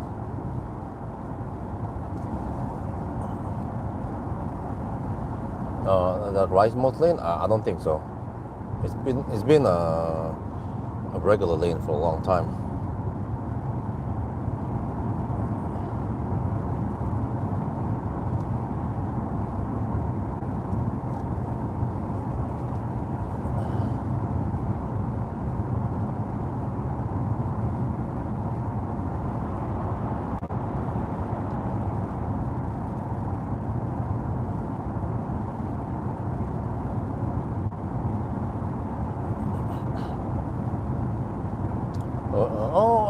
there is another bailout point that is actually also, actually it's a quicker pit stop. That is Sześmokoshe.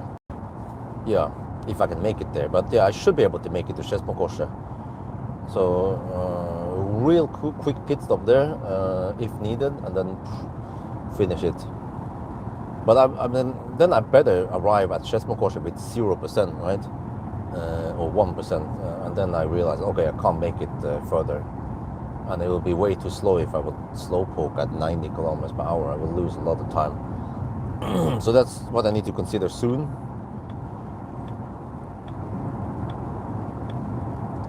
We'll see. I think by the time we have 14% now, by the time we reach Furuset, I should still be at around 10%, 7 to 10%. So still a little bit too early to panic yet. But now we are consuming less. I also dialed down the HVAC a little bit without too big disadvantage. Actually, now that the sun comes up, then I don't need too much heat. It was actually last night when we were hammering it at high speed that I felt like it was cold. So I'm gonna decrease the heat a bit. That could save me maybe 5 watt-hour per kilometer. Especially when the sun blasts in like that.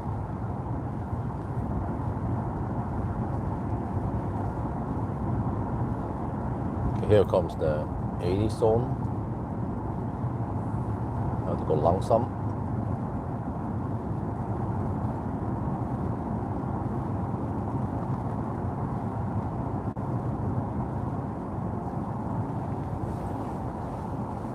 Let me see, current leg 260 still, but it should drop even further. 939, that means 50 more kilometers. Yeah, that sounds right. So around 3 kilometers past the Home exit is where 999.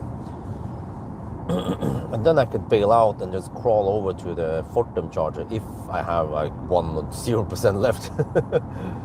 Yeah. If not, then I can try to crawl back home somehow.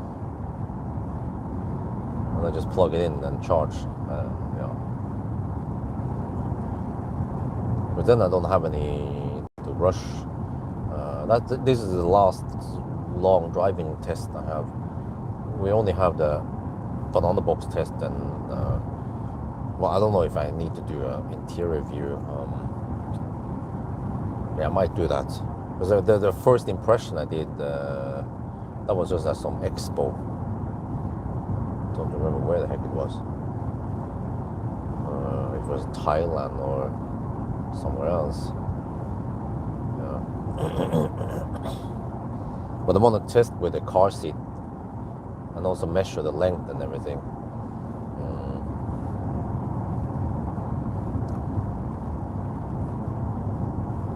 Well, now it's getting better. GOM says 44 kilometers, and we need to drive 45 kilometers plus 3. Yeah, okay. And now it's improving.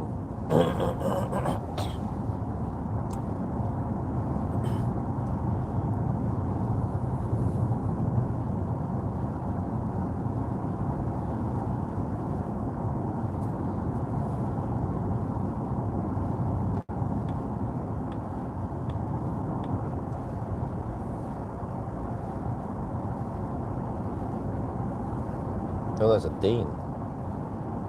Wait, let me check. Oh, is that it? No, it's, huh? It's Ukraine, dude.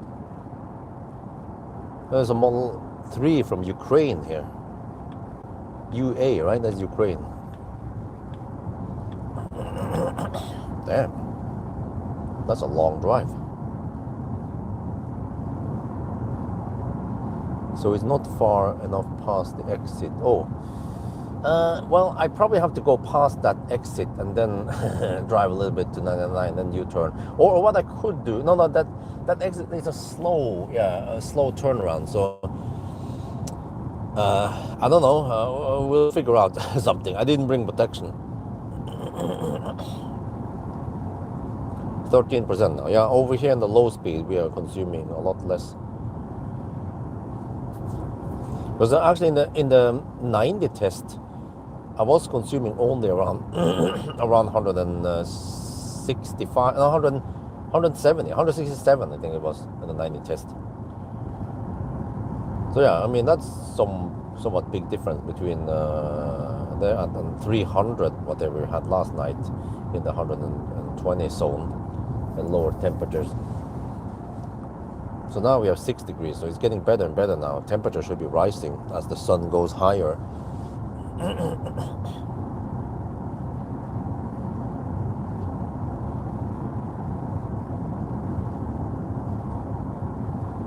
But I also have to consider that eventually we need to go faster past Olavsgård and also past Frogner, where the 110 zone starts. But at least for now, I wouldn't say we don't count any deduction in slow traffic. It's been flowing really well.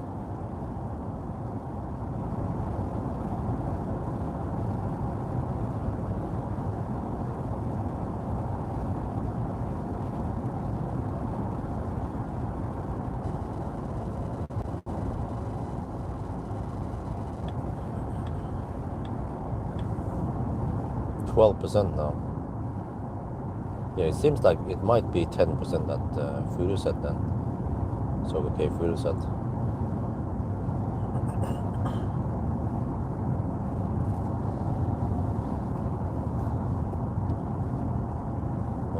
Okay. Oh, you mean that exit? Oh, you mean after Vinland 9 we can just exit towards the hospital? Oh yeah, that would actually be the best.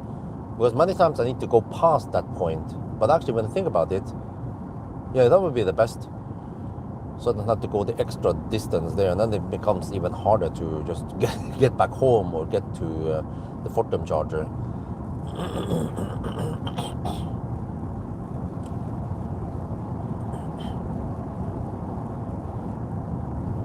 Because from there, it's not that far to get over to Gardermoen and just top up so I can get home safely.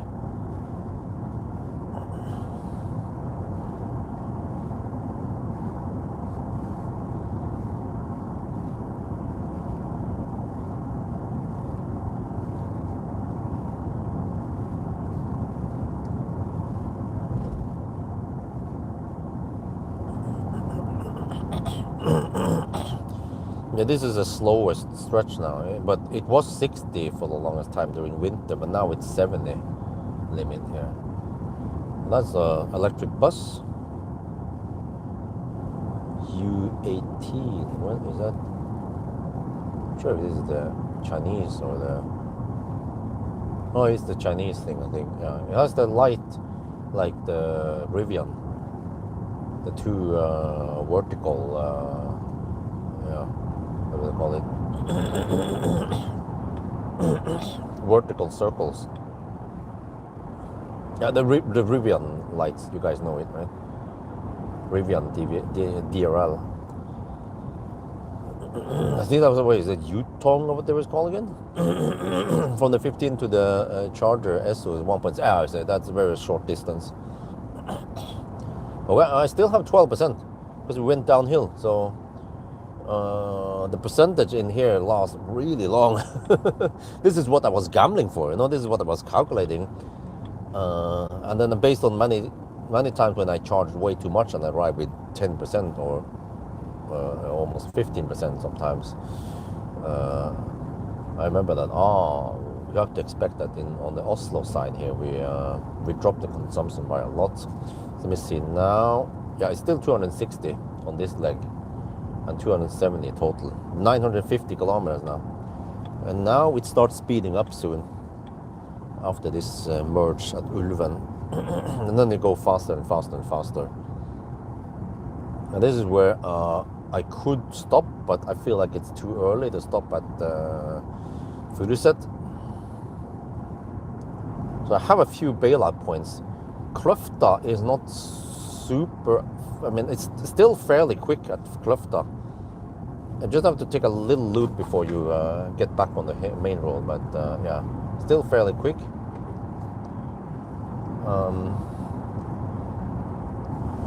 And then also I have Berger.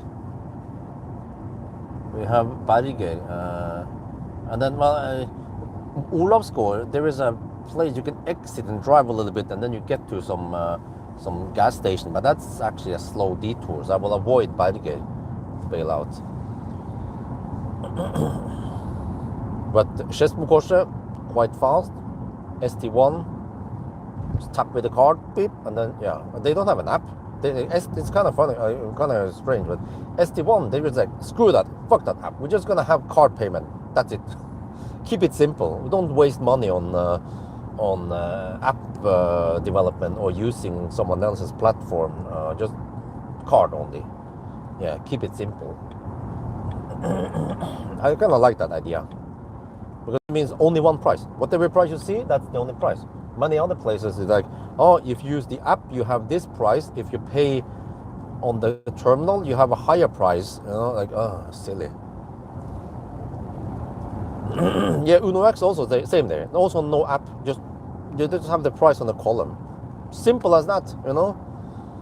I don't know why other CPOs need to make it so damn complicated. I think it's because back then card payment was not a requirement, so that's why they already developed an app, and yeah, they forced people onto the app. But then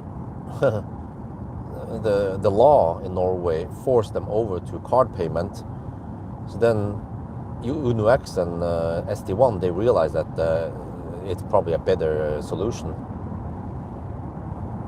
and they probably have less support. That was the bailout point. I could have bailed out here, but I have 10%, so I feel like it's way too much. But 10%, okay. 10% is roughly 8.7 kilowatt hour. And then we have to go 35-ish. Oh, still 248 budget. Wow. Okay.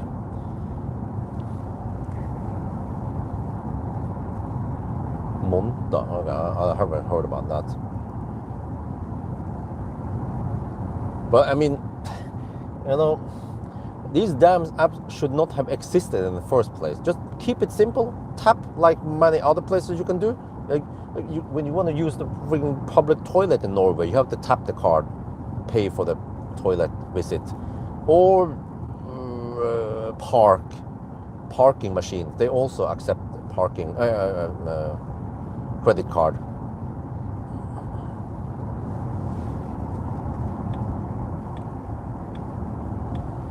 So it's actually more like, well, the app is nice in a way because you can see availability and power and all that. You can find them easily.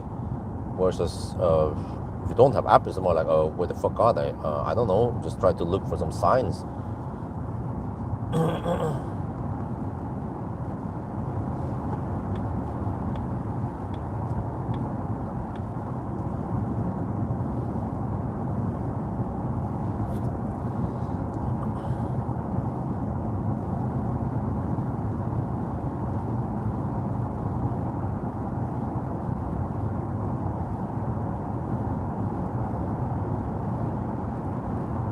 Oh, people are hammering it this morning. 7 in the morning now. Wait, that means that some of the kids might be awake, but then I think Isabel will wake up around 8 because she fell asleep a bit late yesterday. Dude, this van is matching my speed perfectly. I can just drop behind the van for a bit because I'm not driving slower. 9%. Okay, that means I can make it to Skedsmokorset, most likely. And then I wonder if Skedsmokorset is similar elevation as Gjesholm. We need to go to around 200 meters over sea level. So I'm gonna have the GPS running right now. Need to pay attention to the elevation because that's actually somewhat important right now. Because of this heavy beast. Wait, we are 217 meters? Really? We are already at yes home level altitude. Then we get down and then we go a little bit up and down here for this stretch. 9% left. 30 kilometers and gone now. Uno X work with Elton. Yeah, Elton. Monte Elbilforeningen. North there. Okay. Yeah, I saw that Elbilforeningen. They have this Elbilforeningen chip. But if you want to use Elbilforeningen chip on many of the CPOs, they charge a little extra fee.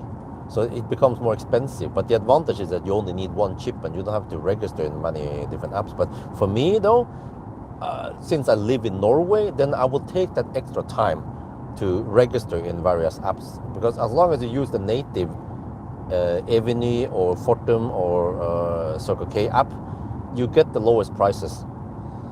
And in Norway, I usually end up with either Circle K, Tesla or Ionity. Those are the biggest. Back in the days, Fortum, they were so big that I was relying on Fortum most of the time. But nowadays, the other CPOs are big combined that I can avoid Fortum because they have become kind of expensive. Plus that they don't offer that many 400 kilowatt, and I tend to need 400 kilowatt for my test.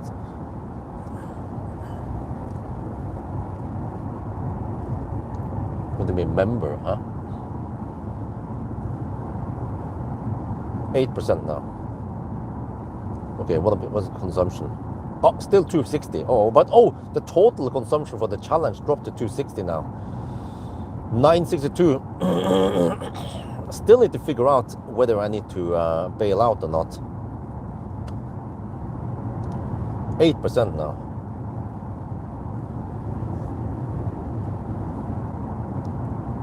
Okay, I will recalculate once we clear. Wait. But if I clear Skedsmokorset, I don't bail out there. Then,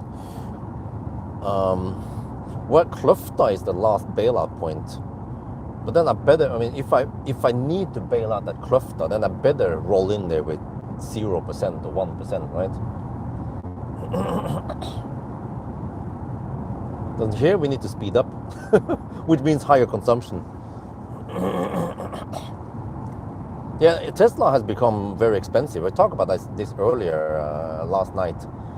So, but the good thing about Ionity is that they are rock solid. They don't change the price.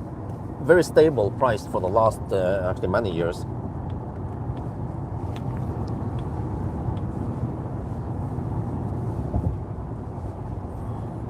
And Passport Power, you can pay for the 1 year subscription, and then it doesn't become that expensive. Don't remember, maybe around 100 so per month, maybe even less. Don't remember. You get 1 month free, or was it more than that? 8% still.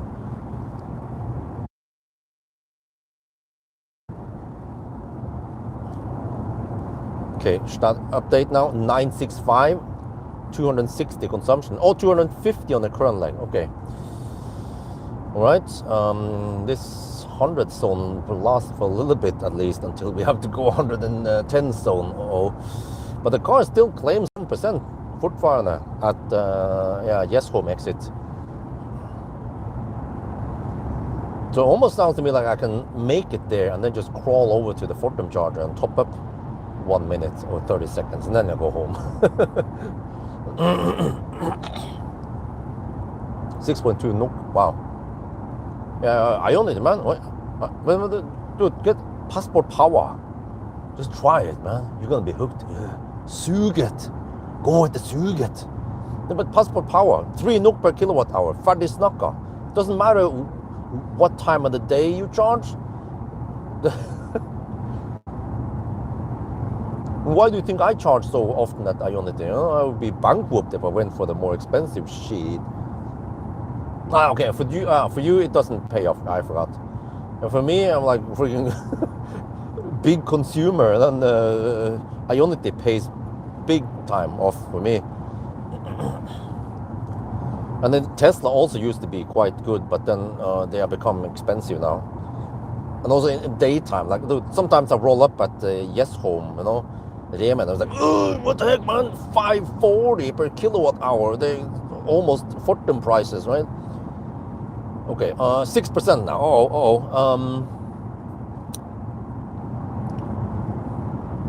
Okay, at this point, I think we don't want to stop.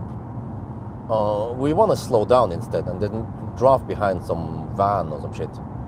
Yeah, and now it doesn't pay off to stop anymore since we are almost there.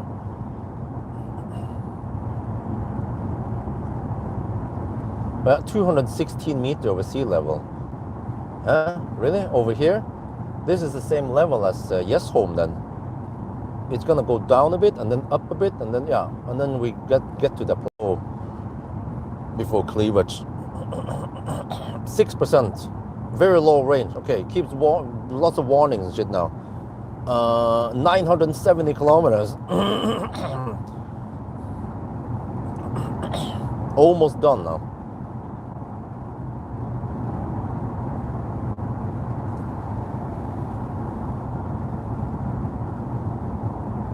Yeah, here we go down again. A little bit in the dip to Frogner. Yeah, but if the car in 15 kilometers, the car says no, you will arrive at 1%, then it's highly likely that it's correct. Because I think the car knows about its kilowatt hour better than I know. Because it's slightly non-linear, but I've seen that it doesn't drop like a rock. Or it doesn't do weird shit at the bottom, the percentage here. So you can still kind of count on it, right? The 6% we have. Unlike the Korean cars, where 6% is more like 4.5%.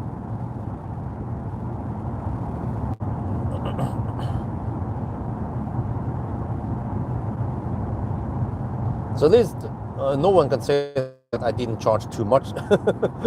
If I 999 with 0%, you know. Yeah, but I don't know how much buffer we have. Yeah.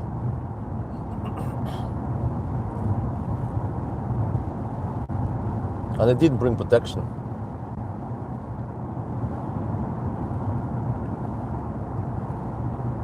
Okay. Now it's okay, 162. Yeah, so we have to go just a little bit, 40 meters. All right, that's fine. Let me calculate now. 5%. All right. We have 4.3 kilowatt hour. And then we have to drive around 15 kilometers. Budget 290. We can hammer it. Yes, it's fine. Let's go schnell. It's gonna flatten out soon here. Anyway.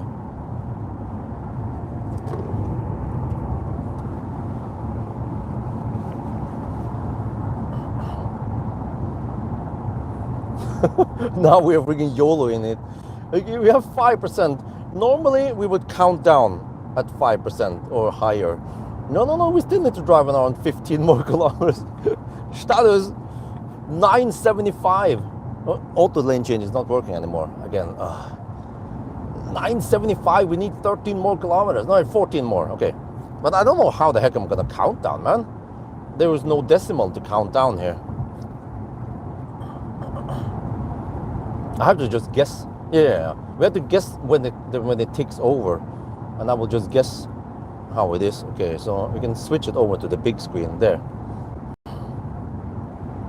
976. I just have to hope that we can turn off HVAC right now. We don't need it. Off. There is a bit. It's 8 degrees Celsius. Sun is shining in. That means that we have plenty of heat coming in passively. So we save, I don't know, a couple of 100 watts on HVAC right now. 977. Man.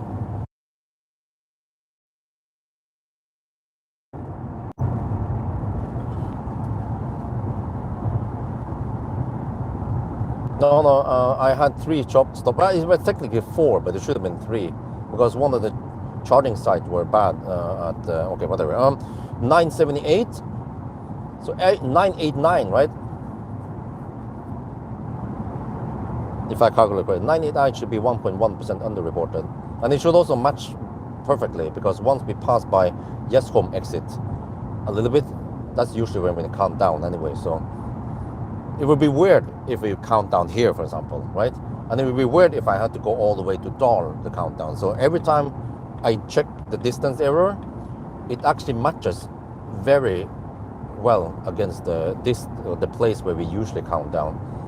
That's like a sanity check to double check that we did everything correct. Okay, I have 4% left. Scheiße. 4%, what did the navigation say? We have to drive, oh, okay, 11 kilometers. 3% left. Shit.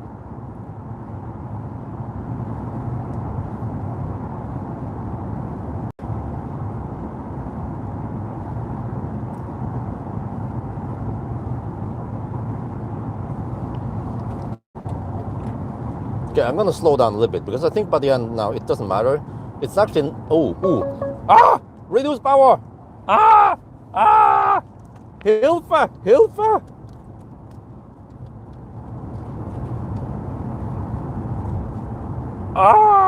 We just passed cleavage. We are getting close to yes home, but we still need to drive another 7-8 kilometers. We can see here 981. It needs to go to 989, but we have turtle mode now, and the cruise control disengaged. Reduce power. We cannot use cruise control. We have power limit, around 50% power left, and then 3%. Oh shit! Come on. This is okay. At least you guys can't say that I charged too much, because I definitely did not charge too much. I was expecting to arrive with like 5 to 7%. Okay, a little bit more, and then we have to do some kind of countdown here. Oh shit! 983, but time 7:15. Wait. You have to take current time plus 1 hour, 2 hours, 1 minute. So it's already at 9:16. It's going to be 9:20, guys. But then I have to crawl over to the charger somehow, not die. Hopefully there's a small buffer here. 984. 2% left. Oh shit. Yeah, at this point it doesn't matter. If I go a little bit slower, it will be rounded up to 920 anyway, and it won't be 915. So yeah, it actually falls right on what it should be, you know, when I estimated.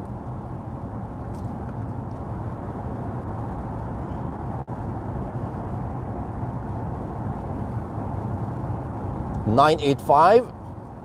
Okay, I'm just gonna slow poke behind this guy. Try to kind of coast behind. But he's going kind of slow. But okay, whatever.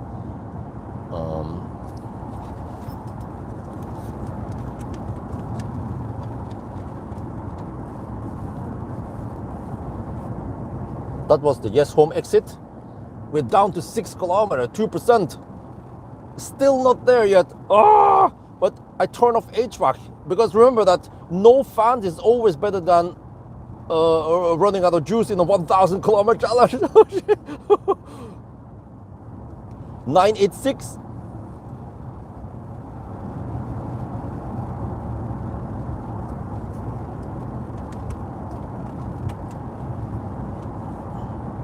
Oh shit! Oh shit! We have another problem. Oh shit! What the heck, man? At 2%? Seriously? I have about 95% power limit. What? At 2%? I didn't preheat. Oh shit! Now, dude, we just have to fit. We have to get off the motorway. Oh shit.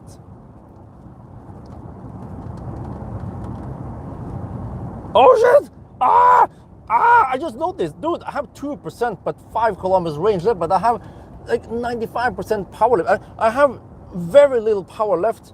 I can't even barely just maintain the speed here, dude. What, dude? I have to get over to the fast charger ASAP. But we're almost there, dude. How do we count down? This is basically the countdown. We need 1 more kilometer to finish this. How do we do it? 995, 996, 997, or something? 998, 999. Wait, 999. Come on. There, 1,000. Okay, and then I have to check this. The consumption was wait, no, not that. Wrong thing. Okay, here. Here. Okay, 260 watt hour per kilometer. Then was the consumption. Well, time. Almost forgot, man. Shit, time. You take current time plus 2 hours and 1 minute, so it becomes 920. We did it in 920. Wow, that is simply amazing. Now we have to get over there where the fast chargers are, but we have to drive this freaking loop over here. Don't die! Don't die! I don't want to run out of juice in a 1,000 kilometer challenge. 1%. Uh-oh. Hey, dude, what? Oh, no. For helvete. It bumped into the cable bumped into the defroster again. And it started pulling power. Don't do that.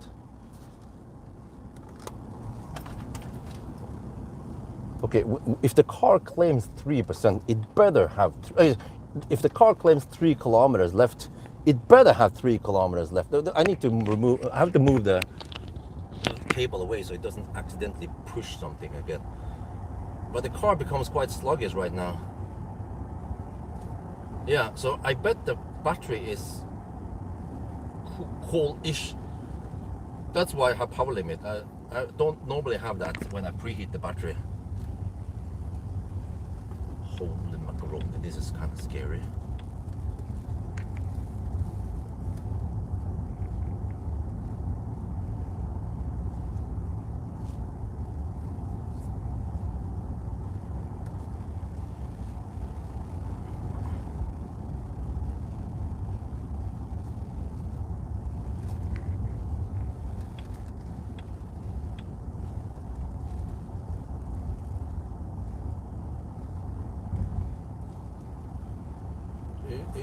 You know, maybe we don't have that big buffer here. Well, if I didn't have any kids, I could probably go go home and grab some stuff and then do the 0 mile test, but I feel like I can't do that. Dude, it's right over there. Oh, we made it there. Oh shit. Wait, are these 400 kilowatt? Oh, wait, 400 volt. Okay, whatever. Oh, that was so... Dude, no. That pylon is not for putting your trash there. Shit, man, it's for protecting the charger. Man, freaking idiots. Okay, anyway. Oh, why did I have this massive power limit? Because I did not preheat this time. So the battery probably cooled down and then we get massive limit. Normally, if the battery was hotter, I will have only 50% limit maybe.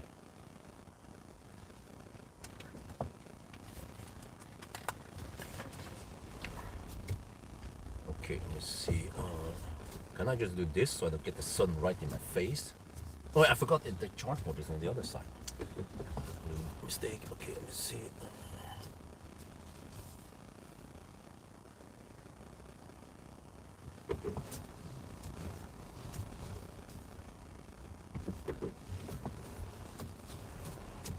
Wait, the lines are like that. Well, this is kind of weird, huh? The way they arranged the chem power. Okay, whatever. We just plug in here. So that was 260 watt hour per kilometer. Charging is recommended. Oh, really?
Okay, I have to check here.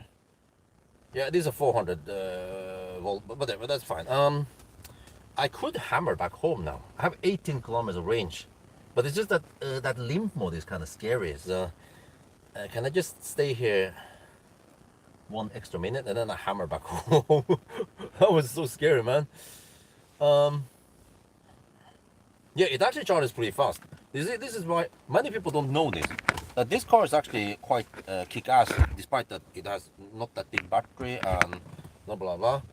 Let's see, I don't think I need HVAC right now. It's nice and warm. It's like 8 degrees. 5% now. This is okay speed. 119 kilowatts. It requests 480 volts or whatever it was, right? And then 250 amp from the charger. So I think the charger can provide more than 250 amps.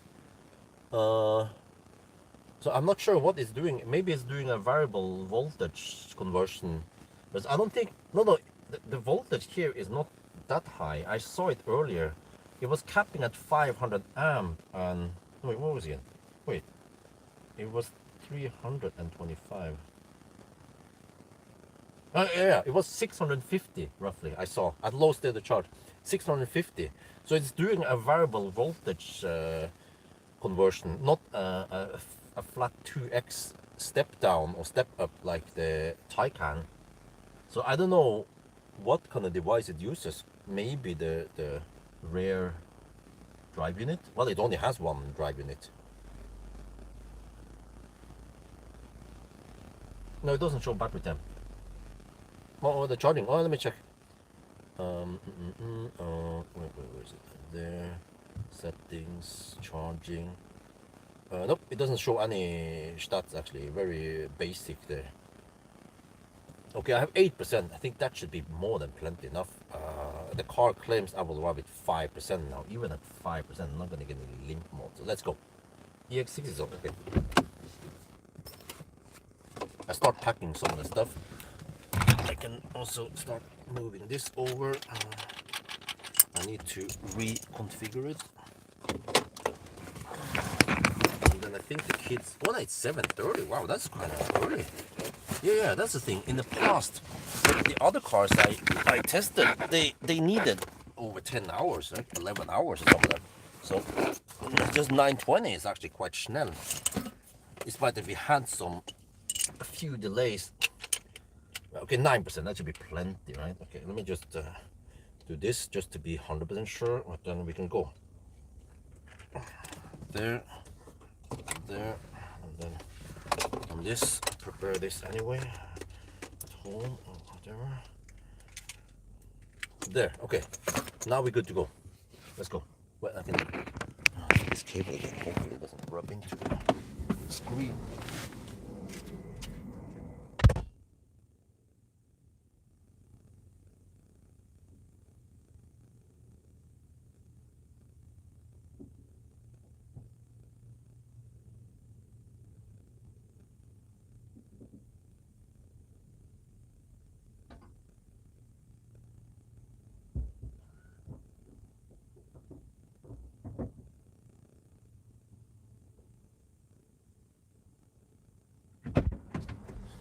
You know, I noticed something about the Volvo. The same with the other Volvos, like the EX90 and whatever other Volvos I tested, EX30, right? And also the Polestar is that they have that button on the charge port, right? You can press it to stop charging and unlock the charge port, but it is so slow. When you press it, it could take around 30 seconds. It's just pulsating a bit. It pulses at green and then it turns white. And then you'll be like, oh, good. And then you try to pull the cable, but it still locks for a while until you hear that zip. So it usually needs around 30 seconds before I can pull the plug. And I believe that for many other cars, like the MEB cars, I don't remember, or Tesla, when you stop the charging from the button on the supercharger, in less than 5 seconds, or maybe 2-3 seconds, you can unplug. It's really fast to stop the session and whatever. So I don't know, man. What is what is up with the Volvo or the Volvo slash Polestars? Why they are so damn slow to stop the charging? Safety, yeah, this 800 volts. You know, one does not simply just stop 800 volts. Once things are in motion, it needs to ramp down first. I don't know.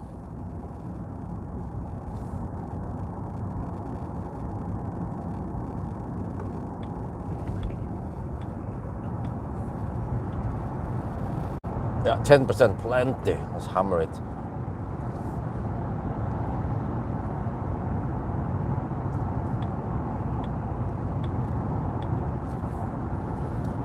Wait, soul is kind of slow. Okay.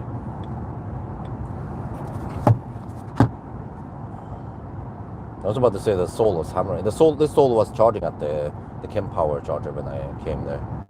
Oh, he's not going that schnell. Yeah, he probably knows the limitation of the soul. You know, first I want to buy a classic Ioniq, but if I come across a soul, it needs to be with a replaced battery again at a low price. I might buy one. Use that one as the press car shuttle. It's kind of waste to have Millennium Falcon as press car shuttle when I think about it. Use an old soul. Yeah, but I don't want the degraded, the shite battery. 50% still. Hell, that is man shit.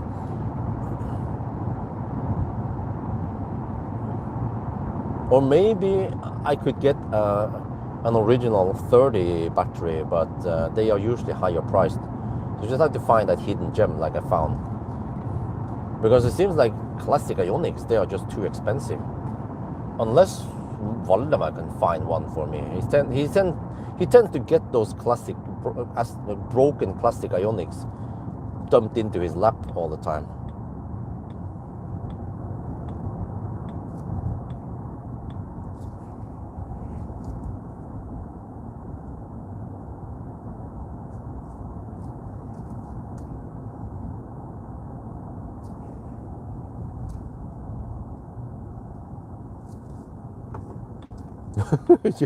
Double inertia. Shit, man. Yeah, this bus here actually goes to Gardermoen Airport and then goes via Yes Home.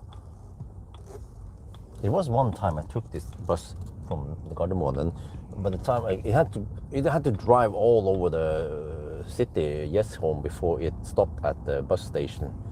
And then from there I actually walk home. So that was quite long. But then I didn't have to waste a freaking fortune on taxi from the airport terminal to home.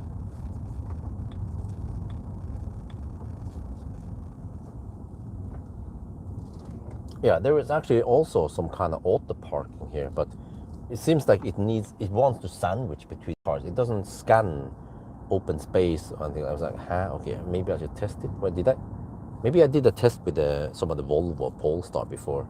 I can test this, but it seems like it's gonna be another facepalm video.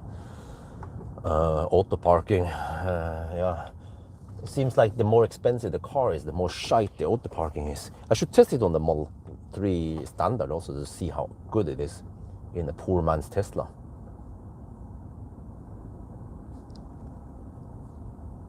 Okay, 10%. Oh, full power. Okay. Also, I guess it heated up slightly when we were charging. But I was surprised that it didn't heat up. Wait, huh? Or why did we get that massive power limit? But I haven't gone that deep before, right? 1%. Usually, okay, I went down to 2-3%, which was fine. And then I think the battery temp was higher when we hammered it. Here we actually went somewhat slow via Oslo. So, but it depends if the car scavenges heat or not. If it scavenges heat, then maybe it actually cool down the battery by heating up the cabin, trying to save energy, which is a good thing. But by the end of the day, we still needed to go slow. But okay, 260 consumption. It was semi-cold run with fat tires. What should I say? Wait, I think actually the iX3 had lower consumption. And then yeah, it had the 21-inch wheels and iX3. Okay.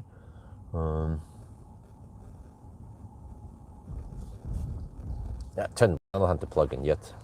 I can plug in soon. We have the low power tariff for the whole weekend anyway. No rush there. I do the.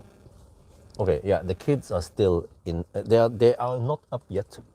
I have to check the baby cam soon. I just got to get in position here. I'm gonna take a little photo end shot outside here. Skoda parking? No, I'm not sure. I don't think so. Ideally, I need to do a banana box test now.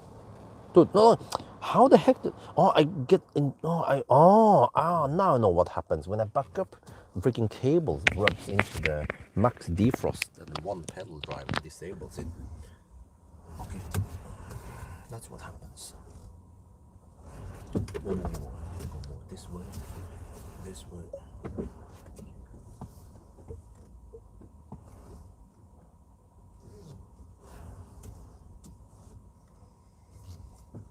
Okay, I think we're good now. Okay, alles gut.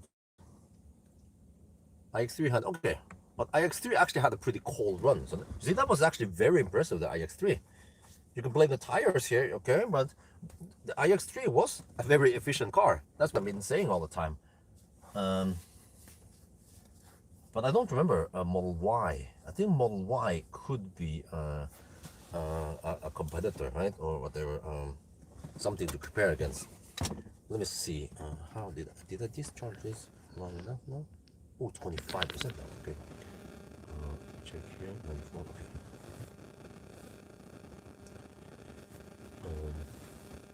Yeah, here I think we had average here is probably around 5 degrees. It's still semi-cold, but not like winter cold.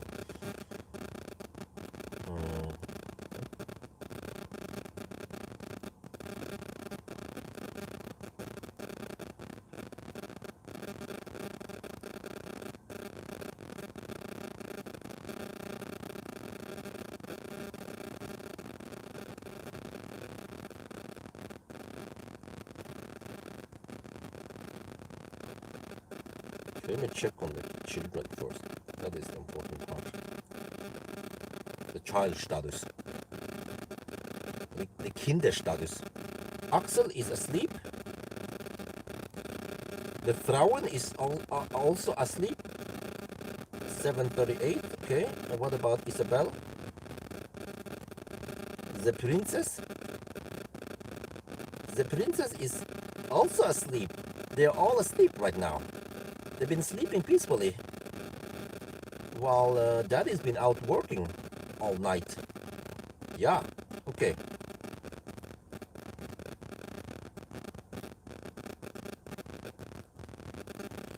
Right, wait, the heater went on now. So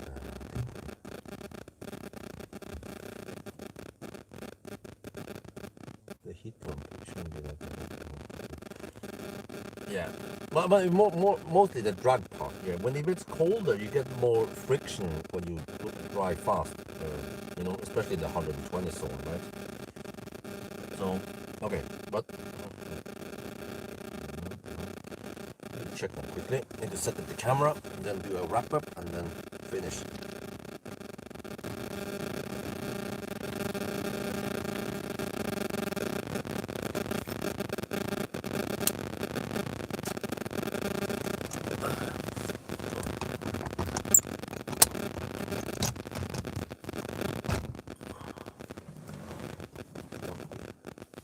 There.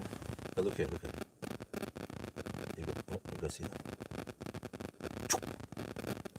Roof shading.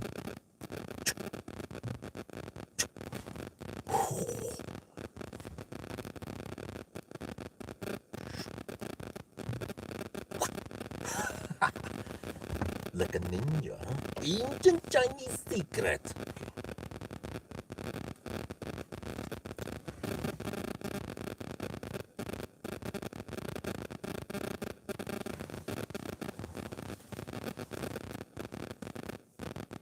Okay, let me look at this first. Let me go to the 1,000-kilometer challenge. Let's see. 9:20 is actually a very respectable time. Dude, let me see. What do we got here? 9:20. Static. Okay, yeah. We're gonna. It usually happens when we are stationary. Okay, it's in 9:20. Oh, okay. i4 e-drive. Alright, that's sedan. Summer run. ET7. That's battery swap. Smart #5 Bravo. That's bigger battery and charges faster. Model 3 long range Highland did it in 9:20. And the Palladium X, okay, Model X, and then long range Juniper, okay, lots of 9:25, okay. But I want to see, what about, yeah, Model 3 rear-wheel drive Highland did it in 9:30. But it was actually some rain, but it was also a warm run. Okay, but whatever, we're gonna look at the 9:20 things. Okay, let me do this. Oh, we're finally back home in safety. But I'm gonna show you guys the roof shading. It goes diffuse, and then opaque, instant. Here you get some shade for the sun. It doesn't come too strong, and then if you wanna go clear, that's actually quite neat, huh? Look at that. Ancient Chinese secret. Okay, anyway, 9:20, how fast is that? It is actually quite snel. Right on top there with many faster charging cars like the smart #5 Brabus. But dude, the Brabus was quite thirsty. Look at that. But it's, you know, it is what it is, like a boxy thing. But there's a warmer there. ET7, that was battery swap, so that's kind of cheating. BMW i4 was a hot run. Actually quite low consumption, very impressive. But probably didn't have that fat tires, right? So, yeah, 9:20 is quite good. It's mainly the fat tires that kind of ruins it. I heard that you can get 20 or 21-inch wheels. Then the consumption should be better, and then you can improve the time. But I mean, this is pretty good. I think many people don't know that this car can actually go that fast. It can charge that fast. Remember, some people in the live stream, they were like, "What the heck is this thing? Huh? How could it do it in 9:20? Huh?" You know, because this car doesn't seem to get that same hype as the iX3 or the Mercedes GLE or maybe the Volvo EX60. So, well, yeah, at least we tried it now. 9:20, good time. And then this car is just really comfy, quiet, spacious, I feel like. Maybe not the most practical car, but still pretty good. Software in the car is overall very good. There are some weird things here and there, but overall though, good. Yeah.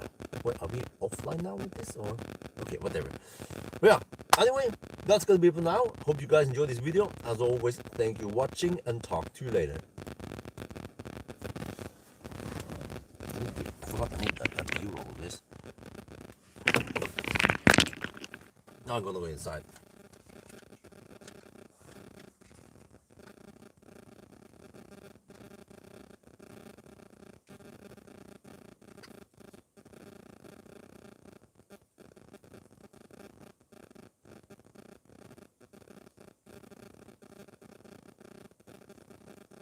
Okay, alles gut. Yeah, so yeah, guys, have a nice Sunday drive or whatever you're gonna do.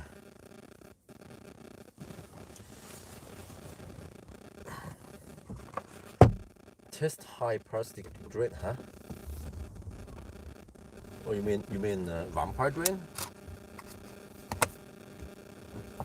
Oh yeah, okay. I'll try to survive the day now. So yeah, see you guys next week on a weekday with some Model 3 action. Yeah, bring the popcorn.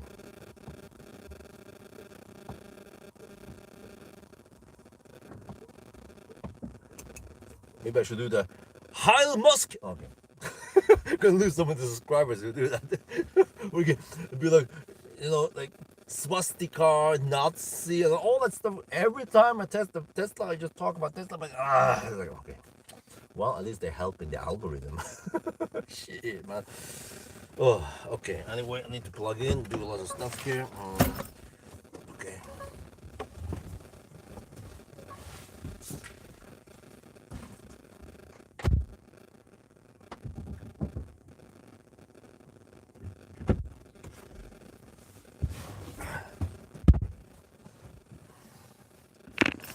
Okay. Let's see. Yeah, I'm going to pack this. Okay. No. One power line. Okay. I'll see about that. It sounds like a boring topic that many people don't want to watch. That's what I fear. If I make a video, I will probably personally find it interesting. Most people say, "Huh?" Yeah, I need to focus on the important test, banana box test. Okay, is it charging? Waiting? Oh, it's probably on some kind of schedule now, right? Okay, I need to start the charging now because we don't have to wait for anything. Okay, start in the easy. Come on, easy is like loading. Like sometimes easy is so slow. There, come on. Stop. Charge now. Do it now.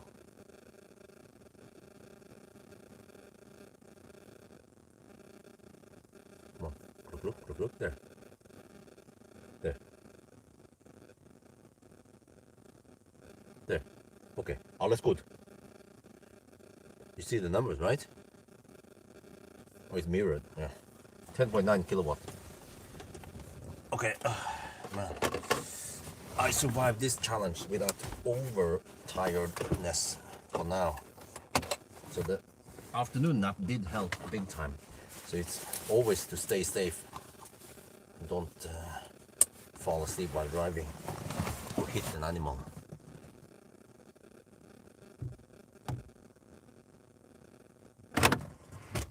So yeah, guys, that's gonna be it. Hasta la vista. Bye bye.